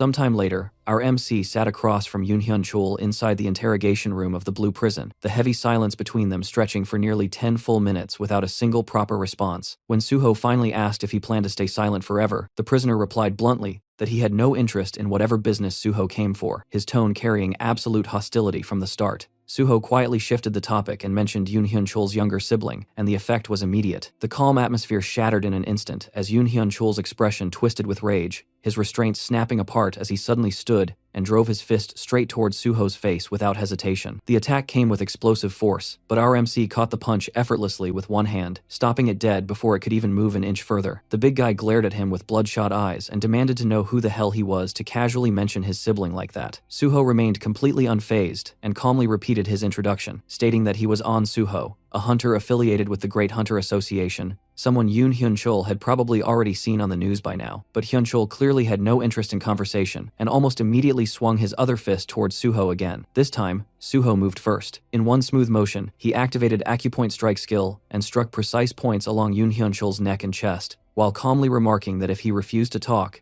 then he should at least sit quietly and listen. The effect activated instantly. Yoon Hyun-chul's body locked up on the spot before collapsing heavily onto the floor, completely paralyzed and unable to move even a finger. Standing over him calmly, Suho explained that he had heard there were two monsters inside the Blue Prison that nobody dared to touch, and one of them was Yoon Hyun-chul himself. Suho then revealed that he had come to make a deal with him, not to threaten him, and quietly told him to hear the offer first before deciding whether to reject it or not. In Suho's past life, Yoon Hyun-chul had been infamous under the title Hidden Dragon, one of the two true monsters of the Blue Prison, a man feared even among awakened criminals. Suho remembered clearly that in the distant future, Yoon Hyun-chul would eventually lose control completely, going berserk and earning the terrifying nickname Mad Dragon, becoming a disaster-level existence that even high-rank hunters hesitated to confront, and that was exactly why Suho had come personally. Sitting across from Yoon Hyun-chul in the present, Suho quietly thought that among all the inmates inside the Blue Prison, there had never been anyone stronger than this man. If he wanted reliable strength for the future, then this was someone he absolutely needed to pull to his side before everything spiraled out of control. Meanwhile, Yoon Hyun-chul continued glaring at Suho with burning hostility, though his body still couldn't move due to the acupoint restraint locking his muscles in place. Suho looked completely relaxed in comparison, and casually asked why he was so angry when he had even seated him properly in a chair so they could talk comfortably like civilized people. Then his tone shifted slightly as he revealed that he already knew why Yoon Hyun-chul had become a wandering inmate in the first place. Before that incident, Yoon Hyun-chul had apparently never caused serious trouble, but everything changed after he hunted down and brutally beat to death the awakened hunters who had gang raped his girlfriend. That single act turned him into a criminal sentenced to death, feared and isolated even inside prison walls. As Suho observed the hatred still lingering on Yoon Hyun-chul's face, he quietly reflected that if someone actually counted every person crippled or killed by those hands over the years, the number would probably exceed 10 without difficulty. Suho quietly told Yoon Hyun-chul that he did not consider him a bad person at all, because if he himself had been thrown into the exact same situation, he would have done no differently. Then he slowly placed a photo onto the table in front of him and calmly said that he wanted to make a proposal. He asked whether he recognized the place and revealed that it was from Aram Orphanage. After that, Suho stood up from his seat and released the acupoint restraint around Hyun-chul's throat, telling him he should at least be able to speak comfortably now. Then Suho quietly revealed that he knew Yoon Hyun-chul had spent years searching for the younger sister who had been adopted before him after they became adults. Her name was Yoon Hoin-hee, and Suho already knew where she was. Suho explained that Hoin-hee had actually been adopted into a decent family, but after becoming an adult, every member of that family died during the Great Shock, leaving her alone again. Along the way, she got married, but her husband turned out to be complete trash, involved in domestic violence, alcoholism, and recently even gambling. Suho then revealed another photograph showing Hyun-hee's current condition, explaining that her small shop had already collapsed twice because of gate shocks, leaving her buried under massive debt while enduring a miserable life beside a violent husband. Hearing all of that, Yoon Hyun-chul's expression slowly hardened as he finally asked Suho what exactly he wanted from him. Suho calmly sat back down and asked Yoon Hyun-chul to become the king of the Blue Prison. The request immediately confused him, and Suho began explaining that despite the era of catastrophes and awakened criminals, the country still treated inmates lightly because of human rights issues, restricting only a small portion of their freedom. But Suho believed prison was supposed to serve as rehabilitation, not a comfortable shelter for monsters. The prisoner quickly saw through the real meaning behind the words, and bluntly pointed out that Suho simply wanted to use him to control control the inmates. Suho honestly admitted that it was true, saying that if Yoon Hyun-chul wanted to call it packaging, then it was packaging. He explained that he was too busy to personally manage the blue prison himself, so he wanted someone terrifying enough to rule it properly in his place. And in return, Suho promised he would personally take responsibility for Hoon-hee's future instead. Hyun-chul slowly looked down at the two photographs resting on the table. One showed him and his younger sister as children back at the orphanage, while the other showed Hoon-hee after marriage, exhausted and broken by life. His hands trembled slightly as old memories surfaced in his mind, remembering the promise they once made as children, that even if their parents abandoned them, they would at least remain family until the end. Suho quietly told him that whatever responsibilities he still carried in his heart, he would take care of them instead. Hyun-chul finally asked if Suho was truly promising him that much, and Suho casually replied that he was someone who appeared on television now, so lying about something this serious would only create massive problems for him later. He even promised to make arrangements so Hoon-hee could visit if needed, but Yoon Hyun-chul immediately refused, asking only that Suho never tell her about him, and instead, quietly protect her from the shadows. Suho accepted that request without hesitation. After that, Suho revealed he would attach someone useful to assist him inside the prison, a man named Kim Gung-won, the same guy constantly throwing money around and living comfortably inside Blue Prison. Hyun-chul dismissed the idea, saying he had no need for subordinates, but Suho explained that even a tyrant needed someone to handle useless errands, so he might as well use him. Internally, Suho already planned to leave Kim Gung-won trapped inside Blue Prison forever, by blocking parole and stacking additional charges, until the man became nothing more than a permanent tool. Then Suho suddenly pulled out a banana milk drink from his inventory, and casually handed it over while explaining that becoming the king of Blue Prison did not simply mean ruling through brute force. He wanted Hyun-chul to become such a terrifying tyrant that inmates would rehabilitate themselves purely because they never wanted to return there again, while people outside would hear his name and fear committing crimes in the first place. Hyun-chul quietly asked about Iron Fiend, the inmate currently controlling factions inside the prison, but Suho dismissed him immediately, saying that bastard only created factions for his own comfort and treated whoever paid him well. Then Suho raised his drink slightly and honestly admitted that if it had been anyone else, he never would have made this request in the first place. He was asking precisely because it was Yoon Hyun-chul. The world and circumstances had merely turned him into a criminal, but at his core, Suho still believed he was a good person. Yoon Hyun-chul brushed the words off awkwardly and muttered that such compliments were meaningless now, but in the end, he still lifted his own drink. The two quietly clinked their bottles together, and with that small gesture, Yoon Hyun-chul finally accepted Suho's deal. Sometime later, Suho came face to face with Jo Gwang-ho, the inmate infamous inside Blue Prison under the alias Iron Fist. The massive man stood confidently in front of him, clearly amused after recognizing Suho's face from the media, and casually remarked that he never expected his reputation to reach a celebrity-level hunter like An Suho. But before the conversation could continue any further, Suho moved instantly. Using acupoint strike without hesitation, he precisely struck several points around Jo Gwang-ho's forehead, chest, and manicore. The moment the attacks landed, the large man violently tore apart his own restraints while collapsing onto the ground at the same time, screaming in agony as unbearable pain spread throughout his body. Suho calmly watched him rolling on the floor and casually asked if this was his first time experiencing pain like this. Internally, Suho thought it was fortunate he had continued raising his strength stat, because acupoint strike became useless if the opponent's defense grew too high. Still, someone like Jo Gwang-ho was nowhere near enough to resist him. Even if the man was slightly above 1-star level and possessed a characteristic that hardened his body like reinforced steel, he was still insignificant compared to monsters like Yoon Hyun-chul, the future Mad Dragon of Blue Prison. Unlike Yoon Hyun-chul, who had been twisted by circumstances, Jo Gwang-ho was rotten from the very beginning, a man who committed rape and murder entirely for his own selfish pleasure. Suho slowly crouched in front of trembling criminal and quietly remarked that he had lived far too comfortably all this time. Jo Gwang-ho shakily asked what he meant, and Suho calmly began listing his crimes one after another, saying that a bastard worse than an insect had accidentally awakened, gained power, murdered his comrades, raped innocent people, and then entered Blue Prison, only to continue living like a king instead of receiving proper punishment. Suho then grabbed him by the collar and lifted him off the ground while coldly stating that Jo Gwang-ho had enjoyed far too much freedom for a violent criminal. Then Suho activated acupoint strike again. His fingers struck several precise points around Jo Gwang-ho's neck, arms, hands, and legs in rapid succession. Suho calmly explained that from now on, speaking properly, eating comfortably, and even walking around freely would no longer be things he could enjoy. The effect activated immediately. Jo Gwang-ho collapsed helplessly onto the floor, completely paralyzed as panic filled his face. No matter how desperately he tried to move, his limbs refused to respond, and terrified screams escaped his mouth. Suho simply looked down at him with a faint smile, and quietly stated that this was the real punishment for the sins he had committed. Even when Jo Gwang-ho tried to beg for mercy afterward, his mouth barely moved properly anymore. The scene later shifted outside the Blue Prison during the evening, as Suho and Jiyeon finished their business and calmly walked back toward their car. While moving through the prison grounds, Suho quietly reflected that the vacation period he received from Pisung Yale lasted roughly 7 days, and for the remaining time, he planned to focus entirely on clearing gates as much as possible.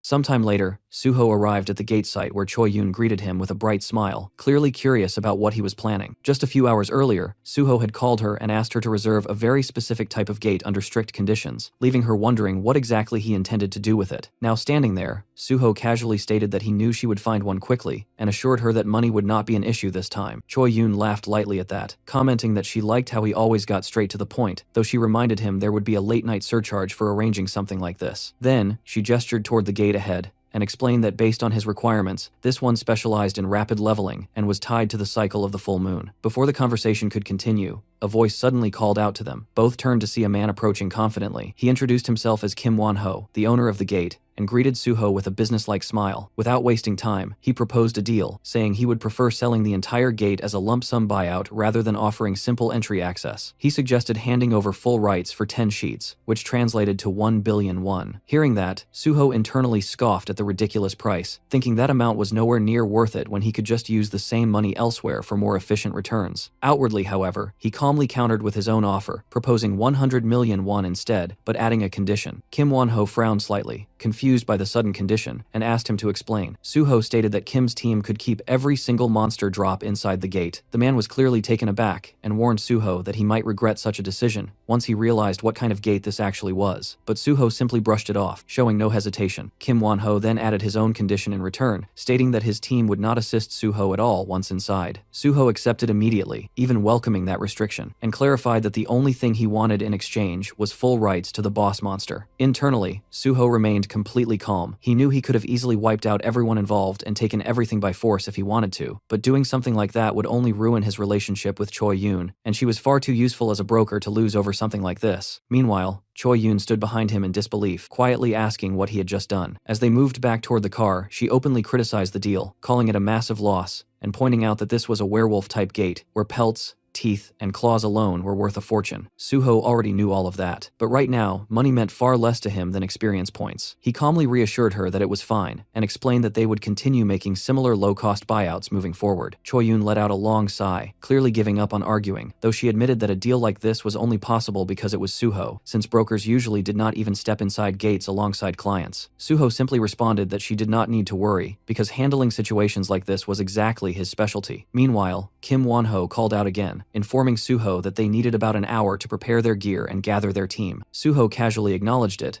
opened the car door, said he would take a quick nap, and told them to wake him once everything was ready. An hour later, Suho finally opened his eyes, only to feel irritation creeping in as he realized the group had taken nearly 2 hours instead of the promised one. Just as his patience began wearing thin, Kim Won-ho approached him with an apologetic expression, explaining that the preparations had taken longer than expected due to the short notice, and assuring him they were ready to move. Suho brushed it off with a calm but slightly cold remark, stating they would simply make up for the lost time once inside. Without wasting another second, Suho stepped forward and led the group straight into the gate, the others quickly following behind him. As they crossed the threshold, the system window appeared, revealing the gate's name as the Forest of the Full Moon. The conditions were immediately displayed, restricting entry to players below level 99 and limiting the total number of participants to 16. Suho tilted his head slightly as he looked up at the sky, noticing the thick clouds blocking any trace of moonlight, despite the gate's name, and he quickly concluded that visibility would be a major disadvantage for everyone else present. At that moment, his system notified him that due to the effects of his original vampire trait, his vision would not be affected by the darkness at all. Suho processed that information calmly, acknowledging that the blood flowing through him made the environment almost meaningless. For a brief second, a thought crossed his mind as he reflected on how he was completely immune to typical vampire weaknesses like crosses, silver, and garlic, making him question whether he even fit the definition of a true vampire anymore. But he quickly dismissed it, since the practical benefits were all that mattered. Turning toward the group, Suho gave a clear instruction to hold their positions and wait for his signal before beginning any movement, warning them in advance that he would not be responsible for their safety. Kim Won-ho responded with a confident smirk, stating that his team was not made up of amateurs who would panic under pressure. Suho gave a faint nod and immediately pulled out some arrows from his inventory, preparing to begin. In the next instant, he formed a blood-crafted bow and infused arrows with flames before firing them deep into the forest. Within seconds, fire erupted violently, spreading through the trees and turning the entire area into a blazing sea of flames. The special arrows, reacting reacting to mana instead of oil, burned far more aggressively than normal fire, ensuring the flames would continue expanding as long as there was fuel to consume. Kim Won-ho shouted in shock, asking what Suho thought he was doing, but Suho calmly answered that he was simply hunting wolves,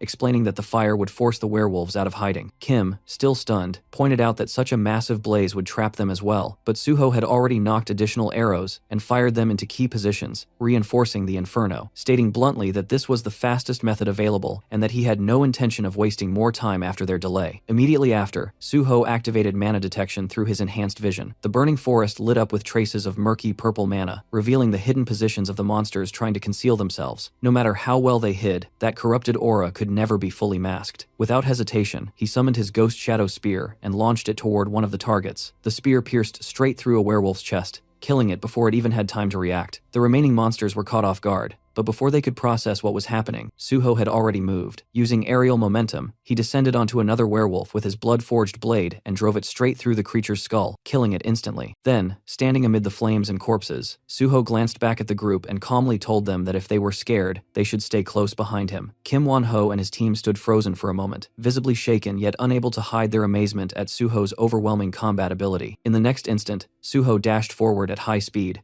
diving deeper into the burning forest. Realizing the danger of being left behind, Kim Won-ho's team quickly followed after him, pushing themselves to keep pace, knowing that straying even slightly would mean getting swallowed either by the flames or the monsters lurking within them. The flames continued spreading through the forest, devouring everything in their path as heat waves distorted the air itself. From within a burning bush, a werewolf suddenly lunged out in a surprise attack aimed straight at Suho. The timing was sharp, but Suho reacted instantly. As he swung his sword to intercept, the beast snapped its jaws shut and caught the blade between its teeth. Suho stared at it with a light smile and dismissed it as stubborn, calmly stating that something like this would not work. In the very next instant, he forced his strength through the blade and cut straight through the werewolf's mouth, splitting it apart before it could even react. The corpse dropped to the ground while the surrounding flames continued rising higher. Suho glanced at the expanding fire and concluded that there was no longer any need to spread it further, since the monsters were already being flushed out exactly as intended. Without slowing down, he dashed deeper into the forest and began cutting down every werewolf that appeared in his path. His movements were smooth and efficient. To him, the hunt is easy as fuck, and he decided to increase his pace even further. Meanwhile, behind him, Kim Won-ho and his team struggled to keep up. Their breathing grew heavier with every step as they pushed themselves just to stay within sight. Kim could not hide his disbelief, internally calling Suho insane as he tried to understand how someone could move that fast while actively fighting at the same time. Around them, the ground was already littered with the corpses of werewolves. Realizing the value of what was being left behind, Kim immediately ordered his subordinates to begin retrieval operations without falling too far back. Then suddenly, the atmosphere shifted. The clouds parted slightly, revealing the moon hanging above the forest. Its surface carried faint red patches, casting an eerie glow over the burning land below. As the light spread, a system notification appeared, announcing that the moonlight had begun shining upon the forest. Suho stopped for a brief moment and looked up at it, a faint smile forming on his face as he quietly acknowledged that it had finally begun. In the next instant, a deafening roar echoed through the entire forest. The sound alone carried enough force to make the surrounding flames tremble. From within the shadows, a massive werewolf emerged, far larger and far more powerful than any of the others they had faced so far. Its presence alone distorted the air around it, marking a clear difference in level. Right after its appearance, the system confirmed it. The boss monster had arrived. The boss monster let out a thunderous howl that shook the entire forest, and in that exact moment, the moon above shifted into a deep crimson shade, casting an eerie red glow across everything, while the system window appeared clearly, identifying the creature as the Silver Lycanthrope, level 132. From below, Kim Won-ho stared in complete shock, unable to hide his disbelief as he muttered that the boss had already appeared, while Suho calmly turned his gaze toward the group and reminded them of his earlier warning that he would not be able to guarantee anyone's safety once things escalated. The tension instantly snapped, and without hesitation, the entire group began retreating, running as far away from the battlefield as possible, leaving Suho alone as he slowly raised his sword and prepared himself for the fight. The Silver Lycanthrope released another deafening roar, and in the very next instant, launched itself forward at terrifying speed, its massive body tearing through the air as it activated its boss-class fear ability. An overwhelming pressure meant to freeze its prey in place, but Suho merely let out a faint laugh as the system notified him that the fear effect had been completely nullified due to the dragon spirit flowing through his blood. Completely unaffected, Suho shifted his stance, his bloody sword beginning to radiate intense energy as he gathered power for a decisive strike. and the moment the beast closed the distance, he unleashed his skill, Cloud Slash, sending a sharp, cutting wave directly toward it. However, just as the attack was about to connect, the lycanthrope twisted its body at the last possible moment, tilting away with astonishing agility and dodging the strike entirely, which made Suho pause for a brief moment, acknowledging the creature's reflexes before a smirk returned to his face as he decided to escalate further. Without wasting even a second, Suho summoned his Ghost Shadow Spear and immediately transitioned into a throwing stance, activating his javelin throw skill and launching the spear with immense force straight toward the beast, the weapon piercing deep into its right shoulder and forcing it to crash down onto the ground. But Suho did not give it any chance to recover as he instantly propelled himself forward, closing the distance in a flash and bringing his bloody sword down in a powerful strike, only for the lycanthrope to react instantly and grab the blade with its bare hands, stopping the attack mid-motion. For a brief second, the two remained locked, but Suho's expression turned cold as he questioned whether it was truly fine for the creature to grab his weapon like that, and in the next moment, he activated Steel Cut, slicing cleanly through the arm that held the blade and severing it entirely from the shoulder. The beast staggered backward violently, now reduced to a single arm, while Suho casually observed that he had originally aimed for its neck, but it had twisted its body at the last moment to avoid a fatal blow, showing clear combat experience, before kicking the severed arm aside and dismissing it as useless. That act of domination pushed the monster into complete rage, as the system window immediately declared that the silver lycanthrope had become greatly enraged, and in the next instant, its entire body began glowing with a deep red aura as it absorbed energy from the full moon above, drastically increasing its power and entering its second phase. Despite the overwhelming surge in energy, Suho remained completely calm, even letting out a small laugh as he commented on how the creature was wasting time transforming right in front of him, as if inviting death. Suho launched himself straight toward the silver lycanthrope without hesitation, his voice carrying a calm mockery as he pointed out how stupid it was to transform right in front of an enemy. The moment he closed the distance, the battle resumed instantly as both of them clashed head-on, steel meeting flesh as the lycanthrope used its single remaining arm to parry Suho's sword strikes, barely managing to block each incoming attack despite its disadvantage. Lycanthrope suddenly shifted its approach and swung a powerful punch downward with full force, its massive fist crashing into the ground with such impact that the earth shattered beneath it, the beast fully convinced that it had crushed Suho within that strike. But that assumption lasted less than a second. Before the lycanthrope could even process what had happened, Suho had already moved behind it, and in that exact instant, without giving the monster even the smallest chance to react, Suho activated his steel cut skill, his blade flashing once as it sliced cleanly through the lycanthrope's neck. Guys, rate the attack, I just loved it so much. The boss monster collapsed heavily onto the ground. The system window confirmed that Suho had defeated the silver lycanthrope and successfully cleared the gate. It further declared him the MVP of the gate conquest, rewarding him with additional experience points and bonus stats for his performance. Suho casually sat on top of the silver lycanthrope's corpse, completely relaxed, and without wasting time, he drove his ghost shadow spear beside Kops's shadow. The spear reacted instantly, a dark energy spreading as it devoured the shadow of the fallen boss, and the system window appeared, informing him that the ghost shadow spear had absorbed the silver lycanthrope's shadow and had been enhanced. Suho glanced at the result with mild satisfaction before checking his rewards, noting that the dungeon clear had pushed him up 4 levels in a single night, granted him 5 bonus stat points, and without hesitation, he dumped all of them into stamina. Just then, he noticed movement nearby as Kim Won-ho cautiously emerged from the bushes where he had been hiding the entire time, his face still filled with disbelief as he asked if it was really over. Suho, still seated on the corpse, casually replied that the result was obvious if he just looked properly. Kim Won-ho couldn't hide his shock at witnessing someone solo a boss of that level, while Suho simply stepped down from the corpse and told Kim Won-ho that if he ever came across a gate like this again, he should contact him through broker Choi Yoon, assuring him that he would handle everything smoothly next time as well. Kim Won-ho hesitated for a moment, clearly wanting to ask something more, but when Suho pressed him, he awkwardly admitted that he was just curious, fascinated by seeing such a monster in person. Suho reminded him that he had already claimed rights to the boss monster beforehand, but Kim Won-ho quickly clarified that he wasn't trying to dispute that, just expressing curiosity. Suho paused for a moment, then casually offered to hand over the corpse if he wanted it, but added that it would cost him 100 million, making it clear he wouldn't play cheap games like others. Kim Won-ho, still overwhelmed but practical, immediately agreed to the deal, and Suho simply nodded, telling him to recover the corpses and head out first while he took care of something else. Not long after, the scene shifted as Suho approached a tower-like structure, and the system notified him that the moonlight had reached its peak, opening the path to the archive painting, and he had entered the archive of martial arts. Looking up at the structure, Suho reflected that he had deliberately chosen a gate aligned with the moon keyword to trigger this entry again, though he noticed that unlike before, no special gate marker appeared this time. Without hesitation, he began climbing the tower. Soon, he reached the top and recalled his previous experience, noting that while it had been difficult the first time, it now felt manageable, even if still slightly annoying. Suddenly, without warning, 2 arrows shot toward him from behind, forcing him to instantly react and jump back to avoid them. His expression sharpened as he activated mana detection, scanning the area and realizing that there were no special advantages granted just because it was his second visit. Ahead, a magic circle formed on the ground within the tower's platform, and from it, a statue emerged, taking form as the system announced the appearance of the boss monster, the Keeper of the Archive, with its level listed as unknown. The Keeper stood silently before him before activating the battlefield of conviction, and Suho immediately recognized the mechanics from before, the shared status window and the restriction to a designated weapon. He calmly observed the situation, wondering what weapon would be assigned this time, and moments later, the system revealed that the Keeper had chosen the bow. The statue's arm reshaped itself into a bow-like form, seamlessly transforming into its weapon, while Suho responded by summoning his bloody bow without hesitation.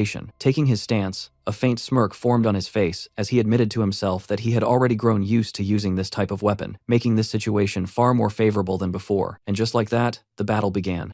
Suho pulled back the string of his bow and stared at the Keeper of the Archive. In response, the Guardian calmly formed an arrow from its fingers and knocked it onto its bow. The next instant, it fired. The arrow tore through the air and exploded behind Suho with a deafening blast, blowing apart the ground like a cannon shell. Even Suho looked impressed by that one and wondered what kind of insane arrow sounded more like artillery than archery. Looking at the crater left behind, he immediately realized he couldn't afford to get hit by something that brutal. Originally, he had planned to play around for a bit, but after seeing the destructive power of that attack, he changed his mind. Without wasting another second, he launched himself forward. The Keeper instantly jumped back and created another arrow. As Suho closed the distance, the Guardian fired repeatedly, explosions erupting around the battlefield one after another. Dirt and debris flew everywhere, yet Suho didn't shoot back even once. He simply kept charging straight through the barrage. Then he activated Leap. In a single movement, he appeared high above the Keeper and came crashing down from the sky. The Guardian immediately raised its hand, bowed to block, but seeing that, Suho grinned and told it he was about to show something fun. The next moment, half of the blood bow in Suho's hand began to change shape. The weapon stretched and transformed into a blade. Activating Steel Cut, Suho came down with tremendous force. A clean slash echoed across the arena, and the Keeper's handmade bow was cut straight in half. Landing directly in front of his opponent, Suho casually explained that when a swordsman held a bow, it became a sword. To him, anything he held could become a sword. The blood weapon reflected the user's will, so while the weapon still looked like a bow on the outside, he had added the functions of a sword and forced it to perform that role. He even admitted that it probably looked ridiculous, but pointed out that he had still followed the rules. The designated weapon was a bow, and nowhere did the rules say a bow couldn't be swung. The Keeper stared silently for a moment before slowly nodding in acknowledgement. Immediately, the system announced that the Keeper of the Archive had admitted defeat and that the gate had been cleared. Suho was declared the MVP of the gate and received additional experience, bonus stats, a level increase, and an increase of 1 point to all attributes. Looking at the rewards, Suho smiled. Just like last time, the Keeper surrendered the moment its weapon was destroyed. What surprised him more was the level up. Then another message appeared, stating that the system wished for him to become even stronger and was granting him a higher power. Suho quickly checked the reward and realized one of his skills had undergone a second evolution upon reaching level 18. The new skill was Holy Enchant, Grade F. As the Holy attribute reached its maximum grade, it evolved into a stronger enhancement skill that consumed mana to grant a higher tier Holy attribute, along with exorcism and protection effects. Reading the description, Suho couldn't hide his satisfaction. The skill now possessed both exorcism and protection abilities on top of its previous effects. Satisfied with the outcome, he walked over to the Keeper and lightly bumped fists with it,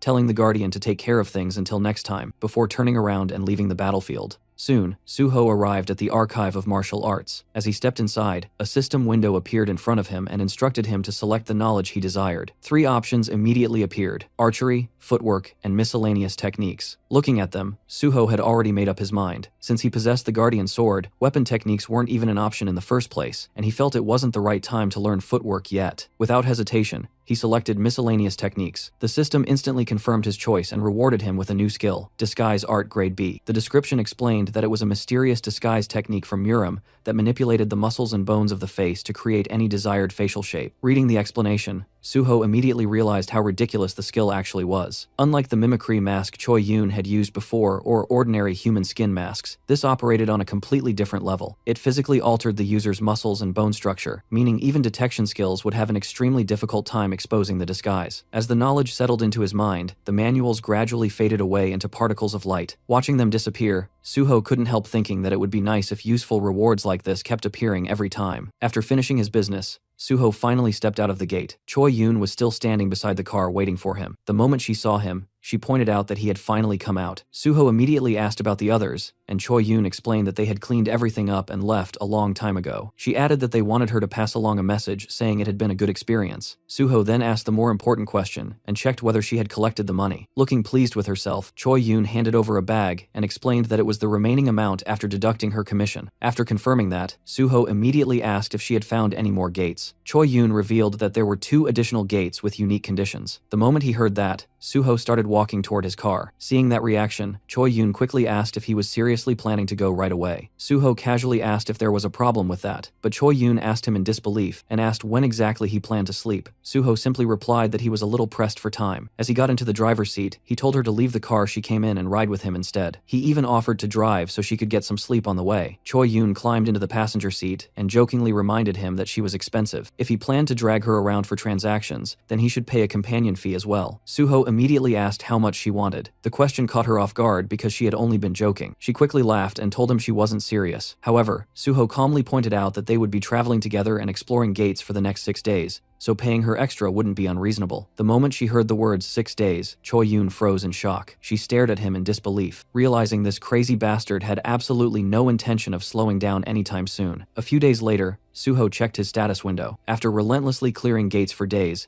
his level had already reached 98. His strength stat had entered the orange tier, while his stamina, mana, and sense stats had all reached the red tier. During those few days alone, he had continuously cleared more than 9 gates and gained another second job skill called Guardian Spirit. Unlike Healing Spirit, this skill not only provided recovery, but also granted a slight protection effect, making it considerably more versatile. Looking over his growth, Suho couldn't help but feel satisfied. He thought that if he had just a little more time, he probably would have reached level 100 already, but even this result was more than enough. Nearby, Choi Yoon stretched her arms and let out a huge yawn, looking completely exhausted after being dragged around from gate to gate. She immediately asked Suho if she was finally free now. Suho thanked her for all the hard work and told her everything had gone smoothly thanks to her. However, Choi Yoon looked like her soul had practically left her body. She firmly warned him not to contact her for a while because she desperately needed some rest. Suho casually replied that he would be busy himself from now on, so he probably wouldn't be able to contact her even if he wanted to. Then, with a grin, he jokingly added that if he ever managed to sneak away in the middle of the night, he would still give her a call. Choi Yoon immediately bolted away while shouting that he was basically a ghost. Suho pulled out his phone and reflected on how productive his vacation had been. With only 1 day remaining before it ended, he had spent every moment making himself stronger. Since he still had a little time left, he decided he should hand over the information that Kim Gung-won had written down for prosecutor Kim Sung-hwan. Then another thought crossed his mind. If he counted the dates, it was about time for Baek Ji-yeom to return as well. Meanwhile, at the airport, Baek Ji-yeom had just arrived and immediately called Suho to report that he had landed at Incheon Airport. Sitting in his car, Suho calmly told him he had done a good job and ordered him to lay low and stay quiet until further instructions. However, Baek Ji-yeom sounded desperate and pleaded with Suho to cure his impotency first. He complained that he had gone all the way overseas, yet because of that problem, he hadn't been able to do anything at all. Hearing that reminded Suho of the little insurance policy he had placed on him. Suho bluntly replied that the job wasn't finished yet, so he would have to wait a little longer. That answer immediately made Baek Ji-yeom panic. He argued that this wasn't what they had agreed on, but Suho simply responded that if he didn't like it, they could forget the entire arrangement. The threat worked instantly, and Baek Ji-yeom quieted down. Internally, Suho thought that this was exactly what happened when someone spent their whole life doing the kind of things Baek Ji-yeom had done. With that, he ended the conversation, telling him to take care of himself because he had work to do on his end before hanging up. Soon, Suho arrived at the Great Hunter Association. As he sat inside his car for a moment, he thought that it was finally time to hand over what Pi Sung-yeol had been waiting for. Before getting out, he pulled out a special transformation liquid and carefully poured it over the bribery ledger he had obtained from Baek Ji-yeom. At first glance, nothing seemed to change. The ledger looked exactly the same as before. However, the liquid's true effect would only activate once a specific keyword was used. When that happened, the contents would change exactly as the user had designated beforehand. Looking at the finished result, Suho felt satisfied. The alteration was completely flawless. With this, he would be able to erase Park Kyu-man's name from the ledger at the decisive moment whenever he chose to do so. A short while later, Suho entered Pi Sang-yeol's office and placed the ledger on the desk. Sitting across from him, he calmly stated that this was the bribery ledger secured from Baek Ji-yeom. Pi Sang-yeol immediately picked it up, and with smirk, he praised Suho and told him he had done a good job. Suho simply replied that it was nothing. He already knew what the man was thinking. Pi Sang-yeol probably believed he had finally obtained a leash strong enough to keep Park Kyu-man under control. But from Suho's perspective, that wasn't the case at all. Park Kyu-man was already a card sitting firmly in his own hand. Looking at Pi Sang-yeol enjoying his newfound confidence, Suho inwardly chuckled and told him to enjoy it while it lasted.